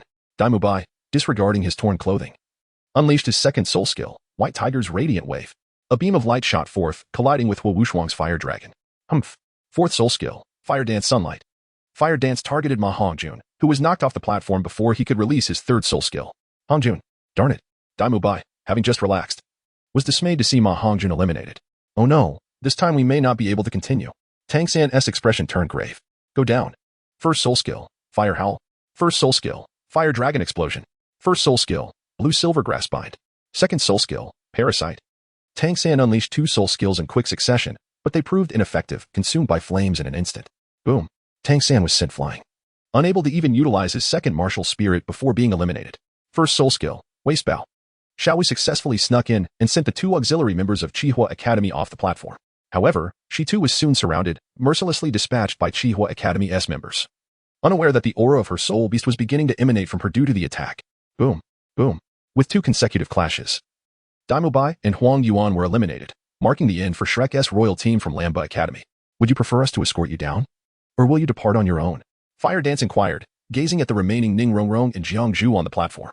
We'll leave on our own, Ning Rongrong declared, pulling Jiangzhu away from the platform. Then I announced that Chihuahua Academy emerges victorious in the first match of the first round. Next, the Chiffon Academy will face the Longue Academy. The competition continued, with the members of Lamba Academy remaining to watch. and Xiao Wu also stayed to witness the unfolding battles. Oscar, gazing at the jade pendant in his hand, smiled. He was indifferent to the outcome since he had not participated, accepting defeat gracefully. After yesterday's matches, the remaining 15 teams that advanced, along with those that had previously received buys, will now engage in a new contest. In the second round, the top 2 teams from the advancement round will have a bye, while the remaining 16 teams compete for 8 advancement slots. In the third round, the 2 leading teams that have not had a bye may have 1, while the remaining 8 teams contend for 4 slots. In the fourth round, the top 6 will vie for the top 3 positions. The fifth round will employ a personal competition format, where the top 3 will identify the champion, while the 2 losing academies will determine the second place. In the final round, the first and second place teams will engage in a team battle. Next, the Tiando Royal Team will face the Xingluo Royal Team, both of whom are seeded teams from the 2 great empires. Let us review the Tiando Royal Team's information. Their captain is Xuanyuan Lin Yue, with the martial soul, Azura Demon Eye, a level 49 control-type battle spirit master, possessing 2 yellow and 2 purple soul rings. A terrifying talent, nearly 1 level away from becoming a soul king at level 50. Their vice-captain, Zhu Qing, possesses the martial soul of the Nether Cat, a formidable level 45 agility attack-type soul master. Her spirit rings consist of 2 yellow and 2 purple. Indeed, a remarkably powerful team. Next, we have their teammates, Mu, with a martial soul of the Black Tortoise, a level 44 defense-type soul master, also featuring 2 yellow and 2 purple spirit rings. Another teammate, Mu, similarly wields the Black Tortoise, but is a level 42 defense-type soul master, again with 2 yellow and 2 purple spirit rings. My goodness. The Tiando Royal Team boasts 4 soul masters of such caliber. Teammate by Qinxiang, with a martial soul of the Sharp-tailed Swift, is a level 39 agility attack-type soul master, adorned with 2 yellow and 1 purple spirit ring. A slight pity, just 1 level short. However, her potential is commendable. Another teammate, Luo, wields the Ghost Leopard, a level 38 agility attack-type soul master, also equipped with 2 yellow and 1 purple spirit ring. Teammate Yilingling, possessing the martial soul of the Nine-Hearted Begonia, is a level 37 auxiliary-type soul master, with 2 yellow and 1 purple spirit ring. Now, let us examine the information from the Starluo Empire. The captain, Davis, wields the Evil-Eyed White Tiger, a level 49 assault-type soul master, also with 2 yellow and 2 purple spirit rings. Both captains are merely 1 level apart. The vice-captain, Xuanyuan, possesses the Nether Cat as her martial soul, with a spirit power of level 47, also an agility attack-type soul master, adorned with 2 yellow and 2 purple spirit rings. Teammate Dong Wei wields the martial soul of the Supreme Water, with a spirit power of level 41. An auxiliary-type soul master, similarly equipped with 2 yellow and 2 purple spirit rings. Teammate Yang Mingxin also wields the Supreme Water, with a spirit power of level 41, and is likewise an auxiliary-type soul master, boasting 2 yellow and 2 purple spirit rings. Teammate Ing Wei possesses the martial soul of the Inflated Buffalo, with a spirit power of level 44, an assault-type soul master, adorned with 2 yellow and 2 purple spirit rings. Teammate Tang Hongning wields the martial soul of the Fierce Thunder Wolf, a level 33 agility attack-type soul master, and also has 2 yellow and 2 purple spirit rings. Teammate Li Yang, with the martial soul of the Reflective Mirror, holds a spirit power of level 42, an agility attack-type soul master, similarly equipped with 2 yellow and 2 purple spirit rings. All members of the Starluo Royal Team are soul masters. The balance of strength remains to be seen. Oh, I did not expect my sister to not follow that dandy Mu Bai, but instead to attend the Tiando Royal Academy. Zhu Zhiyan remarked incredulously as she watched Zhu Qing among the Tiando Royal Team. Davis, on the other hand, breathed a sigh of relief. With the 2 separated, it signifies that Zhu Qing has relinquished her opportunity to compete and abandoned Mu Bai. The throne of the Starluo Empire cannot be claimed by such a useless individual as Mu Bai. Since Zhu Qing has given up, he too wishes to act in goodwill. It is best for her to depart. Mu Bai, watching intently from the spectator stance, gazed fixedly at Zhu Qing within the Tiando Royal Team, astonished to discover that this familiar figure was indeed Zhu Qing. Had she truly abandoned him? A self-deprecating smile crossed his lips. Of course, Zhu Qing was unlike him. She could escape and hide, while he had no such options. He must return. Good luck to you, Zhu Qing, he murmured softly. Boss Dai, Tang San said, observing the despondent Mu Bai with confusion. Mu Bai waved his hand dismissively, signaling that he was fine, while Flender lamented, wishing he had brought Zhu Qing back to the academy at the outset. Such immense talent and noble status. Had she been a member of Shrek, they would not have faced immediate elimination. Flender sighed heavily, while Zhao Wujing and Lu Erlong shook their heads in resignation. Humph. Zhu Zhuyun, cease your pretense. I have my own choices. Your desire to be queen is of no concern to me. I want nothing to do with power. Please do not disturb me again. Zhu Qing firmly grasped the hand of Xuanyuan Lin Yue, her eyes filled with happiness. The home she once knew no longer felt like home. Now, her true home was with Xuanyuan Lin Yue. Oh, to think my sister has developed feelings for a woman. What a joke. Ah ha ha. Zhu Zhuyun chuckled behind her hand. Zhu Qing, since you have made your choice, do not return to Douluo. As long as you do not involve yourself with the Douluo Empire, I, in my capacity as prince, assure you that no one shall trouble you or your beloved. What say you? Davis contemplated for a moment and decided to cut off Mu Bai's retreat. Since Zhu Qing favored women, he would support her. As long as she distanced herself from the Douluo royal family, she and Mu Bai's group could remain friends. Zhu Qing has my protection. The Douluo Empire should not dare to disturb her. Otherwise, next time you shall understand. Xuanyuan Lin Yue's threat ignited a flicker of anger in Davis's eyes. Though he quickly quelled it. A martial soul, a mental attribute. As the future king of the Douluo Empire, he was well aware of that history. A soul master of such caliber could be an ally. If not, they must not become enemies. Otherwise, a soul master who kills invisibly is truly terrifying. Especially considering this young lady appeared to be of similar age to Zhu Qing, possessing a spirit power level on par with her. Becoming a titled Douluo was merely a matter of time. Alright. First soul skill, Soul Shatter. Xuanyuan Lin Yue, uninterested in further banter, launched an attack. However, to avoid causing fatal harm, she deliberately suppressed part of her mental strength. Bang, bang, bang. The arena fell silent as all members of the Douluo Empire royal team collapsed to the ground, astonishing everyone present. No one had seen the attack. Only the first spirit ring of Xuanyuan Lin Yue flickered, and the members of the Douluo Empire lay incapacitated. Goodness. The Tiando royal team emerges victorious. Truly spectacular. The reputation of mental attribute soul masters is well-deserved, killing invisibly. Su Yutao was unaware that he had inadvertently attracted many eyes towards Xuanyuan Lin Yue. From a high platform, Bibi Dong fixed her gaze on Xuanyuan Lin Yue. Previously, she had not noticed. She was taken aback to discover that the Tiando Royal Academy possessed a mental attribute soul master with such formidable soul skills. Perhaps only Nana could withstand her attacks. This time, it would be challenging. Her target was likely that mental attribute head spirit bone. Tang San's despondency contrasted with Mu Bai's hope. Enough of your incessant chatter. Xuanyuan Lin Yue, holding Zhu Qing's hand, turned her back on the members of the Douluo Empire and led the Tiando royal team away. This scene gave an impression of the Tiando royal team's captain being somewhat aloof, had it not been for Zhu Qing. It seemed she would not have exchanged a word with the Douluo Empire's members, merely sending them to sleep. Su Yutao quickly led a few individuals to check on the Douluo Empire members. The inspectors nodded at Su Yutao, who instantly felt relieved. It appeared that the captain of the Tiando royal team had exercised restraint, merely rendering them unconscious without resorting to lethal force. To think this young girl has become such a powerful soul master, it seems I misjudged her from the start. How I regret my initial assessment. Su Yutao recalled that Xuanyuan Lin Yue appeared somewhat familiar. After resolving the situation with the Douluo Empire members, he remembered. Wasn't this the girl who awakened without a martial soul in Holy Soul Village? She has grown increasingly beautiful. Truly embodying the saying that a woman transforms greatly as she ages. Once a charming young girl, she has now blossomed into an ethereal beauty, exuding an air of cold elegance. Su Yutao could hardly have anticipated the transformation of Xuanyuan Lin Yue previously. He regarded her as a girl without a martial soul in the Holy Soul Village, yet she has now become the captain of the Tiando royal team. A high-ranking soul master on the verge of attaining her 5th soul ring. Her soul rings are all optimally configured. Had he recognized her as a martial soul user and reported it to the higher-ups of the Martial Soul Hall back then, he might have soared to great heights, living a life of luxury thereafter. Unfortunately, this time, having finally been recommended as the host and judge for the Soul Master Elite competition, he must perform admirably to catch the attention of the Martial Soul Hall's elite. This way, when he retires, he can ensure a life devoid of worries and provide better resources for his descendants. In the spectator area, Tang San focused intently on his left hand, where the blue silver grass martial soul manifested with 2 yellow and 1 purple soul rings. Blue silver grass. Indeed, Master Yu Xiaojang has deceived me. Blue silver grass is hardly worthy of cultivation. It was acceptable before, but now it has proven to lack significant power, possessing only minimal energy consumption as its sole merit. Blue silver grass is not worth cultivating. Had I been cultivating the Haotian hammer martial soul, would the competition have unfolded differently? If I had chosen the Haotian hammer from the start, my soul power would likely be comparable to that of Dido, at least in the 40s. Thus sparing me from this embarrassing defeat. The poison. Utterly ineffective.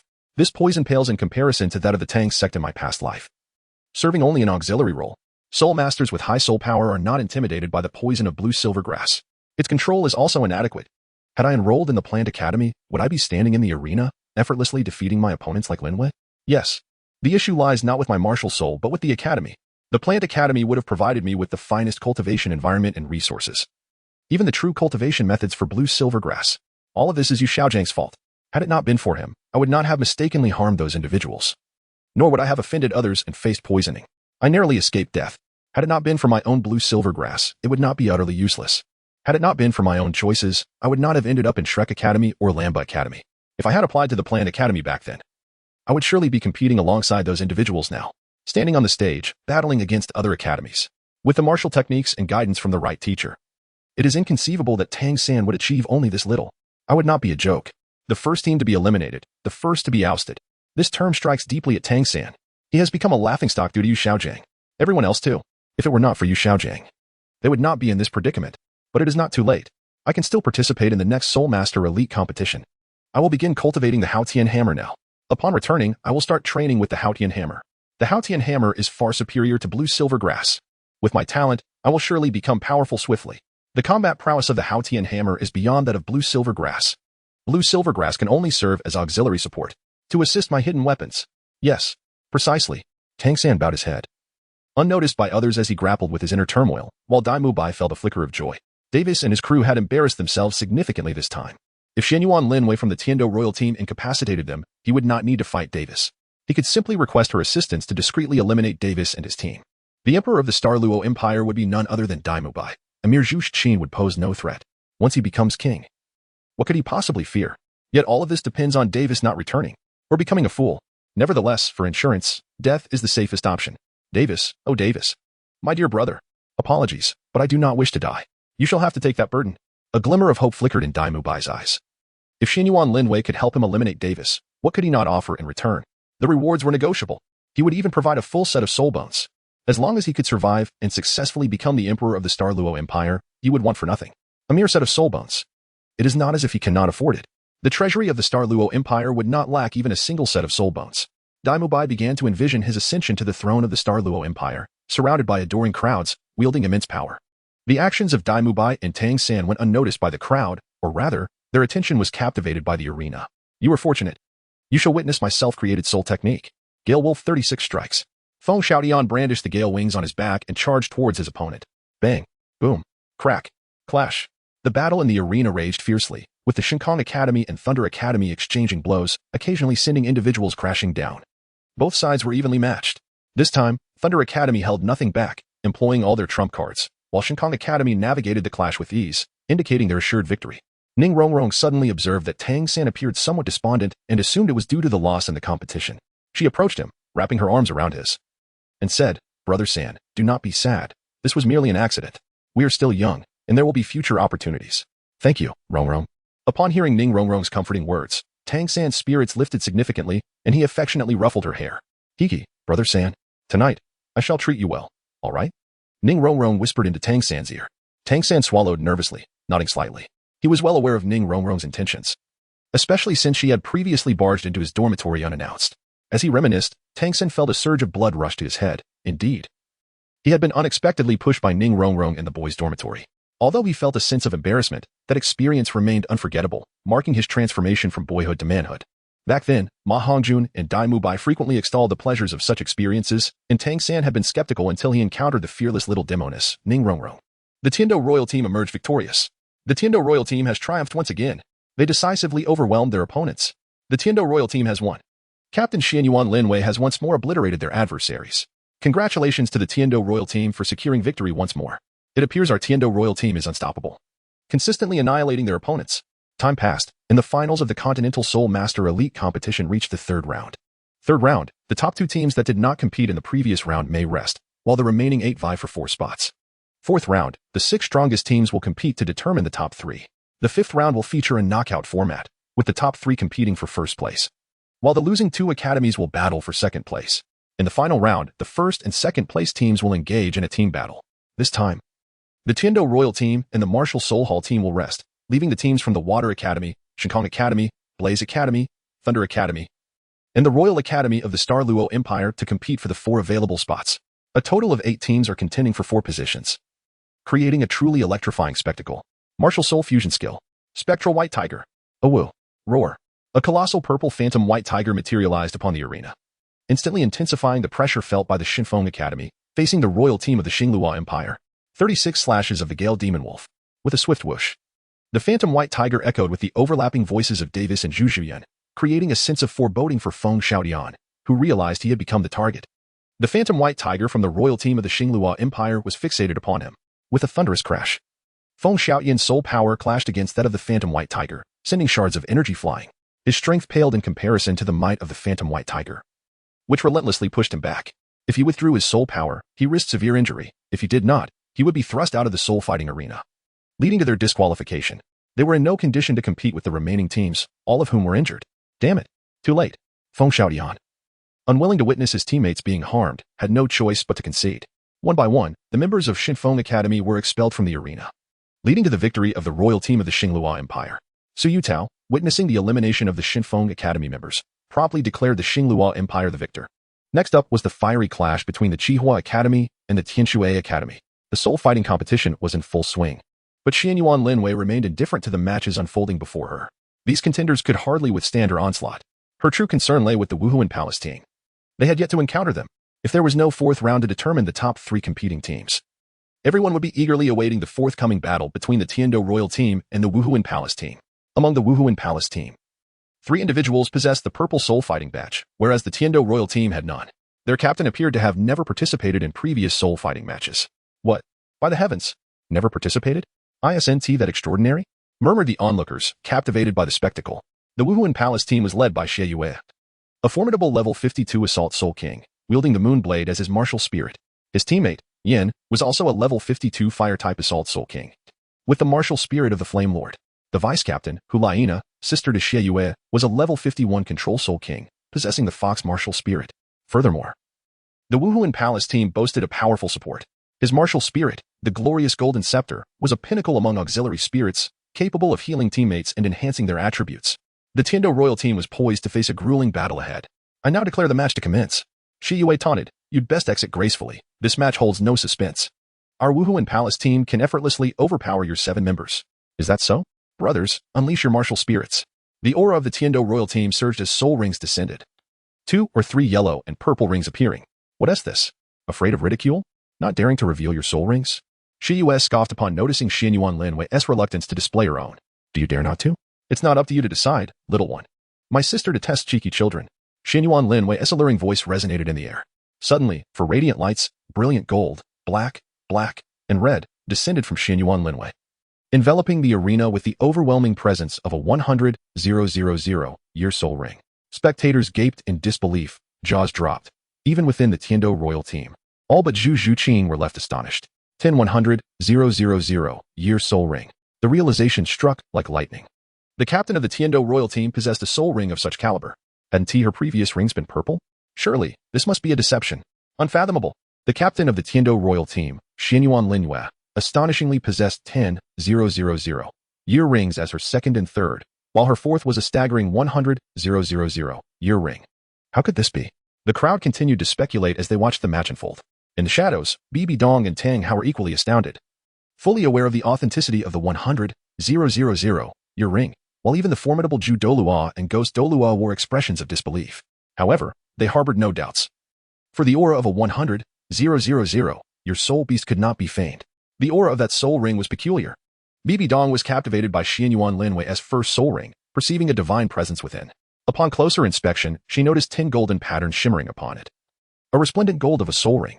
INS soul ring must have been aided by the blue silver grass. Otherwise, how could she possess a 100,000-year ring without the blue silver emperor?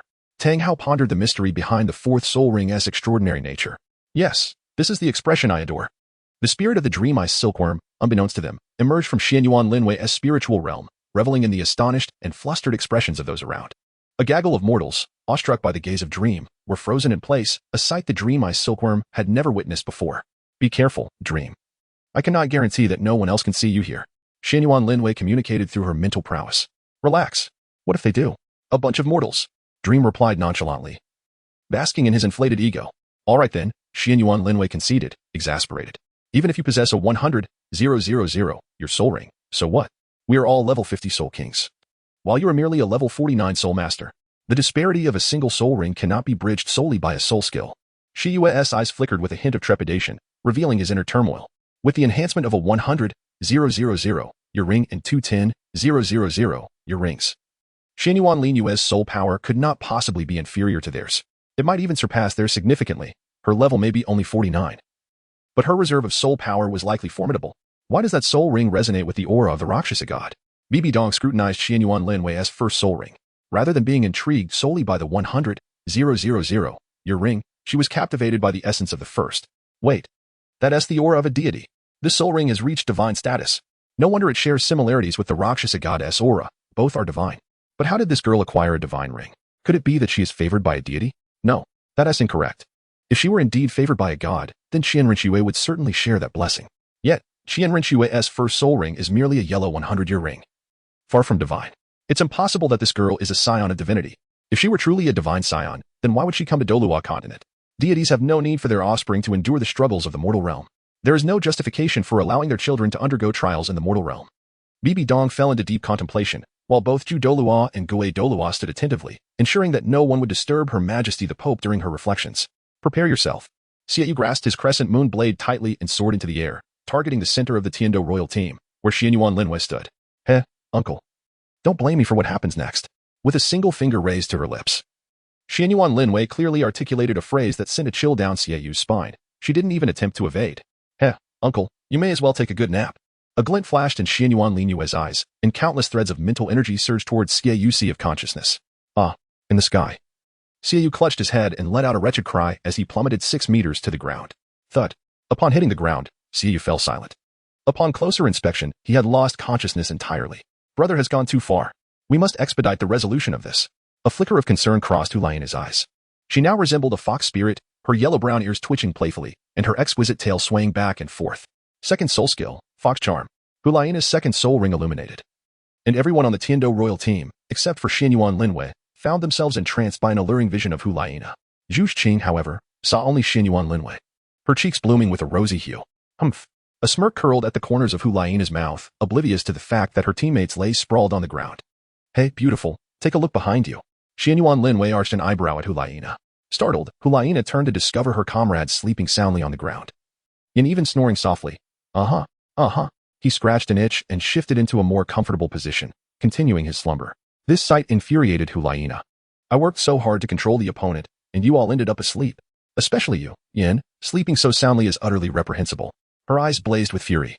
And Xuanyuan Lin Yue, observing Hulayina's fiery demeanor, felt a twinge of sympathy for Yin and the others. After all, these individuals had been lulled into slumber by her. And there was no way they could have resisted such an attack, leaving Hulayina completely unaware of their deep sleep. Bibi Dong, witnessing the slumbering figures, had her lips twitching in disbelief.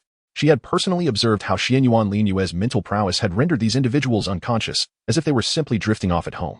Your Holiness? Zhu Douluo inquired. No need. This is merely a competition. They were careless this time. Otherwise, they wouldn't have succumbed without resistance. It is not their fault. Bibi Dong raised her hand to intervene. Understood, my lady. Zhu Douluo bowed his head.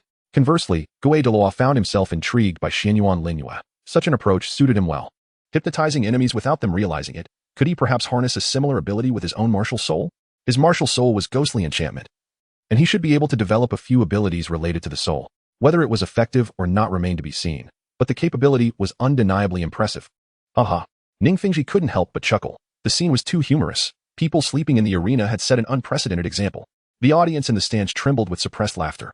Had it not been for the fact that they were on the territory of the Spirit Hall, they would have burst into laughter, unlike the 7 Treasure glazed tile school, which had no fear of the Spirit Hall. A gleam sparkled in Mu Bai's eyes, given this soul skill. It would be remarkably straightforward for Xuanyuan Lin Yue to deal with Davis. If a soul king at level 50 could be hypnotized, how much easier would it be to subdue Davis, a soul ancestor at level 49? Hypnotizing him into self-destruction would be the most effortless solution. Xuanyuan Lin, you could hardly refuse the remuneration offered.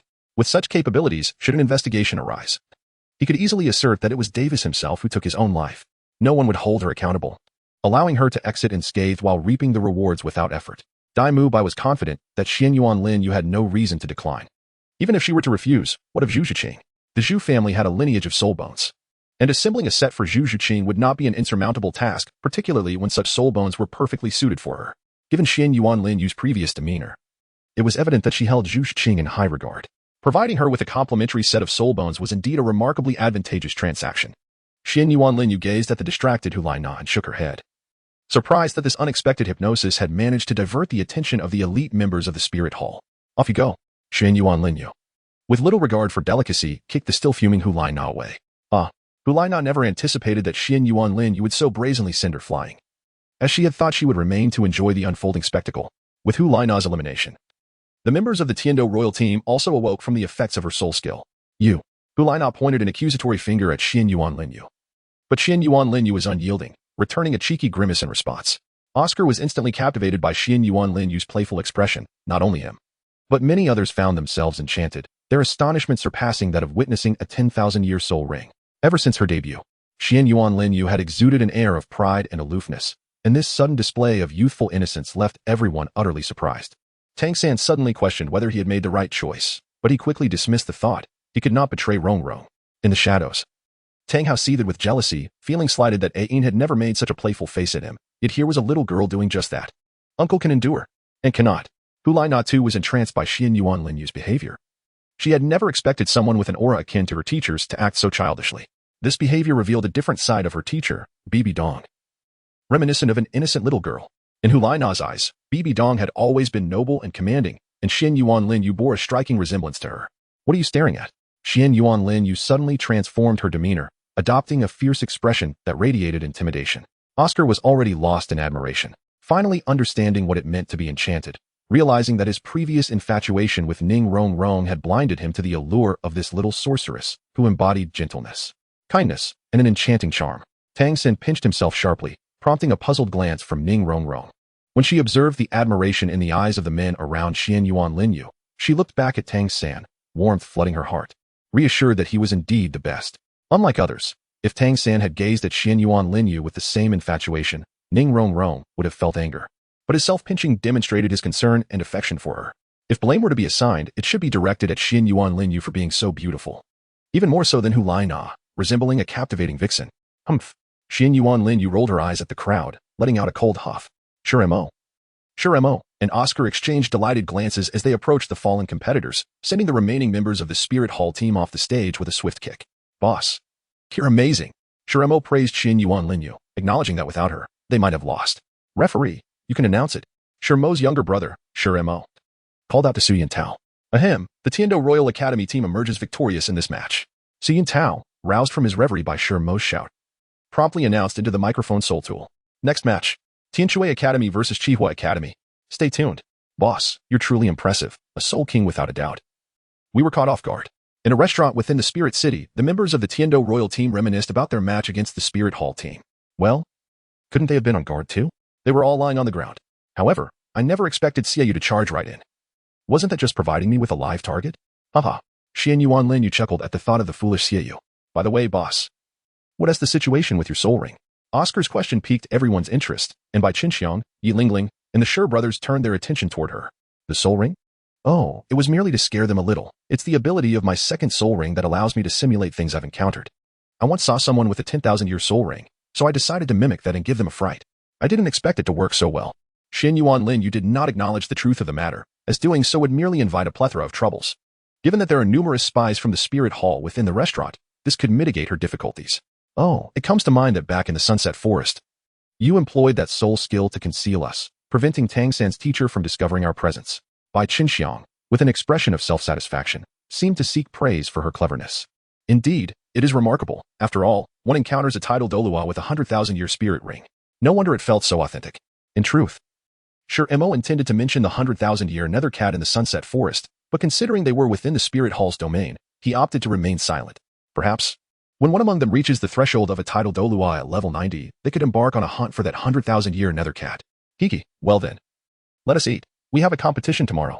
Xuanyuan Lin Yue glanced at the nearly finished dishes on the table and hurriedly exclaimed, All right, everyone, dig in. Zhu Qing. Try this fish. It tastes quite delightful. She picked up a piece of fish and placed it in Zhu Qing's bowl. Zhu Qing nodded, savoring the flavor before replying. Lin Yue, this fish is not as delicious as the ones you prepare. I still prefer your cooking. Rest assured, after the competition, you can enjoy my fish every day. Just don't get tired of it. Xuanyuan Lin Yue smiled as she served Zhu Qing more vegetables. The other members of the Tiando Royal team were momentarily stunned. Oh heavens, please take these two oblivious souls away. They are constantly feeding each other affection. Even during meals, must they flaunt their love? We're practically stuffed with dog food. Not far from the Tiando Royal team's dining establishment, in a restaurant across the street, the members of the Shrek team from Lin Bai Academy were present. Ma Hongjun appeared to be a relentless eating machine, while Oscar occasionally glanced across the way, for he had spotted Xuanyuan Lin Yue. Mu Bai sat in silence, contemplating how to enlist Xuanyuan Lin Yue's assistance, as they had not yet encountered her in the soul arena. Tang San and Ning Rong were feeding each other, while Xiao Wu casually munched on the carrots before her. Huang Yuan, Tai Long, Jingling, and Jiangzhu focused on their meals, intentionally avoiding looking in Tang San's direction. wishing to evade any romantic distractions. As the one-on-one matches commenced in the Soul Arena, Xuanyuan Lin Yue found herself exceedingly bored. Lamenting that no one was challenging her directly. One by one, competitors forfeited, including those from the Spirit Hall, who advanced straight to the finals. Observing the conflict between the Spirit Hall team and the Tianshui Academy team, Xuanyuan Lin Yue felt it unnecessary to fight, as the disparity in strength was far too great. Congratulations to the Spirit Hall team for achieving 7 consecutive victories. A remarkable feat. The announcer's voice resounded. Let us eagerly anticipate tomorrow's grand finale, the Tian-Do Royal team versus the Spirit Hall team. Who shall claim the championship? Xian Tao loudly proclaimed the name of the victorious team before the final battle, not out of disdain for the Spirit Hall, but because they were unable to withstand mental assaults, rendering the outcome predictable. The Tian-Do Royal team was poised to finally secure their first championship in the Continental Soul Master Elite competition. Previous victories had belonged to the Douluo Empire and twice to the Spirit Hall, yet the odds of the Spirit Hall succeeding this time were minimal. Although others possessed lower spirit power, their attacks were insurmountable. They had 2 defensive Soul Masters and a 9-hearted begonia. Even a slight delay from the defensive masters would allow their opponents to strike. The battle was undeniably one-sided. The Spirit Hall team was merely deceiving themselves. With many sharing Su Yuntao sentiments, how could they possibly engage in combat if they could not even withstand their opponent's onslaught? Such foolishness. That night, in the Tian-Do Royal team's lounge, Osro raised a beverage to his lips, declaring, "Boss, we will buy you time in tomorrow's match. Indeed, we will ensure your safety." "Boss," and Ling Ling, another teammate chimed in. "You can unleash a soul shatter and incapacitate them one by one." The Shi brothers munched on chicken legs. Zhu Qing, Yi Ling Ling, and Bai Chen Xiang sipped their drinks, showing no concern for the upcoming match. This was not merely training but a competition, a matter of honor. It was best to eliminate their opponents swiftly, otherwise, allowing them a chance to turn the tide would be detrimental. With 3 Soul Kings and 5 Soul Ancestors on the opposing side, the disparity in strength was immense. If not for Xuanyuan Lin Yue's mental prowess, surpassing even that of a titled Douluo, they would not have been able to incapacitate them so easily. Xuanyuan Lin Yue, now resembling a cheeky little hamster with her cheeks stuffed, munched on her food. Teacher in the Hall of the Pope, Hulaina bowed her head, awaiting Bibidong's instructions. "Absorb this. Initially intended as a reward for the champion tomorrow, I exchanged it for a 60,000, your soul bone. I cannot believe they made me trade for the soul bone of the soft-boned rabbit." Bibidong's tone was laden with dissatisfaction towards the Elder Council of the Spirit Hall. "Teacher, you don't need to waste your 100,000, your soul bone for this." Hulaina's eyes brimmed with guilt. "It's all right. With the soul bone, you will be able to contend with Xuanyuan Lin Yue from the Tian-Do Royal team. This is a mental attribute soul bone, specifically a head soul bone, perfectly complementing your martial spirit." Bibidong nonchalantly handed the soul bone to Hulaina, who eagerly accepted it, her tearful eyes fixed on Bibidong. "Stop crying. You must secure the championship tomorrow. With the soul bone, Xuanyuan Lin Yue's mental attacks will be significantly weakened. As long as you withstand her assault, victory will be yours, and the soul bone shall be yours as well. There is no loss in this." Bibidong gently reassured Hulaina, who nodded vigorously. "Now, absorb the soul bone. I shall protect you." "Understood, teacher." Without hesitation, Hulaina settled into a meditative position, pressing the soul bone to her forehead to absorb its power. Bibidong, observing Hulaina's process, shook her head. "This girl, why must she be so considerate? It's merely a soul bone." Bibidong regarded Hulaina as her own child, pouring all her affection, once meant for Qian Rinxue, into Hulaina, as Qian Rinxue was the child of Qian Xuanji, the memories of which Bibidong most wished to forget. Bibidong had lost hope for Yu Xiaojiang, who had fled like a coward. While everyone on the Douluo continent could criticize her, Yu Xiaojiang had no right to do so. If it were not for him, she would not have been sullied by Qian Xuanji. If not for him, Qian Rinxue would not exist. Even if she had, she would not be her child. Yet, all of this was irretrievable, as he had recently left her for his cousin and even held a wedding. As Bibidong contemplated these matters, an aura of malevolence radiated from her. Even the slight remnants of the Rakshas's divine power within her began to spiral uncontrollably, eluding her command. "Silence!" Bibidong, sensing something was amiss, shouted in anger, inadvertently startling Hulaina, who fainted from the shock. Fortunately, just before losing consciousness, Hulaina had absorbed the soul bone. Otherwise, Bibidong's outburst could have led to far more dire consequences. Rather than merely fainting, she could have suffered a backlash from the mental head bone, potentially resulting in idiocy or even an explosive demise, a scenario too harrowing to contemplate. Hulaina. Upon regaining consciousness, Bibidong hurriedly rushed to check on Hulaina's condition. After circulating her soul power within Hulaina, Bibidong breathed a sigh of relief. She merely fainted. "I was reckless this time. Had something truly happened to her, I would have regretted it endlessly," Bibidong murmured to herself. In the chamber shared by Xuanyuan Linwei and Zhu Qing, Xuanyuan Linwei gradually condensed her soul power, directing it towards a crystalline core. The sealed soul power within her began to frantically merge into this core. A diamond-shaped crystal, adorned with red, blue, and golden patterns, commenced a rapid rotation, voraciously absorbing waves of soul energy. The crystal gradually expanded from the size of a peanut to that of a small pebble. Within the confines of the soul space, the crystal began to decelerate as the remaining soul power surged into the diamond-shaped crystal dome nestled within Xuanyuan Lin Yue's forehead. Unexpectedly, the sea god within the divine realm of the sea god temple smiled, remarking on the unexpected abundance of soul power this young one had acquired. Ah, I shall lend you a hand. As the vast expanse of the cosmic sea enveloped Xuanyuan Lin Yue, it began to gradually merge into the cranium of the Dream Eye silkworm. A golden soul bone, reminiscent of the golden patterns on the Dream Eye silkworm's body, commenced its slow transformation into the hues of the ocean. The intricate designs from the cosmic sea were imprinted onto the golden soul bone, and a gentle marine aura swept through Xuanyuan Lin Yue's mental sea, causing Tianming and the others to sense a refreshing sea breeze. To their astonishment, Tianming realized that his soul bone had undergone an evolution. Upon further inspection, he was taken aback by the transformation of his soul bone, which now bore the essence of the sea god, specifically the divine energy belonging to Xuanyuan Lin Yue rather than any other sea deity. This indicated that Xuanyuan Lin Yue's soul power had begun to transmute into a fragment of divine energy from the sea god. Let us remain patient, my dear giant maggot. This is Lin Yue's destiny. The transformation towards divine power will ease her trials when she inherits her divine position, Ilex interjected, intending to merge several primordial elements into the soul bone. Is that so? Very well, Tianming replied, reconsidering his initial plan. If that is the case, I shall leave them be, for they will be essential for the future soul rings. I have no fear of utilizing them, especially with the divine granted soul rings at hand. However, I shall let them remain. In the divine realm, within the Shura temple, the Shura god expressed a sly grin. Unexpectedly, the old sea spirit has decided to lend a hand. In that case, I shall also offer my assistance. A surge of crimson Shura divine power erupted from Xuanyuan Lin Yue's being, tainting the blue soul bone, transformed by the sea god's essence, with streaks of blood-red Shura demonic patterns. Meanwhile, the sea god remained oblivious to this development. As the ice and snow god of the extreme north gradually infused icy divine power into the skeletal frame of Xuanyuan Lin Yue's Ice Emperor Scorpion, stating, "You too may contend for the cranium. I shall claim the skeletal frame for myself." Xuanyuan Lin Yue is enveloped in a crimson aura of Shura power, accompanied by the cerulean essence of the sea god and a white force of ice and snow.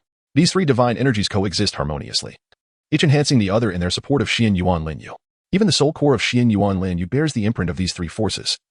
As the icy power seamlessly integrates into the azure markings, the sea goddess energy also intertwines, creating a symbiotic relationship between the forces of ice and ocean. The Shura power, however, is rather domineering, leaving Xuanyuan Lin Yue's soul core adorned with sanguine Shura runes. Meanwhile, Zhu Qing lies peacefully in slumber, undisturbed by the commotion surrounding Xuanyuan Lin Yue, instead comforted by the calming influence of the sea goddess power. Xuanyuan Lin Yue herself had succumbed to slumber, yet her consciousness traversed into a realm imbued with three distinct divine powers. Seizing this rare opportunity, Xuanyuan Lin Yue meticulously contemplated the primal essence of these forces. As time unfurled, dawn broke upon the land.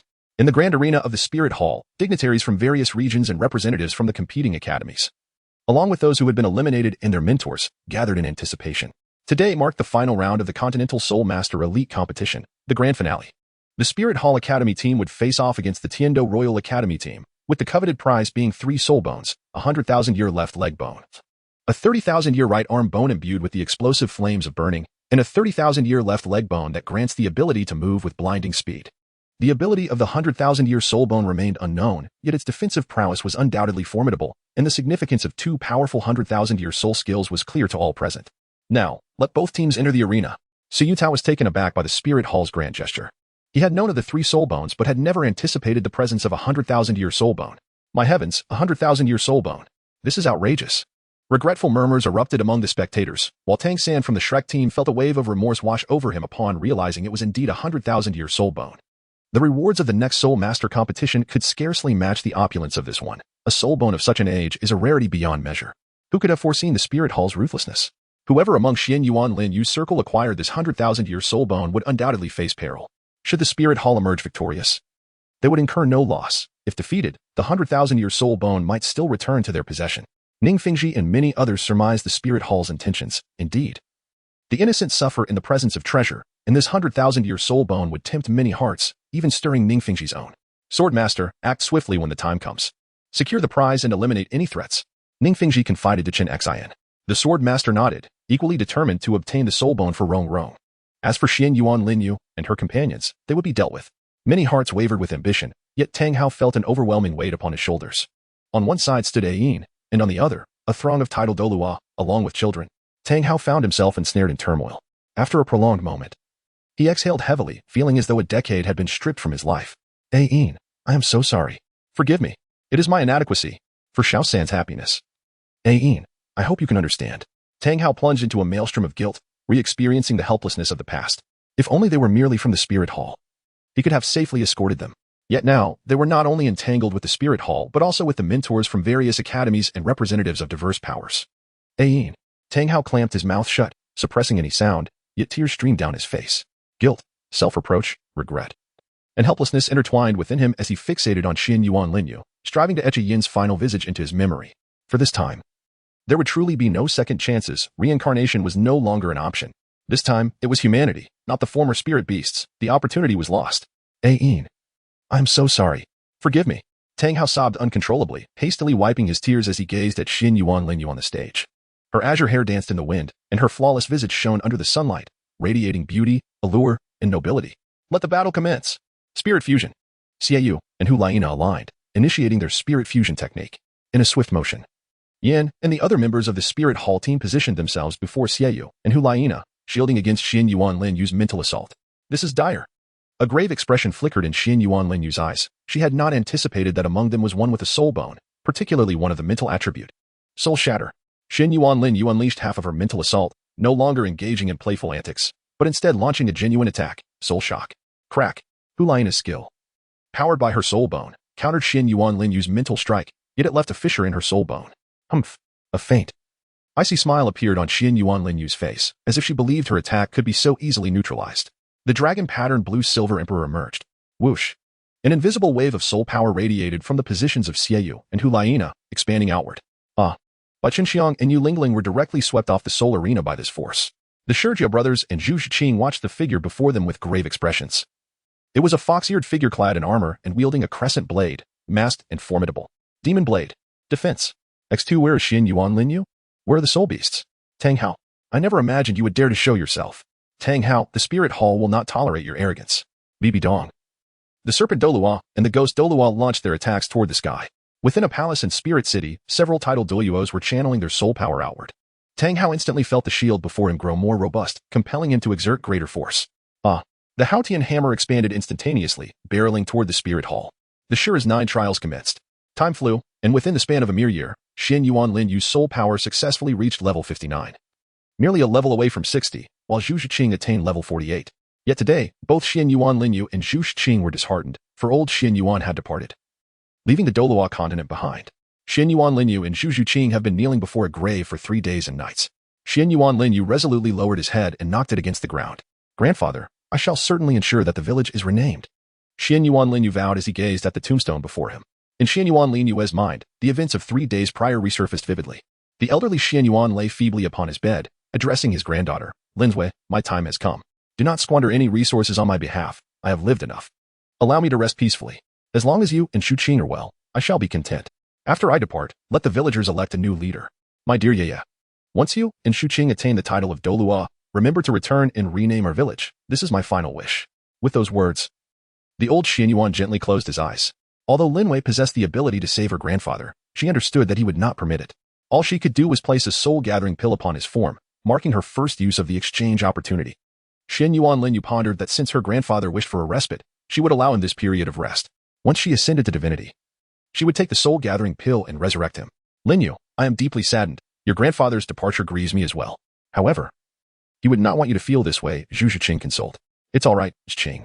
Grandfather is merely resting for a time, Lin Yue reassured, her forehead revealing the mark of the Shura demon sword, an aura of the Shura god enveloping her. Zhu Qing could only sense an overwhelming power emanating from Lin Yue. And she believed that since Lin Yue asserted her grandfather was simply resting, it indicated that Lin Yue had devised a plan to bring him back. Tang Hao escorted Tang San to a secluded hotel. A Bloody Mary, please, Tang Hao stated gravely, casting a glance at the bartender. Certainly, one moment, the bartender replied, presenting a glass of crimson Bloody Mary before Tang Hao. Drink this, and once you've finished, I will share with you the truth about your mother.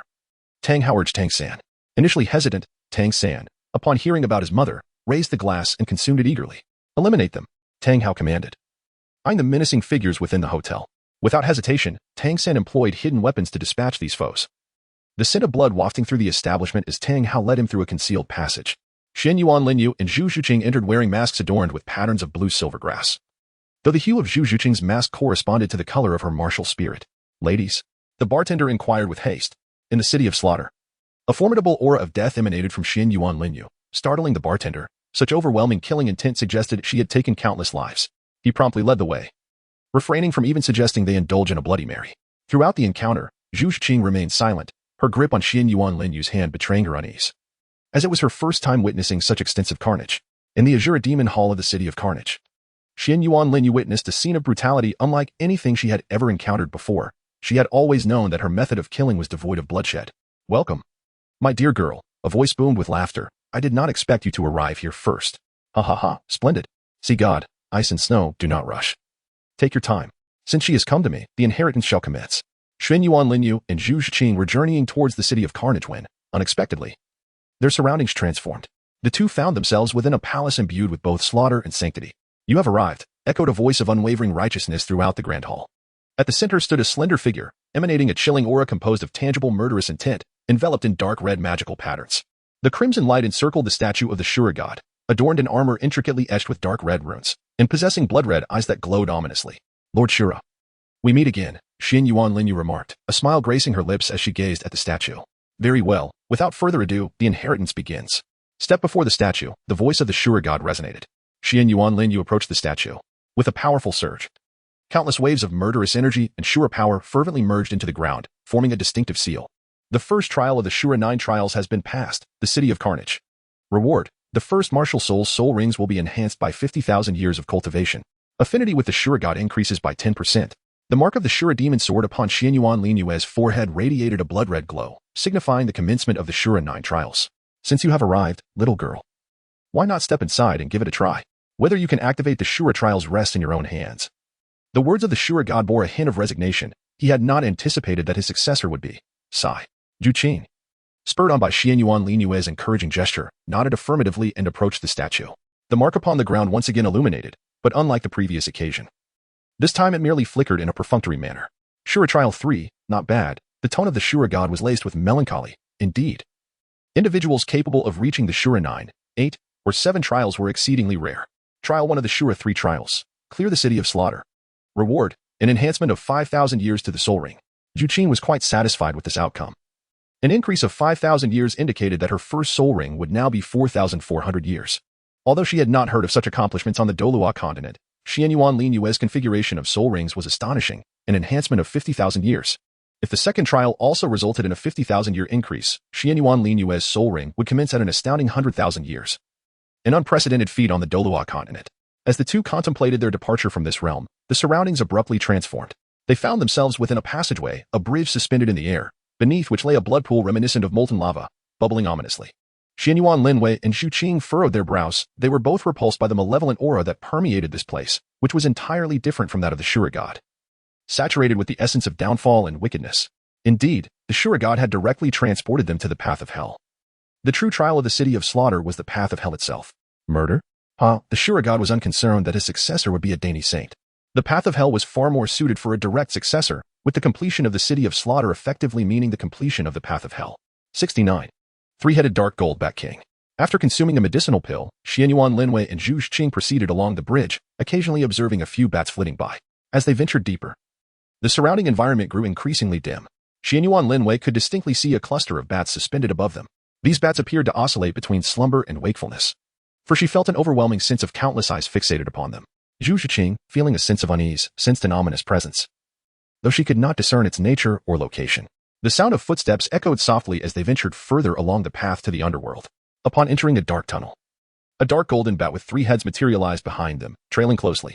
Xuanyuan Lin Yue frequently glanced back, a nagging feeling that something was pursuing them, yet each time she turned, nothing was there. Were it not for the suppression of soul techniques in the City of Carnage, she would have already identified their stalker. Lacking the aid of soul techniques limited her perceptive range, and the entity following them was exceedingly cautious, always remaining just outside her awareness. Nevertheless, Xuanyuan Lin Yue vaguely sensed that it resembled a bat, albeit with 3 heads. Zhu Qing clung tightly to Xuanyuan Lin Yue's side. The darkness enveloped them, rendering the surroundings utterly indistinguishable. Despite possessing the night vision abilities of the Nether Spirit Cat, the oppressive atmosphere of the City of Carnage rendered visibility impossible. Thus, she relied entirely on instinct to follow Xuanyuan Lin Yue. Xuanyuan Lin Yue refrained from grasping Zhu Qing's hand, as she was uncertain of what lay ahead. By proceeding in front, she ensured that Zhu Qing would not be the first to encounter any danger. "Zhu Qing, pause for a moment. Something is approaching us." Xuanyuan Lin Yue halted her steps and turned to glance behind. Within her perceptive range, Zhu Qing was present, so she felt no concern about her companion getting lost. A blood-red glow illuminated the dark tunnel, startling Zhu Qing at first. However, upon instinctively touching something soft behind her, she felt reassured. For her eyes mirrored those of Xuanyuan Lin Yue. I cannot employ soul techniques, but I can unleash a mental assault. My martial soul remains intact. Albeit without soul skills. Xuanyuan Lin Yue fixed her gaze intently towards the direction they had come from. As the purple jade blue silver dragon emperor spear gradually materialized in her hand, Zhu Qing also entered a martial soul manifestation state, transforming into a cat girl with her claws glimmering ominously. Positioned behind Xuanyuan Lin Yue, the confined space of the tunnel posed a challenge. Standing too close would hinder Xuanyuan Lin Yue's movements. After all, the blue silver dragon emperor spear was not a short weapon but rather a long spear, and the cramped surroundings severely limited her capabilities. Suddenly, 3 chilling, hair-raising cries echoed in front of them, and a mischievous smile flickered in Xuanyuan Lin Yue's eyes. Blue, silver, dragon, emperor, spear. Xuanyuan Lin Yue gracefully wielded the blue-silver dragon emperor's spear, channeling immense energy as if she were a taut bow, with the spear poised as its arrow, ready to be released at any moment. As the intensity of the sound crescendoed, the power accumulating around the spear grew ever stronger. Purple jade, blue-silver dragon emperor's spear. With a thunderous boom, the spear shot forth like a rocket towards a shadowy figure, piercing through it with a resounding thud, pinning it firmly against the tunnel's wall. The shadow writhed in a frenzy, emitting piercing, anguish cries that echoed hauntingly, stirring unease in the hearts of all who heard. Soul bone technique, soul turmoil. An invisible shockwave resonated within the essence of the 3-headed dark golden bat king, causing its very soul to tremble as if an earthquake had struck, tearing it apart into fragments. With a thunderous crash, the massive bat's body collapsed to the ground, stirring a cloud of dust that prompted Xuanyuan Lin Yue and Zhu Qing to cover their mouths and noses. As the dust settled, the blue-silver dragon emperor's spear reappeared in Xuanyuan Lin Yue's grasp, drawing Zhu Qing closer. A black soul ring ascended from the corpse of the bat king. Finally, it's dead. Zhu Qing, please assist me in guarding. Xuanyuan Lin Yue sensed that this 3-headed dark golden bat king was a soul beast of spiritual attributes. For its vision was nearly non-existent, it relied entirely on sound to navigate its surroundings. In the realm of Douluo, it was categorized as a spiritual attribute soul beast. Understood. Zhu Qing nodded, vigilantly scanning their surroundings. Meanwhile, Xuanyuan Lin Yue settled beside the soul ring, assuming a meditative posture. Tianming, it's time to work. Her voice echoed in the spiritual realm, prompting Tianming to swiftly manipulate a mass of primordial essence, ready to merge it with the soul ring at the moment Xuanyuan Lin Yue began her absorption. With a hum, the black 10,000-year soul ring was drawn towards her, a golden light enveloping it as Xuanyuan Lin Yue embarked on her journey of absorption. As the soul ring of the 5,000-year dark golden bat king integrated with Tianming's essence, the soul skill underwent a transformation. Soul control? What purpose does this soul skill serve? Is it distinct from hypnosis? Xuanyuan Lin Yue pondered, somewhat perplexed about her 5th soul skill, questioning why she had received it when she already possessed a similar ability. Soul control? Yilix mused, sensing that this ability might encompass more than mere control. Tianming too found himself at a loss, contemplating the implications of this newfound power. Xuanyuan Lin Yue carefully sensed the effects of her soul technique, which was fundamentally one of control, the ability to dominate the souls of others. As long as the opponent's mental strength did not exceed her own, she could compel them to act on her behalf. This implied that if Xuanyuan Lin Yue were to engage in combat, even if her adversary summoned numerous allies, a mere application of her soul control could transform foes into allies, providing her with free assistance. It was indeed a form of sacrificial control over soul beasts. I was utterly astonished, having initially believed it to be merely a technique for fortifying one's soul. Little did I know it was a genuine means of subjugating others. While one might think that hypnosis could allow others to awaken with this soul technique, the notion of awakening is but a jest. Should I choose not to allow you to awaken, you shall remain in slumber indefinitely. Xuanyuan Lin Yue finds this soul skill quite satisfactory. At the very least, it ensures a plethora of allies in the future. A collective assault, my apologies. But we shall overwhelm you. Your assistance shall serve as my own, and your subordinates will likewise be mine, unwavering in their loyalty even to the point of self-sacrifice. While one may escape from the forceful control of others, this soul skill mandates that if your spiritual power does not surpass mine, you shall remain in a subordinate position indefinitely. As Xuanyuan Lin Yue and Zhu Qing prepared to depart, a red light flickered upon the corpse of the 3-headed dark gold bat king. A soul bone shaped like a bat wing materialized before them. After Xuanyuan Lin Yue took possession of the soul bone, she intended to offer it to Zhu Qing. However, Zhu Qing declined. She believed that since Xuanyuan Lin Yue had absorbed the soul ring, the absorption of this soul bone would yield unexpectedly advantageous results. After all, both originated from the same soul beast, and thus, there was a natural compatibility. 70. 10 fiery sun serpents. Xuanyuan Lin Yue could only pause once more to absorb the soul bones. However, an unexpected event transpired after she completed the absorption. A pair of red and blue external soul bones manifested upon her back. These ice and fire external soul bones voraciously consumed the soul bone she had just absorbed, leaving behind only an immortal resurrection soul skill. The scorching and frigid energies emanated from the dragon wings on Xuanyuan Lin Yue's back, evoking memories of the two soul bones in her hands. System, exchange for the ability to merge and evolve all my soul bones. Upon witnessing the wings absorb the soul bone, Xuanyuan Lin Yue contemplated acquiring this ability for her own soul bones, envisioning their evolution alongside her growing strength. Exchange complete. You have one exchange opportunity remaining for today. Does the master wish to proceed with another exchange? The system pondered in disbelief, realizing that the master was finally prepared to utilize her own capabilities. No need. Rest in peace.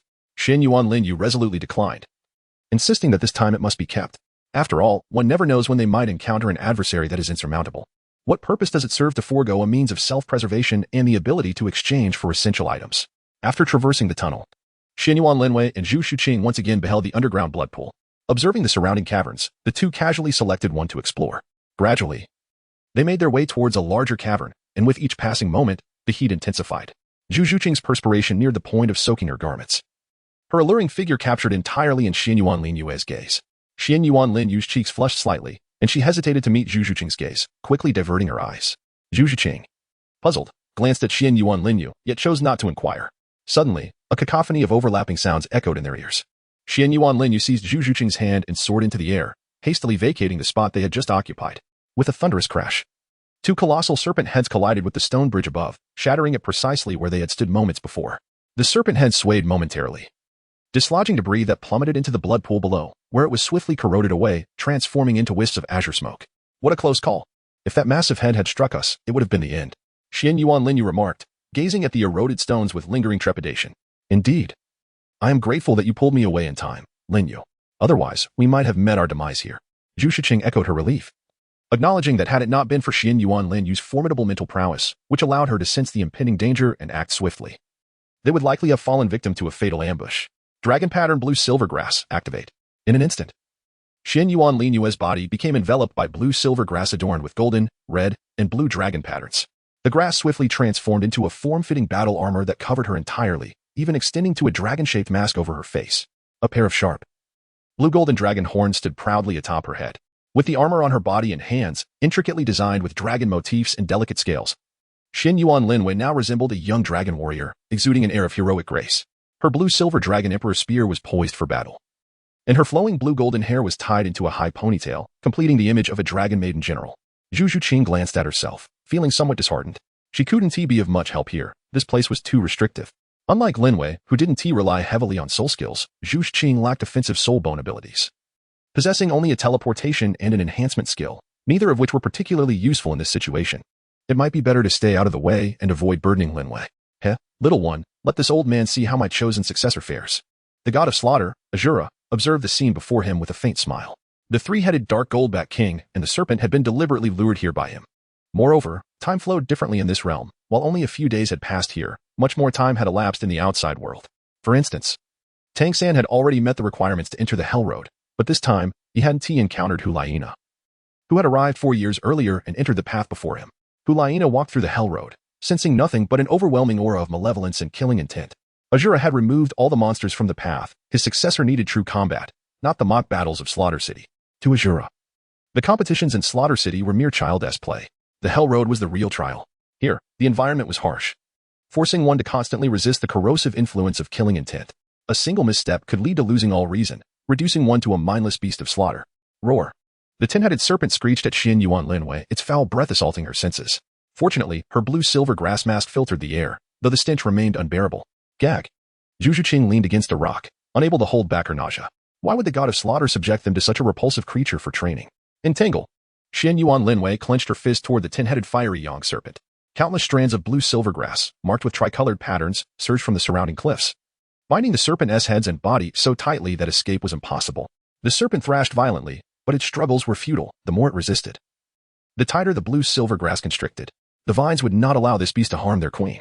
After all, they could regrow endlessly. Come at us, whoever backs down is a coward. Realizing it couldn't break free, the serpent spat out a golden inner core, unleashing a torrent of scorching flames onto the vines. At first, the creature rejoiced, until it noticed the blue-silver grass absorbing its fire. Gradually, the flames were assimilated into the red patterns on the vines, which then radiated an intense, searing heat. The ten-headed fiery young serpent suddenly felt uncomfortably warm. This defies logic. How could a creature like me feel heat? Lin Yue's left hand gripped tightly as a flame erupted from it. While the blue-silver grasses entwined around the tin-headed solar serpent blazed fiercely, scorching its form. At the moment the tin-headed solar serpent struggled against the raging flames consuming the blue-silver grasses, one of the grasses ensnared its core, sending the serpent into a frenzy. That was its lifeblood, something it could not afford to lose, for to do so would mean its demise in this very place. Zhu Blue-Silver Dragon Emperor Spear. A glimmer of blue and gold flickered in Xuanyuan Lin Yue's eyes as a formidable soul force converged upon the blue-silver Dragon Emperor's spear. Bang! The spear surged forth from Xuanyuan Lin Yue's grasp, heading directly for the critical vulnerability of the tin-headed fiery sun serpent. With a piercing thrust, the blue-silver Dragon Emperor's spear lodged itself firmly into the cliff behind the serpent, quivering slightly. Thud! As Xuanyuan Lin Yue released his left hand. The bindings on the tin-headed fiery sun serpents dissipated, transforming the azure silver grass into a myriad of blue luminescent particles that gradually faded away. The lifeless bodies of the tin-headed fiery sun serpents, now unshackled, plummeted from the heavens and crashed onto the bridge below. Boom! Thunderous echoes reverberated as their carcasses shattered several aerial stone bridges. Yet, rather than plummeting into the underground blood pool, they remained suspended upon a section of the bridge. Xuanyuan Lin Yue leveraged the adjacent cliff to leap beside the corpse of the tin-headed fiery sun serpent. After prodding the serpent with the blue-silver Dragon Emperor's spear to ascertain its demise, Xuanyuan Lin Yue promptly absorbed it into the blue moon, filling an entire chamber within the artifact with the massive creature. After meticulously storing the corpses of 10 blazing sun serpents, Xuanyuan Lin Yue returned directly to Zhu Qing's side. Lin Yue, are you all right? Zhu Qing approached to examine her, sighing in relief upon discovering that Xuanyuan Lin Yue was unharmed. To assure Zhu Qing, Lin Yue even spun around. Yet her actions seemed somewhat incongruous with her imposing persona as a valiant dragon warrior, resembling that of a mere child, which was rather astonishing. Rest assured, Qing. I am perfectly fine, without a single mark on my armor. Xuanyuan Lin Yue gently patted Zhu Qing's shoulder, signaling her well-being. Only then did Zhu Qing feel at ease. And the two continued onward along the path of hell. The protracted journey left them both feeling extraordinarily fatigued, having traversed this road for an entire month without reaching its conclusion. Huff, huff. Xuanyuan Lin Yue gasped for breath, while Zhu Qing was not faring much better. Both drenched in sweat, their garments thoroughly soaked. A faint odor of perspiration lingered around Zhu Qing, while a rich fragrance enveloped Xuanyuan Lin Yue, much to Zhu Qing's chagrin. Yu Qing, let us take a moment to rest. It seems we shall not be exiting this place anytime soon. With a wave of her hand, Xuanyuan Lin Yue conjured 2 stools made of blue-silver grass to their side.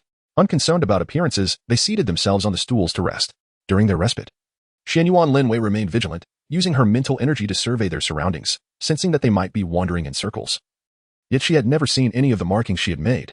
Xuanyuan successfully arrived at the exit of the path of hell. Tang San, encountering no obstacles, swiftly caught up with her, though he chose to remain concealed, aware that should he confront Xuanyuan, it could very well lead to his demise. Xuanyuan's eyes were blood-red, resembling a wild beast, or someone who had indulged excessively in a Bloody Mary. Purple Jade, Blue-Silver Dragon Emperor Spear. Xuanyuan Lin Yue abruptly rose, and the Blue-Silver Dragon Emperor Spear materialized in her hand. Xuanyuan Lin Yue directly unleashed the most formidable attack of the Blue-Silver Dragon Emperor Spear, aiming it at the stone wall above. Just as the spear was about to pierce the rock face, it effortlessly passed through. This spectacle left both Xuanyuan Lin Yue and Zhu Qing momentarily dumbfounded. They had unwittingly traversed the illusion for such a considerable length of time. Haha, my dear girl. Congratulations on passing the trial. The first test of the Shura 9 trials is complete. As a reward, the lifespan of the first martial soul's soul rings is increased by 50,000 years. The affinity with the Shura god rises by 10%. With the rewards bestowed, the second soul ring of Xuanyuan Lin Yue's Shura demon, I martial soul transformed into a black tinged with red, just a step away from a 100,000-year soul ring. The third soul ring also failed to manifest as a red 100,000-year ring, while the golden patterns on the fourth soul ring transformed into 5 distinct lines. The fifth soul ring became a red 100,000-year soul ring. Only the second soul ring remained, and then Xuanyuan Lin Yue's soul rings could achieve a uniform crimson hue. The first soul ring was excluded from this count, as it had already reached the divine level. The configuration of 1 black tinged with red and 3 resplendent red soul rings was unprecedented on the Douluo continent. My dear girl, it is your turn now. The first test of the Shura third trial is complete, and the lifespan of all soul rings is increased by 5,000 years. A beam of light descended into Zhu Qing's body, causing her soul rings to undergo a qualitative transformation. The first 2 of her 3 soul rings became purple 10,000-year rings, while the third remained purple but bore a hint of black streaks. The fourth soul ring transformed directly into a black 10,000-year ring. The power of her soul skills was significantly enhanced. Now, we proceed to the second test of the Shura 9 trials, the hunt for the 6th soul ring of the martial soul, Shura Demon Eye. With a lifespan no less than 100,000 years, the reward is a 10% increase in affinity with the Shura god. The domain of the god of slaughter evolves into the Shura domain. The second test of the Shura third trial requires you to become a 60 soul emperor. The reward is an increase of 5,000 years in Soul Ring lifespan. Indeed, this is the reward for your passage through the city of slaughter. 2 beams of red light descended into the bodies of the two, granting Xuanyuan Lin Yue and Zhu Qing their own domains. However, Xuanyuan Lin Yue already possessed a domain prior to this. This time, she merely acquired an additional god of slaughter domain. Zhu Qing, on the other hand, received her first domain, something that many titled Douluo would not achieve in their entire lives. If those titled Douluo without domains were to learn of Zhu Qing's fortune, they might very well capture her for rigorous interrogation on how she obtained her domain. Yet, they would likely not have the opportunity to seize Zhu Qing. One must first surpass Xuanyuan Lin Yue. The mark of the Shura demon sword on Xuanyuan Lin Yue's forehead flickered with a crimson glow. Now, Xuanyuan Lin Yue was no longer merely a successor, he had ascended to become 10% of the Shura god. As the Shura god, the power of Shura could be accelerated in its separation, for the Shura power had acquired a new master, allowing him to completely sever it. Alas, how wonderful it would have been if the inheritance had been direct.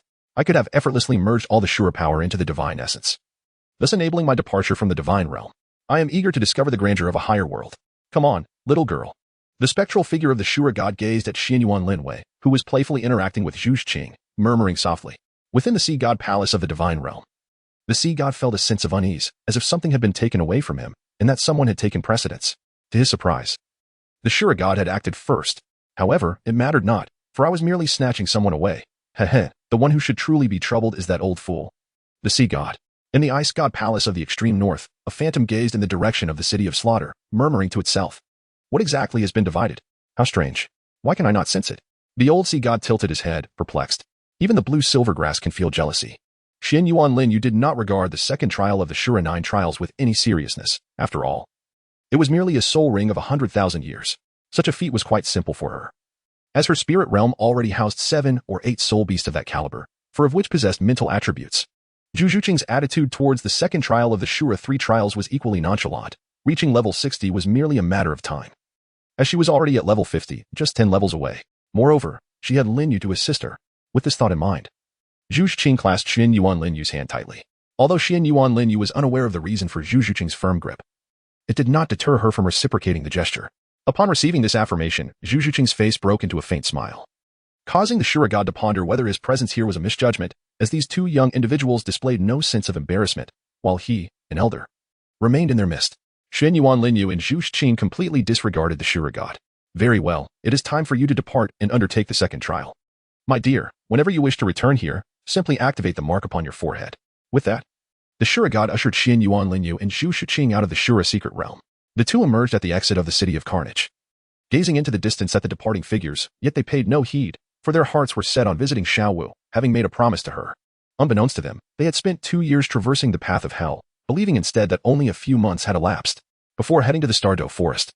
Xuanyuan Lin Yue glanced at the blue-silver grass beneath her feet. She then turned to her companion, Zhu Qing, and said, Qing, let us delay our departure for a moment. I have something to attend to. Zhu Qing nodded in agreement, though she was unaware of Lin Yue's intentions. Her support for Xuanyuan Lin Yue remained unwavering. Xuanyuan Lin Yue ventured into a grove, arriving in a region abundant with blue-silver grass.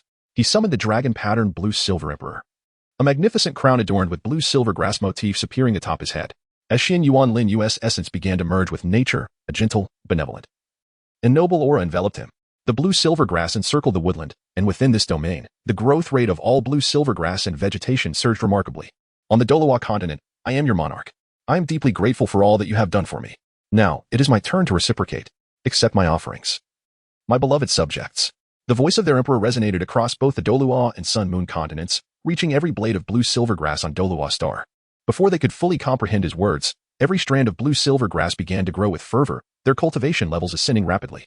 This extraordinary spectacle was recorded by the people, as all blue-silver grasses experienced a swift enhancement in their cultivation, including the blue-silver king. Indeed, this was the true inheritor of the sea god, who embraced all and rewarded the myriad of beings. The legacy of the sea god was entrusted to the blue-silver emperor. In Xuanyuan Lin Yue felt a profound sense of duty in returning the favor to those who had aided him. This was the mark of a true sovereign. Just as he had once ascended to become the sea god through the support of his oceanic subjects, which enabled him to consolidate the divine essence of the sea god, he could now confidently entrust the ocean to her. Gazing upon the heart of the ocean, the sea god delivered it to Sea God Island, allowing it to await its next worthy master, one who would genuinely cherish the ocean. The Shura god witnessed this scene and nodded in satisfaction. Meanwhile, the ice and snow god in the ice and snow temple of the northernmost land sighed in relief upon observing the vast expanse of the extreme north. If even the ubiquitous blue silver grass could be treated with kindness, then he could safely entrust the northernmost land to her as well. Regrettably, the city of slaughter was an unsuitable realm for her. Otherwise, alas, the Rakshasa god. Very well, I shall leave it to the new Shura god to handle. The grievances of the previous generation shall be passed on to the next. Oh, Rakshasa, it is not that I cannot accept you, rather. I find myself unable to love you any longer. Contemplating the Rakshasa god, the Shura god felt a twinge of guilt. A girl who had fought alongside him until now had turned her love into hatred. It was not that he was devoid of emotion, rather, he was incapable of love. The Shura god strived for true fairness and justice. To embrace love would mean to shatter his own principles. Xuanyuan Lin Yue remained oblivious to the treacherous pit that the Shura god had dug for her. Had she been aware, she would have undoubtedly deceived him into handing over his divine position and sold him off without a second thought. This cunning girl was not one to be trifled with. She had once used Tang San as a mere test subject without hesitation. Selling a Shura god was merely another venture, perhaps even yielding unexpected rewards. A Xuanyuan enterprise, who wouldn't he relish such an opportunity? Within the confines of the Rakshasa secret realm, a woman clad in purple armor gazed melancholically at the palace of the Shura god in the divine realm, her eyes brimming with desolation and resentment. Why? Why would he not accept her? Why did he refuse to assist her against the angel god? It was the angels who were at fault. Why should she be punished? After such a long relationship, why could he not trust her? On what grounds? If you, Shura, choose to depart, then I shall hand over the divine position to another, eternally binding you to me. I shall see whether, once you shed the burdens of the Shura god, you will finally accept me. A glint of malice flickered in the eyes of the Rakshasa god. If you, Shura, dare not love me, then I shall compel my successor to love your successor. Determined to shatter your oppressive rules, Bibi Dong and Xuanyuan Lin Yue remained utterly unaware that they were ensnared by these two warring deities, particularly Xuanyuan Lin Yue, who already had Zhu Qing. The addition of another suitor would surely lead to conflict. The Rakshasa god was indifferent to such matters. Her ninth trial was to fall in love with the newly appointed Shura god. If the Shura god's succession had not yet been completed, she would first transfer the divine position and then proceed with the ninth trial. Should the ninth trial remain unfulfilled, she would not be granted her full power. Bibi Dong, blissfully unaware, proceeded to complete the Rakshasa god's trial, oblivious to the trap that awaited her. As Xuanyuan Lin Yue's soul power waned, the blue-silver domain dissipated, and the blue-silver grasses received their sovereign's generous bestowal. A small exchange of energy granted them an extended period of cultivation power. Indeed, their sovereign was exceedingly magnanimous. She had fallen for her, unlike the previous sovereign who, upon loving a human, abandoned them entirely and later sacrificed them to humanity. Fortunately, she had atoned for her sins. Otherwise, though they could not voice it, they would never have assisted her as they did Xuanyuan Lin Yue. A sovereign who disregarded them was unworthy of their aid. Had there been more than one blue-silver sovereign, they would have long since deposed her. Otherwise, A Yin's identity as the blue-silver sovereign would have faded the moment she fell for a human. As for Xuanyuan Lin Yue, they paid her no mind. For she had not chosen to love a human male. Her affections lay with those akin to herself. Thus, they would not bear children, and no one would contest their place in her heart. The blue-silver grasses expressed their intent to vie for affection, their jealousy evident. Sprawled across the Douluo continent, they were not oblivious to the implications of human romantic entanglements. Someone sought to usurp their sovereign, and from that moment forth, she would no longer care for them, leaving the already feeble blue-silver grasses without protection or purpose, akin to a being devoid of aspirations or desires. Xuanyuan Lin Yue, her complexion somewhat pale, departed from the location alongside Zhu Qing as they gradually made their way towards the Stardow forest. Meanwhile, Tang San was guided by Tang Hao to a gathering of blue-silver grass, the palace of the blue-silver emperor. As Tang Hao gazed upon the expanse of blue-silver grass, the image of Yin flickered through his mind. Yin, I am deeply sorry. Tang Hao clenched his fist tightly, his eyes filled with guilt, while Tang San looked on in confusion at his father's self-reproach. Father, what are we doing here? Tang San inquired, his gaze fixed on the distant blue-silver grass. Step inside. This is your mother's territory. Little San, your mother is the blue-silver emperor. Once known as Yin, now called Xuanyuan Lin Yue, Tang Hao spoke softly. Upon hearing his father's words, a thunderbolt struck Tang San's mind. How could that be? Lin Yue could not possibly be his mother. It was inconceivable, mere fiction. Father, you must be joking. How could Lin Yue be my mother? You were certainly deceiving me. Tang San's face reflected disbelief, yet his heart wavered. Little San, I am not lying to you. Xuanyuan Lin Yue is the reincarnation of your mother, Yin. Without a doubt. The blue-silver grass bears witness to this. Consider how Lin Yue's concern for you resembles that of a mother for her child. Tang Hao's words plunged Tang San into contemplation, for his father's assertions rang true. Lin Yue had always regarded him with a nurturing demeanor, unlike Rong Rong or Xiao Wu. Fortunately, I chose Rong Rong. Otherwise, I would have been mistaken. Tang San silently rejoiced. Little San, do you know? When I was in Spirit City, I faced the most challenging decision of my life. I could only save one of you, either you or your mother. I despise my own weakness. Little San, you must grow strong enough to protect your loved ones. Do not be like your father, who failed to safeguard his beloved twice, each time resulting in her sacrifice. I wish it were me who had perished. Tang Hao's emotions intensified as he spoke, his agitation growing until his hidden injuries flared, causing him to spit out a mouthful of blood. This sight greatly alarmed Tang San, who hurriedly channeled his soul power to heal Tang Hao. However, Tang Hao waved his hand, signaling that it was unnecessary. Aside from his worry, Tang San felt powerless to do anything else. Little San, go inside. Tang Hao gestured towards the realm of blue silver grass.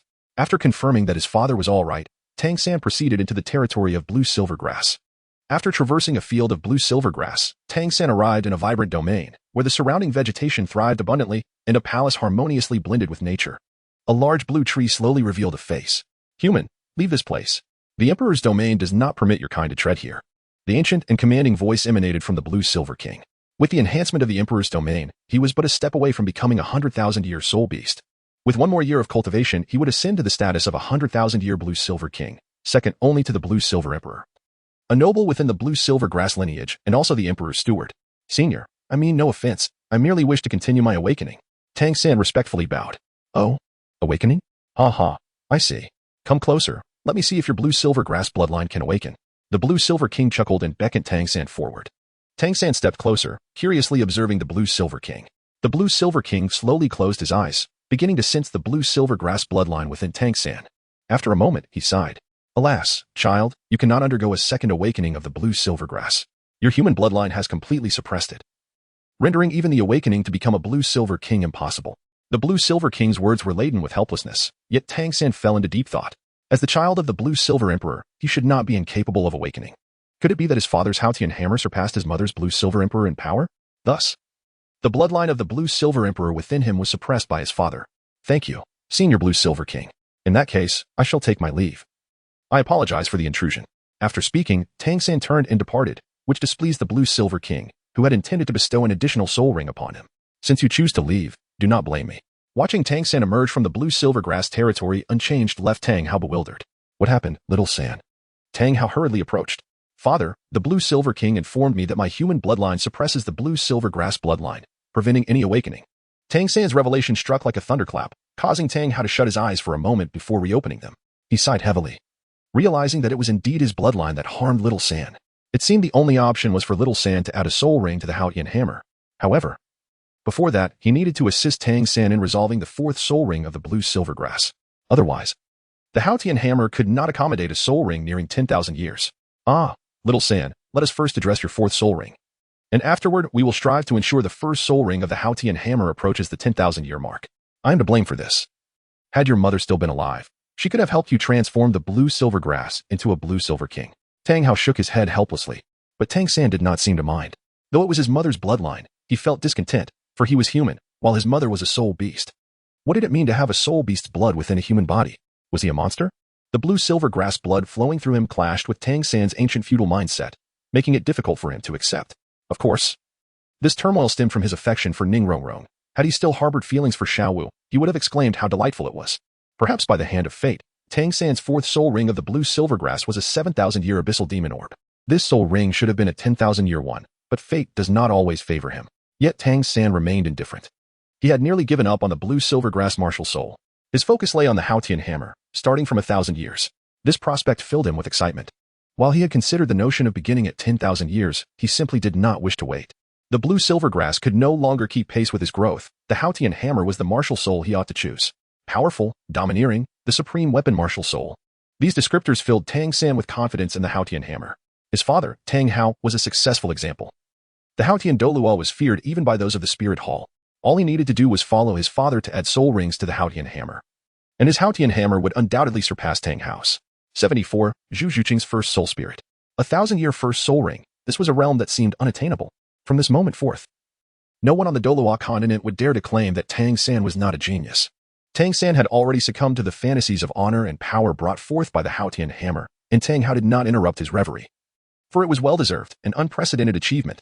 However, unbeknownst to them, 6 individuals had already completed the 1,000-year first ring, 3 of whom had surpassed this limitation, starting at 10,000 years. Yet there was an even more monstrous figure, the million-year first ring, with the second being 90,000 years, and the 10,000-year starting point. After acquiring 4 soul rings for the Haotian hammer, Tang San began his journey towards the Tiando City Blue Tyrant Academy, while Tang Hao was left unaware of their destination. Xuanyuan, Lin Yue, and Zhu Qing arrived at the sunset forest ahead of others, as they were there to assist Zhu Qing in acquiring her fifth spirit ring. Xuanyuan Lin Yue gazed into the distance at the gathering of soul beasts, a faint smile gracing her lips, for she sensed the presence of 3 ancient soul beasts, each over 100,000 years old, one of which was an old acquaintance. Yinming Spirit Cat, come forth. The hunting Yinming Spirit Cat abruptly lifted its head, directing its attention towards Xuanyuan Lin Yue's presence. It detected a formidable yet faint aura. Upon hearing the call, the Yinming Spirit Cat dashed towards Zhu Qing and Xuanyuan Lin Yue, intrigued to discover who dared to provoke it in such a manner. Do not assume that this lady, as a female soul beast, would remain unperturbed. She is, after all, one of the 3 sovereigns of the Sunset Forest, the revered Yinming Spirit Cat King. As she observed the approaching figure, a smile blossomed on Xuanyuan Lin Yue's face. Zhu Qing's 5th soul ring was within reach. However, Zhu Qing felt a twinge of confusion. Why had Xuanyuan Lin Yue paused here? Shouldn't the pursuit of soul rings involve seeking out soul beasts? Could it be that they would come to her instead? Xuanyuan Lin Yue did not disclose her thoughts to Zhu Qing. For in the eyes of humans on the Douluo continent, it was inconceivable for soul beasts to willingly offer their soul rings. A piercing meow echoed through the air, and a swarm of soul beasts surrounded Xuanyuan Lin Yue and Zhu Qing. Zhu Qing instantly activated her martial soul, alertly surveying her surroundings, while Xuanyuan Lin Yue remained unperturbed, merely observing the approaching giant from a distance. The humans were astonished to find that you had returned. It was unexpected that you would come back. What brings you here, esteemed guest? Upon recognizing Xuanyuan Lin Yue, the Netherworld Spirit Cat swiftly concealed its sharpness, adopting a seemingly amiable demeanor, though internally it was utterly bewildered. Why had this individual returned after so many years, and why today of all days? How unfortunate that this master has returned. The Netherworld Spirit Cat maintained a smiling facade, internally cursing. Xuanyuan Lin Yue was aware that this Netherworld Spirit Cat was not welcoming her, yet Zhu Qing's 5th soul ring was indeed its own. How about a trade? Xuanyuan Lin Yue stepped forward and inquired. A trade? What kind of transaction does your esteemed self propose? The Netherworld Spirit Cat responded with a hint of confusion. You shall become her soul ring, and I shall guarantee your immortality. Xuanyuan Lin Yue smiled at the Netherworld Spirit Cat, though unbeknownst to her. That smile resembled the scythe of death in its eyes. Human, do you take me for a fool? After becoming her soul ring, how could I possibly survive? The Netherworld Spirit Cat, no longer courteous, directly addressed Xuanyuan Lin Yue as a mere human. I do not deem you foolish, however. I believe you would not refuse the prospect of immortality. Xuanyuan Lin Yue spoke thus, though her gaze was filled with a mocking glint. This greatly irked the Netherworld Spirit Cat. Were it not for the deity behind you, it would have no desire to engage in idle chatter with you, opting instead to eliminate you with a swift strike. Rest assured, since I promise you immortality, I shall ensure your survival. Xuanyuan Lin Yue, having had enough of the teasing, decided to forego further circumlocution with the spirit beast and candidly express his thoughts. Oh, is that truly the case? The nether cat sat upon the ground, its feline eyes brimming with skepticism. Fear not. For the soul spirit technique dictates that should you sacrifice yourself to become Zhu Qing's soul spirit, upon my ascension to divinity, you shall undoubtedly attain immortality. What say you to this proposition? The enchanting whispers of Xuanyuan Lin Yue ensnared the thoughts of the spectral spirit cat, contemplating the allure of attaining immortality without the tribulations of transcendence. It is worth mentioning that soul beasts cannot ascend to divinity. Even if one were to surpass 1,000,000 years, the gates of the divine realm shall remain closed to them. The deities of today do not permit soul beasts to attain godhood. As Xuanyuan Lin Yue felt a surge of emotions, she quickly interjected, "Come on, agree to it. When my master ascends to divinity, your host will accompany my master to the realm of gods. Once we arrive in the divine realm, we shall no longer have to worry about the depletion of life force." At some point, the ethereal figure of Tianming Binqian appeared beside Xuanyuan Lin Yue. Zhu Qing was taken aback by Tianming's sudden presence, yet she chose to remain silent, unwilling to disrupt Lin Yue's plans, especially since they were devised for her benefit. "Are you a deity?" The Yiming spirit cat inquired, gazing at Tianming's spiritual form with uncertainty. "Me? In a sense, yes. However, after surpassing 1,000,000 years, I have yet to exhibit any signs of divinity," Tianming replied, dispelling the last remnants of doubt within the Yiming spirit cat. It sensed that Tianming had no reason to deceive it, for she appeared to be the soul spirit spoken of by the divine patron. "Very well. I hope you keep your word. Tell me, what must I do?" After a moment of contemplation, the Yiming spirit cat gritted its teeth and resolved to take a gamble. Convinced that the divine patron had no need to deceive a 10,000-year-old soul beast, merge your entire spiritual essence into Zhu Qing's sea of consciousness. The rest shall be entrusted to me. If you are willing to provide a piece of soul bone, that would be even better. Xuanyuan Lin Yue made arrangements as the nether spirit cat nodded in acknowledgement. However, upon hearing about the soul bone, it hesitated for a moment, then, with a determined expression, declared, "All right, I shall take that soul bone, the trunk bone." A smile grazed Xuanyuan Lin Yue's face as he spoke softly, "Very well." A surge of spiritual energy emanated from the nether spirit cat, rushing towards Zhu Qing's forehead. "Yu Qing, trust me. Relax. Xuanyuan Lin Yue reassured the slightly anxious Zhu Qing. Mm. Zhu Qing nodded and began to calm her mind, as Xuanyuan Lin Yue pressed his forehead gently against hers. The consciousness of Xuanyuan Lin Yue manifested within the spiritual sea of Zhu Qing. Observing the cat girl before her, Xuanyuan Lin Yue expressed a tinge of surprise. For she had not anticipated that this ethereal spirit cat was, in fact, female. Initially, she had assumed it to be a male soul beast. What are you staring at? Divine Lord, did you not say you would handle this? I am merely observing, Yu remarked nonchalantly as she regarded Xuanyuan Lin Yue's spiritual form. After casting a disdainful glance at the cat girl, Xuanyuan Lin Yue conjured a carving knife in her hand and began to casually slice into Zhu Qing's sea of consciousness. As the mental realm was unveiled, a world resembling the setting sun forest materialized before them, with Zhu Qing's consciousness manifesting within this ethereal domain. Alarmingly, Zhu Qing's spiritual form lay exposed without any barriers. Xuanyuan Lin Yue hastily withdrew from Zhu Qing's mental world, causing Zhu Qing to awaken instantaneously. A fragment of a soul bone, adorned with purple patterns, gradually merged into Zhu Qing's chest. A crimson soul ring descended gently onto the spectral feline spirit of Zhu Qing, unleashing a formidable aura that compelled the surrounding soul beasts to flee in haste. In this mental expanse, the solitary Yu began to ponder whether she had been deceived. For she found herself utterly alone, left to play with no one. Was she to simply slumber? Hello, is anyone there? Upon hearing the voice of the spectral cat in her mind, Zhu Qing promptly relayed this to Xuanyuan Lin Yue. Xuanyuan Lin Yue merely smiled without uttering a word, which prompted Zhu Qing to unleash a flurry of playful punches upon him. All right, my dear Qing, do not be upset. If you wish to ignore him, simply block him out. Your mental realm is yours to command. Rest easy, rest easy. Xuanyuan Lin Yue playfully teased Zhu Qing, who responded with an elegant eye roll, clearly unamused by his antics. Meanwhile, at the entrance of the Blue Tyrant Academy, a disheveled beggar with golden hair gazed at the plaque now bearing the name Shrek Academy. Feeling a sense of relief as he prepared to depart, just as Mu Bai was about to leave, he was recognized by Ma Hongjun, who had just returned from the fief. Boss Dai, Ma Hongjun exclaimed, waving frantically and rushing over. Now devoid of his youthful innocence, Ma Hongjun appeared as a young man, his hair trimmed short and his figure slimmer than before. Mu Bai, initially intent on escaping, relaxed upon realizing it was Ma Hongjun. He had been pursued by his brother Davis for 5 long years, living in constant fear. Had it not been for their agreement to reunite at Blue Tyrant Academy, he would not have dared to show himself. After years of evasion, he had finally found a safe haven, yet he had transformed from a soul master of over 40 levels to a soul king at level 59. Honing his talents without the aid of medicinal resources, demonstrating his relentless dedication. Boss Dai, it really is you. What a relief, Ma Hongjun exclaimed, tightly embracing the ragged Mu Bai and quickly checking for any injuries. Let go, you're suffocating me, Mu Bai protested, playfully punching Ma Hongjun. Though he did not exert much force, Ma Hongjun feigned great pain, dramatically declaring, Boss Dai, how cruel you are. Enough, you silly fatso. Everyone should be arriving soon. Mu Bai replied, adjusting his disheveled appearance, though little had changed. Yes, they should be here shortly. But Boss Dai, what happened to you? I barely recognized you. Ma Hongjun inquired, puzzled. Oh, don't mention it. It's all Davis's fault. After he returned to the Empire, he sent people to relentlessly hunt me down. I've been fleeing for 5 years. If the Spirit Hall hadn't targeted Xiao Wu and the others, I could have asked Xuanyuan Lin Yue for help to deal with Davis, and I wouldn't have suffered through this 5-year ordeal, Mu Bai lamented. His expression shifting dramatically, his eyes filled with a fierce determination. It's all the Spirit Hall's fault. If it weren't for them, I wouldn't have endured the suffering. Seeing the fury in Mu Bai's eyes, Ma Hongjun placed a comforting hand on his shoulder. Boss Dai, let us reunite with everyone first, then we'll help you find Xuanyuan Lin Yue. Good brother, you're truly something. Mu Bai lightly punched Ma Hongjun in gratitude. Oh, we're all brothers here. No need for pleasantries.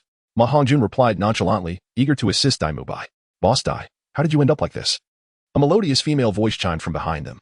Turning, they saw a girl in a glassy dress, her pure demeanor complemented by an air of maturity beyond her years. Ningrongrong, whereas Tang San? Mu Bai asked, not answering her question but inquiring after Tang San's whereabouts. I don't know either. But Sanji sent a letter saying he would arrive soon. I miss him so much, Ningrongrong replied, her voice tinged with longing. Don't worry, he should be here shortly. There is no way he would abandon you. Mu Bai reassured her with a smile, fully aware of Tang San's devotion. Boss Dai, Hongjun, Rongrong. Tang San emerged from the shadows, cloaked in black, exuding an aura of menace. He had not yet been calmed by his father, Tang Hao, who had allowed him to meet his friends first. Sanji, Ningrongrong, undeterred by Tang San's intimidating presence, rushed forward to embrace him tightly.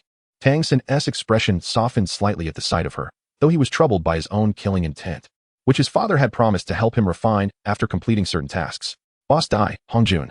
Tang San greeted them, his gaze landing on the ragged Mu Bai, instantly piecing together the cause of his disheveled appearance. Boss Dai, were you hunted by Davis? He asked uncertainly. Yes. Sigh, if it weren't for the Spirit Hall, I wouldn't be in this situation. If they hadn't targeted you all, I could have asked Xuanyuan Lin Yue to help eliminate Davis. Now, I must find her, Mu Bai replied, his spirits dampened. However, Mu Bai's words struck Tang San like a bolt from the blue. Ignoring Ning Rongrong, he grasped Mu Bai's shoulders urgently. Boss Dai, are you certain Xuanyuan Lin Yue is still alive? She has been killed by the spirit hall, has she? Mu Bai, seeing Tang San's desperation, did not conceal the truth. No, after you were taken by your father, we lost sight of her. Ning Rongrong, upon hearing Tang San's concern for another woman, transformed into a jealous figure, kicking him in the leg. Ouch. Rongrong, what was that for? Tang San exclaimed in confusion. Humph. How dare you worry about another woman in front of me? Ning Rongrong shouted indignantly. Ma Hongjun and Mu Bai took a step back, observing the unfolding drama with a mix of sympathy and amusement. Rongrong, you've misunderstood. Xuanyuan Lin Yue is the reincarnation of my mother. My father chose to take me away, abandoning her, and now he feels guilty. That's why I was so excited to hear she is alive. Tang San quickly clarified. Ning Rongrong and the others were left bewildered by the notion of reincarnation. Is there really such a thing as reincarnation in this world? They exchanged doubtful glances. Tang San, feeling compelled to explain, added, my father confirmed it. My mother was a spirit beast, the legendary blue-silver emperor, who possessed the ability of immortality. Xuanyuan Lin Yue's blue-silver grass martial soul is derived from the blue-silver emperor, which is truly one of a kind. After Tang San's explanation, the group began to grasp the extraordinary nature of the blue-silver emperor. I'm sorry, Sanji, I misjudged you. I will certainly help find your mother. Ning Rongrong quickly offered. Indeed, Tang San replied, trusting that the 7 treasure glazed tile school would be more efficient in locating someone than the 4 of them combined. Especially since Boss Dai also sought his mother as assistance. Meanwhile, within the Stardow Forest, an unexpected group made their way through the trees. Zhu Guan and Gue Mei, accompanied by the original Spirit Hall battle team and several elders, navigated the woods. Xiao Wu and the Titan Giant Ape had already detected their presence. Welcome to the Stardow Forest, esteemed members of the Spirit Hall. Xiao Wu's voice echoed around them. Zhu Guan, Gue Mei, and the others from the Spirit Hall smiled upon seeing Xiao Wu standing atop the Titan Giant Ape. Their targets unwittingly presenting themselves. It is time for the Spirit Hall to settle the score. On the shoulder of the Titan Giant Ape, Xiao Wu murmured softly. Her long, straight ponytail cascaded behind her, adorned in a splendid attire of white and purple, complemented by high-heeled shoes that resembled crystal. One could easily discern that her outfit was of considerable value. Xiao Wu's beauty had flourished over the past 5 years. If she was once a lively little girl, she had now transformed into a goddess. Her appearance rivaled that of Hu Laiina and Zhu Qing. Xiao Wu leapt from the shoulder of the Titan Giant Ape, Ming, and the Titan Ape let out a fearsome roar towards the direction of the Spirit Hall. A powerful gust of air forced everyone to brace themselves. Be cautious. Zhu Guan, hold this monkey back while I capture that little rabbit. Once successful, we shall depart immediately. The ghostly figure of Ghost Douluo dashed towards the Titan Giant Ape. Zhu Guan summoned his martial soul, the wondrous sky-soaring chrysanthemum, as 9 soul rings gradually materialized. Martial soul manifestation. A colossal sky-soaring chrysanthemum bloomed in the sky, surrounding the Titan Giant Ape with countless flower petals. 100 Ghosts Night Walk. Numerous shadows appeared before the Titan Giant Ape. Utilizing the cover of these shadows, Ghost Douluo stealthily slipped past the Titan Giant Ape, heading directly for Xiao Wu. As Xiao Wu, initially concerned for Ming, prepared to evade the approaching Ghost Douluo, the Titan Giant Ape condensed a formidable surge of soul power in its right hand and struck the ground with tremendous force. A wave of overwhelming gravity pinned Ghost Douluo to the ground, while the rest of the Spirit Hall members struggled to maintain their footing. As though a mountain bore down upon them. Gravity suppression. Ghost Douluo exclaimed in surprise, but just as he was about to unleash his martial soul manifestation, the Titan Giant Ape unleashed a powerful suction that drew him upward, interrupting his transformation. The Titan Giant Ape then unleashed a charge punch, sending the airborne Ghost Douluo hurtling away. Ugh. Ghost Douluo was sent crashing into a nearby mountain. The impact caused a violent tremor, sending countless boulders tumbling from above. The members of the Spirit Hall quickly took cover. Zhu Guan, witnessing the fate of Ghost Douluo, expressed his concern. Old Ghost. However, he swiftly redirected his attention back to the Titan Giant Ape. Die. Zhu Guan roared, as the enormous sky-soaring chrysanthemum spun rapidly. Just as Zhu Guan prepared to launch his attack, a tail resembling a whip struck him fiercely in the chest, sending him flying and crashing through 3 small mountains. Ugh. Oh. Zhu Guan found himself wedged against a cliffside. Suddenly, tumultuous waters surged forth, revealing a massive bovine head emerging from the lake. A colossal creature with a serpent's body, the Azure Bull Python. The Forest Emperor, Azure Bull Python. Zhu Guan gasped in astonishment. Zhu Guan, Ghost Douluo, having just risen from the rubble, called out from afar, transforming into a shadow as he sprinted toward Zhu Guan. Old Two, stop them. The deep voice of the Azure Bull Python resonated as it erected an ice wall between the two. The Titan Giant Ape prepared to leap into action. However, The ice wall proved to be of little consequence, as Zhu Guan and Ghost Douluo swiftly leaped to converge. The Titan giant ape's fist descended upon them as the head of the azure bull python hovered just above them. Yet, Zhu Guan and Ghost Douluo activated their martial souls, merging their soul powers. Two instruments, still domain. At the moment the soul technique was unleashed, everything around them came to a halt, as if time itself had been suspended. Ghost Douluo addressed the members of the spirit hall. We can only hold them for a moment. You must hurry to capture that rabbit. Meanwhile, the members of the spirit hall dashed toward Xiao Wu. Run! The Titan giant ape shouted at Xiao Wu. She shook her head, and just as someone was about to reach her, a beautifully adorned spear pierced through that individual. Thud! The blue-silver dragon emperor's spear impaled the unfortunate soul against the cliffside, shattering their spirit. A powerful mental attack silently eliminated the lesser members of the spirit hall. Plop! Plop! Realizing the danger, Xuanyuan quickly retreated with her brother, Xiao Wu. While Yin followed suit. Xuanyuan Lin Yue. It's you again! Zhu Guan snarled at the two figures that had appeared. It has been a while. Zhu Guan. It has been 5 years since we last parted ways at the spirit hall. What a coincidence it is to see you today. Several elders from the spirit hall took action, sensing that their juniors could not contend with her, thus they stepped forward. The group, with their martial souls activated, charged at Xuanyuan Lin Yue and Zhu Qing. Seeing Zhu Qing and Xuanyuan Lin Yue emerge, Xiao Wu's face brightened, and she hurried to assist. Humph. Mere 8 soul rings. Why seek your own destruction? Soul control. A young lady with flowing blue golden hair, her captivating blue golden eyes shimmering with golden waves, possessed an exquisite figure. Her complexion is smooth as jade, lips like cherry blossoms, brows like ink strokes, and a spirit akin to autumn waters. Clad in armor woven from blue-silver grass, she exuded an air of grace and valor. Xuanyuan Lin Yue raised his hand, conjuring a spear approximately 3 meters in length, adorned in a resplendent blend of blue and gold. This magnificent weapon bore intricate patterns of gold, purple, crimson, and icy blue, shimmering with a violet radiance while emanating both searing heat and chilling cold. The spear's tip exuded a sharp brilliance, embellished with delicate dragon motifs, as arcs of purple lightning danced around it, mingling the essences of warmth and frost. Numerous exquisite decorative elements resembling bamboo leaves, embellished with golden and purple accents, graced the reverse edges, concealing slender blood channels beneath, imparting an exquisite jade-like quality. The spear's tail featured blade-like adornments reminiscent of a dragon's tail, gracefully resting within the delicate grasp of Xuanyuan Lin Yue's fair hand. Xuanyuan Lin Yue elegantly wielded the blue-silver dragon emperor's spear, channeling its energy. Just as the members of the spirit hall believe Xuanyuan Lin Yue was rendered speechless, the spear surged towards them. This sight evoked memories of their recently dispatched comrade, immobilizing them in fear as they stood there foolishly. These individuals held no value, prompting Xuanyuan Lin Yue to forego any intent to control them for a confrontation with the title Douluo. It was futile. It was far more efficient to eliminate them outright without the distraction of managing their movements. 5th spirit skill, Nether Spirit Cat. The 10,000-year spirit ring on Zhu Qing radiated brilliance, summoning a towering 3-meter-high phantom of the Nether Spirit Cat beside her. You have finally released me, it vocalized, immediately expressing its grievances. Enough. Time to work. Zhu Qing offered it no semblance of kindness. The Nether Spirit Cat pouted, lamenting, how can you treat me like this? I am your spirit. This attitude is unacceptable. Alas, I am destined to toil. Meow. Despite its complaints, the cat's sharp claws lunged toward the neck of the soul Douluo that Xuanyuan Lin Yue had failed to control. To their astonishment, the soul Douluo initially mistook the Nether Spirit Cat for a mere spirit skill, only to realize it was a living, 10,000-year spirit beast. Indeed, Zhu Qing's ability summoned the true form of the Nether Spirit Cat, unleashing peak combat power, albeit limited to once per day for a duration of 10 minutes. A spirit beast of such caliber within the time frame was quite formidable. Nether claws. Zhu Qing's hands were enveloped in metallic claws, infused with an ominous aura. She charged towards Xuanyuan and the others. Flame prison. Bang. Xuanyuan, Xiao Wu, and Yin were instantly ensnared within a searing blue-silver grass cage. Xiao Wu swung his moon blade against the flame prison, sparking without inflicting any damage. Instead, the heat radiating from the cage scorched Xiao Wu, forcing him to relinquish his weapon. Sister, do not touch that blue-silver grass. It burns. Xiao Wu cautioned Xuanyuan, trapped beside him. Yet, Yin, undeterred by the warning, boldly grasped the blue-silver grass comprising the prison, confident in his fire attribute spirit.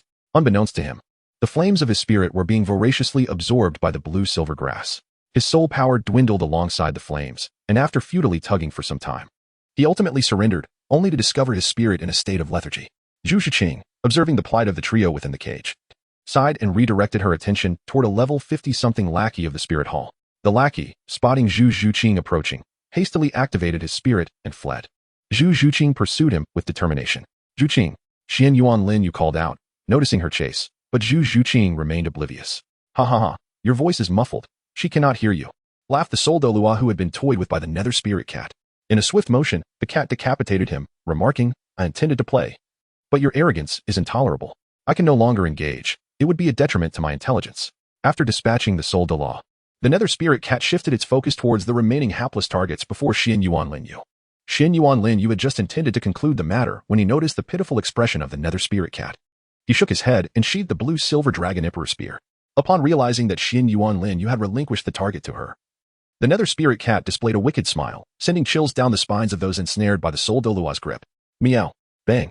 Bang. Bang. After several heads tumbled to the ground, the nether spirit cat vanished. "Are you all right, Xiao Wu?" Xuanyuan Lin Yue inquired, observing the transformed Xiao Wu. "I'm fine." But wait, Zhu Qing. It suddenly dawned on Xiao Wu that Zhu Qing had been pursuing that individual. Zhu Qing is unharmed, rest assured. Xuanyuan Lin Yue replied after receiving feedback from the blue-silver grass, which informed him that Zhu Qing had dispatched the foe and was returning. Die. A voice brimming with murderous intent emanated from behind Zhu Qing. No. Xuanyuan Lin Yue's pupils constricted as he swiftly propelled himself towards Zhu Qing. The ice-fire dragon wings slicing through the air like blades. Puff. Ft. Humph. Those who dare to harm my spirit hall shall find death. The black-robed figure gazed upon the fallen Zhu Qing, a hint of a smile gracing his lips. Those who dared to strike against the spirit hall were courting demise. To dare harm Zhu Qing is unforgivable. Die. A claw emerged from behind the black-robed figure, clutching a crimson heart within Xuanyuan Lin Yue's grasp. The black-robed man looked down at his chest, his eyes filled with regret. Bang. After Xuanyuan Lin Yue cast the man in blackout, he hurriedly approached to gaze upon Zhu Qing, whose heart had been pierced. No, Zhu Qing. Yes, and there is still it. Xuanyuan Lin Yue hastily sliced her own arm, offering her blood to Zhu Qing, cradling her in a princess carry as she rushed towards the direction of Xiao Wu. Observing the fragmented spirit world, the spectral feline murmured, "You promised me eternity. Do not break your vow." "What has happened to Lin Yue and Zhu Qing?" Xiao Wu inquired anxiously. Witnessing Xuanyuan Lin Yue holding the unconscious Zhu Qing, "Xiao Wu, I implore you to safeguard us. I cannot allow anything to befall Zhu Qing." The voice of Xuanyuan Lin Yue had lost its melodious quality, now tinged with a hint of hoarseness. Alas, Xiao Wu was oblivious to the circumstances. Yet she sensed that Zhu Qing had undoubtedly encountered some misfortune. It was unthinkable for Xuanyuan Lin Yue to be in such a state. After gently laying Zhu Qing onto the ground, Xuanyuan Lin Yue summoned the dormant power within. 2 soul rings, one in a deep green hue and the other in a rich, earthy gold, emerged behind her. As a sorrow-laden black tortoise materialized at her back. Forgive me. For the sake of Zhu Qing, I must relinquish you. I am grateful for your companionship. I am truly sorry for being an inadequate master." Xuanyuan Lin Yue wiped away the tears at the corners of her eyes, and a fleeting glimmer of reluctance passed through the eyes of the phantom of the Xuanwu turtle. Ah. Xuanyuan Lin Yue gazed skyward and let out a long howl, a formidable aura erupting from behind him, solidifying the very fabric of this space. Xuanwu is spirit. Reshape the soul. Sacrifice the bloodline. Rebirth. The incantation resonated from Xuanyuan Lin Yue's lips as peculiar dark green symbols emerged from within him, causing his aura, especially his vitality, to plummet drastically. What was happening? Tian Meng and Ilex suddenly realized that Xuanyuan Lin Yue had severed the connection between his spiritual realm and the outside world. Was Lin Yue preparing to sacrifice his martial soul? Ilex recalled the unique ability of Xuanyuan Lin Yue's Xuanwu martial soul. But activating that power would inevitably lead to its destruction. Zhu Qing, she is also mine, silly girl. Ilex shook his head in resignation. The special symbols gradually coalesced in the air into a complete heart, yet the Xuanwu phantom behind Xuanyuan Lin Yue grew increasingly ethereal, as if it would vanish at any moment. "I am sorry. Arise. Spirit." The Xuanwu phantom shattered instantaneously, and a pulsating heart slowly melded into Zhu Qing's body. A powerful surge of vitality erupted from within her, enveloping her in a vibrant emerald life force. Even the wound on her chest began to heal rapidly. "What is happening?" Xuanyuan inquired, perplexed. "I don't know, but I am aware that girl has paid an extraordinarily high price." Ugh. Ah. The Titan giant ape, the Tianqing Neopython, and the ghostly figures of Xuanyuan remained still, yet all their gazes were drawn to Xuanyuan Lin Yue. Xuanyuan Lin Yue spat out a stream of golden blood before collapsing onto the ground. "Master, you truly do not believe me."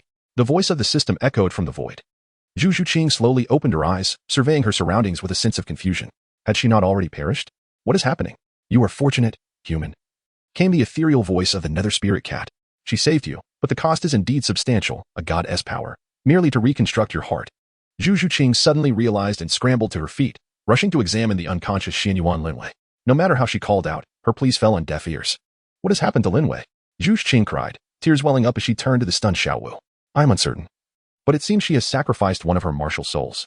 Though Xiao Wu was not entirely sure of the implications of this, she was aware of Lin Yue's martial soul's significance. Her martial soul is shattered. Zhu Qing gasped, her heart sinking. The martial soul represented a fragment of their very souls. Lin Yue had sacrificed a part of herself to save her. Why? Why would you save me, Lin Yue? I should have died long ago, had it not been for you. I would have perished at the hands of Zhu Qing.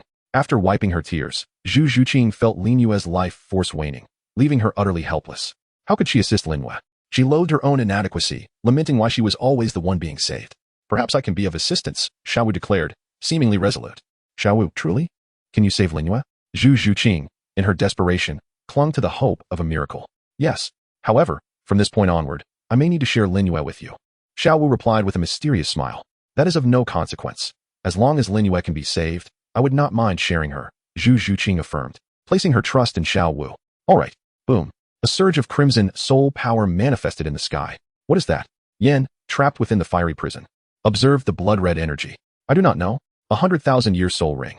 Xuanyuan immediately recognized the moment the 100,000-year soul ring was coalescing. The valley was adorned with countless blooms of the other shore flower, as petals drifted down from the sky. Xuanyuan Lin Yue was gently lifted into the air by a powerful force, a bridge of red other shore flowers leading directly to her. A formidable magnetic field caused the Titan Great Ape and the Sky Blue Bull Python to break free from Xuanyuan and Gue Mei's martial soul fusion technique. Crack, crack, like shattering glass, Xuanyuan and Gue Mei were sent flying, crashing through the fiery prison of the three members of the martial soul hall. Elder Juhua, Elder Gue. They lamented in unison. To think we would fall to this little girl. Such a domineering sacrifice, bestowing her very soul upon her. Alas, we have no chance left. Let us depart. Xuanyuan prepared to leave, despondent. Sister Xiao Wu, is it worth it? The Sky Blue Bull Python's voice whispered in Xiao Wu's ear. Absolutely. Perhaps this is the one I was meant to choose, someone willing to sacrifice her martial soul for Zhu Qing. Someone who would risk everything to save herself and keep her promise to see me. I may have been mistaken from the beginning. Zhu Qing, I envy and resent you. But now I no longer need to, she is mine as well. With determination, Xiao Wu sprinted towards Xuanyuan Lin Yue. Upon reaching the end of the flower bridge, Xiao Wu leaped powerfully to stand before Xuanyuan Lin Yue. From this moment forth, we shall be together. Foreheads touching, Xiao Wu whispered to Xuanyuan Lin Yue. In an instant, her form vanished, and a crimson soul ring slowly descended into Lin Yue's body, marking the emergence of the sixth soul ring of the Azura Demon Eye. The second trial of the Azura 9 test is complete. Reward: Azura God Affinity increased by 10%. The domain of the God of Killing evolves into the Azura domain. The voice of the Azura God resonated from the heavens. Azura God. A slumbering black dragon opened its eyes, its golden gaze fixed upon the sky. This is the aura of a deity. Xiao Wu is safe. The Sky Blue Bull Python and the Titan Great Ape breathed a collective sigh of relief. Initially anxious about Xiao Wu's sacrifice, they now realized that this human was a bearer of divine legacy. Xiao Wu looked bewildered at the gathering around her. Welcome, newcomer.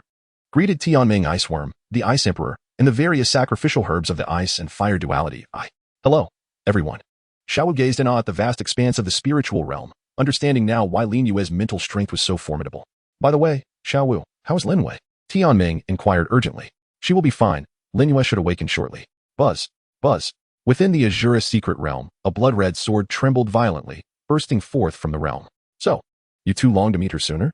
Very well. Having gained your acknowledgement, I can now relax. The Azura god understood the sword's destination the moment it departed. Xuanyuan and Gue Mei, accompanied by the soul masters they encountered, returned to the Star Doe forest. We cannot let the soul bones slip away. We have enough numbers. What is there to fear? In the sky, Xuanyuan Lin Yue's hair transformed into a cascade of white, flowing gracefully in the wind. The imprint of the Azura demon sword on her forehead radiated a blood-red glow, and her demeanor instantly transformed into that of a regal queen. Attack! With Xuanyuan's command. A throng of soul masters surged towards Xuanyuan Lin Yue in the sky. Buzz. Clash. Xuanyuan Lin Yue's left hand slowly grasped the void, summoning a blood-red, elongated great sword, surpassing 2 meters in length. The broad and slender blade was intricately adorned with dark golden Azura runes, emanating an aura of fierce slaughter and bloodlust, which she held firmly in her grasp. Clad in a blue embroidered robe accented with splashes of crimson, her appearance was enchanting. Her starry eyes, partially closed, exuded an air of both ethereal allure and regal nobility, radiating a chilling detachment that seemed to keep others at bay. A being of such exceptional beauty, she possessed a grace unparalleled. Her flowing white hair cascaded like clouds, falling to her waist and swaying in the wind, imbued with an air of languor and seduction. Her noble and icy demeanor resembled that of a fabled nine-tailed fox, capable of bringing nations to ruin. Yet she also bore the elegance of a demonic deity from the abyss, the blood-red sword in her hand radiating a menacing aura. Death. Xuanyuan Lin Yue opened his eyes, and a crimson light radiated from them, with a gentle sweep of the Shura demon sword in his hand. The approaching soul Douluos from the spirit hall were instantly transformed into a mist of blood, cascading to the ground. Startled, Xuanyuan and Gue Mei fled in terror. wishing they could sprout additional legs to escape faster. Meanwhile, the Titan giant ape and the sky blue bull python, who had just intended to offer assistance, stood in bewilderment at the scene before them. Was it truly that simple? A mere flick of the wrist, and they were gone? The Shura demon sword swiftly morphed into a beam of crimson light, merging into the Shura demon sword imprint upon Xuanyuan Lin Yue's forehead. Xuanyuan Lin Yue now resembled a celestial demon, yet her allure faded in mere moments. Once her hair returned to its natural state, she plummeted from the sky. Zhu Qing hurried over to catch her. During the time Xuanyuan Lin Yue lay unconscious, her once shattered black tortoise martial spirit began to restore itself, even evolving in the process. A fragment of the seal within her was broken, and its formidable power facilitated the repair of her martial spirit. Remarkably, it underwent a transformation. Henceforth, the black tortoise would no longer bear the tortoise moniker. The ethereal image of the black tortoise re-emerged, now imbued with an aura of auspiciousness, transformed into the golden black tortoise. With a head resembling that of a golden dragon, its back adorned with an ice dragon, the golden black tortoise boasted robust limbs covered in delicate golden scales, its claws sharp as golden blades. The shell bore numerous intricate characters, enigmatic as oracle bone script. The ethereal form of the golden black tortoise frolicked joyfully within Xuanyuan Lin Yue, not only surviving but growing even more powerful. What a fortunate turn of events! The golden black tortoise reveled in its newfound strength, a privilege not afforded to other martial spirits. Indeed, it was clear that it was the beloved offspring of its master, capable of saving lives and ascending to new heights thereafter. Xuanyuan Lin Yue was unaware of the evolution of her martial soul. Still lying in the embrace of Zhu Qing, the Tianqing Nopong and Titan giant ape escorted Zhu Qing and Xuanyuan Lin Yue away from this area, which had already been compromised. It was possible that others from the spirit hall might arrive. A few titled Douluos would be manageable, but if more appeared, it would become troublesome, especially with Xuanyuan Lin Yue still unconscious and Zhu Qing unable to assist. Thus, Tianqing Nopong and Titan giant ape could only take them away from here. Oscar, where have you been these past few years? Tang San, Ning Rongrong, and the newly clothed Mu Bai and Ma Hongjun inquired eagerly upon seeing Oscar in his denim attire. Ah, I've been journeying across the continent. I have reached level 48 now. What about you? By the way, where is Xiao Wu? I haven't seen her. Oscar boasted about his spirit power level, only to realize that Xiao Wu was absent from the crowd, leaving him puzzled. Xiao Wu, weren't you all informed? Tang San asked, glancing at the others. Ning Rongrong shook her head, while Mu Bai shrugged, saying, you know, I was in hiding and had no way to contact Xiao Wu. Ma Hongjun also shook his head, indicating he had no means to reach her either. Upon hearing this, Oscar's initially cheerful demeanor shifted to one of indifference. He hadn't forgotten how, after they had been poisoned, it was only Xiao Wu who had offered assistance while the others pretended to be brothers. That makes sense. Xiao Wu is a spirit beast, so coming here would be like walking into a trap, giving those guys an opportunity. Since we've met, I shall take my leave, Oscar stated, turning away and ignoring their pleas to stay. Alas, we have hurt Xiao Ao. After we were poisoned, we neglected him. If it weren't for Xiao Wu, he might have perished in the medical facility of the Tiando Empire. Mu Bai reflected on the 5 years that had passed, realizing that Oscar had only returned to express gratitude to Xiao Wu, the reunion being secondary. It is our fault. The atmosphere grew heavy as Ning Rongrong, Tang San, Ma Hongjun, and Mu Bai acknowledged their mistakes. Oscar had even disregarded Dean Flinder and Teacher Zhao, signifying that in his eyes, they were no longer brothers or mentors. Sighing, Flinder, Lu Erlong, and Zhao Wujia, who had been observing from the shadows, shook their heads, lamenting their past mistakes and understanding why Oscar felt this way. Xiao Wu, where are you? Do you know where Lin Yue is? Oscar clutched a jade vial tightly, silently pondering. Lin Yue, you have saved me once again. I owe you 2 lives. Xiao Wu, I owe you a favor. Recalling the incident 3 years prior when he was poisoned while hunting for his 4th spirit ring, Oscar remembered the jade vial that fell from his neck when he was on the brink of death. Inside the vial was some of Xuanyuan Lin Yue's blood, which he quickly consumed, turning his fate around. The spirit beast that had bitten him was subsequently slain by his companions, leading them to believe he was doomed, only to discover he had an antidote. From that moment on, Oscar felt indebted to Xuanyuan Lin Yue for 2 lives. Lin Yue, henceforth, I, Oscar, shall protect you with my life. I do not dare to hope for your affection, but if you would allow me to accompany you, I would be content. Oscar murmured to the sky. Drip, drip. The sound of water droplets falling onto stones echoed within the cave as Xuanyuan Lin Yue slowly opened her alluring blue-gold eyes, surveying her surroundings with confusion. She attempted to rise but found herself devoid of strength. Lin Yue, you're awake. Zhu Qing's joyful voice rang out, and she hurriedly approached with a bowl of water. Supporting Xuanyuan Lin Yue, Zhu Qing brought the leaf-crafted bowl to her lips. Instinctively, Xuanyuan Lin Yue drank the water, and after finishing, Zhu Qing eagerly asked, are you still thirsty? How are you feeling? Is there anywhere you feel unwell? Seeing Zhu Qing's concern, Xuanyuan Lin Yue smiled faintly, wanting to pat Zhu Qing's head, but realizing her lack of strength. I'm fine. Xuanyuan Lin Yue replied softly. That's good, but Xiao Wu. Zhu Qing's voice trailed off, filled with disappointment, as Xiao Wu had sacrificed herself to save Lin Yue, leaving Lin Yue likely to feel guilt. It's all right. Xiao Wu is right here. Xuanyuan Lin Yue shattered her own mental realm, and amidst the fragments, the figures of Bing Di, Tianming, Xiao Wu, Mo, Ba Jiao, Wang Chuan, Di Gua, and Jiao emerged one by one around her. My lady, are you unharmed? Inquired Mo Yushinju, Ba Jiao Xian Bing Chao, Wang Chuan Chou Shui Lu. Di Long Jin Gua, and Lai Hua Xing Jiao Shu in urgent concern. Xuanyuan Lin Yue shook her head, indicating that she was fine. You must not act so impulsively in the next match. Tianming and the Ice Emperor admonished, somewhat exasperated. The figure of Ilex slowly emerged, shrouded in ethereal black mist, resembling a specter. Lin Yue, you have truly infuriated me this time. Ilex's eyes brimmed with ire. I apologize, esteemed teacher, Tianming, Ice Emperor, and everyone else. It was my recklessness that led to this. Xuanyuan Lin Yue promptly acknowledged her mistake, prompting Ilex and the Ice Emperor of Tianming to retract any reprimands they might have intended. It is good to recognize one's errors. Please take care of yourself. I shall take my leave now, Ilex declared before vanishing in a flash of dark golden light. After ensuring that Xuanyuan Lin Yue was stable, Tianming and the Ice Emperor, along with Mo and the others, returned to their spiritual realm. However, Xiao Wu did not depart. Instead, she inquired of Xuanyuan Lin Yue, Lin Yue, may I converse with the Ming and the others? If you wish to go, then by all means, do so. Lin Yue replied, just to not stray too far, lest you find yourself automatically returned to my spiritual realm. Xuanyuan Lin Yue smiled helplessly and said, while Zhu Qing chuckled softly beside her. Xiao Wu's bunny ears drooped instantly as she hurriedly ran out. Xiao Wu was truly adorable. Zhu Qing couldn't help but exclaim. Indeed. Xiao Wu is quite foolish. There is absolutely no need for a sacrifice. From now on, she shall be bound by my side. Xuanyuan Lin Yue's eyes reflected a sense of helplessness. She merely required a brief respite, yet unexpectedly, Xiao Wu had made a sacrifice. As for the memory of the emergence of the Shura Demon Sword, Xuanyuan Lin Yue possessed none. Or perhaps the Shura Demon Sword had deliberately obscured that fragment of memory. Had Xuanyuan Lin Yue chosen to examine her soul, she would have uncovered the truth. But who would take the time to scrutinize their own soul? Regarding the appearance of the golden Xuanwu, Xuanyuan Lin Yue received news of it upon her awakening. She was astonished to learn that the drop of her blood within her had such a profound impact. Master, you still do not believe in me, do you? The voice of the system suddenly echoed in Xuanyuan Lin Yue's mind. Xuanyuan Lin Yue fell into silence. Master, we are bound together in glory and in suffering. I could never harm you nor allow any harm to befall those around you. We are one. Whether you believe it or not, we share both triumph and loss. I may act selfishly, but that is solely in the interest of safeguarding your life, so rest assured. By the way, did you not merely unlock the world marketplace of Douluo continent? What treasures does Douluo continent possess that could possibly reconstruct a heart? Xuanyuan Lin Yue's sudden inquiry rendered the system momentarily silent. In the realm of Douluo continent, there truly exists nothing capable of reconstructing a heart. Even if it were to be reconstructed, it may not possess the quality of the heart Xuanyuan Lin Yue had provided to Zhu Qing. Master, I was mistaken. My sincerest apologies, the system hastily expressed its contrition. Xuanyuan Lin Yue discreetly exhaled in relief. For she had not forgotten that the system had the capability to unlock other worlds. The time elapsed was sufficient for her to unlock hundreds of opportunities for exchanges in different realms. Sister Xiao Wu. The Titan giant ape gazed in astonishment at the apparition of Xiao Wu before him. Xiao Wu currently existed as a spiritual entity, and it was unexpected that she possessed such an ability.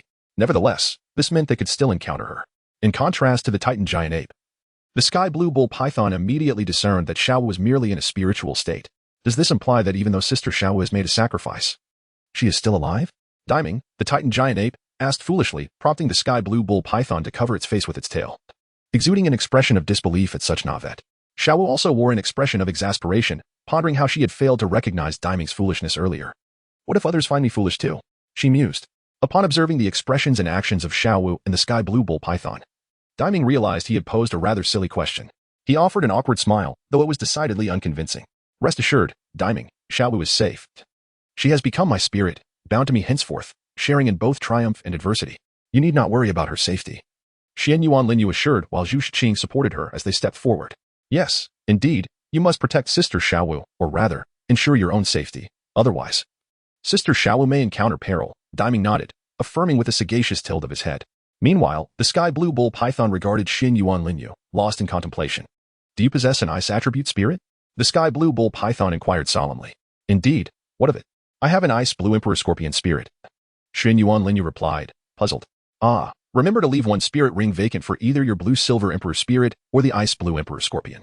If your Xuanwu spirit remains unharmed, Diming will also have an avenue of retreat, the sky blue bull python noted with a nod, albeit with a hint of dejection. Leave one vacant? Very well. As for Xuanwu, it remains unscathed. In fact, it has evolved into a golden Xuanwu, significantly enhancing its defensive capabilities.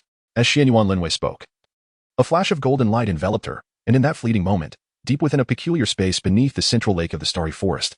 A silver dragon opened its eyes, gazing toward Xuanyuan Lin Yue. Should I take a gamble? Will the silver dragon king dare to stake her fate? If victorious, the lineage of spirit beasts would return to normal. If defeated, she would become a slave to another. The silver dragon king found herself in a dilemma, uncertain whether Xuanyuan Lin Yue was worth such a risk. She had witnessed the sacrifice of Xiao Wu and the events surrounding Xuanyuan Lin Yue's rescue of Zhu Qing. The depth of loyalty and righteousness was commendable, yet she hesitated, unsure if it was worthwhile to offend all the gods for the sake of the spirit beast lineage.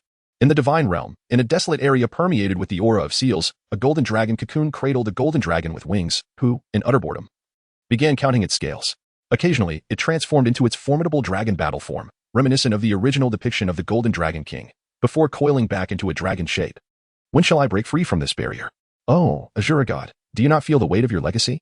Once your inheritance is complete, I shall burst forth from this seal and bring chaos to your divine realm.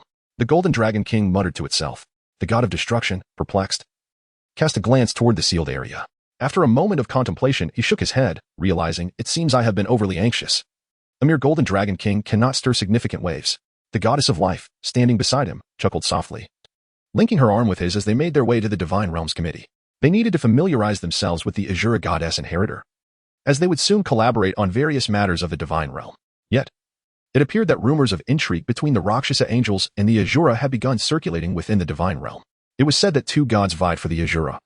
Alas, the god of destruction lamented, why am I not so fortunate? Forgetting the goddess of life beside him, the god of destruction inadvertently spoke aloud. With a radiant smile, the goddess of life inquired, Little G, am I perhaps too kind to you? Oh, no. The god of destruction cried out in pain, clutching his foot and startling the residents of the divine realm.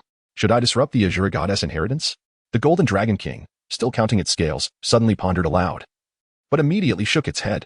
The Rakshasa god had previously interfered with its inheritance due to matters concerning the Azura, causing a lengthy delay this time. It could not afford any mishaps, as its patience had worn thin. The silver dragon king, unwilling to assist, made the decision to sleep, dismissing such thoughts to avoid further annoyance.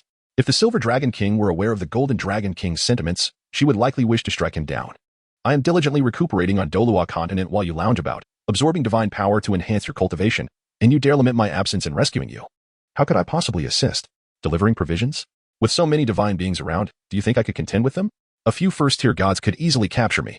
I am composed of elemental and mental prowess, not physical might, my friend. I am not as resilient as you. I rely on intellect while you rely on brute strength and physique. You can challenge the God King, but how could I engage in such a battle? Am I to fight with my life? Xuanyuan Lin Yue stood atop a towering peak, gazing into the distance, while Zhu Qing awaited patiently below. At that moment, a rustle emerged from the nearby thicket, for they were perilously close to the core region. From the dense foliage, a creature appeared, its entire body adorned with golden fur, resembling a translucent crystal, exuding an otherworldly aura. Its overall form bore a resemblance to that of a lion, yet its paws were akin to dragon claws, each foot enveloped in a halo of golden flames. Its muzzle was somewhat elongated compared to typical lion-like spirit beasts, and beneath its fur, intricate golden scales glimmered. In addition to its two ordinary eyes, a third eye with a vertical pupil was present. The two conventional eyes shimmered with a golden hue, while the vertical eye radiated a captivating crimson light, accentuated by a pair of delicate dragon horns atop its head. This was the auspicious beast, the three-eyed goldenly, known to inhabit the Stardow forest. It was unclear why it had ventured forth and approached their location. Who are you? Zhu Qing exclaimed, instantly shifting into a combat stance. The ethereal spirit cat enveloped her, transforming her into a feline figure with sharp claws, cat ears, and a tail, embodying the essence of a cat girl, her alluring physique impossible to ignore. Yet, this was a cat girl with a fierce edge. Zhu Qing fixed her gaze intently upon the thicket, when suddenly, a golden head resembling that of a lion, yet adorned with horns, emerged from the underbrush. Who are you? The three-eyed goldenly inquired, its curiosity piqued by the humanoid creature before it. Zhu Qing refrained from answering but felt a wave of relief upon sensing that the creature possessed merely 5,000 years of cultivation. Nevertheless, she remained vigilant, cautiously stepping back. The presence of the soul beast in such proximity was indeed peculiar, especially given its ability to articulate human language, a trait typically reserved for spirit beasts of over 100,000 years. As Zhu Qing prepared to navigate the situation with caution, Xuanyuan Lin Yue, perched atop the peak, suddenly discerned the unfolding events below, and leapt down from the height of over 100 meters. Thud. As Xuanyuan Lin Yue descended, a cloud of dust was stirred up, compelling the three-eyed golden lion to shut its three eyes, grumbling, "What are you doing?" "Pa, pa, pa." While the three-eyed golden lion coughed out dust, Zhu Qing discreetly moved behind Xuanyuan Lin Yue. At that moment, the Titan giant ape and the azure bull python returned. The two beasts gazed at the three-eyed golden lion in astonishment, exclaiming, "Divine beast, How did you end up here? This place is perilous. Our previous location was discovered by humans. Although we've relocated, humans are exceedingly dangerous. Huh? Humans? What do they look like? The three-eyed golden lion inquired with curiosity. Meanwhile, Titan giant ape Erming and Azure Bull Python Daming were rendered speechless, pondering how the elder brothers of the Emperor Tian could have taught the divine beast, as it did not even recognize humans. In truth, it was not that the three-eyed golden lion was unfamiliar with humans, rather, it had only encountered those transformed from soul beasts. Moreover, given the proximity to the core area, the three-eyed golden lion mistook Zhu Qing and Xuanyuan Lin Yue for soul beasts of 100,000 years that had taken on human forms. In the body of Xuanyuan Lin Yue, there exists a predominant lineage of soul beasts, and thus the three-eyed golden lion harbored no doubts that Zhu Qing, due to her sacrifice with the spectral spirit cat and her prolonged slumber beside Xuanyuan Lin Yue, was infused with the lingering essence of both Xuanyuan Lin Yue and the ethereal feline. Consequently, the three-eyed golden lion regarded Zhu Qing as a soul beast. Yet, there was an oddity in her aura. She neither resembled a human nor a soul beast. The three-eyed golden lion circled around Zhu Qing, bypassing Xuanyuan Lin Yue. Rue beast, they are indeed human beings. They are merely friends of Sister Xiao Wu and have assisted us. Thus we brought them here. The voice of the Tianqing Niupong was tinged with concern, for it was implausible for a Rue beast to be without the protection of fearsome beasts. Should a guardian beast emerge and slay both Zhu Qing and Xuanyuan Lin Yue, Sister Xiao Wu would also face peril. Fortunately, no such beast appeared. They're human? Daming, are you deceiving me? This one is evidently a soul beast, and her aura is overwhelmingly that of a soul beast. How can you assert they are human? The three-eyed golden lion, though never having ventured beyond, was not naive enough to be easily misled. It pointed an irate claw at Xuanyuan Lin Yue, vociferously rebuking Tianqing Niupong. Daming could only shake his head in exasperation. Why would I lie? Although she is the blue-silver emperor, she is also a divine inheritor. Based on this alone, I can confirm that Xuanyuan Lin Yue is not a soul beast. While I am uncertain why her essence aligns closely with that of a soul beast akin to Sister Xiao Wu, she is undeniably human. In the eyes of Tianqing Niupong, it was inconceivable for a deity to bestow their divine status upon a soul beast, even if it were to take on a human form. Furthermore, Tianqing Niupong sensed four distinct martial spirits within Xuanyuan Lin Yue, the blue-silver emperor, the ice-blue emperor scorpion, and the eyes of the previously shattered, now evolved golden-black tortoise martial spirit. A total of 4 martial spirits. How could a soul beast transformed into a human possess such an abundance? This phenomenon was solely possible within a human. A soul beast turned into a human could only possess one martial spirit, which is its bloodline martial spirit. For instance, Xiao Wu's bloodline is that of the soft-boned charm rabbit, hence her martial spirit is the soft-boned rabbit. If Tianqing Niupong were to take on human form, it might possess the azure dragon martial spirit, as it bears the bloodline of the azure dragon, albeit in a limited capacity, yet that does not render it impossible. Xuanyuan Lin Yue and Zhu Qing stared in bewilderment at the three-eyed golden lion. They had never anticipated that they would be mistaken for spirit beasts. Especially Xuanyuan Lin Yue. She had thought it was merely a possibility that she might be recognized as a spirit beast by a human titled Douluo. Yet to her astonishment, the three-eyed golden lion had regarded her as one. Oh, divine beast, you have truly made a grave error. We are indeed human. Xuanyuan Lin Yue approached the three-eyed golden lion with utmost seriousness. However, the three-eyed golden lion remained steadfast in its disbelief, shaking its head vehemently and muttering, "Deceiver. You are all deceivers. You must be a soul beast. Do not attempt to fool me." In truth, it was not only the three-eyed golden lion that harbored skepticism. The bear lord, who covertly protected the lion, shared the same sentiment, recognizing it as an apparent soul beast. Although its aura was faint, it could not escape the keen instincts and senses of these formidable beasts. Xuanyuan Lin Yue, having explained the three-eyed golden lion, found herself still met with disbelief. A glance exchanged with Zhu Qing revealed a shared sense of helplessness. Suddenly, the three-eyed golden lion dashed to Xuanyuan Lin Yue's side, scrutinizing her intently. It sensed a familiar aura and power emanating from Xuanyuan Lin Yue, yet could not recall its source. At that moment, Xiangjun became intrigued by the lion's words. Indeed, upon closer inspection, he discerned a force within Xuanyuan Lin Yue akin to the destiny power of auspicious beasts. Whether it was truly the power of fate remained uncertain. If so, he was determined to escort Xuanyuan Lin Yue to the core region. The three-eyed golden lion clutched the hem of Xuanyuan Lin Yue's skirt, eager to lead her away. Reluctantly, she followed, with Zhu Qing hastily in tow, while the Titan giant ape and the sky blue bull python trailed closely behind. Xiangjun, hidden in the shadows, hurried after them, anxious about the potential troubles that might befall the three-eyed golden lion.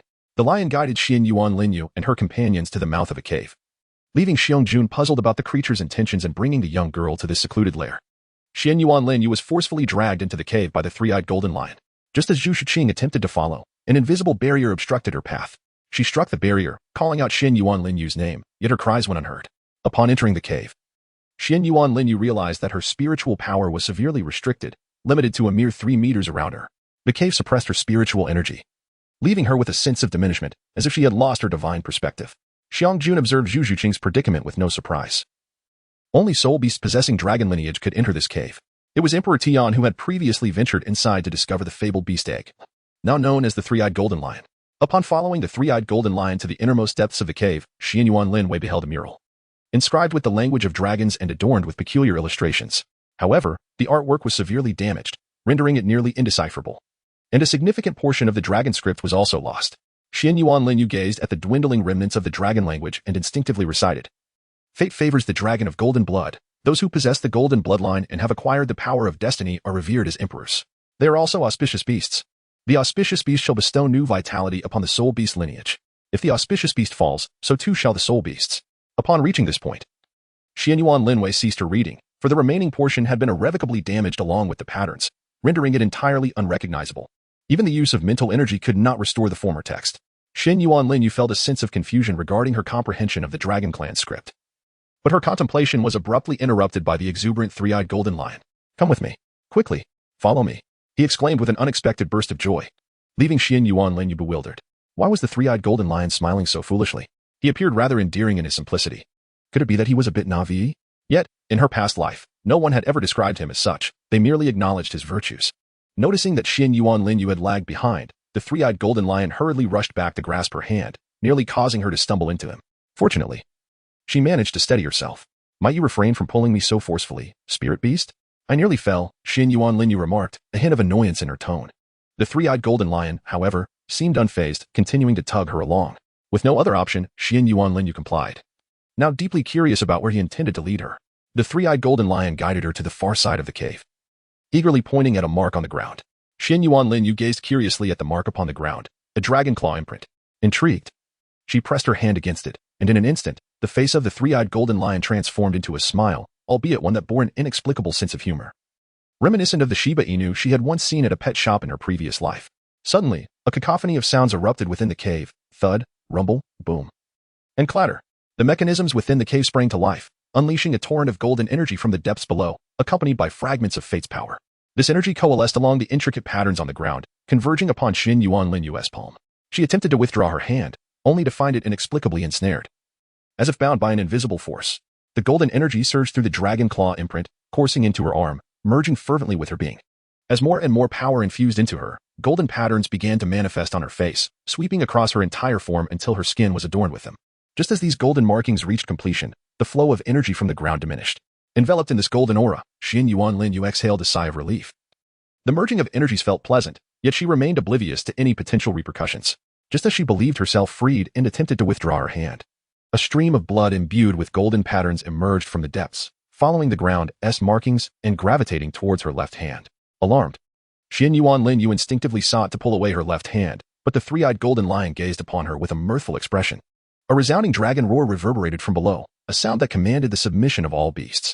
In the Douluo forest, a magnificent sight unfolded as creatures of all kinds knelt in reverence, even the 10,000-year-old soul beasts, including fierce beasts, who bowed on one knee in acknowledgement of their allegiance.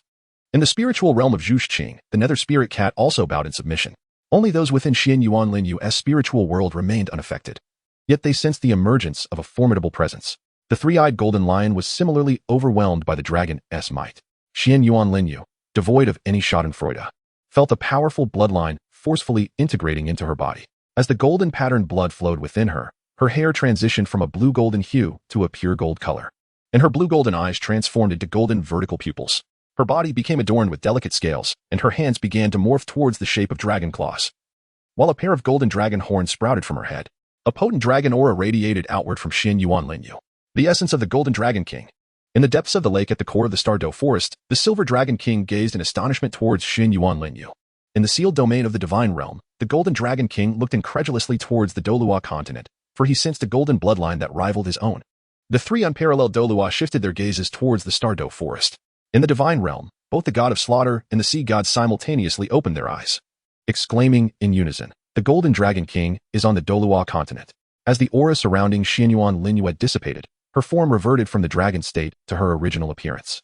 In the divine realm, within the Azura palace, the Azura god shifted his gaze towards the sealed area and let out a sigh of relief. He had not departed, rather, a presence akin to the golden dragon king had emerged in the Douluo continent. Yet, there was something strikingly familiar about that aura, as if he had encountered it before. The Azura god pondered, sensing a connection between this essence and someone he was acquainted with.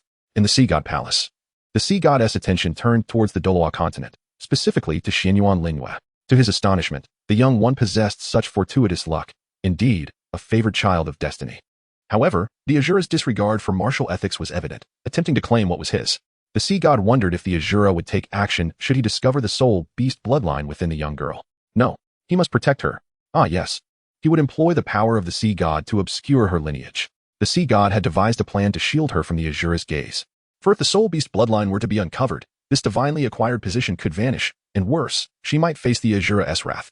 The sea god gazed towards the direction of Sea God Island, murmuring, "It is time to guide her to Sea God Island. Otherwise, the truth of her soul beast lineage will become increasingly difficult to conceal. Should that Azura learn of it, he would.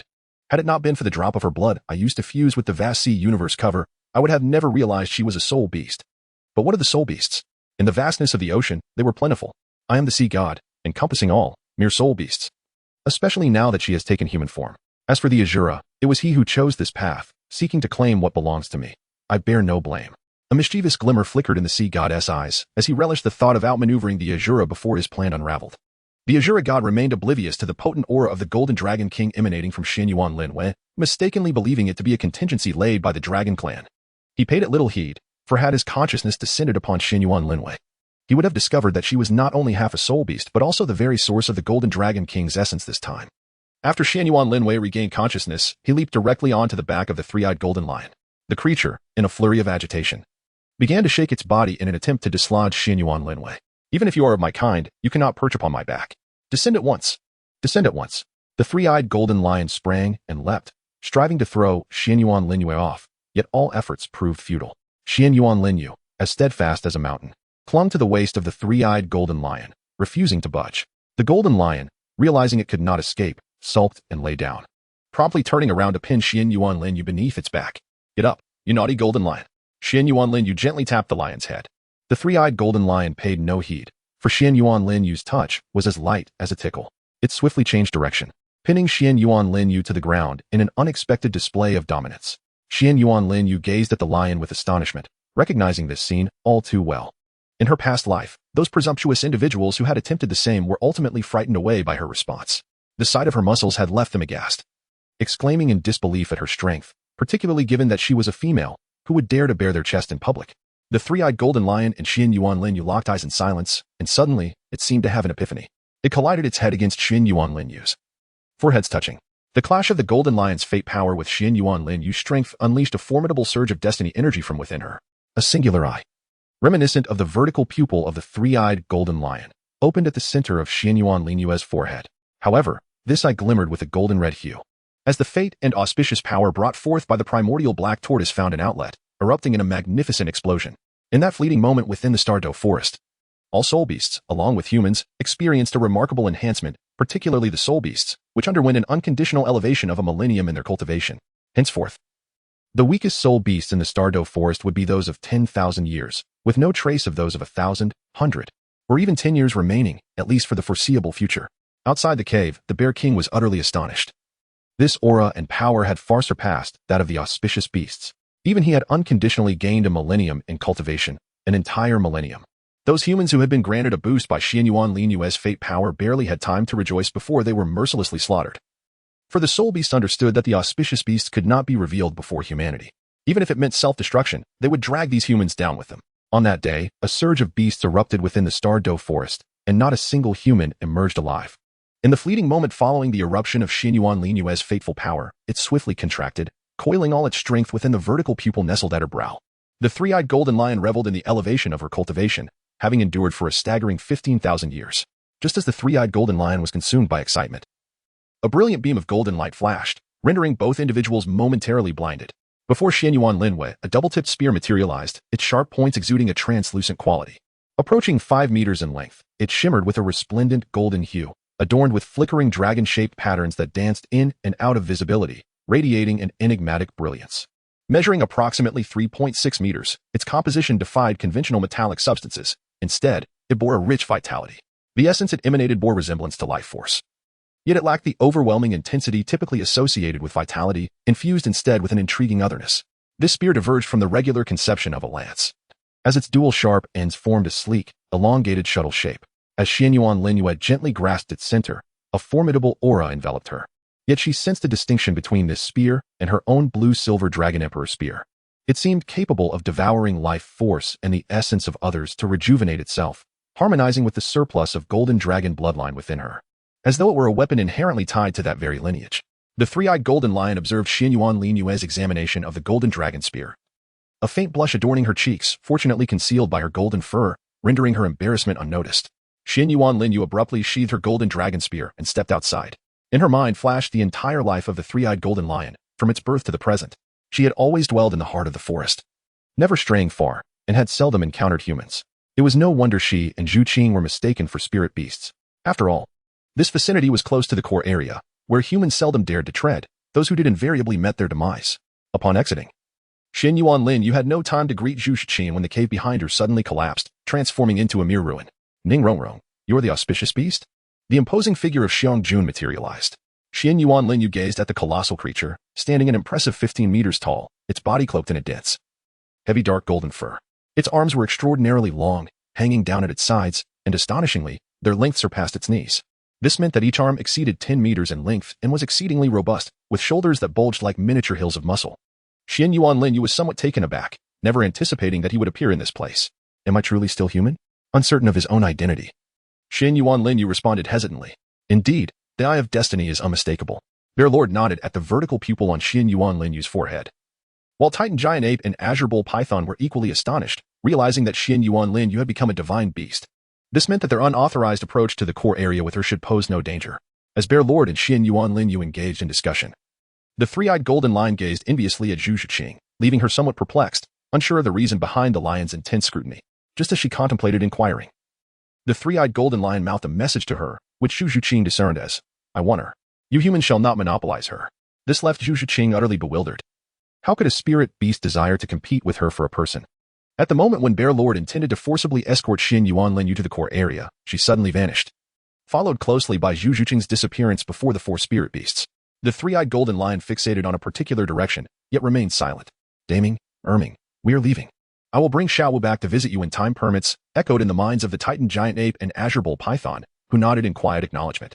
Bear Lord, in a fit of anger, roared twice, and sensed that they had escaped right under his nose. Bear Lord promptly returned to the core area with the three-eyed golden lion, disregarding the Titan Giant Ape and Azure Bull Python entirely.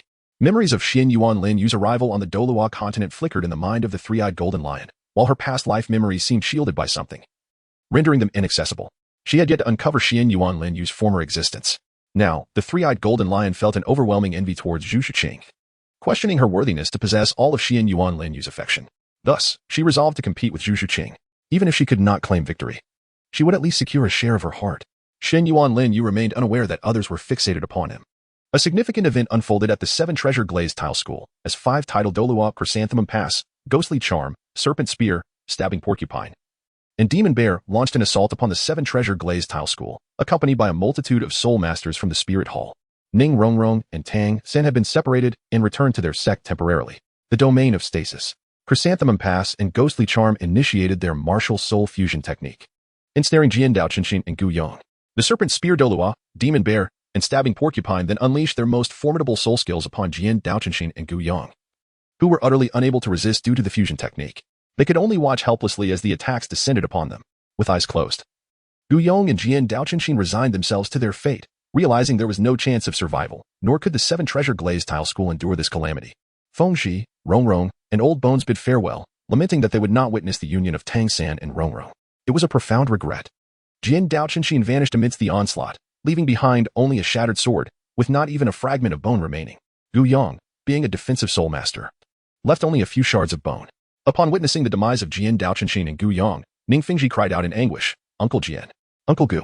He staggered back in disbelief, supported by several members of the Seven Treasure Glazed Tile School and Ning Rongrong, whose eyes brimmed with tears. The loss of Grandfather Gu and Grandfather Jian was unfathomable. After all, they were titled Douluo. Ha ha ha, Jian Daoqinshin and Gu Yong, I once thought you formidable. Yet, you are no more than clay chickens and tile dogs. You perished at our hands. A sneer of disdain crossed the faces of Stabbing Porcupine Douluo and his companions. As Serpent Spear Douluo approached Ning Fengji, who stood his ground, unwavering. To Serpent Spear Douluo's astonishment, Ning Fengji did not flee. Why did you not escape? He inquired, perplexed. I am the sect master of the Seven Treasure Glazed Tile School. If I depart, what becomes of my sect? Ning Fingji retorted. Ha ha ha, a valid point. Yet, without your presence, the Seven Treasure Glazed Tile School will cease to exist.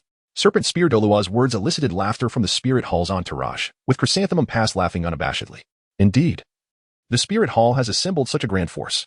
5 titled Douluo and an elite army of 10,000 soul masters. You truly hold my Seven Treasure Glazed Tile School in high regard. Realizing his fate was sealed, Ning Fengji resigned himself to his grim reality. Ha ha ha, fear not. Sect Master Ning, you are not alone. Soon, others will join you. Without further ado, Serpent Spear Douluo struck Ning Fengji dead with a single thrust. While Ning Rongrong was swiftly dealt with by the 1,000 soul masters of the Spirit Hall. This time, Tang San had not provided many hidden weapons to the Seven Treasure Glazed Tile School, resulting in minimal losses for the Spirit Hall. With 2 titled Douluo eliminated, the remaining members posed no threat. They were merely auxiliary soul masters, mere targets. The Blue Lightning Tyrant Dragon School had become a relic of the past, vanishing even more swiftly than the Seven Treasure Glazed Tile School. As for the Haoyan School, the Spirit Hall refrained from action, as Bibi Dong sought to target it, but found no allies. The worshippers in the hall refused to assist, and Qian Daolu would not permit it. Thus, the assault on the Haotian School was left unresolved. In a single night, the Seven Treasure Glazed Tile School and the Blue Lightning Tyrant Dragon School were obliterated, with no survivors, particularly the tragic fate of Ning Rongrong being widely discussed. Within Shrek Academy, Tang San gripped the table tightly, while Mu Bai and Ma Hongjun wished to comfort him but were at a loss for words, given that his wife and father-in-law had perished. They could only remain by his side. Xiao San, come out. At the sound of Tang Hao's voice, Tang San rushed outside, shocked to see his father, who had lost an arm and a leg. With eyes ablaze with fury, Tang San trembled and demanded, "Who did this, father?" Xiao San, it was my doing. I am aware of the events surrounding the Seven Treasure Glazed Tile School and the Blue Lightning Tyrant Dragon School. I had no choice but to take this course for your sake, though it came sooner than intended. Tang Hao shook his head, understanding the significance of Ning Rongrong's death to Tang San, akin to the anguish he felt when Ain passed before him. Yet, there was no other recourse. He had to guide Tang San back to his roots, or else Tang San's life would be in jeopardy. Take these items back to the Haoyan School and apologize for me. Let your uncle Tang Xiao protect you, and your aunt Tang Yuehua is also at the sect. She can help hone the killing intent within you, which will be beneficial. Tang Hao's words bore heavy weight, and Tang San fell silent. He wished not to hide or flee. He yearned for vengeance for Ning Rongrong. However, he lacked the strength to confront the formidable Spirit Hall. Xiao San, this time you must heed my counsel. You possess twin martial souls, and your potential is not limited to this. Once you become a titled Douluo, you will have the power to avenge Rongrong. Obey me and return to the sect. Tang Hao's final words were pronounced with palpable gravity, leaving Tang San no room to defy his father, and thus he followed Tang Hao away. Mu Bai and Ma Hongjun emerged from the room, silently watching the departing figures of Tang San and Tang Hao. What shall we do next, big brother Dai? Ma Hongjun asked, feeling lost. He had forsaken his title and rank, yet now found himself in such dire straits. He was uncertain of his next steps. Mu Bai, troubled, pondered the Spirit Hall's intentions. Should he return? But even if he did, Davis would not let him off easily. Even if he survived, his cultivation would be crippled, leading to exile. Feeling restless, Mu Bai walked out of Shrek Academy, while Ma Hongjun shook his head at Mu Bai's departure, contemplating whether he should return and resume his life as a baron. Should I go back? Ma Hongjun fell into deep thought. Meanwhile, Oscar approached the Stardow Forest, where Xuanyuan Lin Yue and Zhu Qing stood before a desolate ruin. Among the debris, a fragment of a broken plaque inscribed with the words 7 Treasures was still visible. Xuanyuan Lin Yue and Zhu Qing strolled amidst the ruins of the 7 Treasures Glazed Tile School, both clad in dark robes and masked. Xuanyuan Lin Yue adorned a golden dragon mask, while Zhu Qing retained her previous feline mask. Not far from the ruins, several figures observed the two. Should we take action? What if they are not from the 7 Treasures Glazed Tile School? Indeed, what if they are merely scavenging like everyone else? Yet, one does not need to dress in such a manner for mere scavenging. Tang Hao did appear in such a guise. Then what shall we do? Are we to march to our demise? Tang Hao is a figure unafraid of even the Pope's Hall. We are but a few soul kings delivering ourselves to slaughter. Oh, you have a point. Let us turn a blind eye and wait until they depart before reporting. Otherwise, if we incite Tang Hao's wrath, we shall all perish here. Yes, our elder brother is truly wise. This way, we shall achieve merit while preserving our lives. Indeed. One must not forget how I ascended to the position of team leader. Certainly. The group flattered the captain among them, the one with the highest soul power, unknowingly oblivious to the fact that Xuanyuan Lin Yue had already detected their presence. Surpassing the Spirit Douluo's mental prowess is no trivial matter. However, Xuanyuan Lin Yue was disinclined to eliminate them. With her mental strength, she meticulously searched for the treasure vault of the 7 Treasures Glazed Tile School. During her days as a thief, she had painstakingly gathered information regarding its location. According to rumors, the 7 Treasures Glazed Tile School possesses 2 treasure vaults. Though their authenticity remains uncertain, a visit shall reveal the truth. Xuanyuan Lin Yue employed his mental prowess to conjure an illusion at the very spot. While the two individuals departed from that location, the members of the martial soul hall observed the two as they tumbled about, and could not help but curse their ill fortune. After all, it turned out to be merely two individuals seeking to profit from the deceased, scavenging for items yet behaving in such a clandestine manner, completely unafraid of being apprehended. Xuanyuan Lin Yue led Zhu Qing into a concealed underground passage. Had it not been for Xuanyuan Lin Yue's meticulous spiritual perception probing beneath the surface, this hidden tunnel would have remained undiscovered. The stone slab covering the entrance emitted no hollow sound when stepped upon, giving the illusion of solid ground beneath. This very slab was where Ning Fengji had stubbornly positioned himself, refusing to budge from that spot. Thus, what appeared to be Ning Fengji's unyielding resolve was in truth merely his fear of exposing the secret passage. Xuanyuan Lin Yue and Zhu Qing ventured forth through the pitch-black passageway, their pace deliberate and unhurried. Neither required torches or other illuminative devices. Xuanyuan Lin Yue relied solely on her mental acuity to grasp the intricate layout of their surroundings, while Zhu Qing possessed the night vision bestowed by her spectral feline companion. Although Xuanyuan Lin Yue also possessed the ability to see in the dark, she preferred to employ her mental prowess. This not only served to hone her mental faculties but also allowed her to perceive everything around her, including the mechanisms hidden beneath the earth or the intricate designs of various artifacts. Thus, Tang San's mechanical traps held no secrets from Xuanyuan Lin Yue, as she could discern their structure and dimensions with a mere sweep of her mental energy. Xuanyuan Lin Yue led Zhu Qing through a series of intricate traps, finally arriving before a magnificent door. Resplendent in its gilded glory, adorned with countless silver embellishments, the entrance featured a golden filigree design of a 9-tiered glazed pagoda, one on each side, exuding opulence and splendor. This scene left both Zhu Qing and Xuanyuan Lin Yue in awe, particularly Xuanyuan Lin Yue, who found it more breathtaking than the imperial treasury of the Tiandou Empire, which was renowned for its grandeur. It was remarkable to consider that this was merely a sect, underscoring the immense wealth of the 7 treasure glazed tile sect. Observing the lock on the grand door, Xuanyuan Lin Yue smirked disdainfully. A chilling aura coalesced in her hand, and as she directed it towards the keyhole, the frost solidified into a key. With a gentle twist, she initiated the unlocking. Boom. With a gentle twist of the frost key in Xuanyuan Lin Yue's hand, the colossal stone doors receded into the walls on either side. After meticulously examining the surroundings with her mental prowess, Xuanyuan Lin Yue felt assured and led Zhu Qing inside. Upon observing the items around her, Zhu Qing was taken aback, while Xuanyuan Lin Yue swallowed hard, her eyes shimmering with the glint of wealth. After a thorough examination of the surroundings, Xuanyuan Lin Yue found no traces of any soul bones, indicating that the 7 treasures glazed sect possessed none. How disheartening. With a sigh of disappointment, Xuanyuan Lin Yue collected all the items in the vicinity and departed, hand in hand with Zhu Qing. The treasury was filled with rare metals and minerals, alongside a scant assortment of herbs. The remainder consisted predominantly of gold soul coins. Indeed, gold coins occupied at least a significant portion of the space, while the majority comprised precious metals and a variety of minerals. 86. Oscar reappears. Upon exiting, Xuanyuan Lin Yue and Zhu Qing left the entrance completely unguarded. Once outside, Xuanyuan Lin Yue dispelled the illusion, and the two strode away with great confidence. This scene left the few soul hall observers, who had been monitoring their illusion, thoroughly disheartened. After all this effort, it was merely for the sake of appearances that these two had chosen to disguise themselves. They seemed utterly unconcerned about the possibility of being captured and subjected to harsh interrogation by the soul hall. Little did they know that their very fear had prevented their pursuers from seizing them. Otherwise, the ruins of the 7 treasures glazed sect would surely have witnessed the emergence of several more souls. The difference between them and the gates of the underworld was merely a fleeting thought. Xuanyuan Lin Yue and Zhu Qing joyfully made their way toward the ruins of the blue electric Tyrannosaurus Rex sect. Meanwhile, Oscar aimlessly arrived at the remnants of the 7 treasure glazed tile sect. Upon spotting him, the members of the spirit hall cursed their misfortune, lamenting the arrival of yet another scavenger. They believed that all the valuable items had already been taken by their own sect, leaving only trivial trinkets for these intruders, whom they deemed incapable of finding anything of worth. Suddenly, Oscar noticed a stone slab on the steps had been moved, and his curiosity drew him closer. How can there be another entrance here? He wondered, gazing at the dark passage before him. His lingering presence caught the attention of one of the spirit hall's lackeys, who quickly beckoned to his companions, exclaiming, "Brothers, look, that lad seems to have discovered something. Should we check it out?" Rumor has it that the 7 treasure glazed tile sect has a hidden treasury, and perhaps this fellow has stumbled upon it. Come on, it can't be that simple. We've searched for days without finding anything, and he just walks in and finds it? It's not plausible, one of them scoffed, clearly disbelieving in Oscar's good fortune. Hey, he has gone inside. The one who had been watching Oscar exclaimed, instantly drawing the attention of the others. They exchanged glances and hurried toward the spot where Oscar had vanished. With hurried footsteps, they reached the entrance, looking down the dark passage with disdain. It seemed that the esteemed Lord Ning Fengji of the 7 treasure glazed tile sect was not as formidable as they had believed. After all, their initial doubts were unfounded. Oscar, meanwhile, was apprehensive as he navigated through the darkness, feeling uncertain and deciding to retreat to fetch a torch. Meanwhile, Oscar's actions had alerted the others at the entrance, who quickly concealed themselves. As Oscar emerged from the passage and moved nearby, the watchers whispered among themselves, questioning how he had returned so soon. It shouldn't have taken him that little time. Perhaps it was too dark below, and lacking a light source, he came back for a torch.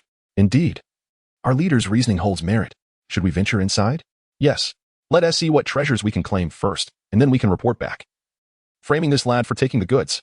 That way, we'll have both the spoils and the credit. Well said. Let us descend and investigate. The members of the spirit hall stealthily slipped into the passage, careful not to alert Oscar.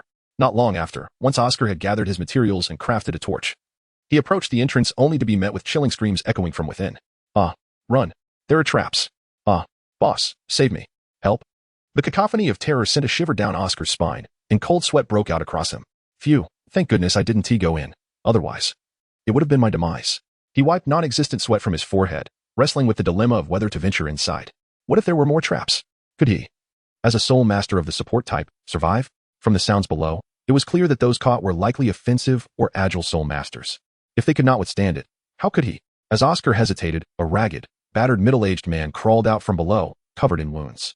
Upon seeing Oscar, the man cried for help before collapsing into unconsciousness. Initially intent on aiding him, Oscar hesitated upon recognizing the man's attire as belonging to the spirit hall. Should he really assist him? After a moment of internal struggle, Oscar's eyes hardened with resolve. He withdrew a dagger from his soul guidance device and approached the man. With a swift motion, he plunged the dagger into the man, blood pooling around him. In a rush, Oscar discarded the bloodied dagger and fled without a backward glance. The ruins of the blue electric Tyrannosaurus Rex sect lay silent behind him. Xuanyuan Lin Yue picked up a shard imbued with the might of dragons from the ruins, examined it briefly, and then shattered it effortlessly. Xuanyuan Lin Yue clapped his hands and remarked, Zhu Qing, there is no need to look any further. There is nothing here worth our pursuit. It is all merely a collection of worthless scraps, and even the legendary treasures have been utterly destroyed.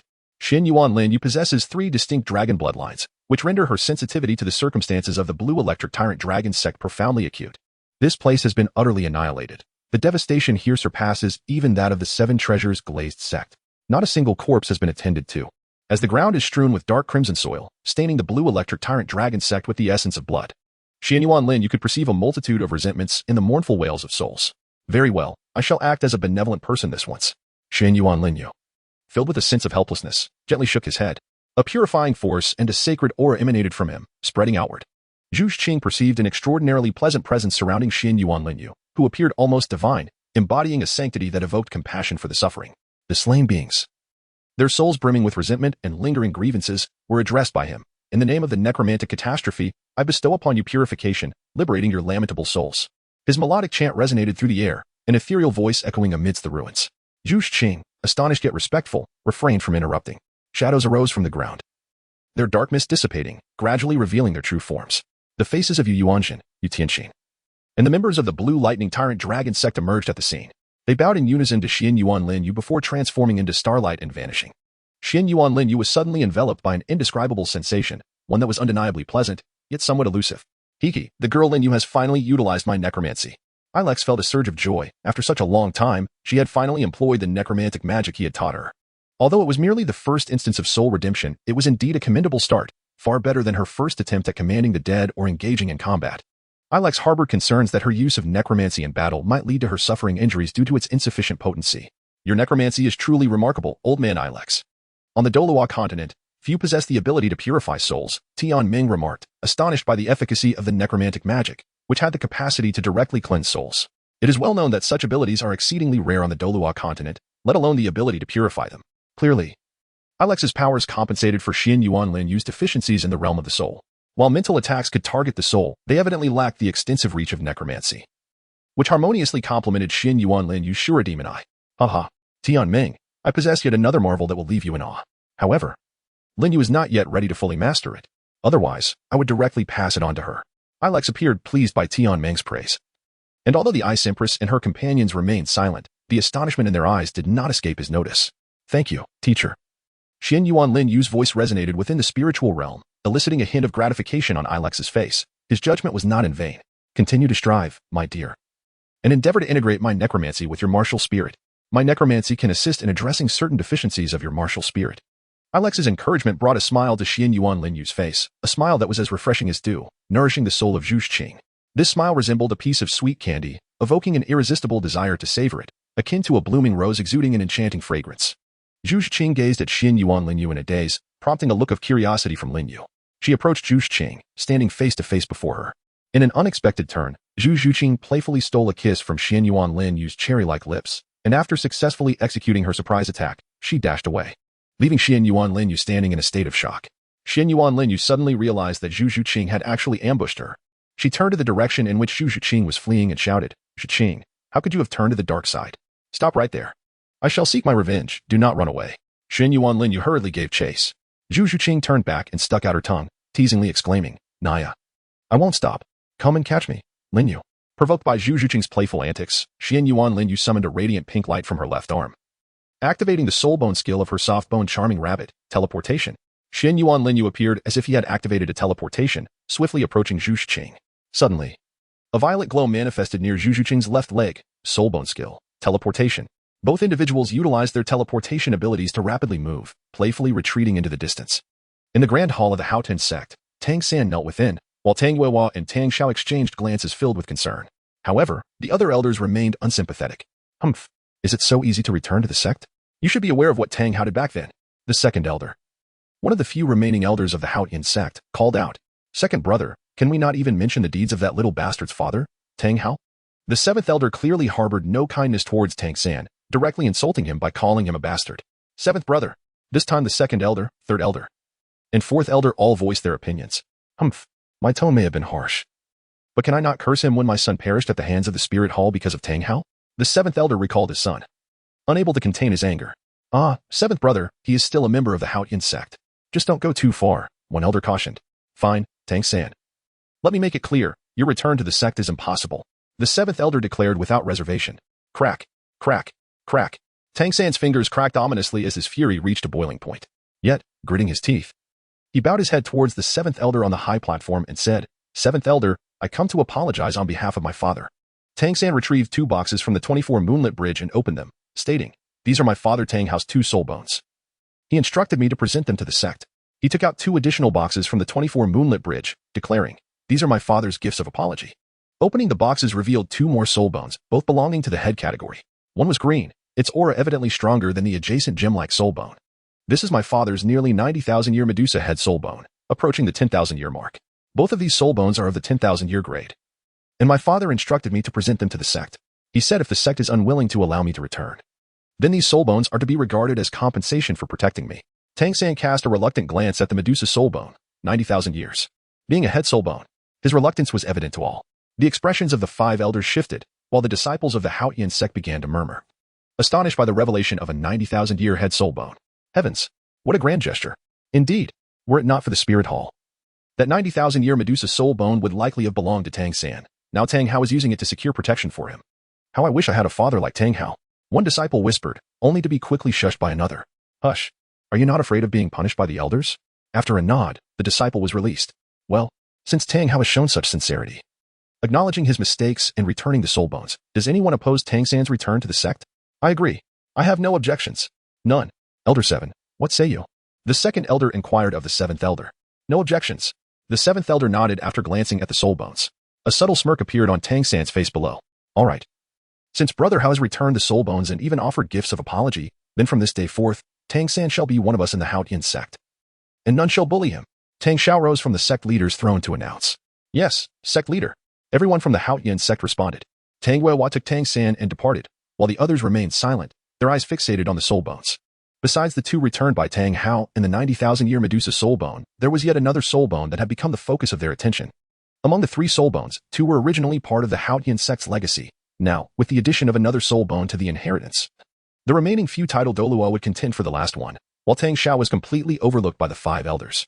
The legacy soul bones were reserved for the sect leader or the designated heir. They would not covet those 3. However, the extra one was another matter entirely. How shall we divide this soul bone? Give it to Elder 7.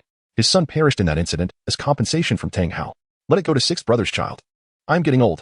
The 7th elder declared without hesitation regarding the soul bones allocation. Fine, it shall go to 6th brother's child. I have no objections. None.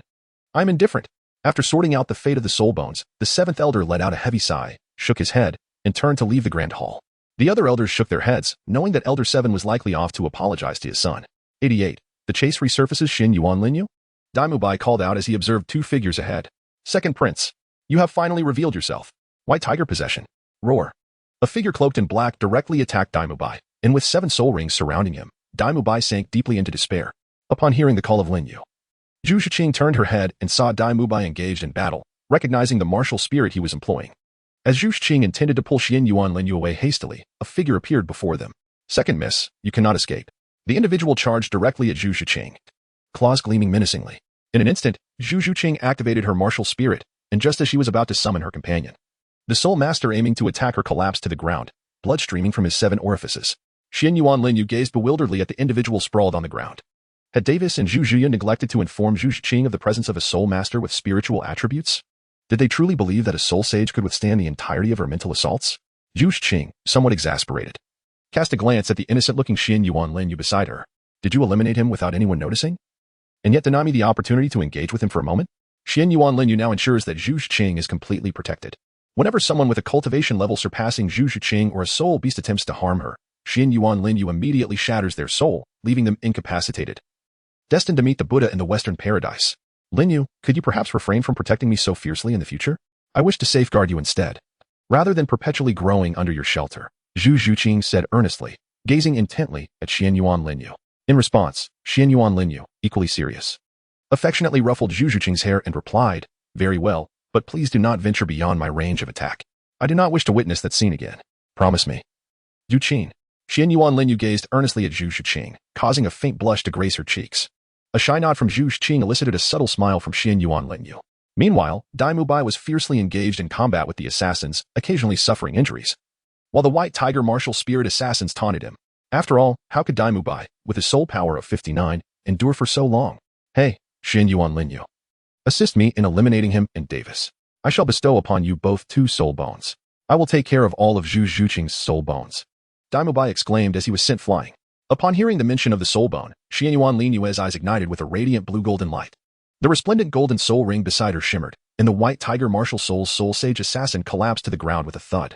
A closer inspection revealed crimson blood seeping from the assassin's black robe. His soul had been violently shattered, resulting in blood oozing from his 7 orifices. Mu Bai, upon witnessing the fallen assassin, exhaled a sigh of relief and quickly scrambled to his feet. He grimaced, clutching his right arm, his panda-like eyes and bruised visage evoking an inexplicable sense of humor. Xuanyuan Lin Yue could not suppress a laugh at the sight of Mu Bai's battered appearance, quickly covering her mouth, her trembling shoulders betraying her unstable emotions. Zhu Qing also stifled a laugh, covering her mouth. Mu Bai, observing the two snickering, shook his head in resignation. Thank you. Rest assured, as long as you assist me in dealing with Davis, I shall gladly offer you both soul bones. Initially, Mu Bai was concerned that Xuanyuan Lin Yue might refuse to aid him, but given that Davis and his companions had sought their own demise by attempting to harm Zhu Qing, they had disregarded Xuanyuan Lin Yue's earlier warning, sealing their own fate. All right, let us proceed to the Douluo Empire. Xuanyuan Lin Yue clapped her hands. Not so fast. Allow me to recuperate from my injuries before we set off. Otherwise, they might ambush us again. You may be fine, but what if you abandon me? Mu Bai replied in jest. All right, Boss Dai, you focus on healing. I shall entertain Zhu Qing here for a few days. Without waiting for a response, Xuanyuan Lin Yue took Zhu Qing by the hand and dashed off.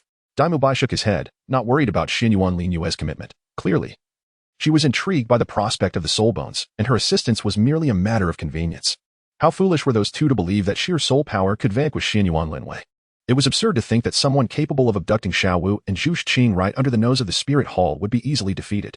Even a titled Douluo could not detect her presence, let alone a mere soul sage. Injured, Mu Bai made his way towards Shrek Academy. Lin Yue, why did you agree to help Mu Bai? Zhu Qing inquired with concern. Fear not, Zhu Qing. Aiding Mu Bai is merely a matter of convenience. Since Davis and Zhu Zhuyan have disregarded my warning and sent someone to trouble you, their time ends here. In Xuanyuan Lin Yue's gaze flickered a glimmer of murderous intent and fury. Did she truly believe that her warnings were mere trifles? Having cautioned you, it was one thing to disregard her words. Moreover, not long ago, Zhu Qing had nearly departed from her life, which rendered Xuanyuan Lin Yue particularly hostile toward anyone who sought to harm Zhu Qing. Such individuals were, to her, akin to ticking time bombs. She was unwilling to endure the anguish of losing someone she cherished again. For the first time, Xuanyuan Lin Yue felt the pangs of fear. She was not afraid of her grandfather's departure because she had already devised a plan to resurrect him. In truth, It was her grandfather's absence that heightened Xuanyuan Lin Yue's sensitivity regarding Zhu Qing's near demise, compounded by the fact that Shura was inherently a deity of slaughter. Previously, there had been a balance among the three divine entities, but now the power of the Shura god eclipsed that of the other two, inevitably affecting Xuanyuan Lin Yue, leading to a markedly more intense obsession with bloodshed than she had previously exhibited.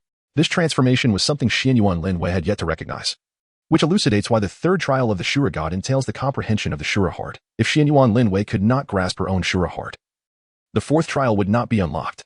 The news of Zhu Qing and Xuanyuan Lin Yue's presence in the city of Tiandou brought great joy to Prince Xuexing of the Tiandou Empire, as it seemed his elder brother had encountered some troubles. Xuanyuan Lin Yue and Zhu Qing were seated in a quaint little restaurant, their eyes fixed upon an enormous bowl of noodles placed before them. To Xuanyuan Lin Yue, this was no ordinary bowl, it resembled more of a basin, akin to the foot-soaking tubs from her past life. Lin Yue, isn't this a bit excessive? Zhu Qing remarked with a hint of exasperation as she stared at the mountainous portion. Could they possibly finish all of this? In the past, the two of them would have struggled to consume even half of it. But now, the Golden Dragon King's bloodline coursing through Xuanyuan Lin Yue was no trivial matter. Such a meager portion wouldn't even suffice to whet her appetite. The fusion of the Golden Dragon King's bloodline had also awakened the dormant powers of the Fire Dragon King and Ice Dragon King. This meant Xuanyuan Lin Yue now possessed three distinct draconic transformations, and with them, an insatiable hunger. Three bottomless stomachs combined into one. The ultimate glutton, Xuanyuan Lin Yue. 89. The emperor's collapsed just as Zhu Qing and Xuanyuan Lin Yue were playfully feeding each other. Prince Xuexing and his entourage arrived outside the noodle shop. Wait here. I'll go in alone, lest any of you offend her and meet an untimely demise. Prince Xuexing warned his subordinates before stepping inside. Ladies and gentlemen, if you would kindly grant me, Prince Xuexing, this courtesy, please depart. The bill shall be on me. After dispersing the onlookers, the prince approached the table where the two women sat. Honorable Lin Yue, might I trouble you and Miss Zhu Qing to accompany me to the palace? There is a matter of great urgency to discuss. This time, Prince Xuexing adopted an unusually humble demeanor. What choice did he have? If this formidable lady took offense, his life could be forfeit in an instant. Moreover, the fact that she had openly departed with Zhu Qing and that soul beast without consequence spoke volumes. Prince Xuexing valued his life far too much. He had yet to indulge fully in the pleasures of princely luxury. Zhu Qing, are you finished? Xuanyuan Lin Yue ignored the prince, turning instead to Zhu Qing. Yes, I'm done. Zhu Qing dabbed her lips with a napkin and nodded. Only then did Xuanyuan Lin Yue deign to acknowledge Prince Xuexing. Very well, your highness. Lead the way. Excellent. Please, after you. The prince swiftly dismissed his earlier irritation at being ignored. After all, she had addressed him with due respect, offering him a way to save face. In this world where the strong preyed upon the weak, one learned to appreciate even the smallest courtesies. Xuanyuan Lin Yue and Zhu Qing arrived at the imperial palace of the Heavendou Empire, accompanied by Prince Xuexing. Observing the heavily guarded and resplendent surroundings, Xuanyuan Lin Yue disdainfully curled her lip, noting that it paled in beauty compared to the underground treasury of the Seven Treasures glazed tile school. Zhu Qing felt indifferent to such opulence. The Douluo Empire was undoubtedly more prosperous than Heavendou, and its palaces were even more grandiose. However, she held no affection for these displays of wealth. She would rather reside in a thatched cottage with Xuanyuan Lin Yue than step foot in the palace, no matter how dilapidated the cottage might be. It felt like home with her presence, while the palace, regardless of its splendor, was merely a grand cage. Please follow me, Prince Xuexing urged, his urgency evident as he had just received troubling news regarding the situation of the Snow Knight Emperor. He hurriedly led the way, with Xuanyuan Lin Yue shrugging at Zhu Qing before taking her hand and trailing behind the prince. Upon reaching the chamber where the unconscious Snow Knight Emperor lay, Prince Xuexing bowed to Xuanyuan Lin Yue and implored, Your Excellency Xuanyuan, I kindly ask you to use your spiritual power to examine the emperor's condition. I beg of you. Not a problem, she replied. Xuanyuan Lin Yue took a step forward and began to utilize his mental power to examine the body of the Snow Knight Emperor, meticulously probing into his blood. In the room, aside from the two imperial physicians, only Prince Xuexing and Zhu Qing remained, along with Xuanyuan Lin Yue. After a while, Xuanyuan Lin Yue gradually retracted his mental energy and cast a glance at Prince Xuexing and the two imperial physicians. Rest assured, Your Excellency Lin Yue. They are utterly trustworthy. They are my elder brother's designated physicians. Prince Xuexing assuredly patted his chest. However, Xuanyuan Lin Yue revealed a hint of a cold smile and remarked, Are you certain that these two are truly your brother's confidants? How could his personal physicians dare to poison him? Bring them in. A flicker of anger flashed in Prince Xuexing's eyes. Your Highness. Two soldiers entered from outside, saluting respectfully. Seize them. Yes. Thud. Thud. In quick succession, the two imperial physicians collapsed to the ground, blood tainted with a dark poison oozing from the corners of their mouths. Humph. Is this truly your brother's designated physician, Prince Xuexing? They dared to poison him and have now taken their own lives. Where on earth did your brother, the great Emperor Shui Yi, find these treacherous physicians who sought to harm him? Xuanyuan Lin Yue let out a cold snort and, somewhat speechless, remarked, "Well, to be frank, these two were sent by Prince Xueqing." Prince Xueqing shook his head and replied, "Your empire is truly chaotic. The crown prince actually intends to poison his own father." Xuanyuan Lin Yue was momentarily rendered speechless. "Ah, Your Excellency Lin Yue. It appears that the current Xueqing he is likely not my elder brother's child, but rather the offspring of another," remarked Prince Xueqing with a shake of his head, expressing his lament. "Goodness, the intrigue within your circle is truly chaotic. If it is known that he is not the original Xueqing why not resolve the matter?" Xuanyuan Lin Yue inquired with a hint of curiosity. "Ah, Your Excellency Lin Yue, please assist my royal brother first. I shall explain these matters to you shortly." Prince Xueqing gazed at the inquisitive Xuanyuan Lin Yue, apprehensive that once their conversation concluded, his elder brother might meet an untimely demise. Oh, I shall attend to it immediately. There is no need to rush. We shall take our time." Xuanyuan Lin Yue took out a jade vial from within the blue moonlight and poured forth a pill the size of a marble. Approaching the Snow Knight Emperor and directly administering it, Prince Xueqing had initially intended to inquire further, but upon witnessing Zhu Qing's expression of acquiescence, he swallowed his words. He possessed a certain discernment. Zhu Qing's demeanor clearly indicated that it was a valuable item, one that would certainly suffice to alleviate the poison. Very well. He resolved to observe the situation further in due course. Xuanyuan Lin Yue cast a curious glance at Prince Xueqing, whose lips twitched in frustration, as she had yet to grasp the matter at hand. Ahem, it appears that there are two titled Douluos accompanying Xueqing. We are all aware of the circumstances surrounding the Heaven Do Empire. There was originally a guest elder, Douluo, the poisoned Douluo, but he has since vanished, presumably having perished at the hands of the Haotian Douluo. Furthermore, the Seven Treasure Glazed Tile sect has been annihilated by the Spirit Hall, leaving us without any means to contend against him. This predicament elucidates their motives for targeting my elder brother. After all, they had refrained from taking action until now. Alas, Prince Xueqing shook his head in resignation.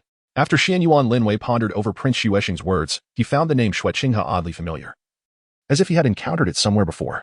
Zhu Qing also fell into contemplation, surprised that Xueqing could maintain such a disguise for so long. It seemed no one in the Spirit Hall was known for their skills in deception. "Do you not have any suspects?" "Well, I have not heard of any, but it feels plausible that it may be related to the revered Hall of Offerings within the Spirit Hall." Prince Xueqing shook his head, indicating that it was not a lack of suspects, but rather a matter of disbelief. "Oh," Xuanyuan Lin Yue, upon encountering the Prince of Snowstar, hesitated to speak and ultimately chose silence. She glanced at the fruits adorning the table, picked one up to inspect, and then placed it back down, discerning its toxicity. Though she harbored no fear of consuming it herself, she pondered the consequences should Zhu Qing witness her indulging and subsequently partake, leading to her own peril. The Prince of Snowstar, perplexed by Xuanyuan Lin Yue's actions, wondered if the imperial fruits of their palace were unpalatable. This seemed unlikely, as considerable effort had been expended to procure them. "Is there an issue? Do they not suit your taste, Your Highness?" he inquired, his curiosity piqued. "Nay, they are poisonous," she replied. Xuanyuan Lin Yue spoke calmly, leaving Prince Xueqing with the impression that she was deceiving him, for her tranquility seemed too profound. However, he refrained from dismissing her words outright, opting instead to embrace a cautious belief in their potential truth. He had no desire to gamble with his own life. As for the matter at hand, was it Xueqing he or Qianren Xue? Xuanyuan Lin Yue and Zhu Qing stifled their laughter, fully aware of the subtle antics of Prince Xueqing. Just moments ago, they were poised to ascertain the result, but upon hearing the mention of poison, they instantly withdrew their hands. A sharp gasp echoed in the room as the voice of the Snow Knight Emperor resonated. Prince Xueqing hurriedly approached, and upon witnessing the awakening of the Snow Knight Emperor, he finally breathed a sigh of relief. "Brother, how are you?" Prince Xueqing inquired urgently. The Snow Knight Emperor opened his eyes and remarked, But Your Highness, you have piqued my curiosity. Are you truly akin to the fair sex? Or do you possess the essence of a true man?" Xuanyuan Lin Yue leaned close to Qianren Xue's ear and whispered softly. The words of Xuanyuan Lin Yue sent a chill down Xueqing's spine. With a grave expression, Xueqing had gazed intently at Xuanyuan Lin Yue and inquired, "What is it that you desire?" I am not in haste for anything material. My interest lies not in the affairs between the Spirit Hall and the Heaven Do Empire, but merely in the extravagant shopping spree within the city of Gingjing." Xuanyuan Lin Yue and Zhu Qing could not help but chuckle as they observed Mu Bai limping toward their camp. He had inadvertently stepped on every trap set by Xuanyuan Lin Yue for capturing animals. Had these traps not been designed primarily for ensnaring individuals, Mu Bai might have faced dire consequences. Cough, cough, Xuanyuan Lin Yue, why have you laid so many traps near your camp? Had I known of their abundance, I would have waited outside for you instead of venturing in, Mu Bai remarked, casting an awkward glance around. Avoiding the eyes of Xuanyuan Lin Yue and Zhu Qing, he felt utterly disheveled, but fortunately, his injuries were merely superficial. Otherwise, he would have been nursing wounds for an extended period. As they traversed the path to the Star Luo Empire, Mu Bai stated, "Xuanyuan Lin Yue, I will enlighten you about the layout of the Imperial Palace in the Star Luo Empire, including the location of Davis's palace. All you need to do is deal with Davis, and I shall handle the rest. I will present you with 2 soul bones. After his declaration, he began to detail the intricacies of the Luo Empire's layout, while Zhu Qing savored a skewer of candied hawthorn. Lin Yue listened attentively to Mu Bai's exposition, gradually gaining insight into the expanse of the Luo Empire and the configuration of its royal palace. The defenses of the Luo Empire's royal palace were a far cry from those of the Heavendo Empire. The security measures were threefold greater. This significantly heightened the difficulty for Lin Yue to infiltrate the Luo Empire's palace. However, it was fortunate that her objective was Davis's palace and not the Emperor's private quarters. Otherwise, she would have refused outright. She was confident that Davis would not remain in the palace indefinitely. Before long, Lin Yue, Mu Bai, and Zhu Qing arrived within the territory of the Luo Empire, though they still had some distance to cover to reach the capital. They found themselves in the Metal City, Gongjin City, one of the main cities of the Luo Empire. As they observed the bustling crowds, Lin Yue seemed to shed her inhibitions, pulling Zhu Qing along to explore the vibrant streets of Gongjin City. The trio perused the various stalls, freely selecting items of interest.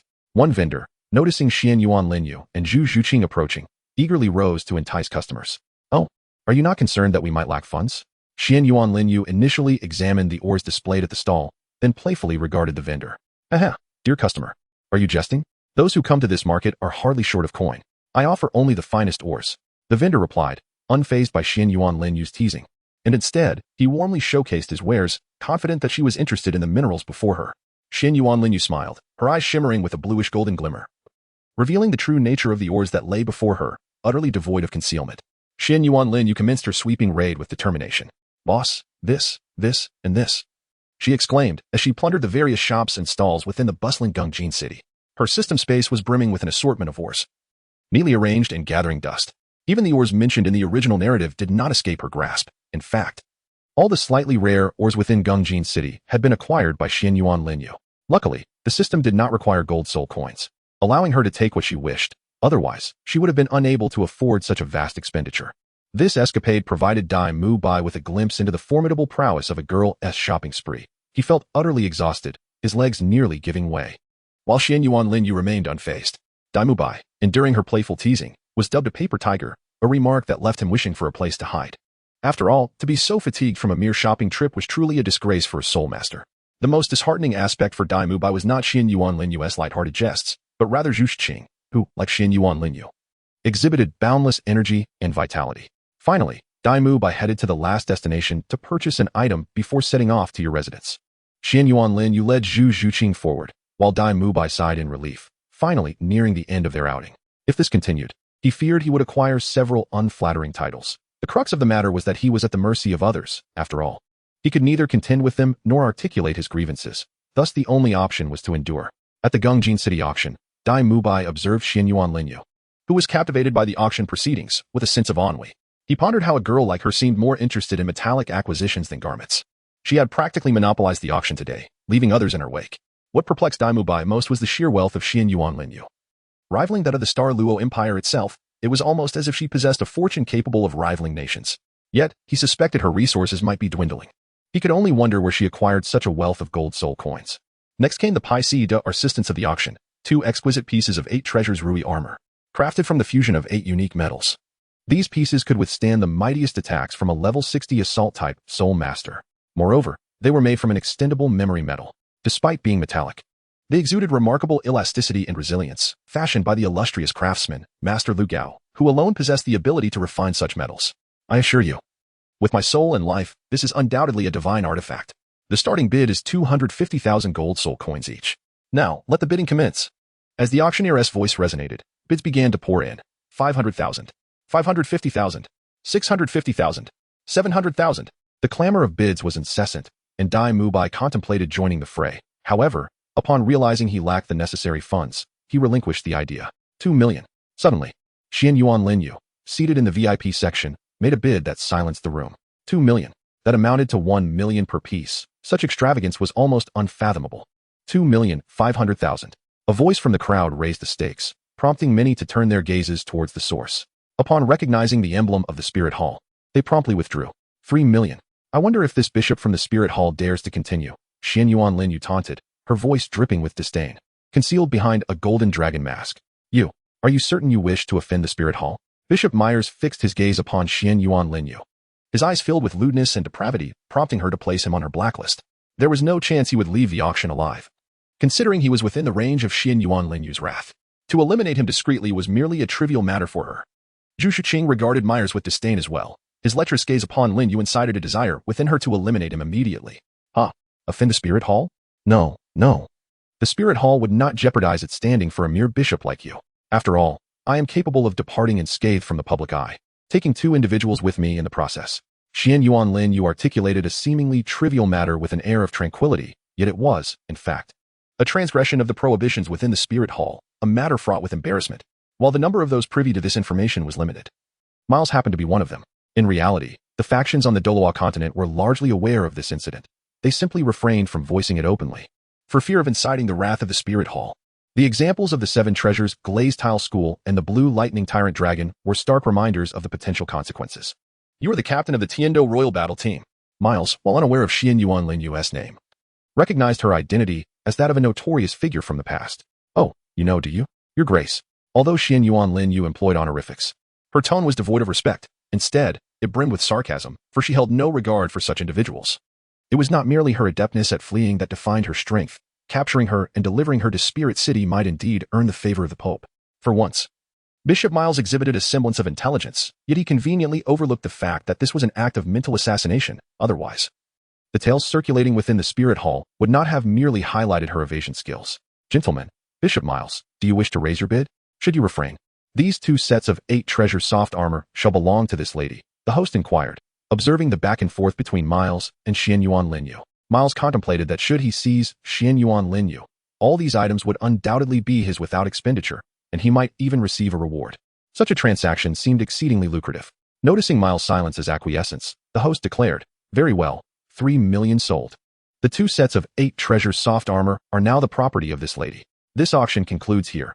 Invitations for the next auction will be distributed to all. Please exit in an orderly manner. Just as Miles intended to dispatch individuals to encircle Xuanyuan Lin Yue and Zhu Qing, he unexpectedly collapsed to the ground.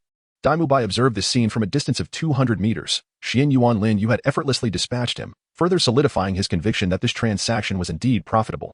If she could kill from such a distance, eliminating Davis would be a mere trifle, as there would be no one to suspect from such a range. After Xuanyuan Lin Yue settled the payment, accompanied by Zhu Qing and Mu Bai, they proceeded towards the capital of the Star Luo Empire, Luo City.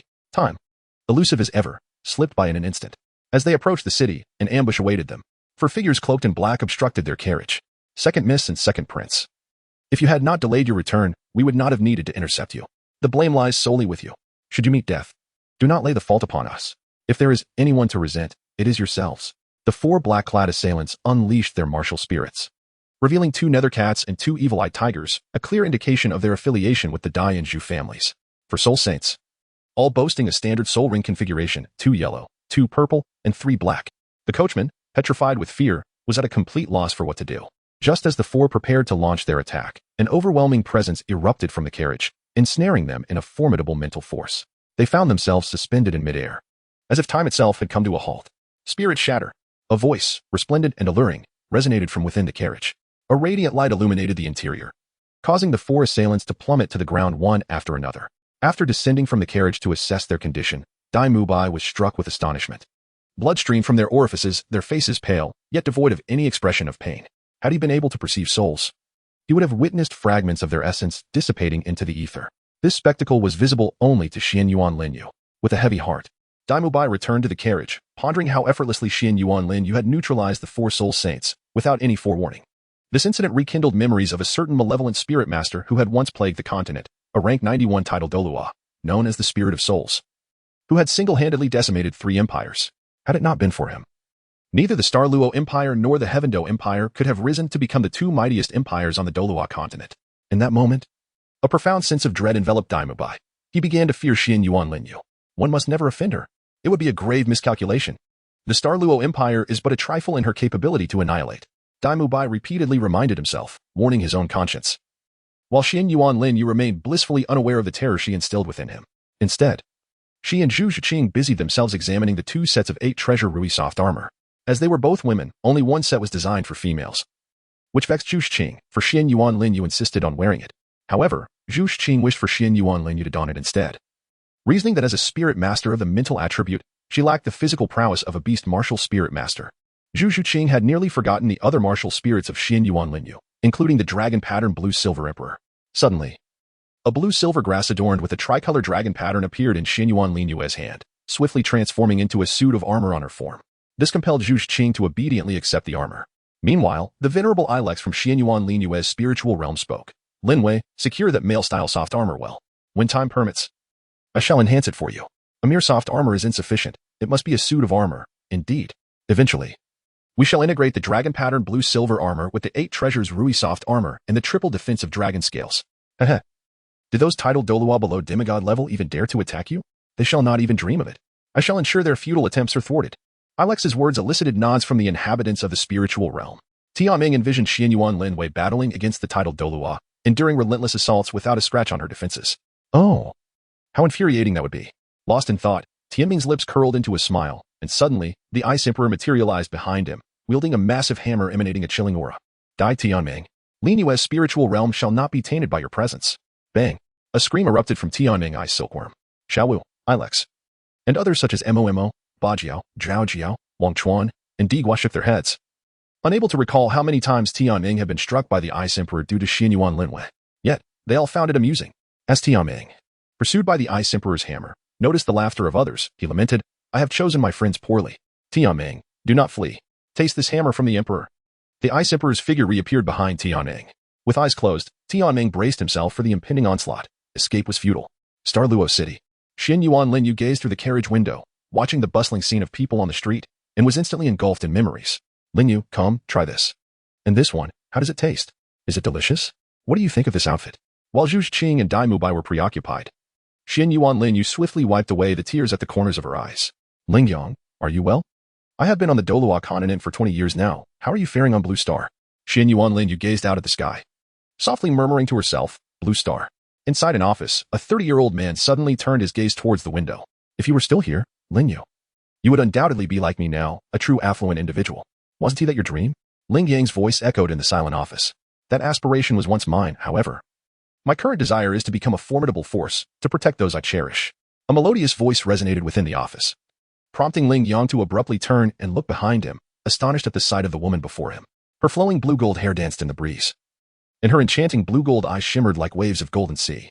The girl was delicately slender, her face resembling fine jade, lips like cherry blossoms, brows as if painted with ink, and her gaze reminiscent of autumn waters, exuding an indescribable charm and grace.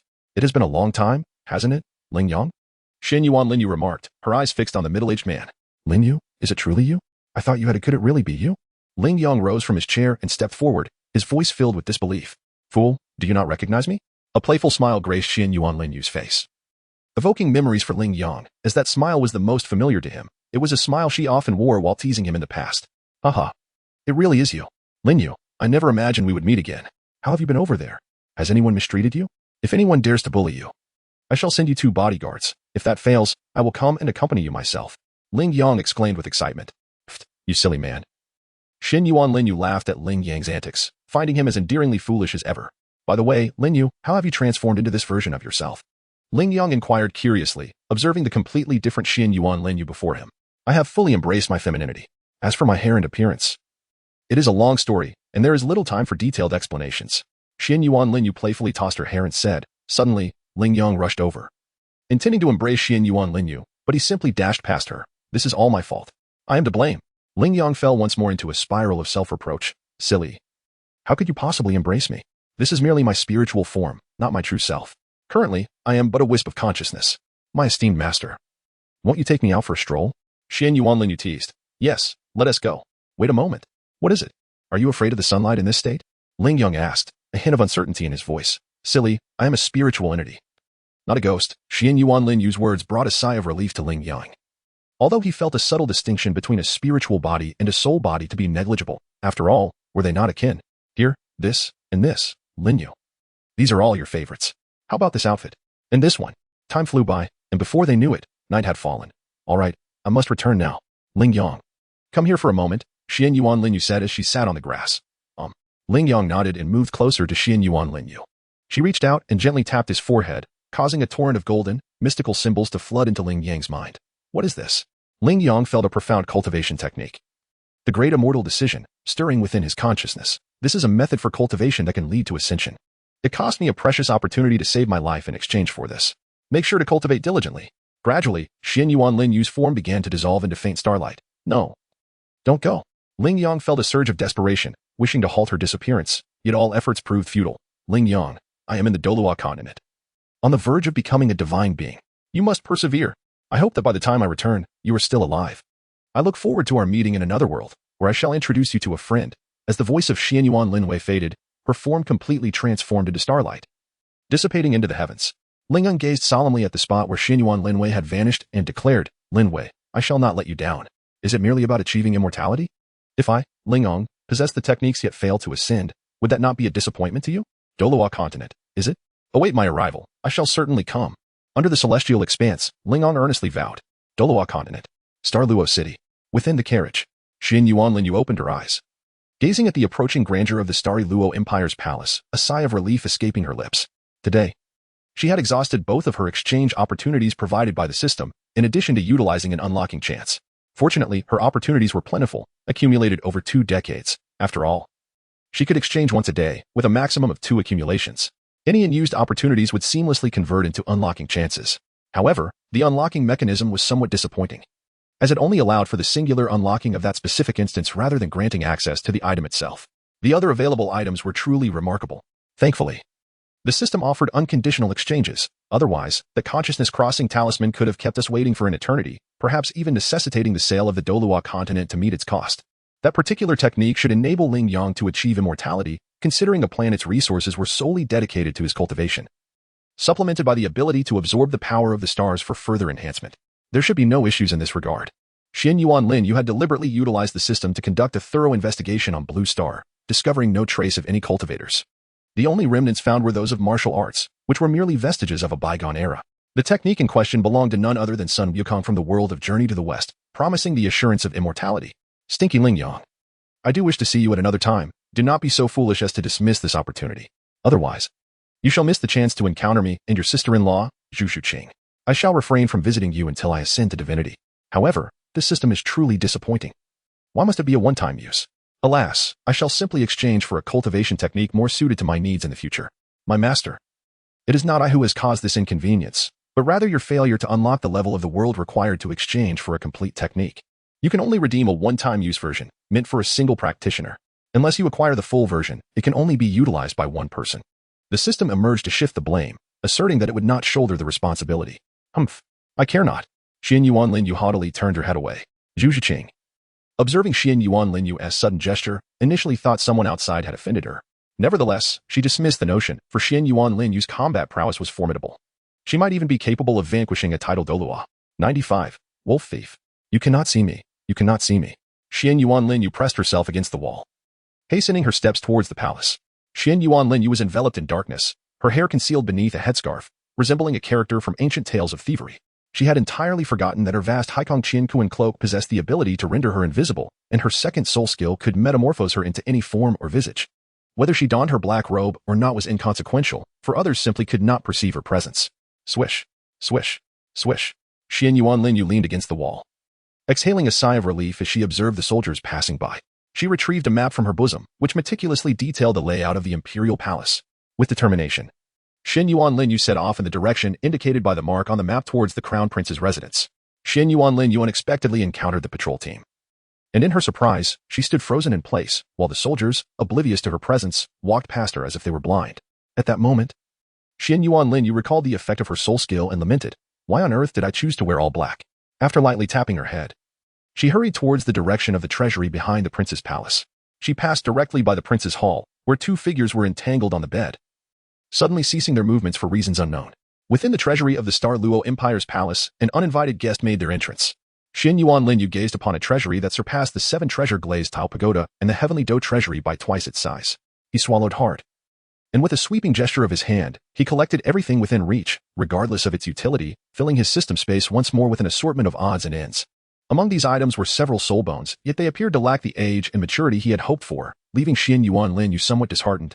The following day at noon, Xuanyuan Lin Yue, with a tiger-like demeanor, emerged from the imperial treasury of the Xing Luo Empire. After surveying the surroundings, a brilliant blue light enveloped him, creating a triangular shield that rendered his figure invisible. Help! The crown prince and the crown princess are dead. Someone, please come, cried a maid in charge of the crown prince's chamber.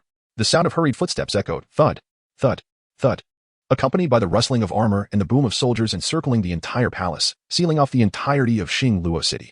Inside the crown prince's chamber, the sovereign of the Luo Empire gazed at the two figures shrouded in white cloth and closed his eyes. Approaching one of the bodies, he awkwardly lifted the white covering, only to realize he had made a grave error. His gaze fell upon the exposed corpse, and he sheepishly lowered the cloth again, utterly astonished that the maids had left them undraped, save for the mere fabric. The fate of the maidens in the crown prince's chamber was all too predictable. They would accompany the deceased in their burial. Summon Mu Bai back. Davis is dead. The Luo Empire cannot afford to be without an heir. Daiyu commanded, suppressing his heartache. Understood, Your Highness, came the reply. Outside the White Tiger Hotel, a throng of soldiers surrounded the establishment. A middle-aged man clad in white tiger attire knelt before Mu Bai, saying, by the decree of Emperor Dai Guangfeng, I humbly request the second prince to return to the palace and assume the role of crown prince. Ha ha ha, splendid. Let us return to the palace. Mu Bai laughed heartily, his voice echoing. Please, Your Highness, please. The crowd implored as Mu Bai swaggered towards the carriage, following them back to the Luo Imperial Palace. Meanwhile, Xuanyuan, Lin Yue, and Zhu Qing made their way to the Zhu family estate, or rather, the Zhu family treasury. Xuanyuan Lin Yue retrieved a soul bone along with medicinal herbs, ores, and various other items of her interest, then urged Zhu Qing to depart. Congratulations, Your Highness. Welcome back to the palace, Your Highness. We look forward to your esteemed guidance. Within the Luo Imperial Palace, a grand banquet was underway, with the majority of attendees lavishing praise upon Mu Bai, who relished the attention. However, he did not lose sight of the matter regarding the soul bone and promptly dispatched someone to procure it. Unbeknownst to him, Xuanyuan Lin Yue had already emptied the treasury of the Luo Empire. Xuanyuan Lin Yue and Zhu Qing were en route to Hahai City, this time opting not for a carriage, but rather for Xuanyuan Lin Yue to embrace Zhu Qing as they soared through the skies. In the Luo Empire, within the prince's palace, Mu Bai exclaimed, Xuanyuan Lin Yue, you have gone too far. After his furious outburst, he shook his head, resigning himself to the loss.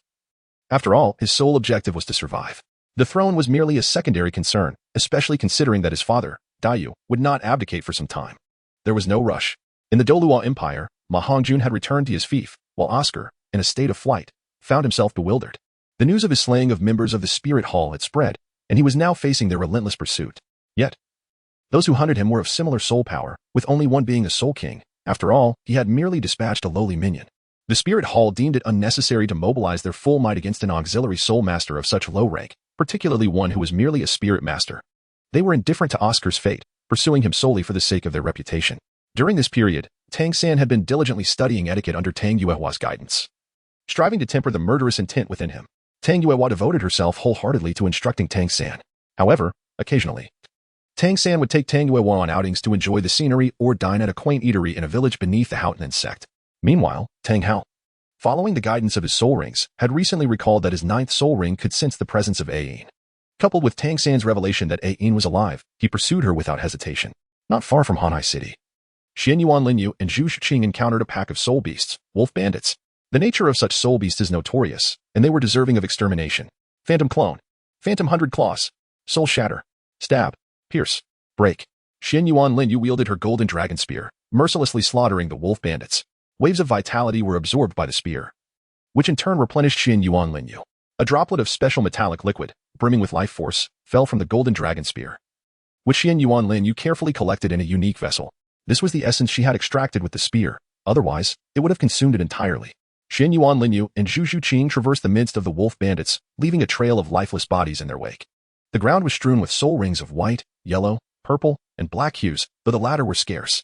However, Xuanyuan Lin Yue and Zhu Qing refrained from excessive slaughter, primarily targeting the more formidable wolf bandits. After all, every existence holds its own rationale. It is inconceivable to entirely eradicate them, for they merely strive to survive, much like humanity, albeit with a touch more savagery. Observing the fleeing bandits, Xuanyuan Lin Yue and Zhu Qing did not pursue them. Their mission was solely to rescue the innocent, leaving the fate of the bandits to unfold as it may. After Xuanyuan Lin Yue and Zhu Qing found a secure location, Xuanyuan Lin Yue released a wolf spirit from the blue moon. Zhu Qing, your sixth soul ring has appeared. Xuanyuan Lin Yue gazed upon the wolf bandit leader, tightly bound, a faint smile gracing her lips as she handed a dagger to Zhu Qing. With a nod, Zhu Qing plunged the blade directly into the bandit's head, and a black soul ring ascended from the lifeless body of the leader. Zhu Qing then settled into a meditative position, commencing the absorption of the soul ring. While Lin Yue unleashed the blue-silver domain, not to bolster the cultivation of the blue-silver grass, but rather to stand guard. 96. The tomb of Tang Hao. Lin Yue observed Zhu Qing, who was absorbing her soul ring, and approached the wolf thief, retrieving a piece of soul bone. This particular fragment belonged to the right leg. Utilizing his mental prowess, Lin Yue sensed the capabilities the soul bone could bestow. Phantasm. It could diminish physical attacks by 30%, although not as formidable as the phantasm granted by Xiao Wu. The ability to render oneself immune to 30% of physical assaults was still quite remarkable. Moreover, considerable effort had been expended to capture this individual, who possessed the rare attribute of mental energy. Were it not for the insufficient age, Lin Yue would have considered using it as his seventh soul ring. Lin Yue, having secured the soul bone, turned her gaze toward the direction from which they had arrived. With a gentle wave of her hand, the blue-silver grasses swiftly enveloped Zhu Qing, and Lin Yue proceeded toward the source of that aura. Tang Hao, dragging his battered body, revealed a smile upon seeing the blue-silver domain and hurriedly rushed forward. However, just as he was about to approach the blue-silver domain, Lin Yue emerged from within it. Ayin. Tang Hao could not help but call out. Tang Hao, I'm not Ayin. I have never acknowledged myself as your Ayin. Moreover, your Ayin perished long ago when she used my power to save Tang San in the soul arena of Soto City. Upon catching sight of Tang Hao, Lin Yue instantly comprehended the situation. She resolutely informed him that Ayin had perished. Impossible, impossible.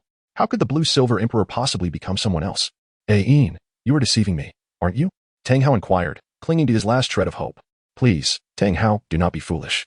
That soul ring of yours merely resonates with the blue-silver emperor, not with your Ayin. She has exhausted all her essence to atone for the lineage of the blue-silver grass. I am Lin Yue. Surely, you are aware of this? Initially, I merely took pity on Tang San and chose to care for him. You were just an incidental part of the equation. Do you understand? Lin Yue unceremoniously shattered Tang Hao's last vestige of hope. Suddenly composed, Tang Hao inquired in a deep tone. Ayin sacrificed herself for the awakening of your blue-silver emperor, did she not? Lin Yue, do enlighten me. Indeed, she replied, to fully awaken my bloodline. She consumed a portion of her essence, and I did not compel her to do so. I was already unconscious at that time. Lin Yue replied earnestly, ha ha ha. Tang Hao, oh Tang Hao, you dare to mistake the murderer of your wife for Ayin. What are you thinking? Lin Yue, prepare to meet your demise. I shall avenge Ayin. With a swift strike, Tang Hao summoned the Houtian hammer, which materialized and rapidly expanded, aiming to crush Lin Yue's head. Humph, you overestimate yourself. If you were still a titled Douluo, I might have regarded you with some measure of respect. But now, you are merely a soul saint of a mere 70 levels. You seek your own death. I did not slay your wife. She met her end by her own hand. What relevance has that to me? Golden Dragon Spear. Dragon Transformation. Lin Yue let out a furious shout, and a double-headed spear materialized in her grasp. The spear, with its sharp tips exuding a translucent quality, stretched nearly 5 meters in length, shimmering in resplendent gold. Subtle dragon patterns flickered across its surface. Not consistently visible, but rather pulsating with an enchanting glow. Measuring approximately 3.6 meters, its composition was not of any conventional metal. It bore a resemblance to metal yet emanated a rich vitality. This aura was akin to that of the golden essence of life, though less intense, infused with an even more extraordinary essence. Unlike a typical spear, this weapon featured pointed ends and an elongated, shuttle-like form. With Lin Yue's delicate hands gripping its center, her entire being shimmered with golden dragon scales, her hands transformed into sharp golden dragon claws, and a golden dragon pattern manifested on her forehead. Her azure gold eyes morphed into striking golden slits, while her cascading hair turned to gold. An intangible dragon majesty radiated from her presence, and a pair of exquisite dragon horns adorned her head. Apart from the absence of a dragon tail, Lin Yue now embodied the image of a valiant dragon maiden warrior. Clang! Lin Yue pressed the golden dragon spear against the Houtian hammer, preventing Tang Hao from bringing it down. In an instant, Tang Hao exerted greater strength, and Lin Yue was equally resolute. For Tang Hao to compare his might with that of the ancestral force of the golden dragon was nothing short of a fool's dream. Lin Yue swiftly retracted the golden dragon spear before thrusting it forward, producing a resonant clang. The weapon broke through as the spear rapidly spun, its tip burrowing directly into Tang Hao's Houtian hammer. Forced to withdraw his hammer, Tang Hao glanced at it, only to discover a hole punctured in its surface, igniting a blaze of fury within him. Just as he prepared to launch another attack, Lin Yue had already charged at him with her spear. Clang! Tang Hao hastily raised the Houtian hammer to defend himself, but Lin Yue altered her assault, sweeping her spear towards him in a swift arc.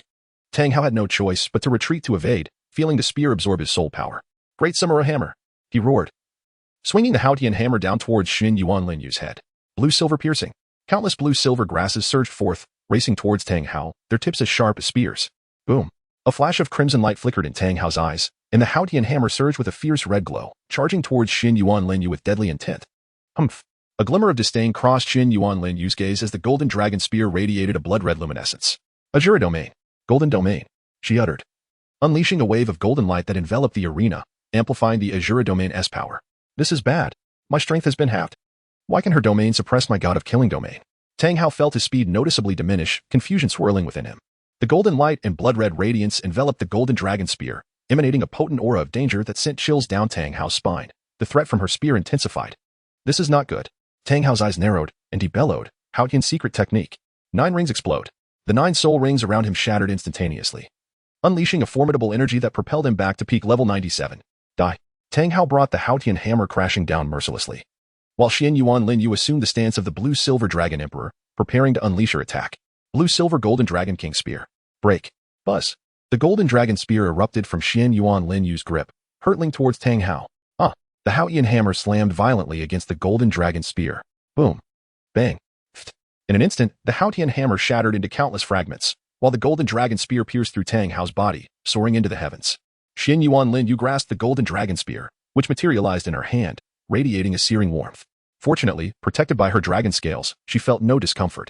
When Xuanyuan Lin Yue thrust the golden dragon spear into a nearby stone, it erupted instantaneously. Thud. Tang Hao crashed to the ground, blood seeping from his wounds as he slowly closed his eyes. Ayin, I have come to join you. Wait for me. Farewell, Uncle Hao. After retracting the golden dragon spear, Xuanyuan Lin Yue bowed deeply before Tang Hao's lifeless body. Shortly thereafter, a mound of earth rose beside a patch of blue-silver grass. At the front of the mound stood a stone tablet inscribed with the words, Tomb of my beloved Tang Hao, inscribed by Ayin. Ayin, this is the last thing I can do for you. From now on, we are even. Xuanyuan Lin Yue declared, turning to walk towards Zhu Qing's location. After slaying Tang Hao, Xuanyuan Lin Yue found herself engulfed in self-doubt. Was she truly in the right? Was her action justified? Yet, he had sought to take her life. In defending herself, had she truly erred? The one who strikes first is often the one who bears the weight of consequence. Yes, it was he. This was not her burden. She had not intended to take his life. It had merely been an act of resistance. Xuanyuan Lin Yue endeavored to brainwash herself, for it was difficult to accept that someone she had known for so long had become her adversary. However, she did not believe that her resistance was erroneous. She merely experienced a wave of self-doubt regarding the act of taking Tang Hao's life. Had he been a stranger, it would have been easier to dismiss. Yet Tang Hao was someone she recognized, and not merely an ordinary acquaintance. After all, she had cared for them, and even in the realm of pet ownership, one develops a certain sentiment. How much more so with a fellow human being? Lin Yue, do not burden yourself with guilt. I tell you, even if you are wrong, you are still right. You are the disciple of the great necromancer, the god of catastrophe, Ilex. I am a formidable dark lord, and you are but a small demon. Moreover, you are the recognized heir of the god of Azura, thus you are blameless. Even if you were in error, I shall declare it as truth. Besides, you were merely resisting. His demise at your hands was simply a testament to his inadequacy. What is there to ponder? No one believes that necromancers are virtuous. Dwelling on such thoughts only serves to increase one's troubles. The words of Ilex illuminated Xuanyuan Lin Yue's mind. He had sought his own demise. And it was not her concern, he had simply been unable to overcome her. Had she been weak, she might have met the same fate. And it was entirely possible that Zhu Qing could have fallen to Tang Hao as well. Therefore, she was not at fault. Xuanyuan Lin Yue found herself increasingly entrenched in the path of murder, resolutely deciding that each life taken would serve as vengeance for her subjects, the blue-silver grass. Indeed, Xuanyuan Lin Yue resolved to let her people bear the burden of her actions. Were the blue-silver grass to discover the nature of their ruler, they would surely rejoice. After all, beings of such limited combat prowess as they were would take great pleasure in the notion of vanquishing human beings of the title Douluo caliber. The more blame heaped upon them, the better. They envisioned a future where humans would flee at the mere sight of blue-silver grass, whispering tales of their lethal capabilities against the title Douluo. The mere thought of such a scenario filled them with delight. Surely, the Douluo continent would become their domain. A day later, Xuanyuan Lin Yue glanced at the bubbling fish soup before her, then turned her attention to Zhu Qing, who was still in the process of absorbing her soul ring. She had not anticipated that the soul ring would consume so much of Zhu Qing's time. But the prolonged duration indicated that Zhu Qing was maximizing her absorption of the wolf thief's power. Just as Xuanyuan Lin Yue finished portioning the fish soup, Zhu Qing slowly opened her eyes. As she prepared to rise, a voice resonated from the heavens. Second trial of the Shura 3 trials. Achieved the rank of 60 Soul Emperor. Completed. Reward. Soul Ring's lifespan increased by 5,000 years. A crimson light descended from the sky, transforming all of Zhu Qing's other soul rings to black, save for one particularly radiant red soul ring, marking her as the first of the 10,000-year rings. Final trial of the Shura 3 trials. Successfully reached Sea God Island. Reward. One divine gift soul ring. The voice of the Shura god echoed in the sky, announcing Zhu Qing's final trial before vanishing without a trace. Xuanyuan Lin Yue then offered a bowl of fish soup to Zhu Qing, saying, Zhu Qing, please eat something first. You can absorb this afterward. Xuanyuan Lin Yue retrieved the wolf thief's soul bone from her soul guide and handed it to Zhu Qing. Having spent so much time together, Zhu Qing certainly understood that the soul bone was intended for her. She had no need for it. Otherwise, they would have discussed it. Zhu Qing always felt indebted to Lin Yue regarding soul bones, as all her soul bones had been gifted by Lin Yue, while she had never bestowed a single one in return. The soul bones from the Zhu family and those from the treasury of the Douluo Empire were of no interest to Xuanyuan Lin Yue. Although she had accepted them, they were merely collectibles in her eyes, as their ages were too low.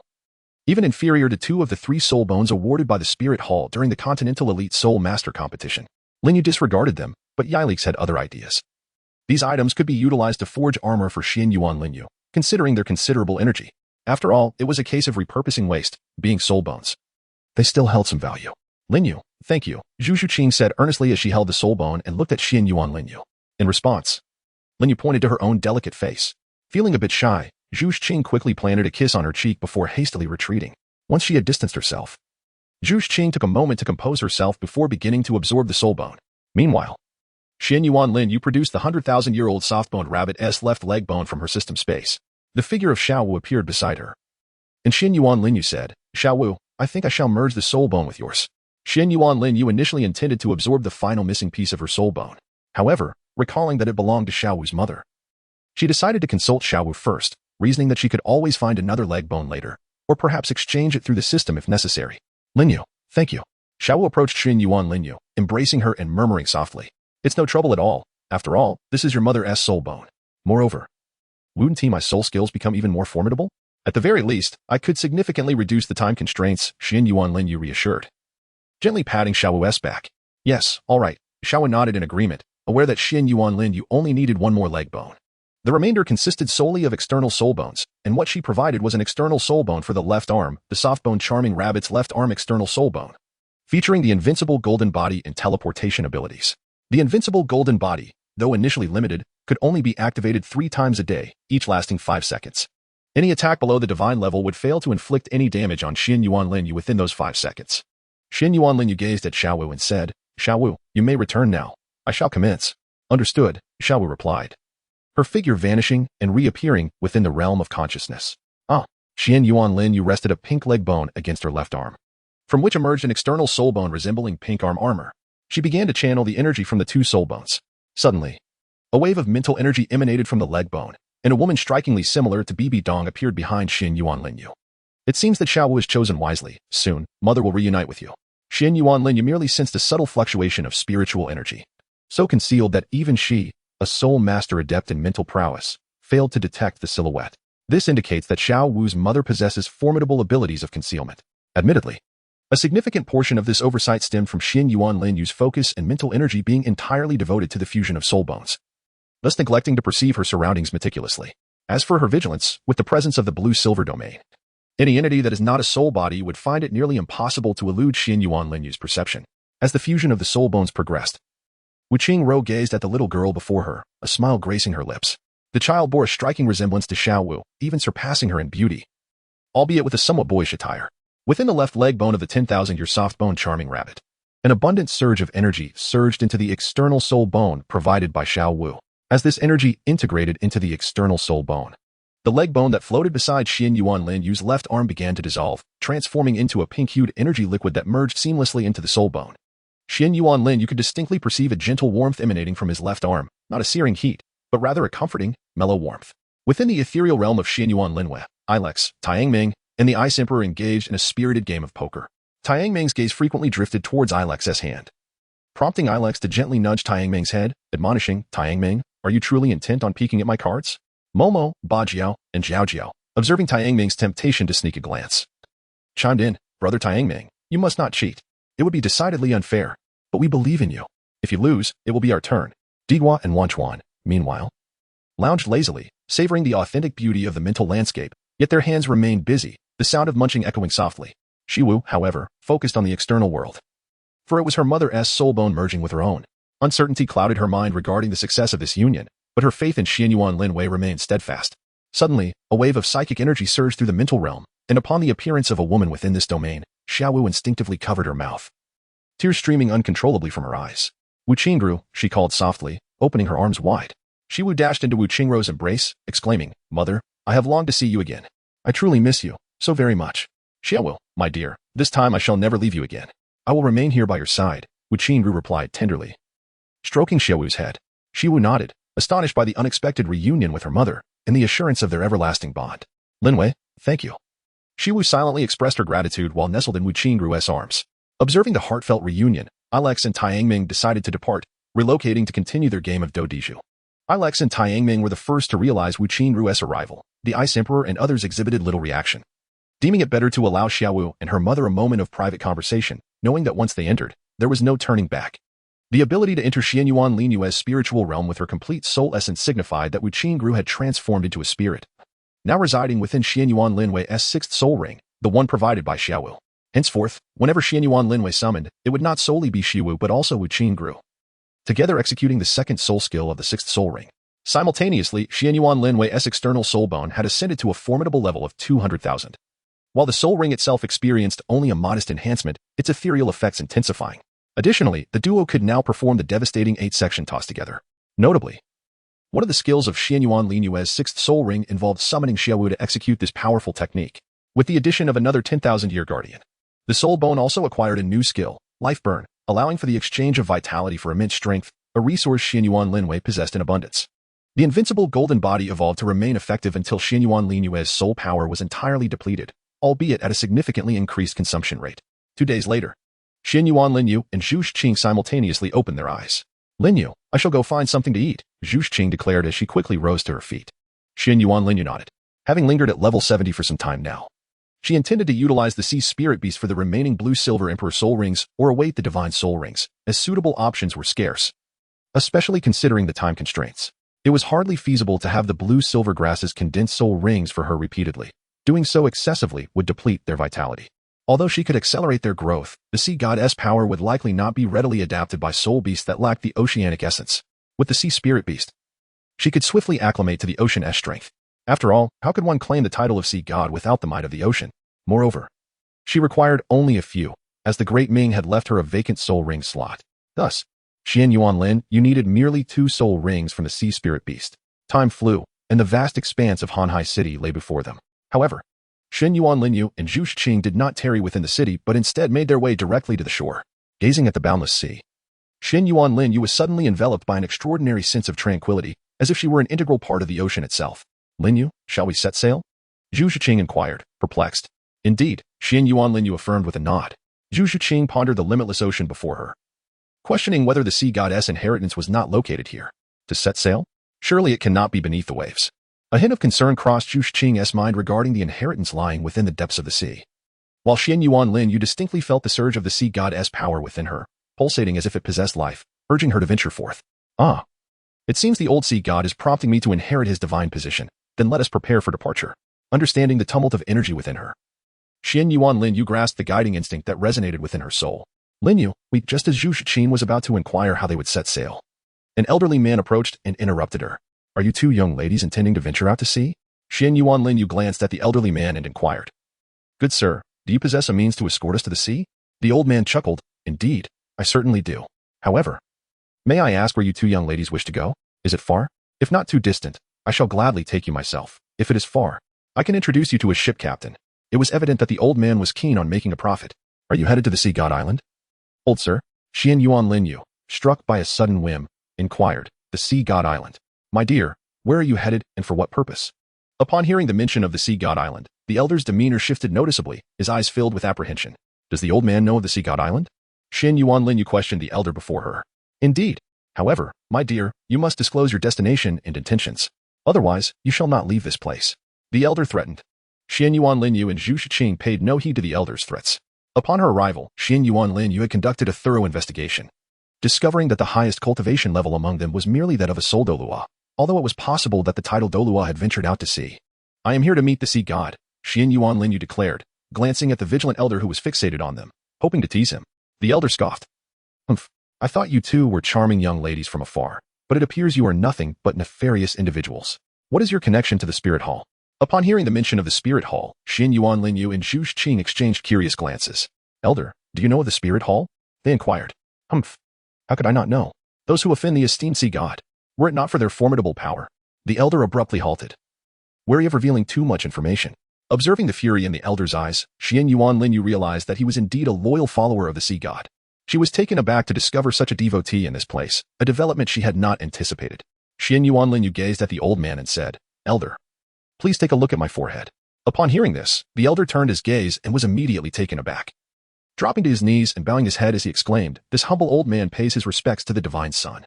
I beg for your forgiveness for my earlier disrespectful words. Forgive me." Xuanyuan Lin Yue hastily assisted the elderly man, saying, "There is no need for such formality. Esteemed elder, I am merely going to receive the legacy of the sea god. If you are willing to escort us, we would be grateful.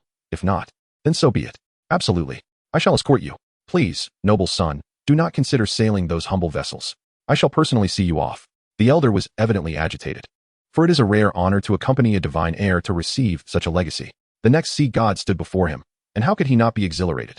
This was a matter of great pride for the soul seers. Their devotion to the sea god was the very pursuit of their lives. However, Xuanyuan Lin Yue suddenly perceived that this sea god bore an uncanny resemblance to a brainwashing cult. The fervent followers seemed like zealots, yet they lacked an icy demeanor. The elder promptly led Xuanyuan Lin Yue and Zhu Qing to his small vessel. As Xuanyuan Lin Yue gazed up at the so-called small boat, she began to suspect the elder was deceiving her. How could such a large ship be deemed small? What then could be classified as a large boat? Xuanyuan Lin Yue and Zhu Qing boarded a vessel that rivaled the small cruise ships of Xuanyuan Lin Yue's past life. The elder entered the cockpit, his movements swift and assured. Xuanyuan Lin Yue was dazzled by the flurry of activity. Had it not been for her formidable mental acuity, she might have succumbed to dizziness like Zhu Qing, whose eyes spun with circles. The elder's dexterity rendered Zhu Qing dizzy, and Xuanyuan Lin Yue suddenly felt her mental fortitude insufficient. Otherwise, she would have effortlessly memorized the elder's maneuvers. The elder exuded confidence in his operations. Having navigated this vessel for 50 years, he was intimately familiar with every detail of the ship, which accounted for the bewildering spectacle witnessed by Xuanyuan Lin Yue. Of course, this proficiency was confined to the operation of the ship. In all other matters, they could only leave to fate. The elder could only guide the vessel slowly toward the legendary waters near the sea god island. Although he did not know the exact location of the island, he believed that the sea god would surely guide them, as long as the divine heir was present. This was the source of the elder's unwavering assurance. After all, no one in the grand city of Hanhai knew the precise whereabouts of the sea god island. The elder was merely taking a chance. For if he were to accompany the divine heir to the island, he would become the first in Hanhai city to discover its location.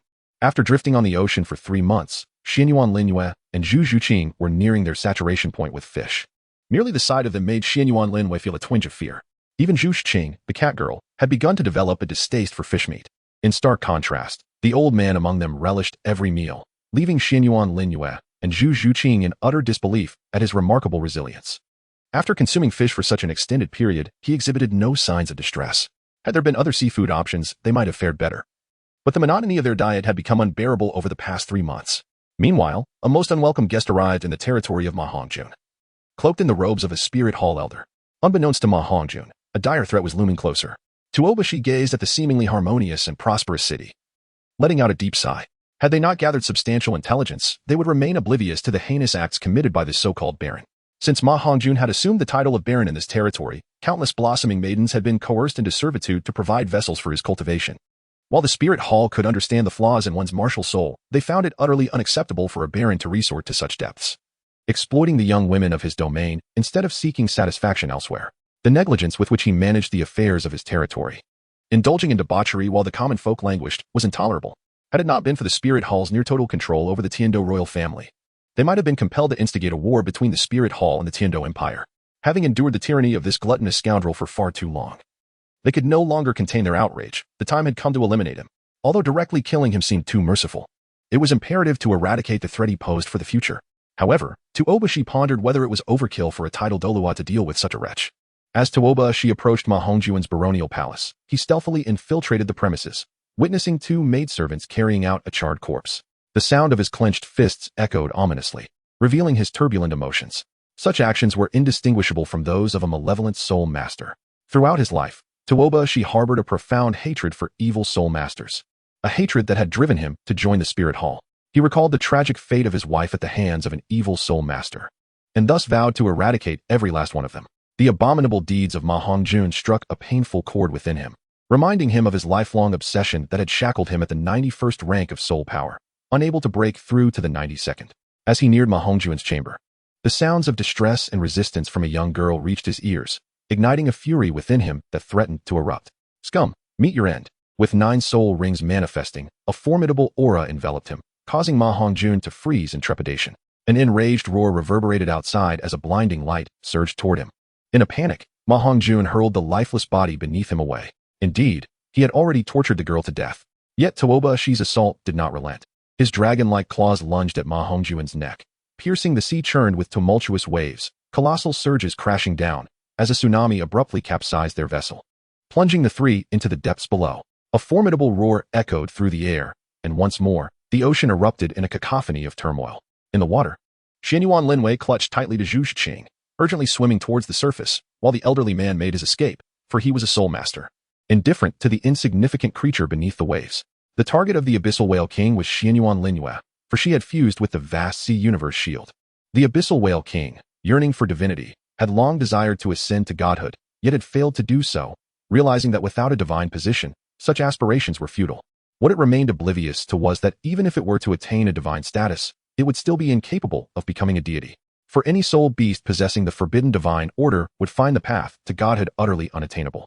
Xuanyuan Lin Yue and Zhu Qing originate from humans who have transformed into soul beasts, retaining their humanity. However, the sea god audaciously defies the norm. As soul beasts are not meant to ascend to divinity, yet he chooses to go against the tide. The only one aware of Xuanyuan Lin Yue's true nature as a soul beast is he alone. As long as he remains silent, no one else can possibly know. He intends to keep this a secret from the god of Shura, eagerly anticipating the moment when the rules governing Shura are shattered. After all, the god of Shura has always adhered to a rigid sense of right and wrong within the divine realm, embodying absolute fairness and justice, with no tolerance for even the slightest mistake. This unwavering stance has left the old deity somewhat disillusioned, for there exists no absolute truth or falsehood. Consequently, many gods within the divine realm yearn to witness Shura falter. Even those gods who share his renown long to see him err at least once. This insistence on perfection is also the reason for Shura's prolonged solitude. He is a man of titanium alloy, steadfast in his principles. His every action unfolds within the confines of established rules, showing no compassion towards anyone, fixated solely on right and wrong in the tranquility of the divine realm. Shura is universally acknowledged as a competent guardian and judge within the divine realm. The gaze of the god of Shura is fixed upon the waters of Douluo continent, continuously observing the figures of Xuanyuan Lin Yue and Zhu Qing. Should Xuanyuan Lin Yue find herself in uncontrollable peril, he will unleash the Shura demon sword. The Shura demon sword has already acknowledged Xuanyuan Lin Yue, allowing him to assist her without breaching any rules. He could easily deny involvement, asserting that the sword acted independently of him. Should other gods discover this, they would surely exclaim, "Is this truly our god of Shura? Return our god to us. This Shura is far too cunning. We do not want him." In the depths of the ocean, the deep-sea demon whale king surged toward the two figures. Xuanyuan Lin Yue, seizing Zhu Qing, ascended into the air, her ice and fire dragon wings flapping rapidly. Zhu Qing was tightly embraced by Xuanyuan Lin Yue as they soared upward, while the deep-sea demon whale king, witnessing their escape from the ocean's surface, flickered with a hint of mockery in its eyes. Two streams of water erupted from the sea, hurtling toward Xuanyuan Lin Yue, targeting her wings with precision. Xuanyuan Lin Yue, burdened by Zhu Qing's lack of agility, charged forward with unwavering resolve, opting to withstand the onslaught. If evasion was possible, he would certainly attempt it. If not, he still had the flight soul skill of the blue-silver emperor's leg bone to rely upon, rendering him unafraid. Bang! Two torrents of water struck the pair. And it was only then that Xuanyuan Lin Yue realized he had underestimated the might of the deep-sea demon whale king, a creature that had existed for 1,000,000 years. Conversely, the deep-sea demon whale king regarded Xuanyuan Lin Yue with undue gravity, its offensive power undoubtedly formidable. Damn it, I was too careless. Xuanyuan Lin Yue felt a surge of power coursing through his wings, yet it was swiftly subdued by two formidable draconic presences. Xuanyuan Lin Yue gritted her teeth and placed Zhu Qing into the spiritual realm. The neurotic golden dragon king, Zhu Qing, surveyed her surroundings with trepidation, aware that Lin Yue had transported her into one of her worlds, leaving her to confront the ferocious sea soul beast alone. After Xuanyuan Lin Yue ensured Zhu Qing's safety, a rapid transformation into dragon form commenced, transcending a mere metamorphosis. The consciousness of the Golden Dragon King suddenly manifested upon Xuanyuan Lin Yue's form. What is happening? The Golden Dragon King gazed perplexly at the boundless sea, pondering his unexpected emergence from confinement. The silhouette before him struck a familiar chord, and he sensed an aura strikingly akin to his own, yet imbued with an additional force. Hey, Golden Dragon King, it's time to get to work. Xuanyuan Lin Yue's voice reverberated in the Golden Dragon King's ear, igniting a surge of fury within him. How dare he issue commands to me? Does he think he has lived for too long? Just as the Golden Dragon King contemplated annihilating the audacious individual who dared to command him, a formidable pull drew him into Xuanyuan Lin Yue's being. The power of Xuanyuan Lin Yue began to surge rapidly from the 70th level of soul power, soaring to the 80th, the 90th, and finally reaching the 100th level. A resounding dragon's roar erupted from Xuanyuan Lin Yue's mouth, leaving the deep-sea demon whale king utterly astonished. This was the aura of a deity. To think you possess divine power. Haha. Once I consume you, your divine strength shall belong to me.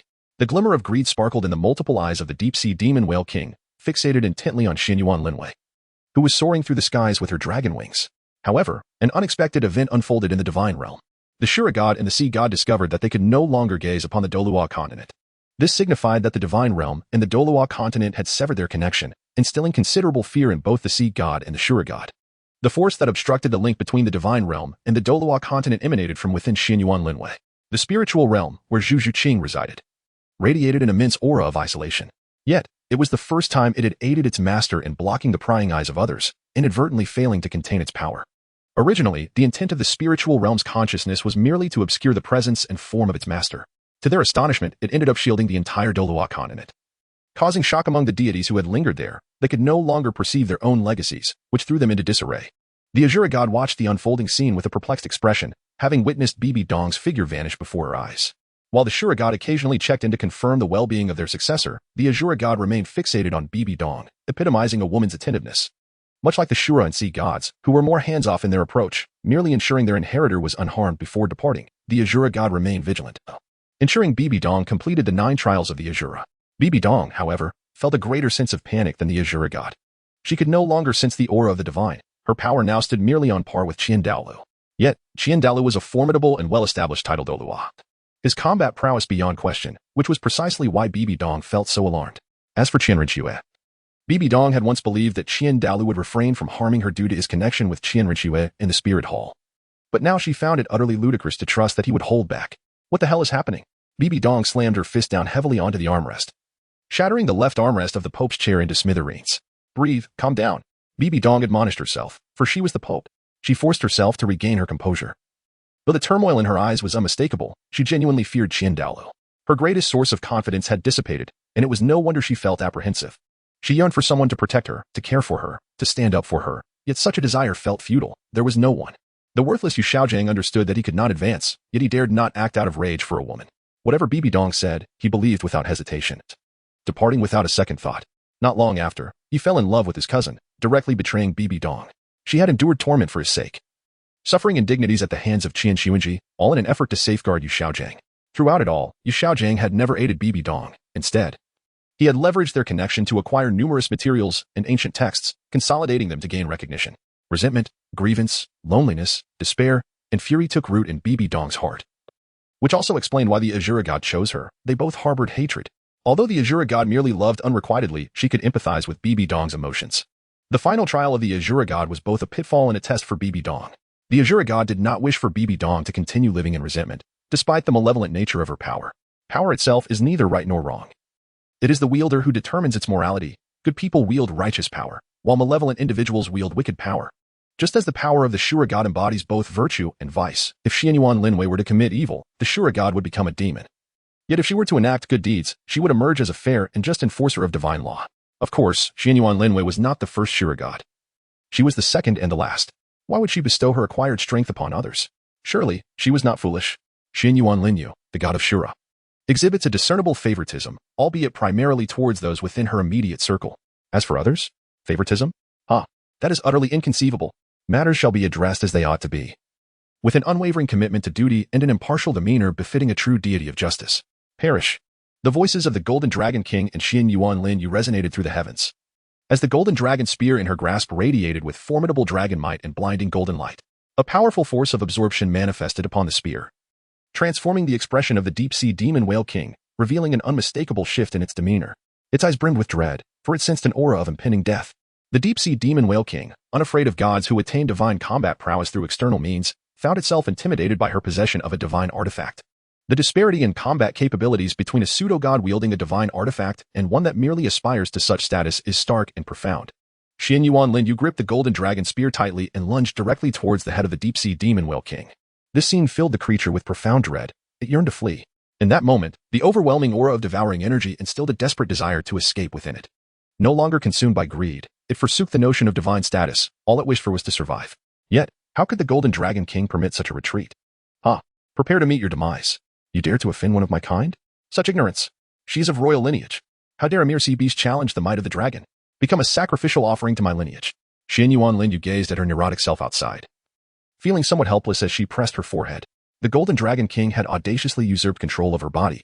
Had it not been for the benign nature of the Golden Dragon King, he would have likely been devoured by the formidable entity residing within Xuanyuan Lin Yue. How dare he seize my host's physical form with such recklessness? Though I, the primordial Xuanwu, am but a reclusive turtle. My true self is capable of biting even the primordial azure dragon. Such a trivial dragon, utterly oblivious to its insignificance. The Golden Dragon King remained blissfully unaware that he was teetering on the precipice of death. Clutching the Golden Dragon Spear, he relentlessly thrust it towards the Abyssal Whale King. Absorbing the dense energy emanating from it, the Abyssal Whale King felt his vitality waning significantly. Thrashing about in the sea in an attempt to cast off the Golden Dragon King. Yet, the Golden Dragon King clung tenaciously to his back. Continuing to stab downward with the Golden Dragon Spear, the excruciating pain and the diminishing life force compelled the Abyssal Whale King to struggle fiercely in the depths. Meanwhile, a surge of potent deep-sea energy began to flow into Xuanyuan Lin Yue's body. The Golden Dragon King, unperturbed by the influx of energy within her, regarded it as an inconsequential matter. The Abyssal Whale King's thrashing persisted for a month, during which he carried Xuanyuan Lin Yue on a wild chase. The Golden Dragon King emerged after a month, while Xuanyuan Lin Yue spent that time in the spiritual realm, learning necromancy from Alex. Alex imparted the methods of creating undead to her and had just entrusted her with the management of the undead plane. Just as Xuanyuan Lin Yue intended to explore the undead plane, the consciousness of the Golden Dragon King abruptly appeared in her spiritual world. Hey, little girl. He addressed her, I've taken care of that little fellow outside. Although I did the killing, it was your body, so hurry and absorb the soul ring. Come to the divine realm sooner. I shall bestow upon you a fortuitous opportunity. Haha. With his laughter echoing, the Golden Dragon King's consciousness faded away, prompting Xuanyuan Lin Yue to swiftly regain control of her body. With her eyes previously closed, Xuanyuan Lin Yue suddenly opened her golden dragon eyes. A dark red soul ring, adorned with 9 golden patterns, materialized above the corpse of the Abyssal Whale King. Taking a deep breath, Xuanyuan Lin Yue seated herself upon the corpse of the Abyssal Whale King and began to draw in the soul ring. The soul ring was summoned to the dragon pattern blue-silver emperor, as powerful energy surged into her, merging with the energy acquired through the Golden Dragon Spear. This energy began to find its outlet. Simultaneously, the soul bone she absorbed began to divide this power, assimilating it to facilitate her evolution. Xuanyuan Lin Yue sat serenely upon the sea for 5 days and nights. Her azure golden hair began to emanate the essence of the ocean, transforming into a crystalline sea blue. Her already porcelain-like skin became even more radiant, resembling a delicate layer of water upon its surface. Her azure golden eyes exuded the gentle allure of the sea, appearing refined and graceful, akin to a goddess of first love. After acquiring the 7th soul ring for her dragon-patterned blue-silver emperor, Xuanyuan Lin Yue attained the true form of her martial soul. In addition to this transformation, she also gained a new soul skill, blue-silver sea domain. This meant that her dragon-patterned blue-silver emperor was no longer confined to land. The blue-silver sea domain could be unleashed in any aqueous environment, replenishing her soul power while simultaneously creating a barrier that ensnared her foes, diminishing their physical attack and defense by 30%. Within the blue-silver sea domain, the blue-silver grass could emerge from any location to launch an assault, even from the air, thus rectifying its aerial shortcomings. With this soul skill, Xuanyuan Lin Yue was capable of executing attacks from land, sea, and sky without limitation. Within the blue-silver sea domain, she could manifest 2 avatars, each possessing half of her original strength. Her true form would then transition into a water element state, rendering her immune to all physical attacks, including those of divine origin. Any physical assault would simply be nullified. After absorbing the soul ring, Xuanyuan Lin Yue gazed upon the corpse of the deep-sea demon whale king below. He grasped the azure external soul bone, resembling a protective armor, in his hands. As he contemplated the soul bone before him, Xuanyuan Lin Yue sensed a power within it that rivaled the essence of the heavenly dream, albeit lacking its gentle nature. Xuanyuan Lin Yue, with unwavering determination, commenced the absorption of the external soul bone attached to the soft armor. Once assimilated, he appeared as though adorned in a striking azure armor. Upon the retrieval of her soul power, Xuanyuan Lin Yue's resplendent blue armor receded, giving way to a series of azure scales that adorned her skin, concealing the dragon scales deep beneath the surface. Xuanyuan Lin Yue stood atop the corpse of the deep-sea demon whale king and cast his gaze downward. Discovering a bead the size of a blue dragon's eye beneath his feet, he picked up the whale bead and rinsed it in the ocean water, cleansing it of the bloodstains. Holding it in his hand, he turned it towards the sunlight, revealing a lustrous, azure bead that glimmered with crystalline clarity. Xuanyuan Lin Yue retrieved the inner core of the 10-headed fiery sun serpent from the confines of the system space. After comparing the 2 orbs, Xuanyuan Lin Yue carefully stored them away. Xuanyuan Lin Yue retrieved a soul-guiding device from the treasury of the Star Luo Empire, resembling both a submarine and a ship, adorned with a dragon's head at its prow. Xuanyuan Lin Yue cast it into the sea, and in an instant, The soul-guiding device plunged into the depths, expanding into a magnificent cruise ship. After securing the corpse of the deep-sea demon whale king, Xuanyuan Lin Yue leaped onto the vessel, simultaneously releasing Zhu Qing from the spirit realm. Once Zhu Qing emerged, she hastily examined Xuanyuan Lin Yue. And upon confirming his safety, she finally breathed a sigh of relief. However, as she surveyed the surrounding waters, now a vivid crimson, Zhu Qing felt a pang of confusion. Why had the sea turned red? Xuanyuan Lin Yue remained silent, channeling her soul power into the soul-guiding device. The maritime soul device surged forth in a singular direction at the instant her power was infused. Previously, the oppressive presence of the deep-sea demon whale king lingered here. Yet Xuanyuan Lin Yue had meticulously stored away its remains, unwilling to leave them to the sharks.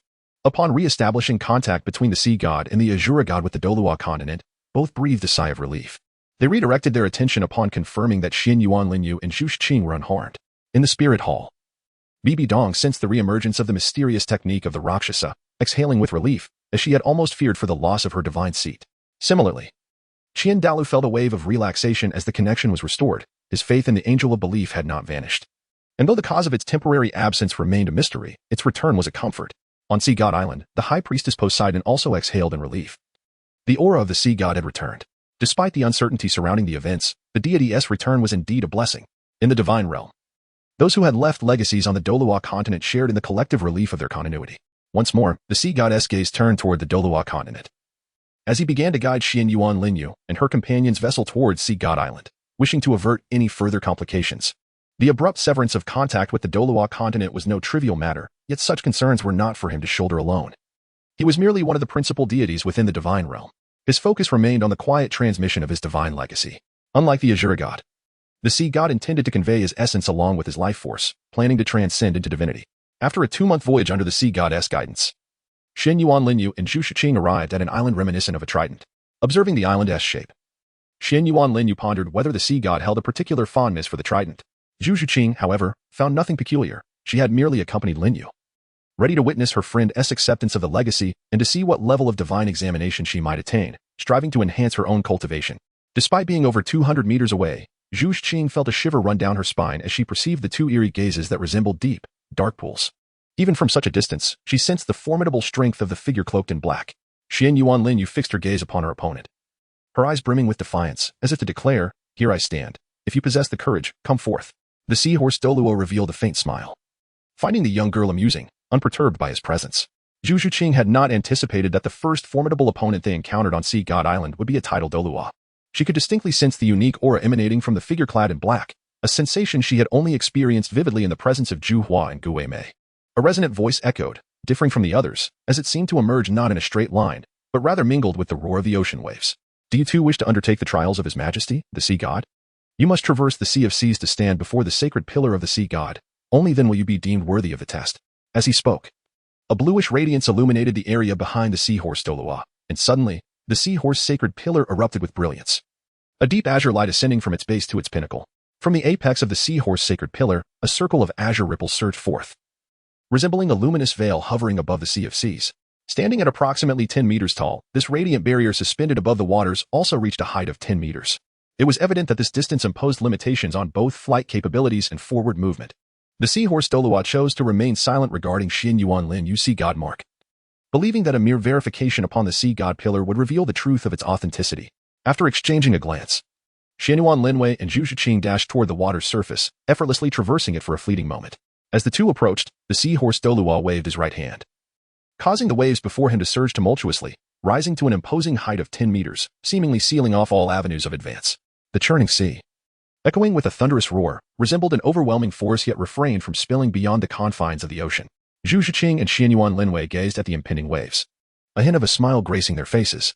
After a brief exchange of glances, their figures vanished instantaneously, reappearing behind the cresting waves.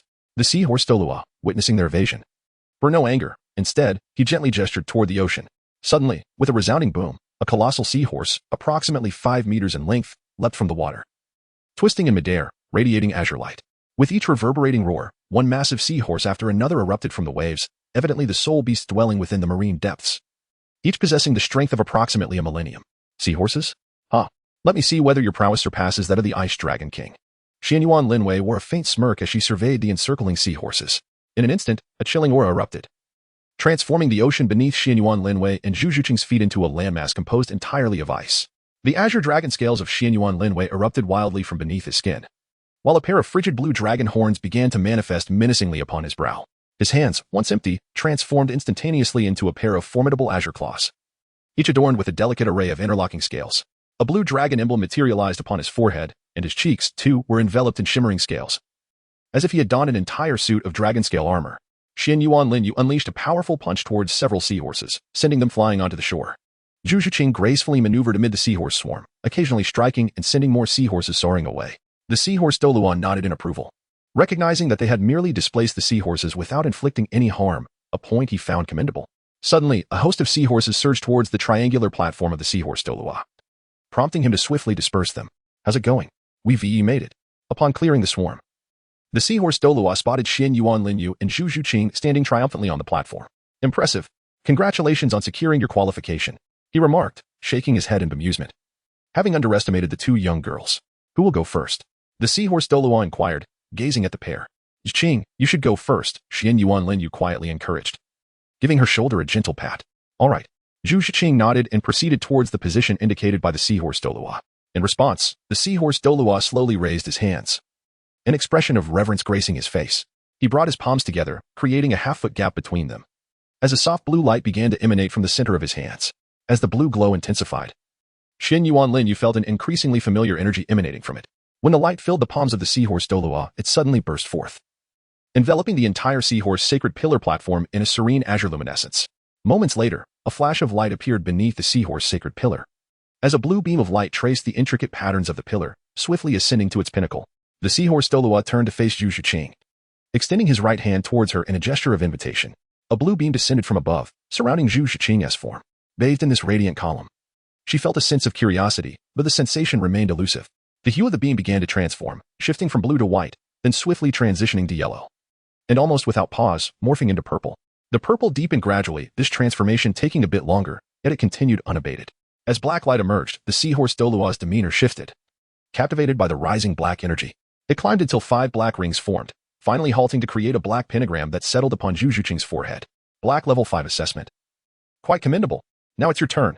The seahorse Douluo displayed evident intrigue regarding the authenticity of Xuanyuan Lin Yue's sea god mark, knowing it represented the legacy of the sea god himself. Xuanyuan Lin Yue now reverted from her draconic transformation, her body clad in a resplendent azure armor, the very same deep-sea demon whale king's external torso bone she had previously acquired. After all, the draconic metamorphosis had torn her garments asunder. As she approached, the seahorse Douluo once again activated the sea god's sacred pillar, and a beam of sea god's light descended upon her. Bathed in this cerulean radiance, Xuanyuan Lin Yue felt a soothing warmth envelop her. Yet, strangely, unlike Zhu Qing's earlier experience where the light rapidly shifted through hues, the glow surrounding Lin Yue remained steadfastly blue, only intensifying in brilliance. This phenomenon left the seahorse Douluo utterly perplexed. Never before had he witnessed the light refusing to transition. For even the weakest soul masters would at least receive a white-level trial, given the young maiden's evident prowess and the mysterious sea god's mark upon her forehead. Whether genuine or not, he found it inconceivable that no change would manifest. Yet, the impossible had occurred. 105. The commencement of the sea god's 9 trials. Suddenly, the light enveloping Xuanyuan Lin Yue began to shift. Blue, white, yellow, and purple flickered in rapid succession, each hue barely lingering before yielding to the next, so swiftly that it dazzled the eyes. The transition from violet to black was instantaneous, and in the next breath, dark sigils surged upward with astonishing speed, far surpassing Zhu Qing's earlier ascent. By the heavens, could this be the emergence of a supreme trial? The seahorse Douluo felt his heart falter under the weight of such unprecedented stimulation. As the guardian of one of the sea god's sacred pillars, neither he nor any of the 7 guardians combined had ever encountered such a spectacle, a prolonged stillness followed by an abrupt, meteoric rise, defying all expectations. Yet, the astonishment did not wane. Instead, it soared to unimaginable heights. The black sigils effortlessly traversed 2/3 of the seahorse sacred pillar before morphing into a sanguine crimson. The scarlet patterns did not merely inch forward, they erupted, surging straight to the pillar's zenith. A mournful, oceanic hum resonated from the seahorse sacred pillar, followed by a colossal crimson beam that pierced the heavens. The surrounding sea erupted, waves towering 100 meters high, infused with swirling cerulean mist. But the transformation was far from over. The entire sea god island trembled as if in reverence, and soon 6 additional crimson pillars of light erupted skyward from the other sacred pillars. The 7 beams converged at a single point in the firmament, their scarlet hues dissolving into a blinding, golden radiance that cascaded downward. In that moment, all existence seemed suspended in absolute stillness, save for that resplendent golden light descending from the heavens, a divine proclamation of destiny unveiled. Xuanyuan Lin Yue gazed upon the golden radiance, feeling an uncanny familiarity, as if she had encountered it before. Suddenly, a memory surfaced in her mind, reminiscent of the light that appeared during the celestial offering of Tianming. This luminescence bore a striking resemblance to that ethereal glow, yet it seemed to emanate a unique power, akin to the divine strength of the sea god within her, albeit with an ancient essence. As the golden light descended, an aura of majesty and grandeur enveloped the entirety of Sea God Island. Ultimately, the brilliance settled upon Xuanyuan Lin Yue, fully awakening the trident seal of the sea god on her forehead. This time, it would not fade away unless she chose to conceal it. Observing that the trident mark had not vanished but rather solidified, Seahorse Douluo hastily bowed and said, "Your Excellency, the Divine Son, I beg your forgiveness for my transgression." Xuanyuan Lin Yue shook her head and expressed her gratitude, saying, "Senior High Ma, I am immensely thankful for your care of Sea God Island and your protection of its inhabitants." After saying this, Xuanyuan Lin Yue deeply bowed to Douluo High Ma. The latter, taken aback by such reverence, hurriedly helped her up, saying, "Your Highness, there is no need for such courtesy. Safeguarding Sea God Island and its residents is our duty and responsibility. It is only to be expected. Senior High Ma, you are overly modest." Observing that Xuanyuan Lin Yue continued to express her gratitude on behalf of the sea god, Douluo High Ma could only shake his head helplessly. "Your Highness, I have never encountered a test of such caliber before. I must trouble the high priest to assist, as I only know that it pertains to the sea goddess heritage trial." As Xuanyuan Lin Yue was about to speak, a serene voice echoed from afar, interrupting her. This voice, reminiscent of celestial origins, was melodious and enchanting, yet imbued with a sense of compassion. It was the first time such an occurrence had transpired since their arrival at the Sea God Island. "The trial you are to endure is designated as the Sea God's 9 tests." The voice drew nearer, and as the final syllable reached the ears of Zhu Qing and Xuanyuan Lin Yue, a crimson light gradually expanded in the distance. The onlookers felt a slight distortion in the fabric of space, and in the next moment, another figure stood before one of the sea god's sacred pillars. The seahorse pillar. Xuanyuan Lin Yue observed that her height appeared quite comparable to that of Xiao Wu, yet her entire figure was shrouded in a vibrant crimson robe. Her azure hair cascaded down her back. Although not as lengthy as Xiao Wu's, it still nearly brushed the ground when allowed to flow freely. Xuanyuan Lin Yue and Zhu Qing encountered, for the first time, someone whose hair length could rival that of Xiao Wu. The woman's delicate features suggested she was no older than 30, her beauty emanating from an aura of nobility, elegance, and a gentle warmth. In her right hand, she grasped a staff measuring 3 meters in length, adorned in gold that mirrored the brilliance of the sky moments ago. The staff was intricately engraved with magical runes, culminating in a diamond-shaped protrusion reminiscent of a spear. Below the spear's tip, 5 inches down, was embedded a diamond-shaped golden gem. In terms of appearance alone, she was undoubtedly a rare beauty, yet her grace surpassed that of anyone else. Even Bibi Dong, the pope they had previously encountered at the Spirit Hall, paled in comparison to her, with only Lin Yue's demeanor coming close to matching hers. For Zhu Qing, this was the first time she had encountered someone who could rival Lin Yue. Although she herself was a stunning beauty in Zhu Qing's eyes, she could not compare to her beloved Yu Yu. Henceforth, Zhu Qing and the Ice Emperor would refer to the protagonist as Yu Yu. Most astonishing of all were her eyes, clear blue orbs that were deeper than the ocean, imbued with a kindness that seemed to echo the passage of ancient time. Such eyes could hardly belong to a woman of merely 30 years. "Great High Priest," the seahorse Douluo said, inclining slightly as he addressed the woman in red. "I have failed to fulfill the guidance bestowed by Lord Sea God. Please, punish me." The woman in red smiled gently, and it seemed the sea itself rippled in response to her smile. "Do not blame yourself.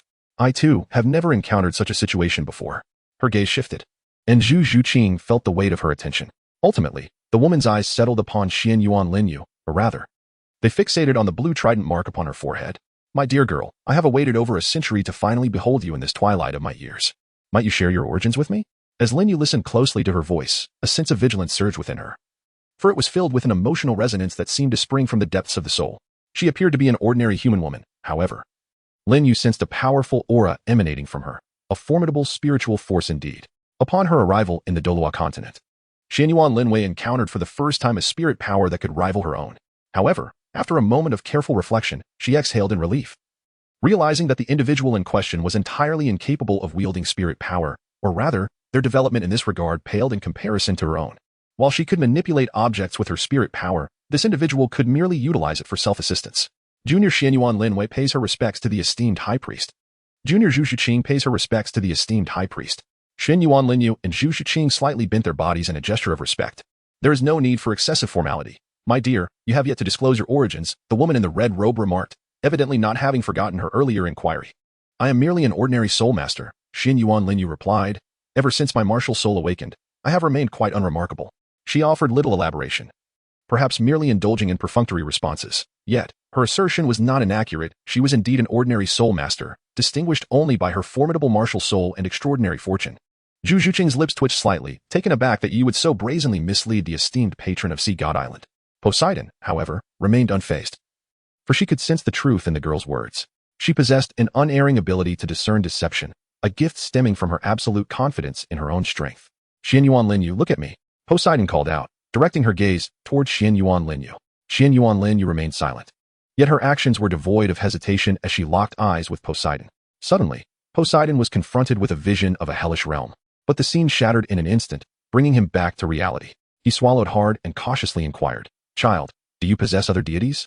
The remainder of his words remained unspoken, for he understood that Xuanyuan Lin Yue could comprehend his thoughts. A crimson glimmer flickered in Xuanyuan Lin Yue's gaze. Subsequently, she obediently nodded. Poseidon, wiping the sudden beads of cold sweat from his forehead, solemnly declared, "Child, you are indeed exceptionally fortunate. Henceforth, you need not bow to anyone you encounter on Sea God Island. This includes myself. Only the sea god holds the privilege of receiving your reverence within the confines of this island." Xuanyuan Lin Yue appeared to be lost in thought, while Zhu Qing seemed to grasp something, albeit merely a conjecture. Poseidon turned to Seahorse Douluo, saying, "Oh yeah, convey my command. Until they complete Lord Sea God's trial, these two shall be esteemed guests of this island. No one is to treat them with disrespect or offense. Besides refraining from aiding them in their trials, fulfill their every request to the best of your ability. Ultimately, they shall reside in your Seahorse City. Furthermore, summon the other 6. We shall convene at the Sea God Hall." "Understood," Seahorse Douluo Oya replied with utmost reverence. Despite not having seen this esteemed individual for a decade, Poseidon held unparalleled authority on Sea God Island. Only the sea god himself could surpass her, and now, the sole entity existing between her and the sea god was the heir, Xuanyuan Lin Yue. Poseidon's gaze fell upon Xuanyuan Lin Yue once more, and she smiled, nodding as she declared, "Splendid, splendid. I have full faith that you shall undoubtedly pass Lord Sea God's trial. Should you require anything, feel free to approach Oya. Remember, you must complete at least one of the Sea God's 9 trials each year. Otherwise, all your efforts will be in vain. I trust you understand the consequences, for you are not merely the heir of Lord Sea God." Although Poseidon spoke with a smile, the undeniable tone of her voice was unmistakable. Listening to her almost commanding manner, Xuanyuan Lin Yue couldn't help but purse her lips. However, the trident seal upon her brow suddenly transformed into the blood-red mark of the Shura demon sword, an invisible aura of killing intent emanating from her. The emergence of this killing intent rendered Poseidon's face ashen, her eyes betraying an endless fear. "Do not think, little one, that because you are the high priest of that sea god, I would spare you. How dare you command my heir? Are you perhaps seeking your own demise?"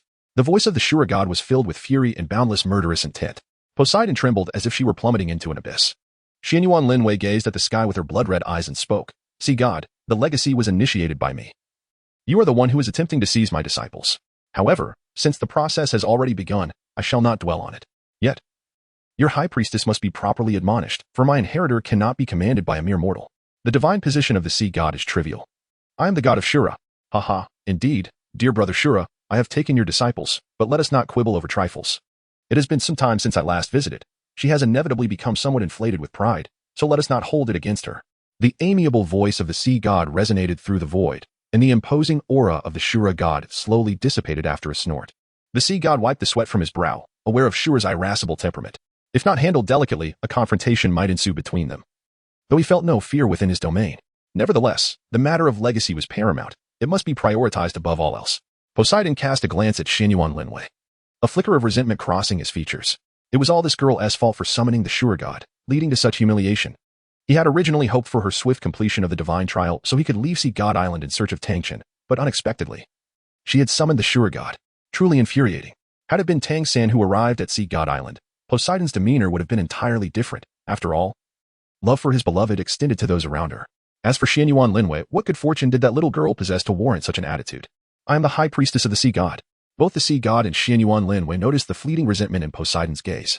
The sea god shook his head in resignation, realizing that immense power and authority had transformed Poseidon's spirit. She was no longer the innocent girl she once was. She had matured. Was I mistaken? Although Shura is temperamental and fiercely protective, he is undeniably just. Perhaps I have erred. The sea god pondered. As he had already arranged Poseidon's fate, the sea god's martial soul was not acquired without merit. Poseidon was originally being groomed as the inheritor. Yet she had failed to meet the expectations. Furthermore, it was unthinkable that she had changed because of a man. She had transformed utterly. "Ah, little Lin Yue, do your best. Should Poseidon dare to harm you, I shall reclaim the sea goddess martial soul, and her fate will be entrusted to you. The sea goddess gazed toward Poseidon, bore a trace of disappointment, and after a slight shake of his head, his ethereal form vanished once more. Poseidon suddenly felt that Xuanyuan Lin Yue's arrival at Sea God Island was a mistake. Had she not come, she would not have provoked him, nor angered the Shura god, nor disappointed the sea god. The gaze of seahorse Douluo Oya toward Poseidon had shifted. It was no longer one of respect, but rather a hint of wariness. Should she dare to threaten the inheritor of the sea god, the 7 sons of the sea god would not hesitate to self-destruct, dragging her down with them. On the steps of the sea god palace, Poseidon flicked her sleeves and transformed into a streak of red light, vanishing from the platform. Xuanyuan, Lin Yue, and Zhu Qing exchanged solemn glances, sensing that the once kind high priestess Poseidon had changed. What is the purpose of this revered high priestess? Xuanyuan Lin Yue inquired, puzzled. Seahorse Douluo Oya regarded her and replied, My lady, it seems she has been influenced by an outsider. The high priestess is no longer as pure as before. She has likely long desired to leave Sea God Island. Her previous words were laced with urgency, and I was taken aback by her commanding tone. Oya struggled to accept Poseidon's transformation, yet it was an undeniable reality. Tang San had caused this upheaval. Had it not been for him, the high priestess would not have provoked the Shura god. The high priestess was no longer the amiable figure of the past, but had transformed into a woman enamored with love. No longer the guardian of Sea God Island and its faith. Seahorse City. In a cozy room, Xuanyuan, Lin Yue, and Zhu Qing were engaged in a barbecue. Initially, Xuanyuan Lin Yue felt on the verge of despair, yet Zhu Qing's desire for food compelled her to ignite the fire and commence cooking. The delivery from the seahorse Douluo Eurasia consisted of fish, albeit of a type they had never encountered before, piquing Zhu Qing's curiosity regarding its flavor. Xuanyuan Lin Yue, having grown weary of fish, found herself intrigued by the meat of the deep-sea demon whale king. The reason she refrained from sharing it with Zhu Qing was due to the immense power contained within the whale's flesh. Although Zhu Qing possessed a heart forged from the power of the black tortoise, it was merely a heart. Her body was ill-equipped to withstand such overwhelming energy. Moreover, Xuanyuan Lin Yue was uncertain of how much of the deep-sea demon whale king's strength Zhu Qing could endure, thus she resolved to consume it alone. At least until she had comprehended the energy contained within the whale's blood and flesh, she would not allow Zhu Qing to partake, as it was far too perilous. Yu Qing, what is your assessment? Xuanyuan Lin Yue inquired, her curiosity piqued as she grilled the fish. Zhu Qing approached Xuanyuan Lin Yue, glancing at the fish in her hands before casually responding.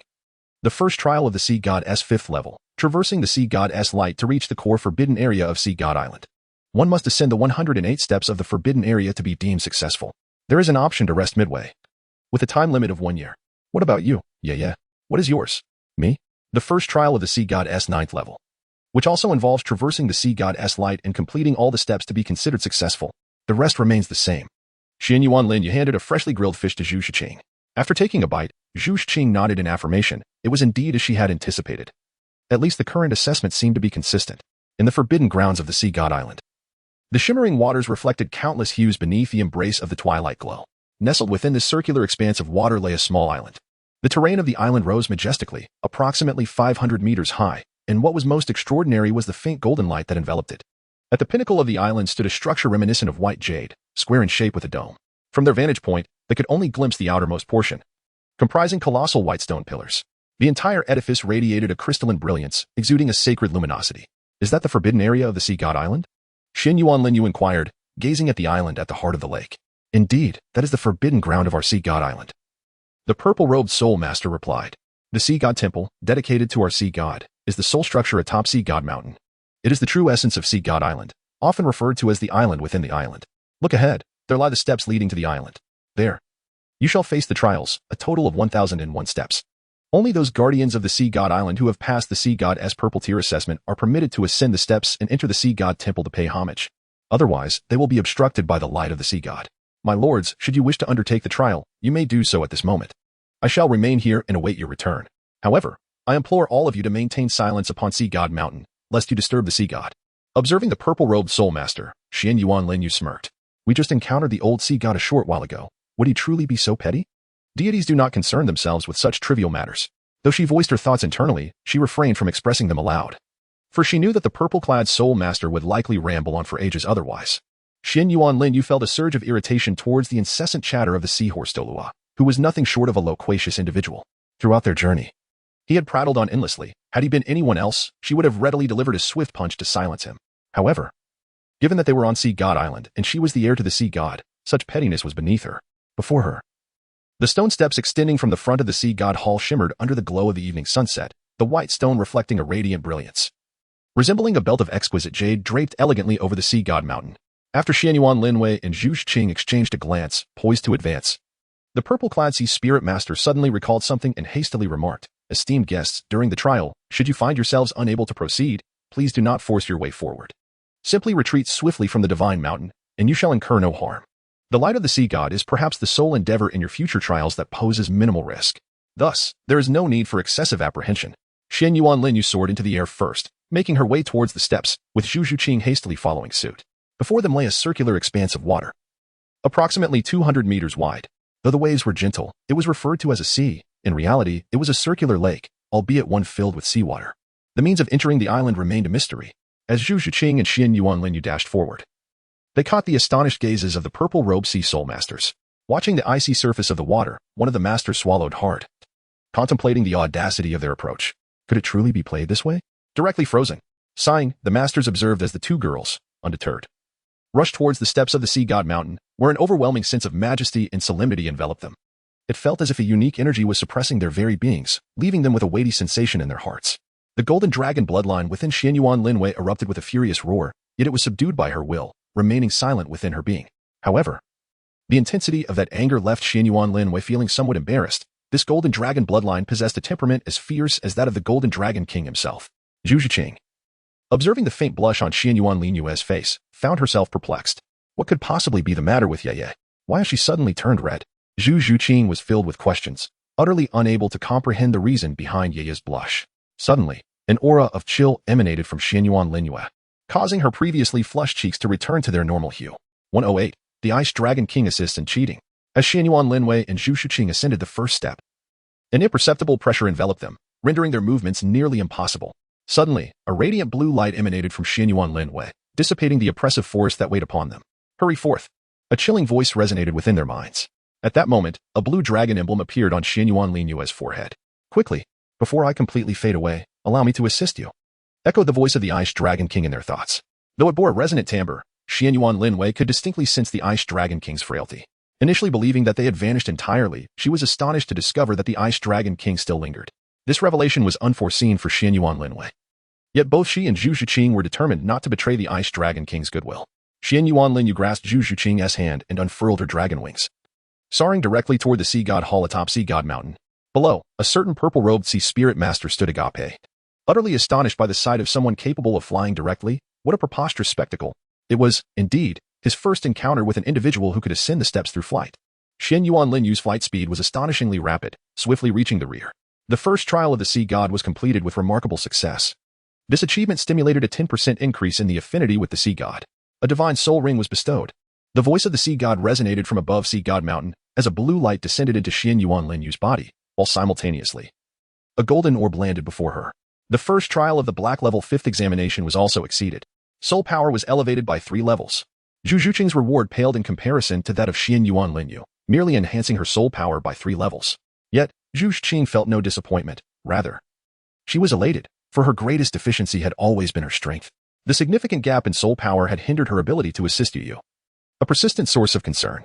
Now, with a direct elevation of 3 levels, her joy far outweighed any sense of disappointment.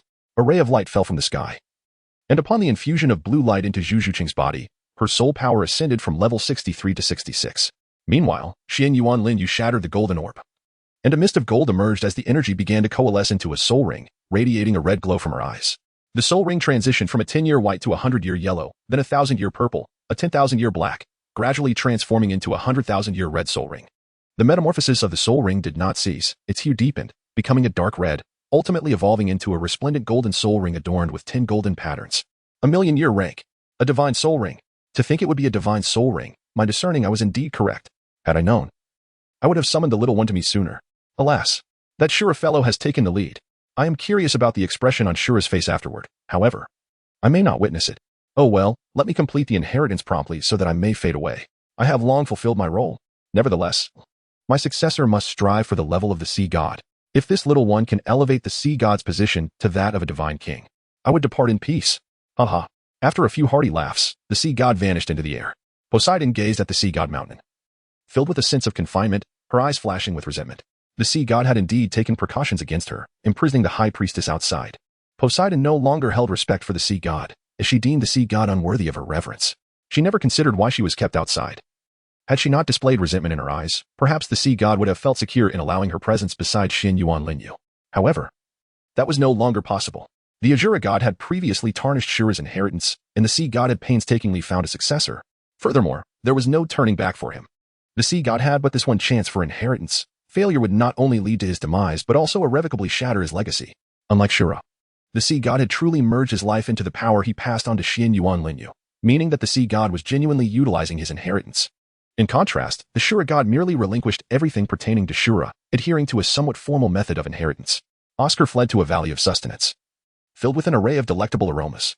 The flora consisted of various vegetables, and even the soul beast leaned towards culinary ingredients. Upon entering the gorge, Oscar stumbled directly into a temple. Gazing at the two towering statues before him, Oscar was struck with astonishment. He had never anticipated encountering such a scene here. Thank you, young one. I have taken a liking to you. Oscar nervously scanned his surroundings and, mustering his courage, shouted into the hall, "Who dares to disturb me? Do you not know that I, Oscar, am protected by the goddess Lin Yue? Haha, good lad. Look behind you." At the call, Oscar turned to see one of the statues dressed as a grand chef, wielding a pot and a beautifully crafted knife, leaving him somewhat puzzled. "Who are you?" Oscar inquired of the statue. "I am the god of cuisine. The god of cuisine from the divine realm. This is my wife, the nine-colored goddess. Hello, little one. Your husband has found his successor. What about mine?" The nine-colored goddess expressed a hint of grievance, as she lamented not having found a successor for herself while her husband had. "Shall I inherit first and then let him assist in the search?" The god of cuisine appeared somewhat troubled, knowing that suitable successors were scarce. "Very well. Young one, do you know any soul masters with exceptional healing abilities? Do you happen to know anyone?" The god of cuisine's inquiry made Oscar's lips twitch as he realized the directness of the request. "Well, senior, I do know one, the nine-heart begonia martial soul, but does detoxification count? Can someone who can neutralize potent toxins be considered?" Oscar suddenly recalled something and hastily asked, "Detoxification? Any poison can be neutralized?" The nine-colored goddess seemed to falter, not wanting to misrepresent herself. However, since her husband had already found a successor, she relented. "Fine. But is the one with the nine-heart begonia martial soul male or female? What is their talent like?" Oscar pondered the question for a moment before raising his head to respond. "Her talent is not as formidable as the one I mentioned who can detoxify. The one I referenced is a combat-oriented soul master, all female. The one who can detoxify possesses a mental attribute martial soul. Control type, a dual martial soul. There is also one with the dragon pattern blue silver emperor." "Are you referring to the blue silver emperor?" Upon hearing this, the nine-colored goddess displayed evident excitement. Although the blue silver emperor might not be as powerful as the nine-heart begonia, the little one mentioned that she possessed detoxifying energy, which was at least better than the individual she had in mind. "All right, she is the one. Bring her here promptly. You should first accept my husband's inheritance." "Thank you, senior." Oscar expressed his gratitude swiftly. "Good lad." Haha. A colorful light enveloped Oscar, marking his forehead with a distinct gaseous imprint, vibrant and unmistakable. 109. The second trial, a free gift with no challenge. The first trial of the god of cuisine. Finding the successor of the nine-colored goddess. Reward. Increase in affinity with the god of cuisine by 5%, soul power enhanced by 3 levels. Go forth, young one. When you find her, simply activate the culinary aura imprint on your forehead, and you shall appear here. The god of cuisine urged Oscar to seek out the individual, who felt invigorated and eager to embark on his quest. "By the way, young one, I believe I know where that person is." "Wait. Isn't that the territory of the sea god? What is the situation?" The god of cuisine, utilizing the information regarding the blue silver emperor, summoned his power to locate Xuanyuan Lin Yue. He was perplexed as to how the owner of the blue silver emperor martial soul had ventured into the sea goddess domain. "Oh well, it matters not. She certainly won to catch the sea goddess eye. She must be here to gain strength, and this place is indeed more suited for growth, as the inheritance of our divine positions is at stake." The god of cuisine did not believe that Xuanyuan Lin Yue had gained the sea goddess approval. He had also heard about the benefits on Sea God Island, which enhanced the lifespan of soul rings. These were granted to their successors, not bestowed upon others with the same generosity as the sea god. Though the sea goddess sacred pillar was intended to seek out successors, those who failed to meet the criteria still received blessings from the sea god. Under the arrangements of the god of cuisine and the nine-colored goddess, Oscar set forth on his journey to Sea God Island, carrying a bundle as he glanced back at the valley before sprinting towards the direction of Sea God Island. He had finally located Lin Yue. What a journey it had been. After much effort, Oscar finally obtained the information he sought. He expressed profound gratitude towards the Spirit Hall. Had it not been for their relentless pursuit, he would never have found himself in this place. If he had not arrived here, he would not have caught the attention of the divine, nor would he have learned of Lin Yue's location. While Oscar felt thankful towards the Spirit Hall, he had not forgotten the individual who had hunted him down. He was determined to confront him. After all, he could not let himself be anything less than Oscar. On Sea God Island, atop Sea God Mountain, the second trial of the Sea God 9 trials awaited. The challenge was to break through the circular blockade without taking the life of a single sea soul beast, and to reach the opposite shore without employing any soul ring abilities. The reward for this feat was a 10% affinity with the Sea God, along with a divine soul ring. In the Black Level 5 trials, the second challenge mirrored that of the Sea God trials, to breach the circular blockade without harming any sea soul beasts and to arrive at the other side, again without utilizing any soul ring skills. The reward was an elevation of 3 levels in soul power. Amidst the sky, the voice of the Sea God reverberated, prompting a shared glance between the two. Zhu Qing found herself at a loss for words. Was the Sea God merely brushing her off? However, she paid it little mind. Her soul power had already reached the 66th level. With an additional 3 levels, she would ascend to the 69th level, just a step away from the coveted 70th level. Xuanyuan Lin Yue suddenly wondered if the Sea God was bestowing a divine position. This assessment seemed even simpler than the previous one. While the use of soul ring skills was prohibited, there was no mention of restrictions on soul bone abilities.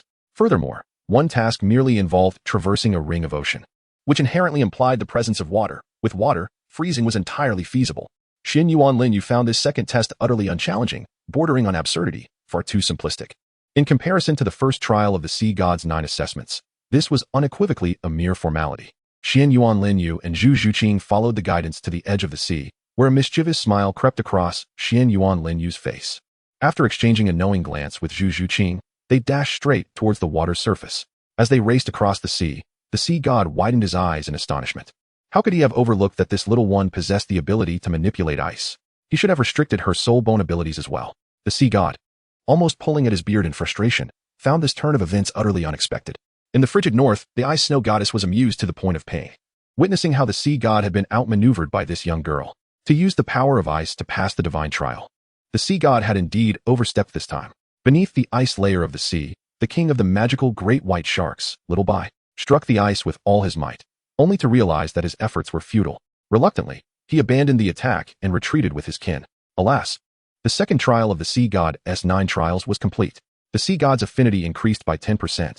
A divine soul ring was bestowed as a reward. The second trial of the Black Level S5 trials was also completed, resulting in a 3-level increase in soul power. 2 beams of blue light descended from the heavens, enveloping them. The trident emblem of the Sea God on Xuanyuan Lin Yue's forehead glimmered once more with blue radiance, and a golden orb fell to the ground before her. Meanwhile, Zhu Qing seated herself in a meditative posture, beginning to solidify her cultivation. Although the divine bestowal of soul power bore no side effects, it was nonetheless prudent to reinforce her strength. After Xuanyuan Lin Yue crushed that orb, the transformation of the soul ring, identical to the previous instance, re-emerged once more. However, it ultimately shifted from a resplendent golden hue to a verdant gold. A fleeting shadow of the golden tortoise flickered within Xuanyuan Lin Yue's gaze. The soul ring subsequently vanished, leaving the Sea God somewhat perplexed, as he did not witness any martial spirit materializing. How could it simply disappear? It was indeed curious, but then again, every individual harbors their own secrets. The Sea God's figure gradually faded away. In the depths of night, Oscar made his way towards the direction of Hanhai City. During this period, Oscar had traveled tirelessly day and night, sustaining himself with sausages whenever hunger struck, and resting whenever fatigue set in, before resuming his journey. 3 days later, Xuanyuan Lin Yue and Zhu Qing emerged from their state of cultivation, exchanging a glance that bore smiles. However, Zhu Qing found herself momentarily entranced once again. Xuanyuan Lin Yue approached Zhu Qing, playfully pinching her cheek, which jolted Zhu Qing from her momentary stupor. Pouting slightly, Zhu Qing gently tapped Xuanyuan Lin Yue's chest, murmuring in a voice only she could hear, "It's surprisingly soft." Just then, Xuanyuan Lin Yue leaned closer, her face adorned with curiosity as she inquired, "What did you just say, Zhu Qing? What is soft?" "Nothing. Nothing at all," Zhu Qing exclaimed, startled, and hastily waved her hands. "Do you know?" Xuanyuan Lin Yue asked with an adorably blank expression. "Really, there's nothing. Come on. Yeah, let us go see what the third trial is," Zhu Qing urged, pushing Xuanyuan Lin Yue along. The third trial of the Sea God's 9th test, title Body Training. Requiring 12 hours of perseverance on the silver pillar every day for a month. Reward, a 15% increase in Sea God affinity. The third trial of the Black Level 5th test, title Body Training, necessitating 3 hours on the silver pillar each day. Reward, an ascension of soul power by 1 level. A divine soul ring. As the two approached the Sea God's temple, the Sea God promptly announced the details of the third trial. Subsequently, a purple-clad sea spirit master escorted them to the trial location. Suddenly, a resounding roar echoed from a distance, reverberating in their ears, although they had yet to see it. The thunderous sound was reminiscent of rolling thunder in the heavens, each boom louder than the last, deafening in its intensity. Upon reaching the mountaintop with the purple-clad sea spirit master, the sight before them left them utterly astonished. Before them lay a valley indented into Sea God Island, bordered by an endless expanse of ocean. The valley extended inward from the shore, plunging several hundred meters into the island. Surrounding them were clusters of black rocks, their hardness rivaling that of steel, palpable beneath their feet. Xuanyuan Lin Yue suddenly felt an urge to excavate a couple of fragments to discern their composition. The fourth trial of the sea god, despite the vast and tumultuous ocean, was not unfamiliar to them. However, what truly astonished the two was the breathtaking spectacle of surging waves within the valley nestled in the recesses of Sea God Island. For reasons unknown, the tranquil waters outside the island transformed into furious torrents upon entering this valley, with towering waves reaching heights of nearly 100 meters, crashing violently against the rocks beneath their feet. The immense power of nature instilled a profound sense of humility in everyone present. In comparison to the ocean, they felt minuscule.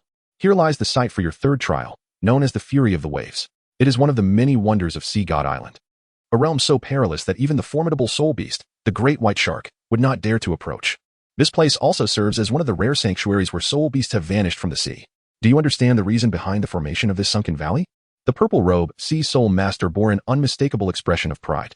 Xuanyuan Lin Yue gazed into the valley ahead, where amidst the tumultuous waves, he discerned the faint outlines of several pillars. Suddenly, a brilliant azure light descended from the heavens, and 7 gray pillars gradually emerged from the depths. They ascended with remarkable swiftness, capturing one's undivided attention. Atop each pillar rested a smaller horizontal column, seamlessly integrated with the robust structure below, resembling a cross. Adorning this cross were 5 gray rings. Should anyone else behold these, they might assume they were mere stone columns, for they bore a striking resemblance to gray rock. Yet, in Xuanyuan Lin Yue's eyes, they represented something far more precious, deep-sea silver. Should he seek an opportunity to surreptitiously claim them? His interest was piqued as he observed the 7 pillars, each with a cross-section diameter of approximately 1 meter, now towering at 50 meters high. How much deep-sea silver must have been required for their creation? It is known that deep-sea silver of equivalent volume outweighs gold by several times. Each of these colossal pillars likely exceeds several 100,000 jin, a figure difficult to fathom. Xuanyuan Lin Yue shook his head, stating that this object was likely exceedingly heavy and difficult to transport. Very well, the Lord of the Sea has already elevated them. I presume that His Majesty has informed both of you regarding the details of the assessment. I shall take my leave now. As the radiant blue light enveloped Xuanyuan Lin Yue and Zhu Qing, they felt themselves weightlessly descending, akin to feathers, landing upon a colossal gray pillar. Freed from the constraints of the sea god's energy, the waters beneath them began to froth and churn. Although the height of 50 meters appeared daunting, the surging waves encroached ever closer. The resounding crash of waves against the rocky shore echoed in the air. Before long, a colossal wave surged towards them, rising to match their elevation. With a thunderous roar, it struck Xuanyuan Lin Yue first. Despite the overwhelming force of the wave, an unexpected sense of astonishment filled their hearts. The impact was not as fierce as they had anticipated. Though the wave was mighty, crashing against them created a momentary breathlessness, yet it was entirely bearable. Secured by the heavy silver rings, they had no fear of being swept away by the sea. The heavy silver pillar remained steadfast amidst the onslaught of the waves, which came in relentless succession, washing over their forms. After a brief period, Zhu Qing appeared slightly diminished, her energy waning. A golden glow emanated from behind Xuanyuan Lin Yue, and golden armor materialized around Zhu Qing, fiercely resisting the wave's power. However, it did not completely shield her. Some energy still managed to seep through, yet Zhu Qing smiled. Although she could not sustain herself as Lin Yue did, the fact that Lin Yue had not entirely shielded her indicated a concern for her well-being. Though somewhat self-deceptive, Zhu Qing felt a profound joy. The sound of crashing waves reverberated through the valley. Time passed swiftly, and in the blink of an eye, a month had elapsed. Under the wave's relentless stimulation, Zhu Qing's soul power ascended to the 70th level, while Xuanyuan Lin Yue, having absorbed a divine soul ring, approached the threshold of the 80th level. Oscar arrived at Hanhai City, spending some golden soul coins to board a ship, the destination of which he kept to himself. The Sea God's 9th trial, 3rd examination. Completion. Reward. Sea God affinity increased by 15%. The Black level 5th trial, 3rd examination. Completion. Reward. Soul power elevated by 1 level. A divine soul ring granted. 2 azure beams of light descended, and the sea god's trident mark shone once more as Zhu Qing commenced the absorption of her soul ring. The color of the soul ring transitioned from white to red, finally halting at a crimson hue, 100,000 years. As Zhu Qing entered a meditative state to absorb the soul ring, Xuanyuan Lin Yue retrieved some tools and began excavating the surplus black stones surrounding them, determined to fulfill her promise to investigate. Observing Xuanyuan Lin Yue's solitary endeavor, the sea god shook his head, bemused by her singular passion. For days later, Zhu Qing opened her eyes, gazing at the leveled ground around her, puzzled. Had she been moved? Why had everything changed after her soul ring absorption? Xuanyuan Lin Yue held a piece of refined deep-sea black iron, idly toying with it. In recent days, feeling a sense of ennui, she decided to experiment with these stones, and to her surprise, she succeeded. The fourth trial of the sea god. The battle of the shark whales assists the great white shark of the demon soul in vanquishing the evil orca king among the horde of malevolent orcas. Reward, 10% affinity with the sea god and a divine soul ring. The fifth trial of the black grade. Fourth examination. The battle of the shark whales assists the inheritor of the sea god and the great white shark of the demon soul in slaying the evil orca king among the malevolent orcas. Reward, an enhancement of 3 levels in soul power. Just as Zhu Qing approached Xuanyuan Lin Yue, she heard the voice of the sea god. After exchanging a glance, Xuanyuan Lin Yue shook her head, realizing that the sea god truly feared that she might ravage this place. Xuanyuan Lin Yue and Zhu Qing leaped gracefully through the mountains, and upon reaching the ground, they noticed that sea horse Douluo Oya had been waiting for them for quite some time. Come, allow me to guide you. I never imagined that within just 2 short months, you would reach the 4th trial. However, the 5th trial ahead will not be an easy feat. Moreover, Divine Son, the subsequent trials, the 6th, 7th, 8th, and 9th, will only become more arduous. The later trials of the sea god are increasingly challenging. Yet, I was astonished at how effortlessly you passed the 2nd trial. It is truly beyond imagination. Future sea god. Seahorse Douluo made a rare jest, to which Xuanyuan Lin Yue and Zhu Qing did not respond, but the smiles on their faces were unmistakably genuine. Divine Son, your beauty grows ever more enchanting. I nearly found myself captivated. Indeed, the air of the sea god is the epitome of perfection. After casting a furtive glance at Xuanyuan Lin Yue, Seahorse Douluo quickly composed himself, though his heart remained tumultuous.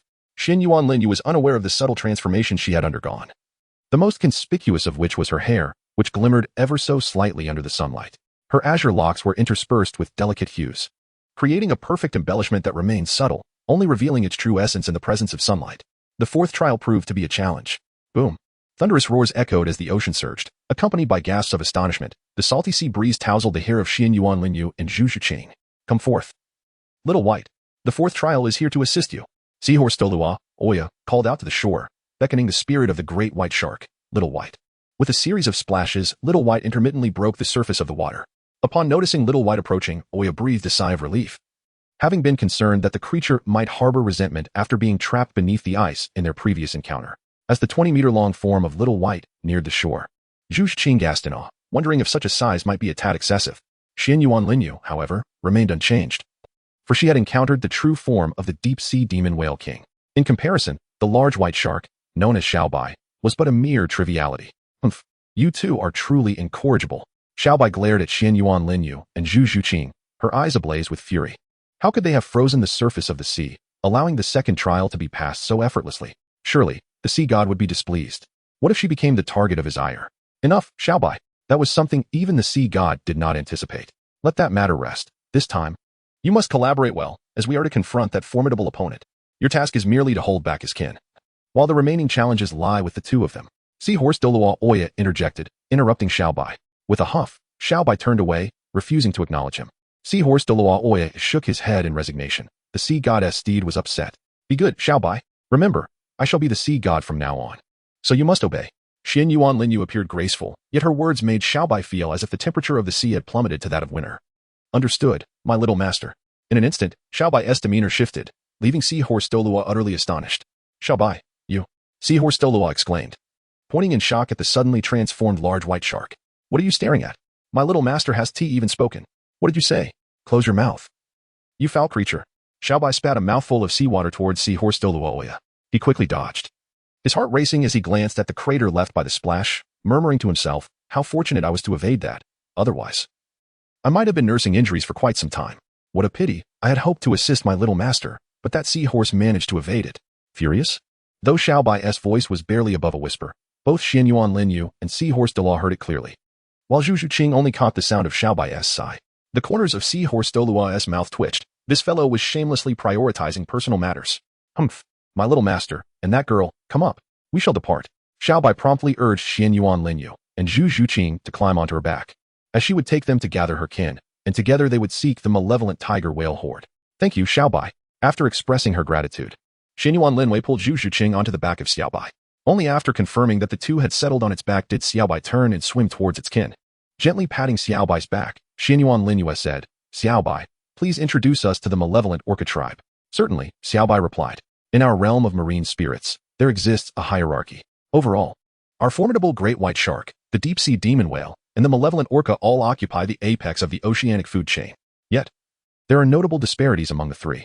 The deep-sea demon whale is undoubtedly the most powerful, but its numbers are exceedingly scarce, and they tend to lead solitary lives. Furthermore, the deep-sea demon whale is notoriously indolent, typically lying in wait with its enormous, foolish mouth agape, expecting sustenance to come to it. Apart from the deep-sea demon whale, the fiercest competitor is the malevolent orca. Though I am reluctant to concede, those vile creatures are indeed somewhat stronger than us. My brother met his demise at their hands. At this juncture, Xiao Bai's eyes brimmed with a potent mixture of rage and hatred. The malevolent orcas are a particularly bloodthirsty breed of marine spirit, and even the king of the deep-sea demon whales is loath to provoke them lightly. Being social creatures, the malevolent orcas have few natural enemies, leading to a substantial population. These despicable beings wreak havoc across the ocean, mercilessly slaughtering any creature they encounter. Even when not driven by hunger, all marine spirits harbor intense animosity towards them. However, their formidable strength deters any from challenging them. Approximately 500 kilometers from our location lies a tribe of malevolent orcas, our sworn adversaries. Every few decades or centuries, our two tribes engage in a holy war. Upon hearing this, Zhu Qing could not help but inquire, "Did you lose?" In Xuanyuan Lin Yue's eyes, curiosity glimmered. Xiao Bai reluctantly replied, "In every battle, we find ourselves at a disadvantage. Were it not for their fear of approaching the sea god island and inciting the wrath of his majesty the sea god, it is likely that our clan would have long since ceased to exist." Xuanyuan Lin Yue furrowed her brow. She could not afford to summon the foolish golden dragon king as she had previously. Had her strength not been curtailed, she might have stood a chance against it. However, the sea god had sealed her first martial soul, the Azura demon eye, rendering her unable to wield her mental powers for an offensive assault, leaving her only capable of minimal interference. The use of necromancy was also off the table, lest she arouse suspicion, while the golden Xuanwu was available to her. It was not yet necessary to deploy such a formidable spirit. A 10,000-year soul beast hardly warranted the activation of her golden Xuanwu martial soul. Yet, would the powers of the dragon-patterned blue-silver emperor and the ice-blue emperor scorpion suffice? As she pondered, Xuanyuan Lin Yue stroked her chin. The might of the ice emperor was indeed formidable, capable of countering the soul beasts dwelling in the ocean, yet her soul rings were insufficient. The power she could manifest amounted to only a fraction of her true strength. The dragon-patterned blue-silver emperor, although no longer intimidated by water and capable of thriving and manifesting its abilities within the sea, was more inclined toward control and support. Moreover, utilizing the dragon-patterned blue-silver emperor risked inadvertently harming the clan of Little White, compelling her to consider transforming it into battle armor instead. The golden dragon spear was also impractical. The Azura god would undoubtedly be keeping a vigilant watch over this area, and using it openly would likely provoke his ire. Additionally, Zhu Qing was not particularly adept in aquatic environments. Xuanyuan Lin Yue is currently engulfed in distress. Were she on solid ground, her dragon-patterned blue-silver emperor would confer her a significant advantage. However, here, only the ice-blue emperor scorpion martial soul possesses formidable power. It remains uncertain whether the soul skill granted by the abyssal magic whale king will prove effective. Should it fail, I would have no choice but to resort to wielding the golden dragon spear. Xuanyuan Lin Yue resolved firmly that avoidance was preferable. Yet the constraints of the ocean would significantly diminish the combat prowess of the dragon-patterned blue-silver emperor. At the very least, their damage would be mitigated, especially in the face of a challenge beyond their level. It dawned on her that perhaps she had been overthinking the situation. "Xiao Bai, could you elaborate further on them?" Xuanyuan Lin Yue inquired, her brow furrowed in evident concern for Zhu Qing's safety. This time, Zhu Qing must participate. There was no way to evade this necessity. Zhu Qing gently smoothed Xuanyuan Lin Yue's furrowed brow, seemingly attempting to ease the tension on her beautiful forehead. Clearly, her efforts bore fruit. For Xuanyuan Lin Yue relaxed her expression. At that moment, Xiao Bai interjected, "Adult evil demon orcas can grow to lengths of approximately 20 to 25 meters. They possess robust physiques, sharp teeth, and a variety of formidable skills. One such orca is capable of matching two of our adult soul great white sharks in combat. These vicious creatures never leave any survivors. Once they gain the upper hand, they will undoubtedly shred their adversaries into mere fragments of flesh." The total number of the evil demon orcas is estimated to be around 300, comparable to our soul great white sharks, albeit slightly inferior in strength, with roughly 200 adults among them. This is somewhat similar to our own numbers. For us, the only solace lies in the fact that their reproductive capabilities are not on par with ours. Otherwise, their population would be even more formidable. It can be said that if led by an evil demon orca king, their clan would possess the qualifications to challenge the deep-sea magic whale king. Naturally, this could also precipitate their annihilation. Hence, they have always refrained from encroaching upon the territory of the deep-sea magic whale king, for such an act would result in utter destruction. Upon reaching this point, Xiao Bai exhibited signs of anxiety, as she harbored concerns for her kin. If they were unable to vanquish the evil demon orca horde, then their sole great white sharks would undoubtedly face catastrophic doom. Is it possible for you not to engage? Xiao Bai hesitantly asked. Why pose such a question? Zhu Qing replied, puzzled. Because my kin have painstakingly recovered over decades of rest and recuperation. Yet if your strength falls short, they may pay the ultimate price. Xiao Bai expressed her worries. You? Zhu Qing glanced at Xuanyuan Lin Yue with sympathy. Knowing this matter pertained to the divine examination, she could not make decisions on Lin Yue's behalf, especially since her fourth trial also involved providing assistance. Xuanyuan Lin Yue turned to Xiao Bai and inquired, is it possible for us to abstain from this? Xiao Bai shook her head and replied, this is not merely a trial for you. It is a mission entrusted to us by Lord of the Sea. We must eradicate the malevolent orca swarm and restore peace to our oceanic homeland. As servants of the sea deity, we cannot shirk our responsibilities. Since both of you are prepared, let us commence our journey. Xiao Bai swam swiftly towards her kin, emitting a peculiar call towards the vast ocean. Initially, the sound was faint, but as time progressed, it grew louder, eventually overpowering the tumultuous waves. Soon, the waters ahead began to churn, revealing a flurry of white figures surfacing, showcasing their triangular dorsal fins in a meticulously aligned formation. Approximately 200 of the formidable soul sharks were arrayed, creating a breathtaking spectacle. Each of these great white sharks exceeded 15 meters in length, exuding powerful waves of soul energy. Under the ocean's veil, they resembled a disciplined battalion, embodying an air of solemnity. Suddenly, Xiao Bai's gaze softened, yet it was imbued with a poignant gravity. Xuanyuan Lin Yue. Should I fail to return alive from this expedition, I implore you to look after my kin and the numerous juvenile soul sharks that dwell in these waters. Will you? Xiao Bai's plea rendered Xuanyuan Lin Yue speechless, for if Xiao Bai could not escape, how could she and Zhu Qing hope to? Relying on the gods? What a farce. Xuanyuan Lin Yue held no faith in those lofty deities coming to their aid. They might protect their own. But in the face of death during a trial, they would surely remain indifferent. For if one could not survive the trial, they were unworthy of being their successor. Never should one perceive the divine through the lens of mortal comprehension, for it is unfathomable. Yet, if one were to breach the sacred threshold, even if they could inflict no harm, they would die with a sense of defiance, ensuring the divine understands that while mortals may be mere mortals, they possess undeniable spirit. They are not mere pawns in your grand game. Xiao Bai led her kin and Xuanyuan Lin Yue into the depths of the sea. Approaching the abyss, Xuanyuan Lin Yue retrieved a navigational soul device from the blue moon, which, once cast into the ocean, transformed instantaneously into a grand vessel. After Zhu Qing and Xuanyuan Lin Yue boarded, Xiao Bai assumed human form and joined them on the ship. They were now perilously close to their destination. Any further approach would risk detection. Xiao Bai gazed into the depths of the ocean and said, yes, Xiao Bai, you shall accompany me shortly. Zhu Qing and your kin shall remain here. Upon hearing this, Xiao Bai appeared somewhat perplexed. However, a blue triangular crystal emerged from Xuanyuan Lin Yue's forehead. With a flash of azure light, the figures of Xiao Bai and Xuanyuan Lin Yue vanished from the ship. Splash! The sea erupted in waves, as if a heavy object had plunged into its depths. The gentle ripples spread outward, while Xuanyuan Lin Yue and Xiao Bai had already disappeared into the profound ocean. Xuanyuan Lin Yue beheld the formidable visage of the malevolent orca for the first time. These creatures were generally nearly twice the size of the soul-devouring great white shark, possessing an extraordinarily robust physique that lacked the streamlined elegance of their counterparts, yet exuded an aura of sheer power. Their bodies were cloaked in a deep grayish-black hue, with particularly massive heads that, when occasionally agape, revealed terrifyingly enormous teeth akin to blades. Their dark red eyes brimmed with a fierce ferocity. In this vast expanse of ocean, aside from these malevolent orcas, there was no sign of any other marine life, a testament to their undisputed dominance. Little Bai was taken aback, sensing an overwhelming mental force, one that surpassed even that of the sea god Douluo Poseidon, yet it appeared to be restrained. Xuanyuan Lin Yue shared the precise location of the malevolent tiger whale pod through a weakened form of mental connection, the effect of which paled in comparison to the vastness of soul skills. A smirk graced her face as she realized that these creatures were not as formidable as she had anticipated. Their defenses were notably lacking. After worrying for so long, she now felt completely at ease. 7th soul ring, 2nd soul skill, blue silver domain. 3rd soul ring, 1st soul skill, ink jade rain of spears. 2 beams of crimson light flashed by. The malevolent tiger whale pod remained oblivious to their entrapment within a spatial realm, where sharp spears erupted from the surroundings. These spears bore a striking resemblance to the blue silver dragon emperor spear, albeit in a dark blue hue. However, their piercing potency, amplified by the blue silver domain, rivaled that of Xuanyuan Lin Yue's purple jade blue silver dragon emperor soul skill.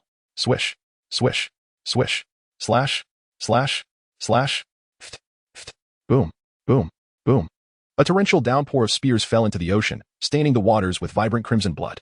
Yet, the red waters did not spread, for they were contained within Xuanyuan Lin Yue's blue silver domain. Soul rings ascended from the ocean floor, a kaleidoscope of colors emerging in a continuous stream. Were it not for Xuanyuan Lin Yue's unique abilities, she could have easily selected several soul rings to replenish her own spirit as deficiency. The malevolent tiger whale king, in shock, gaped at the spectacle unfolding before it. So this is how it is done.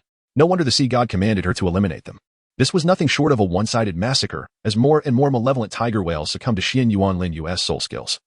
Inciting the wrath of the malevolent tiger whale king.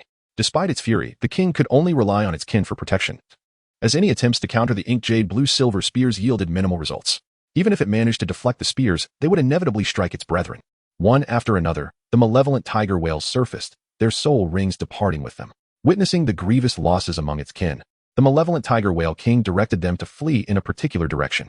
However, in this domain of relentless 360-degree assault, had it not been for Xuanyuan Lin Yue shielding Xiao Bai, it too would have perished here, or at the very least been gravely wounded, perilously close to death. Xuanyuan Lin Yue and Xiao Bai quietly awaited the demise of the malevolent killer whales. As night descended, Xuanyuan Lin Yue's spiritual energy was nearly exhausted, and the replenishment from the blue-silver sea could no longer keep pace with her consumption, a testament to the magnitude of her depletion. As the rain of ink jade spears unleashed by Xuanyuan Lin Yue and the azure silver sea gradually dissipated with the waning of soul power, only one adult evil demon whale remained among the malevolent pod, the evil demon whale king. With a bloodthirsty gaze, it fixated intently on the two figures that had emerged from invisibility due to their exhausted soul energy, one of whom was a human, while the other was a beast.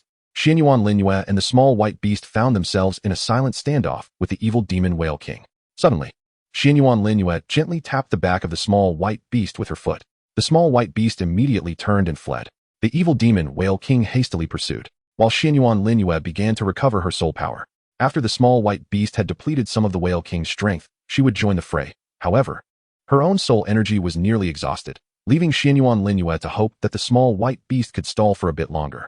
Observing the chase unfolding across the sea, Zhu Qing swiftly summoned the spectral feline, Yu. Yu regarded the surrounding waters with an expression that seemed to question the absurdity of the situation as she looked at Zhu Qing. Unaware that the spectral feline was not adept in water, Zhu Qing urged, Yu, go help. You won't drown, but the small white beast might. Yu rolled her large feline eyes, puzzled by Zhu Qing's request. What is the issue here? Why would you send a terrestrial soul beast into the ocean? Did you forget to take your medicine this morning? The words of Yu jolted Zhu Qing into realization. Indeed, the spectral feline belonged to the land, and they were now in the sea. No wonder she wouldn't enter. Ice ceiling, Xuanyuan Lin Yue proclaimed, rising from the back of the small white beast. Icy energy emanating from her hands as she waved her arms towards the ocean behind the small white beast, conjuring a layer of ice to obstruct the path of the evil demon whale king. Human, you shall not have a peaceful death. The evil demon whale king roared at Xuanyuan Lin Yue. Xuanyuan Lin Yue appeared utterly unfazed, disregarding the furious curses of the evil demon tiger whale king, for she had already ensnared him within an icy pool. The evil demon tiger whale king leapt towards the adjacent sea, and a mischievous smile crept across Xuanyuan Lin Yue's face as she murmured, "This is the moment I have awaited." Let the evil demon tiger whale king remain obediently on the surface of the sea. With a flourish, she unleashed her self-created soul skill, Icebound Expanse. Instantly, the surface of the ocean transformed into a vast expanse of ice, causing the evil demon tiger whale king to crash against the icy surface, creating a substantial dent, yet failing to break through. Xuanyuan Lin Yue leapt from the back of Xiao Bai onto the ice. Meanwhile, Xiao Bai's kin swam in every direction. The fortunate evil demon tiger whale pups successfully evaded Xuanyuan Lin Yue's soul skill. Yet they could not escape the relentless pursuit of Xiao Bai's relatives. Zhu Qing and Yu also descended upon the icy expanse, with Xiao Bai transforming into human form beside them. How shall we handle this? Xiao Bai inquired curiously, observing the struggling evil demon tiger whale king on the ice. As for the soul rings, my martial spirit is still in need of them. However, I have an idea this time, and wish to see if it can succeed. Xuanyuan Lin Yue's hands were entwined with several slender dragon-patterned blue-silver emperors, while countless tendrils of dragon-patterned blue-silver emperor emerged from the depths of the sea, enveloping the battleground of the evil demon tiger whales with their presence. These dragon-patterned blue-silver emperors each tethered the soul rings, drawing them forth. 7 soul rings materialized around Xuanyuan Lin Yue, shimmering in hues of blue and gold, orange red, and crimson, culminating in a dark red ring adorned with 9 intricate golden patterns. The simultaneous emergence of these soul rings instilled a sense of dread in Xiao Bai, for it was evident that they signified the demise of at least 5 soul beasts of the 100,000-year caliber. The 6th soul ring evoked profound terror within Xiao Bai, as it resonated with the essence of divinity. The 7th soul ring, a dark red adorned with 9 golden lines, emanated a familiar aura, causing the evil demon tiger whale king to cease its struggles and submissively await the inevitable approach of death. Xuanyuan Lin Yue extended his right hand into the void, and the silhouette of the blue-silver dragon emperor spear materialized. He approached the evil demon orca king, who opened its eyes and asked, "May I pose a question before my demise?" Seeing the Orca King's plea, Xuanyuan Lin Yue nodded in acquiescence. Is it the soul ring of that individual? The Orca King's words left Xiao Bai and the others perplexed, each wearing a look of confusion. Xuanyuan Lin Yue, however, chose silence, merely nodding in response. The Orca King breathed a sigh of relief and proclaimed, "It is an honor to perish by your hand. Might I request that my kin and I become your soul rings? Our combined energy would rival that of the existing one, surely granting you a 9-pattern soul ring. How do you perceive my thoughts?" Xuanyuan Lin Yue inquired.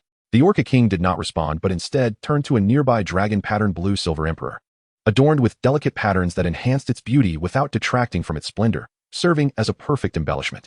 Xuanyuan Lin Yue nodded slightly, while the evil demon Orca King closed his eyes.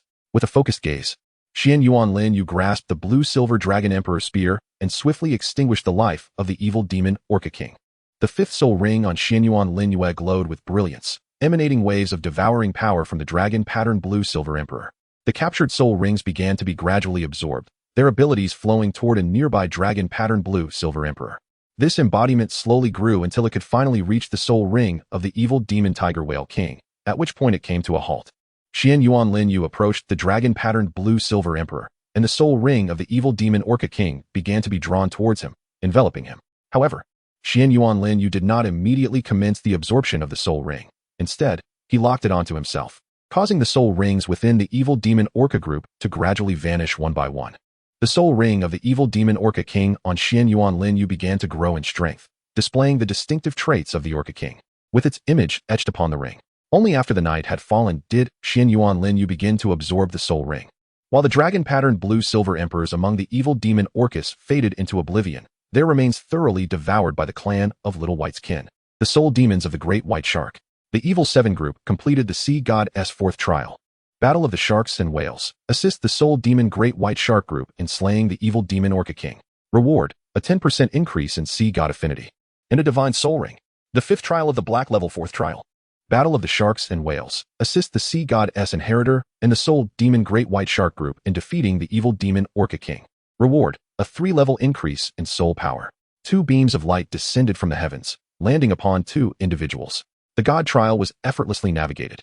The Evil Sea Dragon Douluo, Evil Sea Phantom Douluo, along with the arriving Evil Sea Ghost Douluo and Evil Sea Spear Douluo, quickly seized the opportunity to send the Sea Dragon down from the stage. The Sea Dragon Douluo gazed with pity at the Sea Maiden Douluo, realizing that 7 individuals plus a cat could hardly be matched. He decided to remain in the water, awaiting the arrival of the Sea Maiden Douluo. Splash! The Sea Maiden Douluo was struck away by the 7 malevolent figures, plummeting directly into the ocean. Upon surfacing, she fixed a deadly gaze upon the Sea Dragon Douluo, who swallowed hard, sensing the ominous aura emanating from her. This was not a good sign. The Sea Dragon Douluo instantly regretted his earlier thoughts, realizing he had been foolish to laugh at her misfortune. Let us engage in a proper spar. The Sea Maiden Douluo smiled alluringly at the Sea Dragon Douluo, causing him to break into a cold sweat. She was likely intent on his demise. He must flee.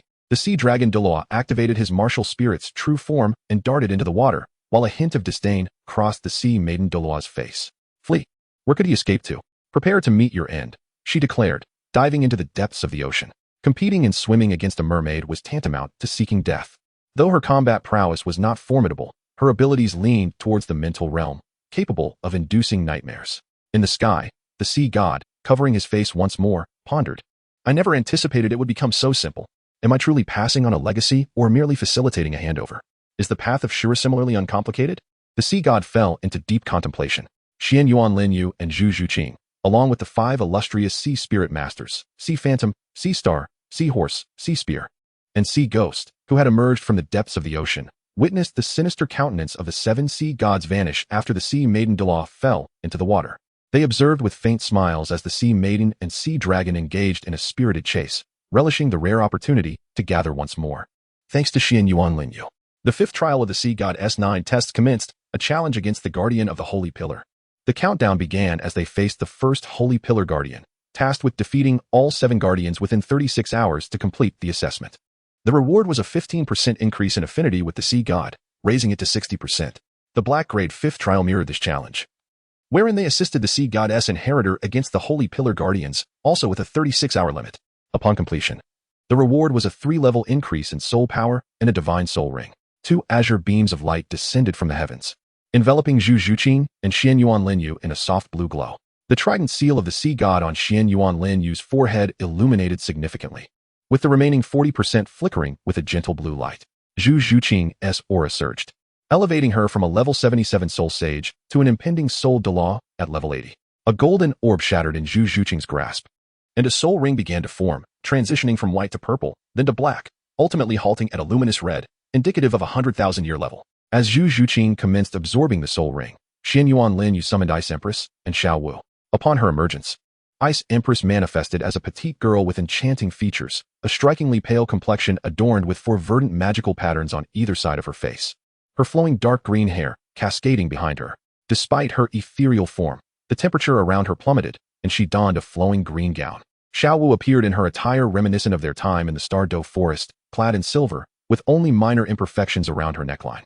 Her long scorpion-tailed braid nearly grazed the ground, and a pair of exquisite rabbit ears stood proudly atop her head. With curiosity, Xiao Wu surveyed her surroundings. Her first encounter with the ocean, Ice Empress, having witnessed the sea before, remained largely unchanged, recognizing it as merely a distinction between abundant and sparse ice. The arrival of Ice Empress and Xiao Wu prompted the seven sea gods to become instantly alert. "Who are you? Why have you trespassed upon Sea God Island?" queried the sea dragon and sea maiden among them, halting their playful antics and fixating their gaze upon the newcomers. The palpable aura of a 100,000-year spirit beast emanating from the two compelled them to be on guard. "Foolish, ignorant humans," Ice Empress scoffed at the seven sea gods, having seen through the darkness that had vanquished them. Meanwhile, Xiao Wu, bouncing with enthusiasm, inquired curiously, "Are you the seven sea gods?" Xuanyuan Lin Yue observed the mischievous glint in Xiao Wu's eyes, realizing she was about to playfully tease someone once more.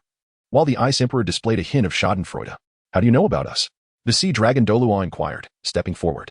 "It is, of course, your future sea god who divulged such information," Xiao Wu replied leisurely, casting her gaze toward Xuanyuan Lin Yue. The seven sea god's disciples looked at Xuanyuan Lin Yue in puzzlement, for these two spirit beasts had appeared quite unexpectedly. What connection could they possibly have with the heir of the sea god? "All right, esteemed seniors, allow me to clarify. They are the Ice Emperor and Xiao Wu, my spirit companions, and they are indeed the source of the abilities contained within my spirit rings. Xuanyuan Lin, you must step forward to elucidate the situation, otherwise. It seems these seven individuals might truly engage in a conflict with the two of them." "Souls? What are those?" The seven spoke in unison, making Xuanyuan Lin feel an uncanny sense of harmony among them. Previously, they were embroiled in internal strife, yet now they exhibit an extraordinary synchronicity. "Well, souls are somewhat akin to soul beasts, I suppose, though my understanding is limited. However, they have transformed into soul rings while existing within my mental realm. Previously, they possessed merely 70% of their original strength, but that was in the past. Now they are at the pinnacle of their power." Upon the conclusion of Xuanyuan Lin Yue's words, the seven sons of the sea god exchanged glances, fully aware of the formidable presence of the tens of thousands of years' worth of soul rings adorning Xuanyuan Lin Yue.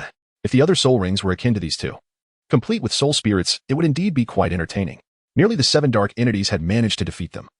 Had they included these soul spirits in that enormous feline back then, their defeat would not have been as simple as it was, but rather a matter of recuperation. The seven sons of the sea god swallowed hard and hastily turned to depart. Provoking those soul spirits would certainly lead to a precarious situation. Observing the seven sons of the sea god fleeing as if from a calamity, Xuanyuan Lin Yue and the Ice Emperor found themselves amused. And Little Dance could not help but chuckle. Suddenly, the figure of Tianning materialized, glancing at the trio with curiosity, inquiring, "What brings you such joy? Do share, so that I too may partake in your delight." After exchanging a glance, Xuanyuan Lin Yue, the Ice Emperor, and Xiao Wu each reached behind their backs, prompting a sudden feeling of foreboding within Tianring. "What are you planning?" he exclaimed. "I haven't angered you, so you mustn't strike me, though I am resilient. I too possess a temper." Tianring interjected, casting a wary gaze at the three with ill intentions. In the realm of the spirit world, Alex, Mo, Zhao Jiao, Ba Jiao, Wang Chuan, and Digua all shook their heads in unison, realizing that Tianring was about to face another beating. "How many times has this been for Tianring?" one queried. I've lost count," came the reply. "Why does Tianring always get hit?" Another pondered aloud. "Perhaps it's because he is too obnoxious," was the response. "No. It's because Tianring's texture is quite pleasant, akin to a delectable morsel for humans. Striking him feels rather satisfying." "Help!" Tianring cried, sprinting away while shouting for help. With three girls wielding baseball bats in hot pursuit. "Tianring, let me hit you once." "Tianring, stop. You wretched Tianring, stop and let this emperor teach you a lesson." Xuanyuan Lin Yue, Xiao Wu, and the Ice Emperor chased after him relentlessly. Tianring could only flee. He was no match for them. They were not easily intimidated. Xuanyuan Lin Yue was a fierce girl, Xiao Wu's strikes were painful, and the Ice Emperor was even more formidable. In the secret realm of the Rakshasa, Bibi Dong regarded the stunning Rakshasa maiden before her. Speak. Who is the inheritor of the Shura god? Reluctantly, Bibi Dong submitted. She could only do her utmost. Whether she could develop feelings for the Shura god's successor remained uncertain, but she was willing to take the risk. After all, securing a divine position was paramount. Observing Bibi Dong's capitulation, a faint smile graced the Rakshasa god's countenance. Have you made up your mind? The Rakshasa god inquired. Her gaze fixed intently on Bibi Dong. Suddenly, Bibi Dong bowed her head, and after a moment, she shot her gaze upward, asking, Wait, Rakshasa god. Is the Shura god's successor male or female? What is their nature? If it's a man like you Xiao Zhang or Qiang Sunji, I, Bibi Dong, would rather forsake my divine position than attempt to love him. Bibi Dong's eyes radiated determination. The Rakshasa god smiled gently. Bibi Dong, do you know? You and I share a resemblance. Both of us are denied the love we desire. My power is imbued with a vast amount of negative energy, which can only be purified by the Shura god's strength. The Shura god embodies pure killing intent, while mine is of an evil nature, laden with negativity that can only be absorbed and purified by Shura. The Rakshasa cannot exist without Shura. My divine position was birthed because of him. He is a solitary soul, and I wish to love him well, but he is rather unyielding. In this regard, Bibi Dong, I am luckier than you, and thus I wish to assist you. The Shura god would never bestow his divine position upon someone irresponsible, even if she cannot match Shura's fairness. She has resolved not to fall short. Is he truly that exceptional? Bibi Dong questioned hesitantly, yearning for protection and care, to have a shoulder to lean on. Yet, what had you Xiao Zhang and Qiang Sunji done? They merely fostered resentment within her, stripping her of love for the world, leaving only a desire for destruction. Rest assured, Bibi Dong, she is the one I have chosen for you. Such a scenario will not occur. However, you must rely on yourself to win her heart. Otherwise, I cannot assist you. The divine examination is set in stone and cannot be altered, especially not the ninth trial of the Rakshasa. The Rakshasa god's assurance plunged Bibi Dong into contemplation. If he truly possessed the qualities the Rakshasa god described, did she deserve him? She had already been wronged by the beast that was Qiang Sunji. Bibi Dong clenched her teeth, her anger bubbling to the surface uncontrollably. The Rakshasa god, seeing her turmoil, shook her head in resignation and absorbed Bibi Dong's negative energy, allowing her to gradually awaken from her despair. I may not be worthy of him, Bibi Dong lamented, feeling utterly dejected. Regret washed over her. Had she not fallen for you Xiao Zhang, perhaps Qiang Sunji would not have acted so soon, or even at all. But it was all too late now. Foolish girl. She is female, the Rakshasa god remarked amusedly. What? The Shura god's successor is a woman? How could that be? Bibi Dong was incredulous. In her mind, successors of male deities were always men, never women. This revelation stirred her emotions profoundly. Indeed, she is a girl. You have met her. She was the little girl who defeated your disciple. I noticed right away that she bore at least 2 familiar auras, along with 2 unfamiliar ones. Given the negative emotions within my power, I am quite adept at sensing such things. She has been chosen by the sea god and the Shura god. The other 2 I am less familiar with and do not recognize. For divine positions for one person? Bibi Dong's tone was laden with skepticism, unable to grasp the reality of the claim. Indeed, though it seems unbelievable, I can assure you she indeed possesses the auras of 4 gods, 2 supreme and 2 primary. Her martial soul likely exceeds 2. She has at least 2 martial souls, one of ice and another whose nature remains unclear, its aura quite vague. She is a woman. How could I love her? Rakshasa god, are you jesting with me? Bibi Dong's eyes burned with fury. Even if you are a deity, you should not toy with Bibi Dong. What of it? That little girl beside her, are they not a pair? The Rakshasa god queried, perplexed. Bibi Dong found herself momentarily speechless, shaking her head in resignation. Fine, a woman it is. At the very least, she won't act like those men. Seeing Bibi Dong resign herself to the situation, the Rakshasa god felt a twinge of sympathy. Do not worry, she will not disappoint you. However, the crux of the matter is that you must love her. She must also come to love you. By the way, the 9th trial of the angel god also involves falling in love with the Shura god's successor. Upon mentioning the angel god's 9th trial, the Rakshasa god visibly bristled with irritation, which caused Bibi Dong to immediately dismiss her previous reluctance upon hearing that the angel god's trial mirrored her own. Humph. The mere angel god is nothing compared to me. The Shura god's successor belongs to Bibi Dong alone. She can only be mine. Lin Yue, attempting to steal her from me? How laughable. Observing the confident Bibi Dong, the Rakshasa god was equally assured. She did not believe that the inheritor of the angelic god could successfully sway the heart of the inheritor of the Shura god. Bibi Dong's elegance and allure far surpassed that of the mere angel inheritor. Furthermore, with the essence of Rakshasa emanating from her, the powers of Shura and Rakshasa were inherently similar, though Shura was the more formidable.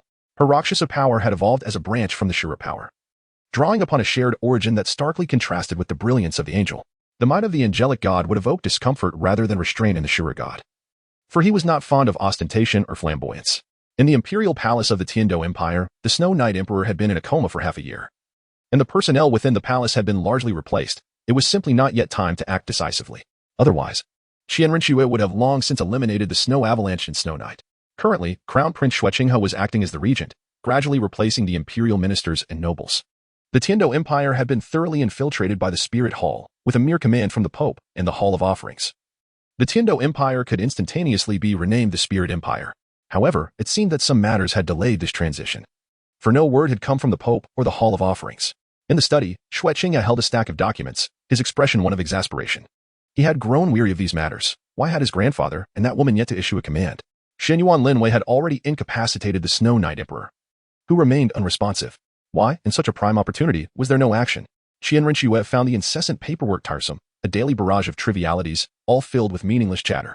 Were the individuals supported by the Spirit Hall truly so inept? These mundane issues should not require her attention. If the matters pertained to the populace or those factions, it would not irk her as much.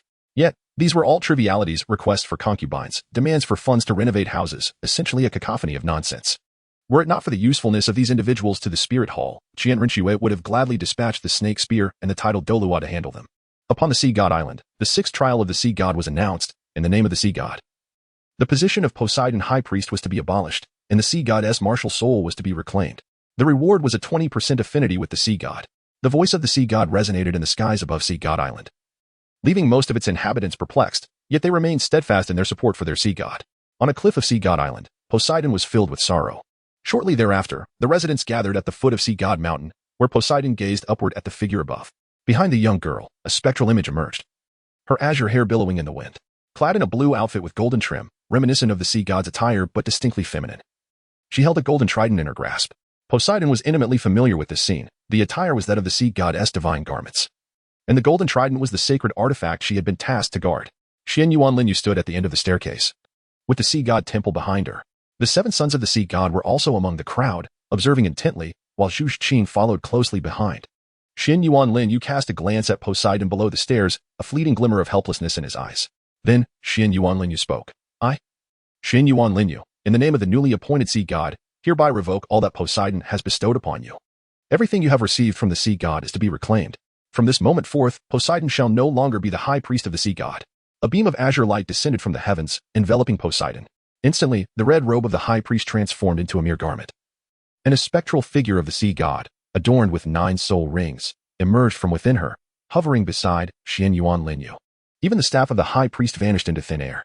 The aura emanating from Poseidon plummeted, yet she realized that her soul power had merely diminished by 3 levels, from 99 to 96. Simultaneously, Poseidon's true martial spirit was unveiled, a blue coral, bearing 2 yellow, 2 purple, for black, and 1 red soul ring.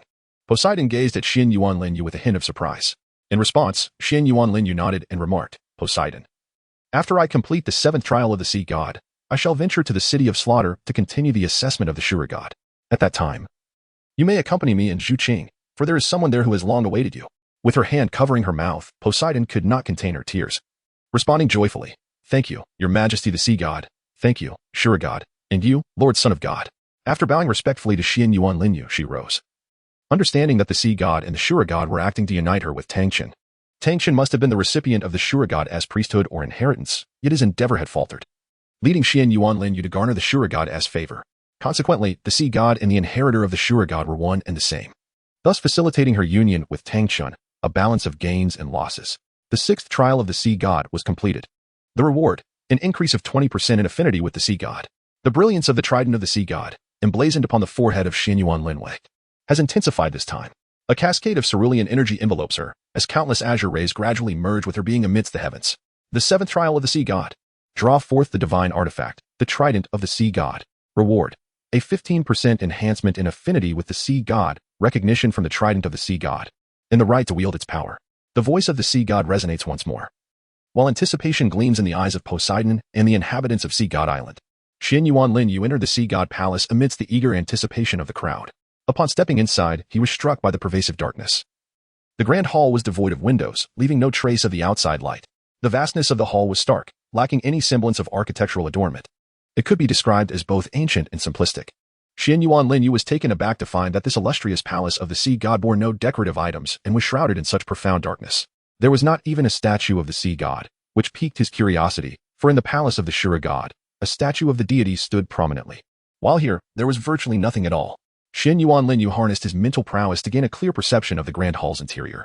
Within this magnificent chamber, there were no superfluous structures, but rather 8 distinct platforms. The outer 7 platforms formed a circular arrangement, each exhibiting a unique design. These platforms resembled scaled-down versions of the 7 sacred pillars associated with the sea god, yet here, there were no pillars, only the 7 platforms themselves. At the heart of these 7 platforms lay a colossal central platform, perfectly visible from the gaps between the 2 outer platforms. This central platform boasted 3 tiers, rising several meters above the surrounding 7 platforms, with its area diminishing as one ascended to the upper levels. Xuanyuan Lin Yue hesitated.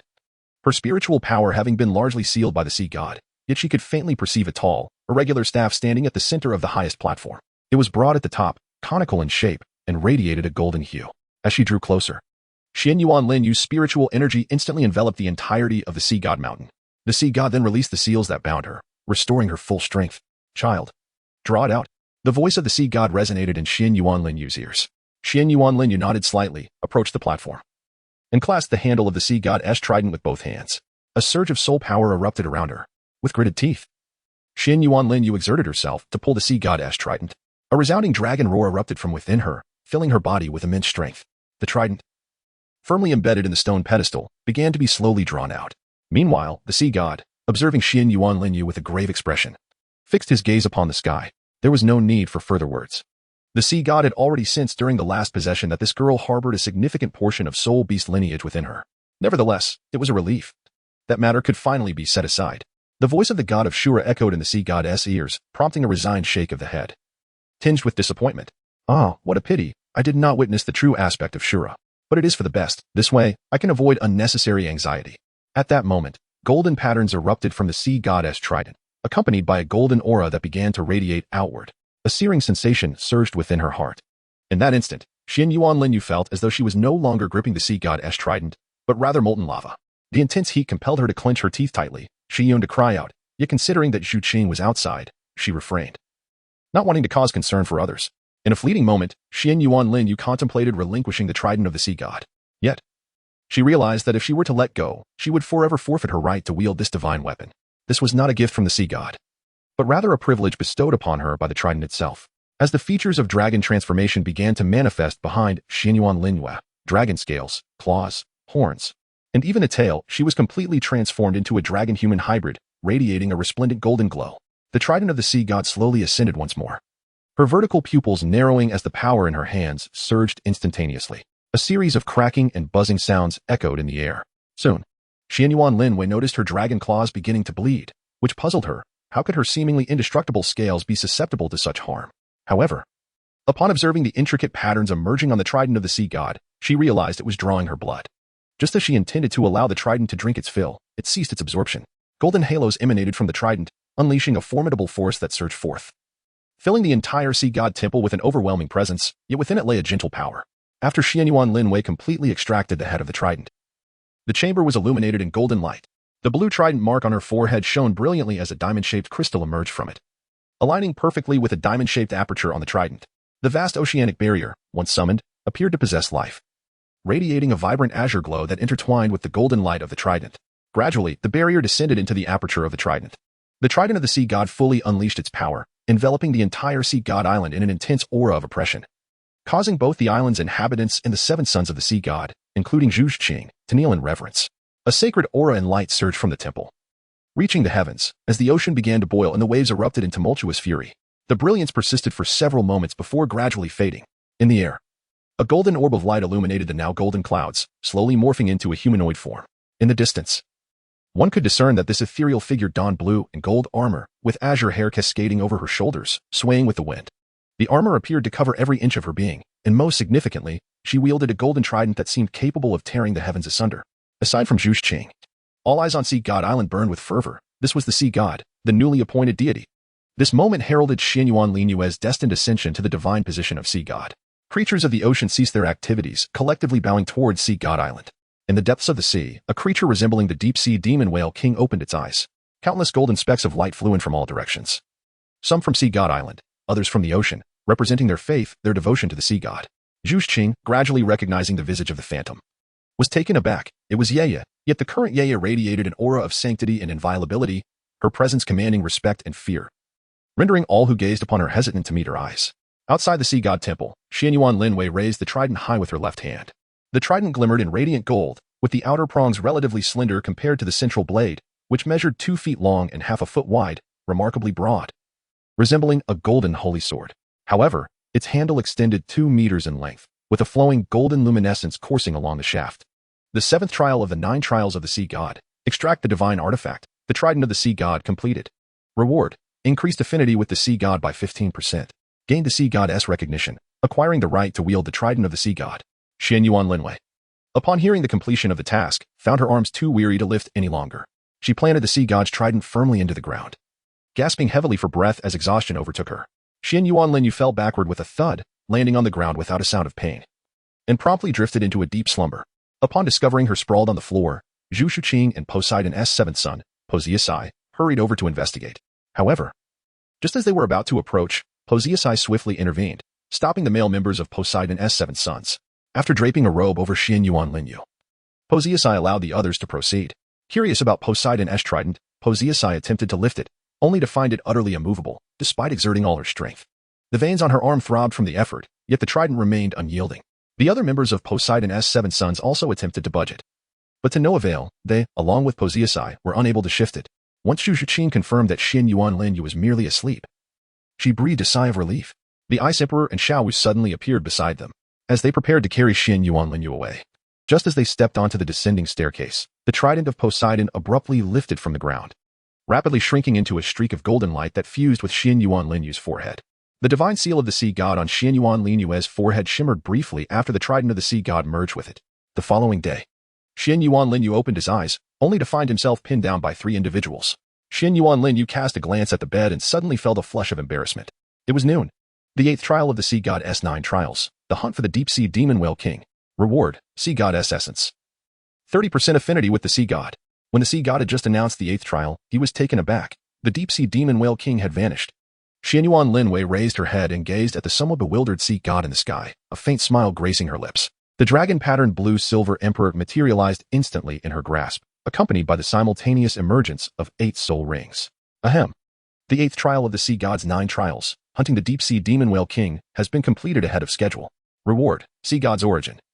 Sea god affinity increased by 30%. A cerulean radiance descended alongside a sapphire orb, the very essence of the sea god's power. Presently, the sea god clung to existence solely through the divine core. The sea god's origin seamlessly merged into Xuanyuan Lin Yue's being, yet no immediate transformation followed. Or rather, the sea god had temporarily suppressed its effects. 119. Oscar arrives on the island. Youngsters these days lack martial virtue. Very well, let us proceed directly to the 9th trial. The 9th trial of the sea god's 9 trials. Inherit the sea god's legacy and step through the gate of the sea god.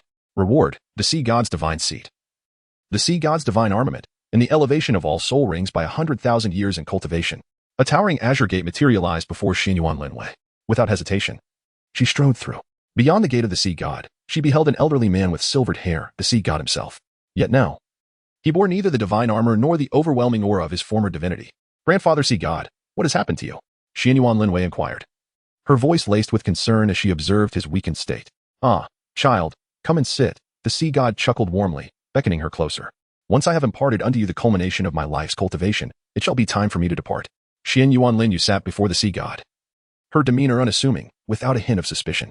The sea god raised his right index finger, poised to touch the divine mark upon her forehead. An overwhelming surge of azure divine power flowed into Xuanyuan Lin Yue's being. Initially, she remained unaware of the profound transformation occurring within her. However, as she sensed an extraordinary vitality intertwining with the sea god's essence, realization dawned upon her. The sea god's words regarding departure did not signify a mere leaving, but rather an embrace of death. Before she could interject, the sea god's voice resonated. Child, remain still. Do not squander my intentions. I have lived long enough, and it is time for me to join her. You bear a resemblance to her, yet she departed without waiting for me. Now, I may finally accompany her. By the way, if you wish to repay me, then cultivate the sea god's throne to the level of a divine king, or even beyond. The sea god's voice grew increasingly faint, while Xuanyuan Lin Yue could only watch helplessly as his form dissolved into radiant light. She found herself immobilized, ensnared by the sea god's will. A tear lingered at the corner of Xuanyuan Lin Yue's eye. Master. The sea god departed with a smile. There is no need for you to grieve excessively. If you wish to repay him, you may fulfill his desire. The shackles binding Xuanyuan Lin Yue dissipated in an instant, signifying the true demise of the sea god. The system has exchanged the sea god's divine essence for the ability of infinite evolution. The exchange was completed. A shimmering blue diamond crystal gradually integrated into Xuanyuan Lin Yue's being, while a resplendent blue and gold armor swiftly enveloped her entire form. Xuanyuan Lin Yue's soul power immediately stabilized at level 90, and she could distinctly sense a blue divine ring within her. With the addition of the 9th soul ring, she could instantly ascend to the 100th level and attain divinity. Soon after, a figure adorned in a blue robe with golden borders emerged, her beauty enchanting. Her starry blue eyes sparkled with glimmers of azure light, exuding an air of aloofness and nobility, radiating a coldness that seemed to keep others at bay. Such a mesmerizing presence, she embodied unparalleled elegance. With her sea blue tresses cascading like flowing clouds down to her waist, dancing with the wind, portraying a blend of nonchalance and grace. Her noble and gentle demeanor was accentuated by the trident mark glowing faintly on her forehead, reminiscent of a just and fair queen. Yet as amiable as the celestial goddess of the heavens. Clutching a golden trident, she resembled a valiant Valkyrie as she stepped forth from the azure portal. All hail the sea god! All hail the sea god! All hail the sea god! The multitude on Sea God Island erupted in cheers, celebrating the birth of a new deity. Xuanyuan Lin Yue cast a glance around but ultimately decided not to inform them of the former sea god's demise, allowing them to believe that the venerable deity had journeyed to another realm. Everyone, please rise. A voice imbued with divine authority resonated in the ears of the crowd. Thank you, sea god. Thank you, sea god. Gratitude to the sea god. By the way, you as well. Xuanyuan Lin Yue suddenly turned her gaze towards the ocean, and the creatures within the waters resumed their activities. Everyone, disperse. Sea God Island shall remain as it is. Yes, we shall faithfully obey the command of the sea god. We shall faithfully obey the command of the sea god. As the throng dispersed, Xuanyuan Lin Yue made her way toward Poseidon and the others. Xuanyuan Lin Yue extracted the nautical soul guiding device from the azure moon and cast it into the sea, where it instantly transformed into an enormous ship. Xuanyuan Lin Yue turned to the 7 children of the sea god and said, Esteemed elders, I entrust the sea god island to your care. The 7 children of the sea god raised their hands to their chests and performed a gesture of respect, replying, Your Majesty, the sea god. Rest assured and accept the legacy of the god of Shura. We shall safeguard the sea god island diligently. Should we encounter insurmountable challenges, we will invoke the holy pillar of the sea god to summon your presence. Thank you for your assistance, Xuanyuan Lin Yue replied, slightly bowing before stepping aboard the vessel, followed closely by Poseidon and Zhu Qing. Farewell, Your Majesty, the sea god, and esteemed goddess Zhu Qing, and venerable Poseidon. They called out, waving to the 3 figures on the slowly departing ship. After Xuanyuan Lin Yue, Zhu Qing, and Bo Saishi responded, the ship's speed instantly surged, vanishing from the sight of the 7 sacred pillar guardians in the blink of an eye. On a desolate shore of Sea God Island, Oscar swam ashore from the wreckage of a wooden plank. Gazing at the majestic island, he wiped away his tears. I finally reached Sea God Island. Lin Yue, I'm coming for you. Tattered and ragged, Oscar spread his arms as if to embrace the island, only to be swiftly surrounded by 3 figures, 2 in yellow robes and 1 in purple, forming a triangular encirclement. Speak. Who are you? Why have you come to Sea God Island? The purple-robed sea soul master demanded. My name is Oscar. I'm here to find someone, Oscar replied honestly, concealing nothing. After exchanging glances and confirming his sincerity, the purple-robed master nodded slightly. Whom do you seek? State their name.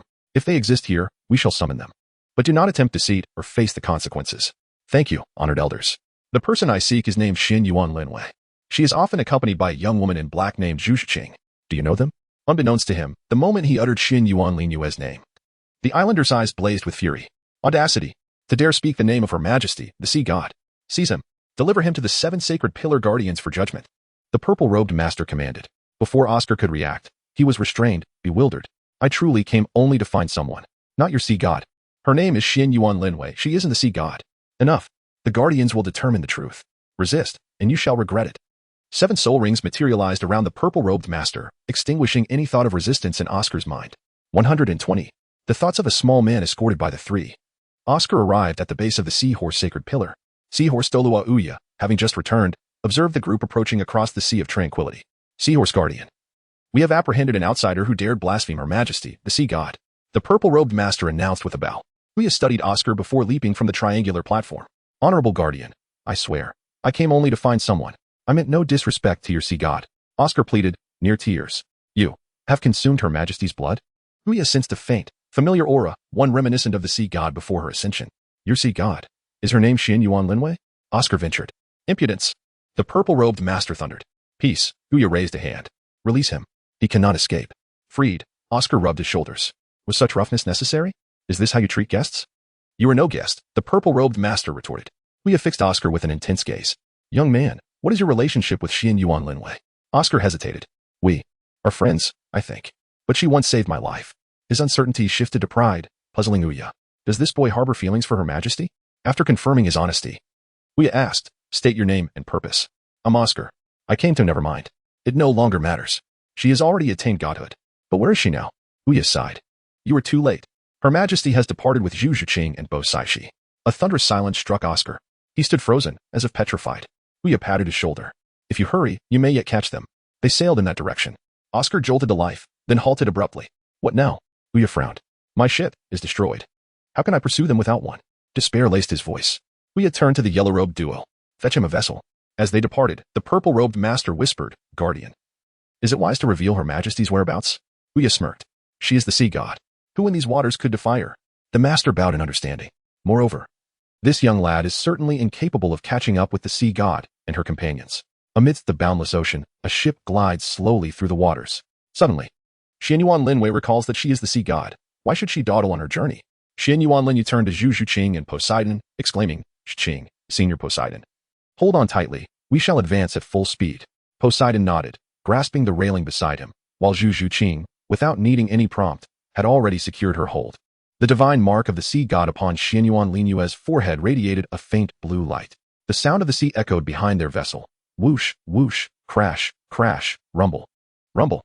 Suddenly, colossal waves surged forth, assaulting their ship and propelling it directly towards the Douluo continent. Like a racing car, the ship advanced swiftly.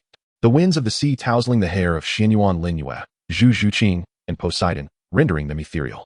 With a gentle gesture, Xuanyuan Lin Yue dismissed the sea breeze, or rather, the winds gracefully evaded the vessel, as the waters behind them erupted into tremendous swells.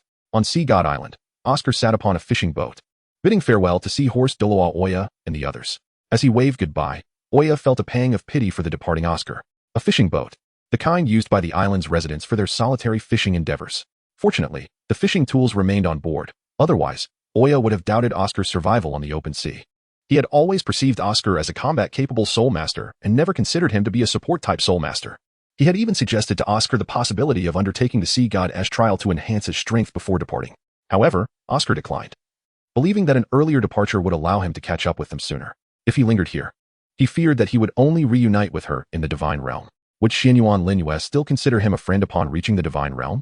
Oscar was unaware of the answers to these questions. He only yearned to close the gap between them, even if he could only cook for her in the future. That was a goal he cherished. He did not believe that Xuanyuan Lin Yue would harbor feelings for him, especially given the bond he observed between her and Zhu Qing. His sole desire was to protect her, to accompany her, even if it meant being a lifelong chef. Just being able to assist her in any capacity, even through cooking, would suffice for Oscar. He held no grand aspirations. He was merely a commoner, his talents not the most exceptional. Yet, he sought to repay her life-saving grace, daring not to covet anything beyond that. Oscar had no intention of disrupting anyone's feelings, particularly those of the one he admired. His current wish was to safeguard their love. Little did he know, perhaps the one he cherished would find someone more suited for him. A month later, by the coast, Xuanyuan Lin Yue waved at the ship in the sea, and the maritime soul guide instantly transformed into a model-sized object, landing in her hand. After securing the soul guide, Xuanyuan Lin Yue turned to Poseidon beside her and said, Senior Poseidon, if you are eager to meet Senior Tang San, you may proceed in that direction. Zhu Qing, you should accompany the senior to the city of slaughter. I must make a trip to the Stardow forest, as I have an unsettling premonition regarding Xiao Wu. Zhu Qing and Poseidon nodded in agreement. Zhu Qing gently embraced Xuanyuan Lin Yue, saying, Be careful. Yeah. Senior Poseidon and I will wait for you outside the city of slaughter. All right, Senior Zhu Qing, I appreciate your vigilance. Watching the two depart, Poseidon felt a growing anticipation for his meeting with Tang San and nodded in affirmation, as she observed the two figures retreating. Xuanyuan Lin Yue unfurled her ice and fire wings and swiftly flew toward the Stardow forest. Search. Continue searching. They have already been gravely injured by His Holiness the Pope and several elders. There is no escape. Understood. Hulaina wandered aimlessly within the forest, occasionally touching her forehead. Is it truly impossible to repair the soul bone? Hulaina pondered, her soul bone shattered by Xuanyuan Lin Yue, yet she bore no hatred toward her. Confusion clouded Hulaina's eyes. What am I truly striving for? Power? For my master? Or something else entirely? Bibi Dong was singularly focused on hunting down the two soul beasts. The soul rings might allow Nana to attempt absorption, but the soul bones were irreplaceable, 2 pieces of 100,000-year-old soul bones. Bibi Dong had a complete set of soul bones herself, but her disciple Hulaina did not. Little brother, we may be facing inevitable doom. The sky blue bull python lamented. The ferocious beasts in the core area showed no inclination to assist. and the two of them were no match for those creatures, especially Bibi Dong, who had slain Roi. The sky blue bull python sensed a divine aura emanating from her, leaving it feeling utterly powerless. This was what rendered the sky blue bull python despondent, a divine entity. They were merely 100,000-year soul beasts, not ferocious beasts, with no hope of triumphing against her. Moreover, the two accompanying them, one androgynous, the other neither human nor ghost, were not intimidating. Yet it was Bibi Dong who instilled a sense of helplessness. Xuanyuan Lin Yue, hurry. My brother and I may not endure much longer. With no path to the core area, we must flee to the outskirts. The sky blue bull python resolved to lead the titan giant ape toward the human world at dawn, but just as they were prepared to set off, a blue-silver grass beneath them manifested a phantom, a figure with azure hair, clad in a gold-trimmed blue robe, bearing a blue trident mark on their forehead, radiating an aura of immense power, nobility, and inviolable sanctity. Stay here, Daming and Erming. I am on my way. This sea god's phantom can protect you. At least until my true form arrives, you shall be safe. The voice of Xuanyuan Lin Yue echoed in the ears of Daming Erming. After a slight nod, they decided to remain and begin their recuperation. Although the effects may be minimal, any recovery, however slight, is still a step forward. The ethereal figure of the sea god. Xuanyuan Lin Yue gazed at the wounded Daming, whose tail had been severed and shoulder exposed to the bone. He shook his head, as two azure dragon-patterned blue-silver vines entwined around them, channeling a cerulean energy that began to mend their injuries. Lin Yue, do not squander your energy. If your doppelganger cannot sustain itself until your true form arrives, all will be for naught, Daming cautioned. Fear not. I have ascended to the status of a demigod. It is merely the constraints of the soul rings that prevent me from becoming a true deity. Daming, the ninth soul ring depends upon you. I shall surprise you shortly. Upon hearing Xuanyuan Lin Yue's words, Daming exhaled in relief. That is splendid news. Lin Yue has indeed become a demigod. He is not yet a god, solely hindered by the limitations of the soul rings. I did not anticipate you would truly reserve the position of the ninth soul ring for me. Might it affect your power once you ascend to godhood? Daming expressed concern that his soul ring could impede Xuanyuan Lin Yue's future strength. Not at all. The previous sea god bequeathed all his power unto me. After I attain divinity, I will embody his strength, though I lack his vast combat experience, which I shall need to hone. Thank you. The Tianqing Niumeng understood that his sacrifice would not lead to his demise, but rather allow him to exist as a being akin to Xiao Wu, sharing life with the divine, which meant he too would be a god, and the prospect of continuously accompanying Xiao Wu was more than sufficient for him. Daming, disinterested in those matters, quickly turned to Lin Yue after their serious discussion concluded and inquired, Lin Yue, how has Sister Xiao Wu been lately? Is she eating well? Is she resting adequately? Xuanyuan Lin Yue and Daming were momentarily at a loss for words, perplexed by Erming's naive concern for such trivial matters at this juncture. Xuanyuan Lin Yue found the situation particularly absurd, after all. When Xiao Wu became part of his soul, did she truly require sustenance? Could she not simply conjure whatever she desired? Especially considering that Aunt Wu Qingru had cultivated a plot of land within his spiritual realm specifically for growing carrots, which left Xuanyuan Lin Yue in a state of bewilderment for quite some time. If she could transform into anything, why bother with cultivation? Did the carrots grown in her spiritual realm possess a different flavor? Rest assured, Erming and Xiao Wu are thriving. Should I summon Xiao Wu to chat with you? Xuanyuan Lin Yue hesitated to converse with Erming and decided to call upon Xiao Wu, for she was the only one capable of managing Erming. Erming, have you forgotten that I, Sister Xiao Wu, am now a part of you? She chimed in. How could I possibly go hungry? The wonders of the spiritual world are beyond compare. Everything one could wish for is readily available. During this time, Xiao Wu had been reveling in joy, with clothes and toys appearing at a mere thought, were it not for the inability to create tangible beings. She could have conjured a bustling city within Xuanyuan Lin Yue's spiritual domain. That is splendid, that is splendid. As long as you're doing well, Sister Xiao Wu, Erming said, scratching his head sheepishly. Xiao Wu's heart ached at the sight of the injuries on Erming and Daming. After all, they were her brothers, her kin. She never anticipated that someone would inflict such severe harm upon them. Daming, Erming, do you still feel pain? Xiao Wu asked gently. Daming. The sky blue bull python shook his head, indicating that he was fine. Erming smiled, his comical simian visage eliciting no laughter from Xiao Wu. Sister Xiao Wu, I'm all right. Lin Yue is helping us heal, and soon we shall be fine, Erming assured her. To demonstrate his well-being, he moved his arm, and upon noticing no change in his expression, Xiao Wu felt a sense of relief. She had never doubted the efficacy of the dragon-patterned blue-silver emperor's healing power. Before long, Daming and Erming would reunite with her and their mother, and she could only imagine their joy at that moment. Yet, she wondered who was more naive, Tianming or Erming. However, Erming might share Tianming's fate of being pursued by the Ice Emperor, while Daming would likely remain a mere bystander alongside that lazy fellow, Deiguo.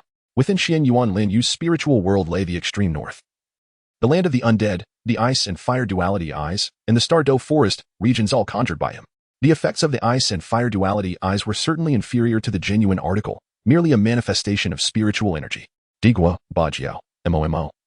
and Jiao were in charge, while Xiao Wu and Wu Qing had constructed a dwelling within the Stardow forest. Leaks built a palace in the land of the undead, and Tianming and the Ice Emperor each had a castle in the extreme north, although they typically congregated together. They spotted those two soul beasts. Over there, the members of the Spirit Hall discovered the Sky Blue Bull Python and the Titan Giant Ape, launching a signal flare into the sky as they began to converge upon the location.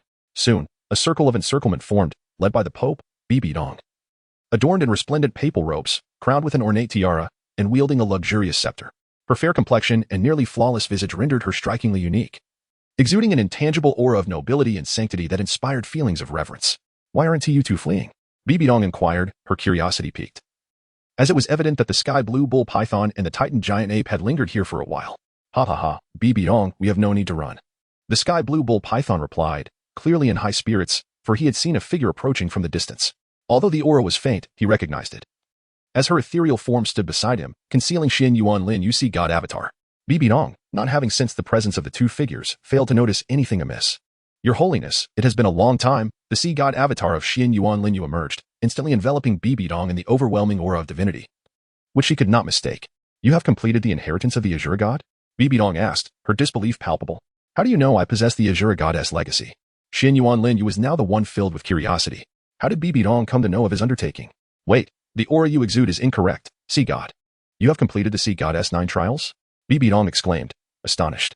The Sea God and the Azure God were of the same divine tier. Yet the Sea God's power surpassed that of the Azure God due to the purifying force inherent in the Sea God, capable of cleansing the Azure God's energies. Unlike the Azure God's purification of negative energy, the Sea God's purifying force was overwhelmingly dominant, annihilating rather than merely neutralizing.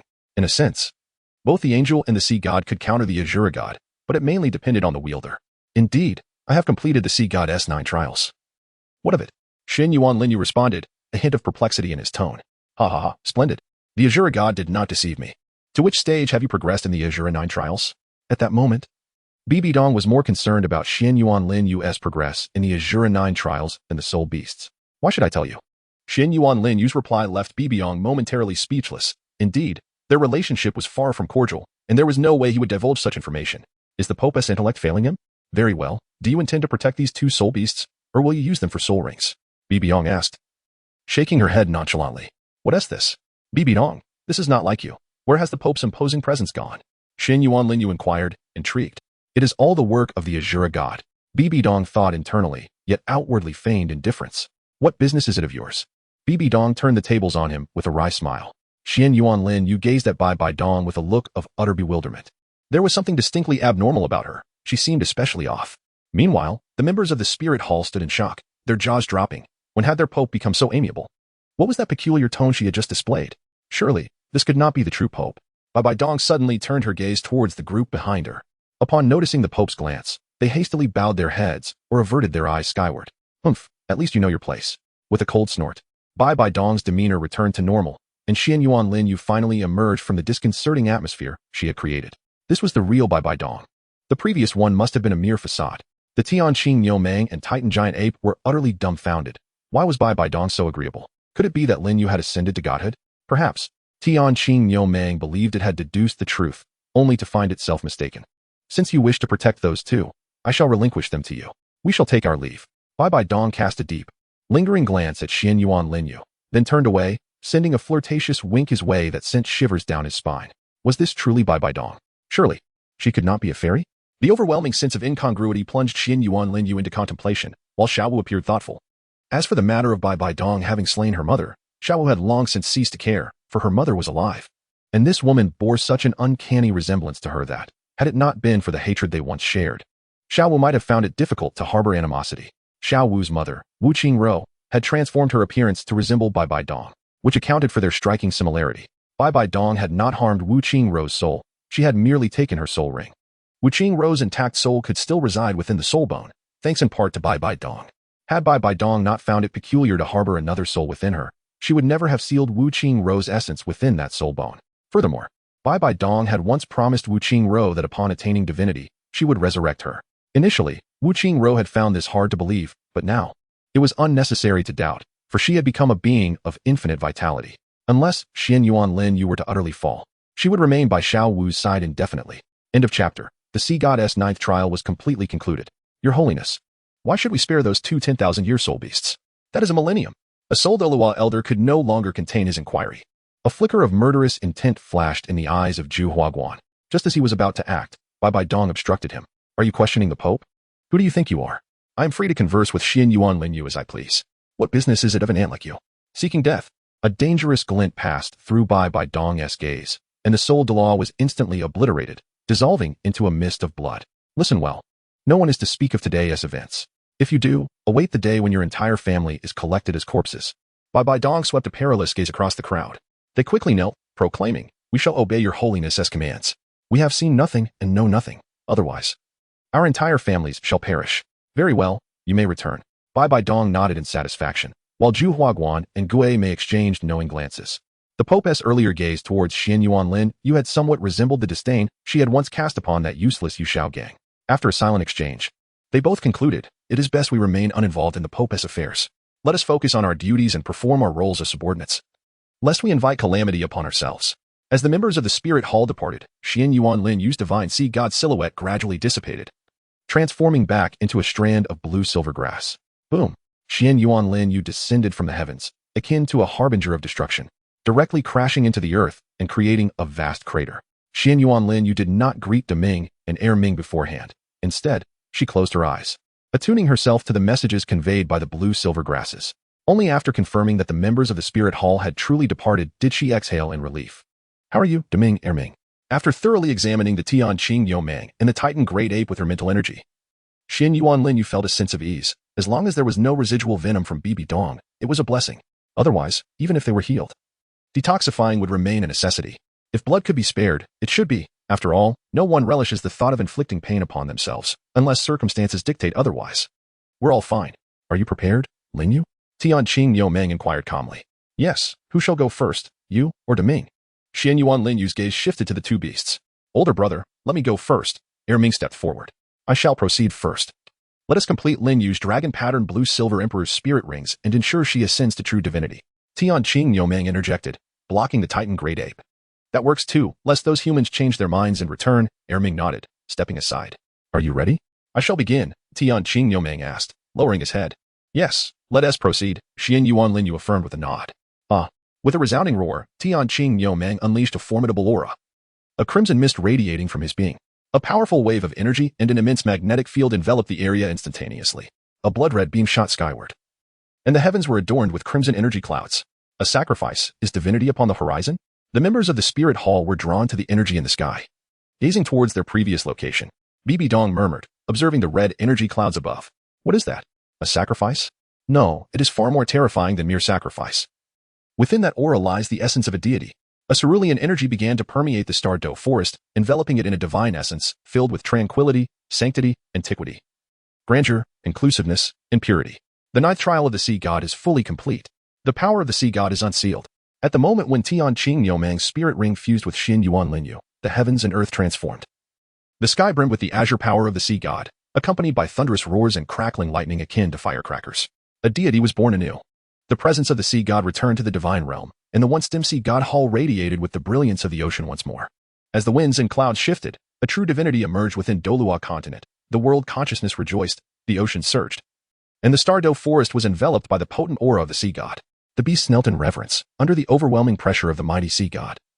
Even those unwilling to bow had no choice but to submit. The aura of the sea god radiated from Xuanyuan Lin Yue.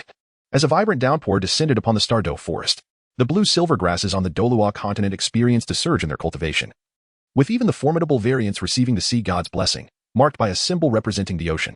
The soul beasts within the Star Doe forest also benefited from the sea god's grace. Xuanyuan Lin Yue was not merely the sea god. She also belonged to the lineage of soul beasts and was the imperial auspicious beast among them. Even the concealed Silver Dragon King felt the invigorating power of the sea god. The Silver Dragon King was astonished, unable to fathom that she would heal its wounds. While contemplating whether to take action, should it sacrifice itself and become part of her? Yet, the Silver Dragon King was uncertain if Xuanyuan Lin Yue would aid the soul beast lineage. The auspicious beast, the three-eyed golden lion, was elated to have gained an additional 80,000 years of cultivation, now standing as a 95,000-year-old soul beast, grateful for the unexpected boon. The three-eyed golden lion received slightly more attention from Xuanyuan Lin Yue. It is my turn now. The Titan giant ape, Erming, thumped its chest, unleashing a surge of crimson energy. After a flash of red light, The Titan giant ape vanished, replaced by a red soul ring that integrated into the golden black tortoise. A powerful energy surged into the Titan giant ape's soul ring, transforming the crimson 100,000-year soul ring into a brilliant golden hue, with features of the Titan giant ape engraved upon it. In Xuanyuan Lin Yue's spiritual realm, the Tianqing Yo Meng and Titan giant ape stared in bewilderment at Wu Qing. "Aunt Ro, how did you end up here?" they both exclaimed. Erming was puzzled. Had not Aunt Ro been killed by Bibi Dong long ago? How could her soul be here? Could it be that she had resurrected and merged with Lin Yue? This seemed impossible. Wu Qing chuckled softly at the bewildered expressions of Erming and Daming. Mother's soul has always resided within the soul bone. When Lin Yue acquired my mother's soul bone during the Soul Master Elite competition and fused it with my own, Mother came here. Xiao Wu looked at the two muscular men before her, somewhat speechless. Although she could guess that Erming had transformed into a human form, Daming resembled Erming too closely, both appearing as muscular giants. Did they know their mother desired to cultivate a patch of radishes, hence transforming into this form? Noticing Xiao Wu's slightly disdainful gaze, Daming, feeling irritated, playfully tapped Erming's head. "This is all your fault, Erming. If it weren't for you, I wouldn't have transformed into this shape." Now, Xiao Wu was displeased with our appearance. "Well, it's not my fault. You chose to follow me into this form. You made the decision to become like this," Erming retorted, rubbing his head. "You think you have a point?" Daming, intending to retaliate, chased after Erming, who quickly dashed away. Nearby, Tianming felt a sense of relief. These two hulking figures would surely divert the Ice Emperor's attention, sparing him from further beatings. What a relief. Little did he know, Tianming rejoiced too soon. One could fight, but three could easily do the same. It mattered little, as they merely added more targets for the Ice Emperor, who relished such scenarios. Xuanyuan Lin Yue observed the playful antics of everyone within her spiritual realm and let out a sigh of relief. Xuanyuan Lin Yue gradually descended from the sky after retracting her aura, upon witnessing the sea god conceal his own presence. The golden-eyed black dragon King Di Tian within the core region finally exhaled in relief. Had this continued, their sovereign might have been exposed. Yet, after landing upon the earth, Xuanyuan Lin Yue did not depart. Her consciousness was abruptly transported to a battlefield. Observing the slaughter among the combatants, she remained utterly unmoved. The god of slaughter nodded faintly in approval before flicking his wrist. Instantly, the scene shifted. Now, a group of individuals were massacring innocent civilians. This time, Xuanyuan Lin Yue's expression shifted, her eyes blazing with fury. As Xuanyuan Lin Yue sought to advance and slay those who butchered the innocent populace, he discovered that he was utterly immobilized. At that moment, a sword materialized at his feet. Xuanyuan Lin Yue suddenly broke free from her restraints and seized the sword, mercilessly slaying those who had perpetrated atrocities against the innocent populace. However, the scene before her swiftly transformed once more. This time, she beheld the very individuals she had just rescued, now engaged in the massacre of the children and kin of those she had previously vanquished. Xuanyuan Lin Yue realized, in that moment, the grave error she had committed in taking the life of an innocent. Her emotions teetered on the brink of collapse as she had indiscriminately slain those who merely sought vengeance, all because their attire resembled that of common folk, leading her to naively assume they were the victims. Yet, the shifting scenes around her were far from over. A relentless parade of virtue and vice, slaughter and retribution, resentment, conspiracy and deceit unfolded before her eyes. Gradually, Xuanyuan Lin Yue began to fortify her inner self, redefining her perception and the reality she beheld. No longer did she rely solely on her sight. She commenced utilizing the power of Shura to discern the essence of good and evil, the threads of cause and effect. An ethereal balance of morality began to crystallize within her heart. A blood-red, diamond-shaped crystal, embodying both righteousness and wickedness, began to coalesce. After her previous act of violence against Tang Hao, the Shura god had discerned the flaw within her. Although she possessed formidable strength, her mental state lagged behind. She was bewildered by the prospect of slaying someone who intended her harm. A stranger could be killed on a whim, irrespective of right or wrong. This was not the vision the Shura god wished to witness. As one of the 5 divine rulers, the Shura god demanded a heart of true fortitude. Gradually, the illusions orchestrated by the Shura god shattered, revealing Xuanyuan Lin Yue enveloped in a palpable aura of murderous intent, infused with both righteous and malevolent energy. "Have you played enough, Shura god?" she demanded, her gaze flickering with a crimson luminescence as the Shura demon sword manifested in her grasp. Never had she taken so many lives, nor had she ever contemplated such a massacre, 900 million souls. Though it transpired within an illusion, what if it were real? Did the Shura god truly require such bloodshed? To her, the Shura god embodied a fair and impartial arbiter, a being of duality, yet this experience shattered her preconceived notions. She was not an ancient being but a modern soul. Even in a world rife with malefactors, resolution through slaughter was not the norm. The spectral form of the Shura god appeared beside her, and a glint of cold light flashed in Xuanyuan Lin Yue's eyes as she swung the Shura demon sword, infused with a dense aura of carnage, toward him. The clash of metal resonated through the air. Her hands trembled as the sword wavered. The Shura god's gaze darkened with a hint of murderous intent. How dare this half-soul beast challenge him with a blade? Were it not for the difficulty in finding a successor, he would have long since extinguished Xuanyuan Lin Yue's life. "Little girl, do you believe that by becoming the sea god, you can stand against me?" The Shura god's voice dripped with chilling disdain. Xuanyuan Lin Yue, however, remained utterly indifferent. I once believed that the Shura god was indeed a paragon of virtue, yet I am taken aback by your repulsiveness. Brainwashing? Are you attempting to transform me into a mere puppet deity, one that recognizes only right from wrong? Ha ha ha. Is it not appealing to become a marionette? To eternally safeguard the divine realm. In this moment, the Shura god underwent a profound transformation, exuding an aura steeped in malevolence, chaotic and sinister. Xuanyuan Lin Yue gazed impassively at the Shura god, while the Shura demon sword broke free from her grasp and lunged towards him. How dare you challenge me with nothing but a mere super artifact? The Shura god seized the blade of the Shura demon sword, exerting force in an attempt to crush it. Yet, in an instant, the sword vanished, and with a mere gesture, Xuanyuan Lin Yue summoned it back into her hand. Hurry! Kill me! The Shura god's aura shifted dramatically, reverting to the state he bore when first encountering Xuanyuan Lin Yue. Hurry! Do it! He shouted, clutching his head tightly. At that moment, the Shura god materialized into a tangible form, no longer a mere specter. What has happened to you? Xuanyuan Lin Yue queried, a hint of confusion washing over her, though a conjecture began to form in her mind. Quickly. That is the malevolent thought I have not purified since becoming the Shura god. It is my dark side. I absorbed too much negativity and energy for the Rakshasa god, believing I had purified it, only to discover it awakened while I assisted you in comprehending the Shura heart. Hurry, child, kill me. The Shura god urged fervently, prompting Xuanyuan Lin Yue to close her eyes and pierce the Shura god's heart with the Shura demon sword. Ha ha ha. In dying, I shall ensure your demise as well. The Rakshasa god and the angel god will believe this girl has slain you, and they will seek vengeance, leaving her no chance of survival. Ha ha ha. The Shura god's dark side reveled in its malevolence, relishing the prospect of annihilating the Shura lineage. Even if only for a fleeting moment. O wretched malevolence, I, in the name of the necromancer divine, Ilix, grant you purification, awaken from that mournful abyss. A formidable surge of purifying power surged forth, and the Shura god's dark essence was met with an expression of terror, as if confronted by something frightful. No. The purifying force enveloped the Shura god, disbanding the black aura emanating from within him. End of chapter. Chapter 125, The Shura's Resignation. Tang San begins the trial of the hammer god. The Shura god looked at Xuanyuan Lin Yue with astonishment, realizing that his successor possessed such capabilities. Had he known earlier, he would not have succumbed to the blade. Cough, my child, it appears the trial of the Shura cannot proceed any further. I shall directly pass my legacy to you. I had hoped to witness the world beyond, but alas, it seems this is not to be. Ah well. With a wave of his hand, Xuanyuan Lin Yue and his figure vanished into the starlit forest, the city of carnage, the Shura secret realm, and the Shura temple. Xuanyuan Lin Yue accepted the legacy of the Shura god. This time, the Shura had no time to continue the divine trials but instead commenced the transmission of his power and essence directly. He opted for a method akin to that of the sea god, a choice he had no alternative but to make. For the power of the Shura demon sword was known to the Shura god better than anyone else. To be pierced by the Shura demon sword left no hope of survival. The Shura god's formidable power gradually melded into Xuanyuan Lin Yue's being, enveloping her in a blood-red aura of Shura energy intertwined with a sense of slaughter, reminiscent of a hellish enchantress.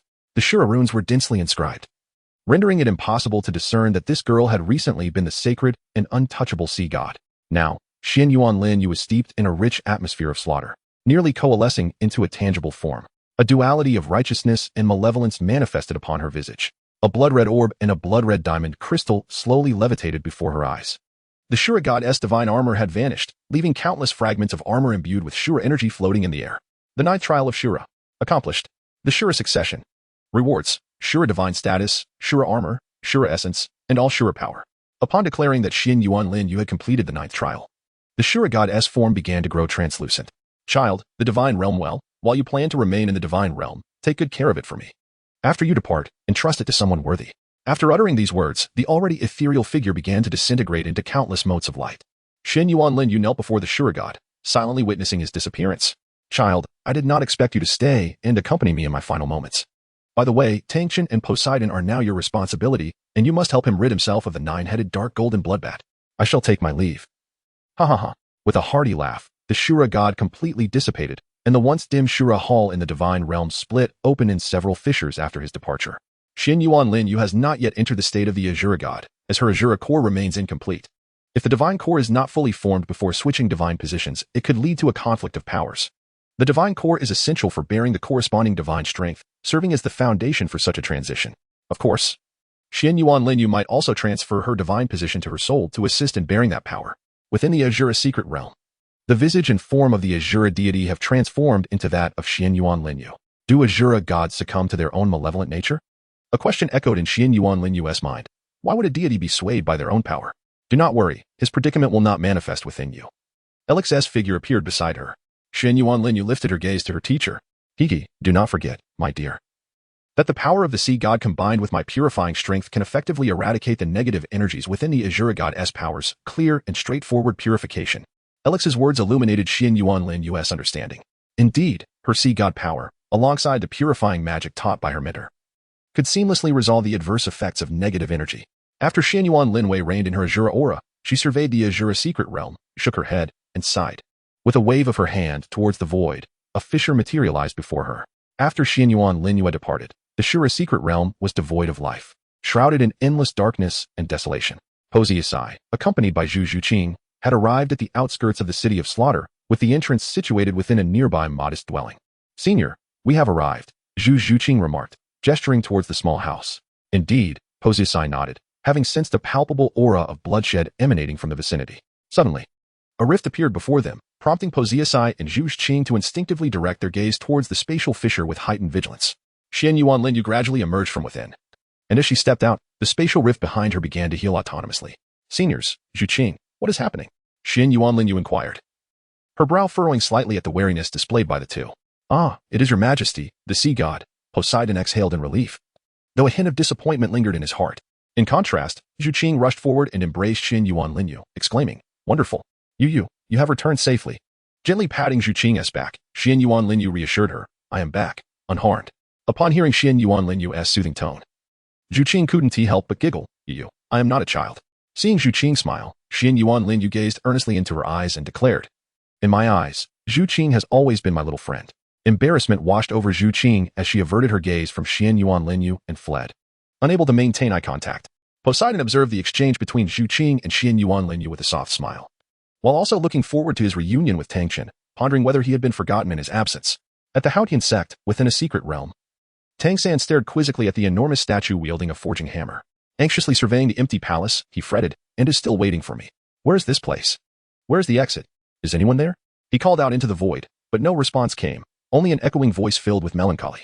It seems only you have entered here after all this time. Are the descendants of the Haotian hammer truly so inept? May I ask who you are, esteemed elder? Tang San quickly scanned his surroundings. Do not bother searching, young one. I am known as the Hammer God, a second-tier deity of the divine realm, enshrined by the hammer. I was once a renowned hammer god Douluo, but due to unforeseen circumstances, I perished here, leaving only a fragment of my divine soul. Now, as fate would have it, I cannot allow my legacy to vanish, and today I shall pass my divine position to you.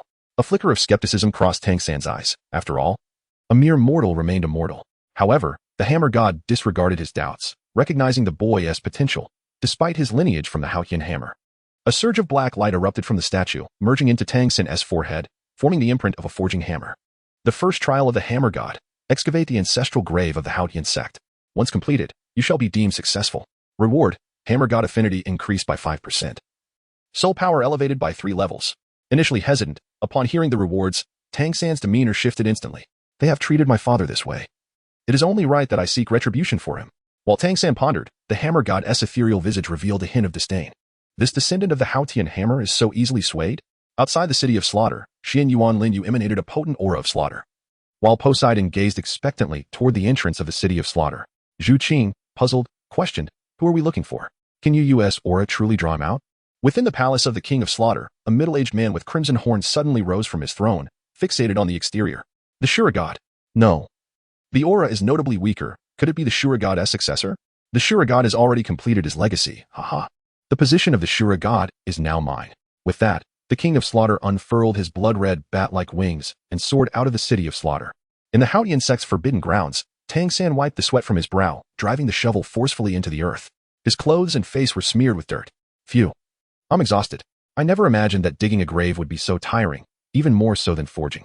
Complaining, he thought of Tang Yuehua, and his fatigue dissipated. For the hammer god had promised that upon inheriting his divine position, he would be able to bring his family to the divine realm, where they would enjoy eternal life. Revitalized by this thought, Tang San crushed a skeleton beneath his foot and moved toward another mound of earth. Meanwhile, the hammer god observed Tang San's efforts with a glimmer of amusement. This foolish descendant of the Haotian sect is so obedient. How could a mere second-tier god possibly bring his family? Xuanyuan Lin Yue was enveloped in shimmering blue and gold armor. The divine attire of the sea god transformed into a formidable battle suit. The azure skirt bore intricate patterns reminiscent of the ocean, while her long cerulean hair was bound by the diadem of the sea god. Suddenly, a sinister, blood-red figure surged toward Xuanyuan Lin Yue. She brandished the sea god's trident and struck fiercely. Boom. To think you possess the power of other deities, she exclaimed. Yet, a mere pseudo-deity does not instill fear within me. With 2 divine positions in my grasp, you truly are my fortunate star. A middle-aged man, adorned with a chest plate and crowned with 2 horns, unfurled a pair of blood-red bat wings behind him as he appeared in the sky. Tang San, the emergence of the king of slaughter astonished Poseidon, who could not help but utter his true name. The king of slaughter regarded Poseidon with a hint of confusion. She seemed familiar, yet he could not recall where they had met. However, the fact that she recognized his parasitic form posed a threat that he could not ignore. He resolved to eliminate her before Tang San's consciousness could awaken and jeopardize his grand plans. With that thought, the king of slaughter conjured a sphere of malevolent, tainted, and murky blood-red energy, hurling it toward Poseidon. Buzz, boom, boom.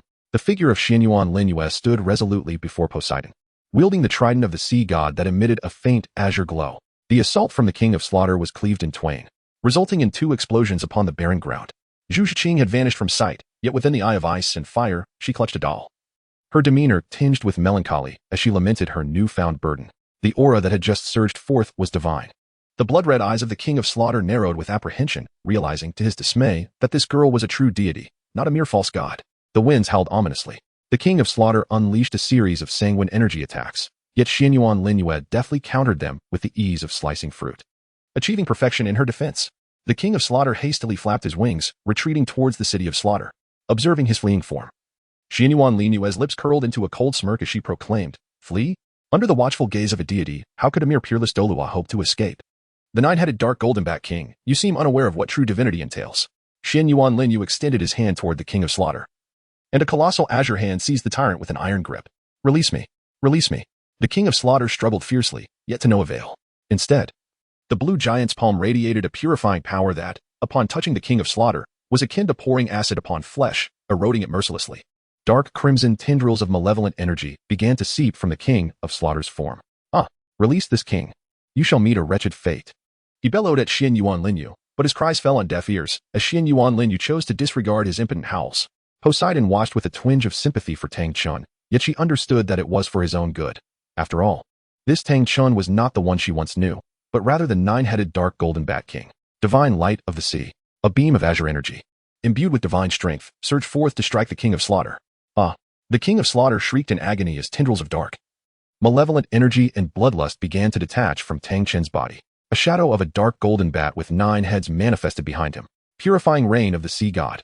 Xuanyuan Lin Yue, wielding the trident of the sea god, gestured towards the heavens, summoning clusters of azure energy clouds. Drops of rain imbued with purifying energy descended from the sky, akin to subjecting the king of slaughter to 1,000 torturous cuts. The excruciating pain and corrosive essence compelled the 9-headed dark golden bat king to detach from Tang San's body.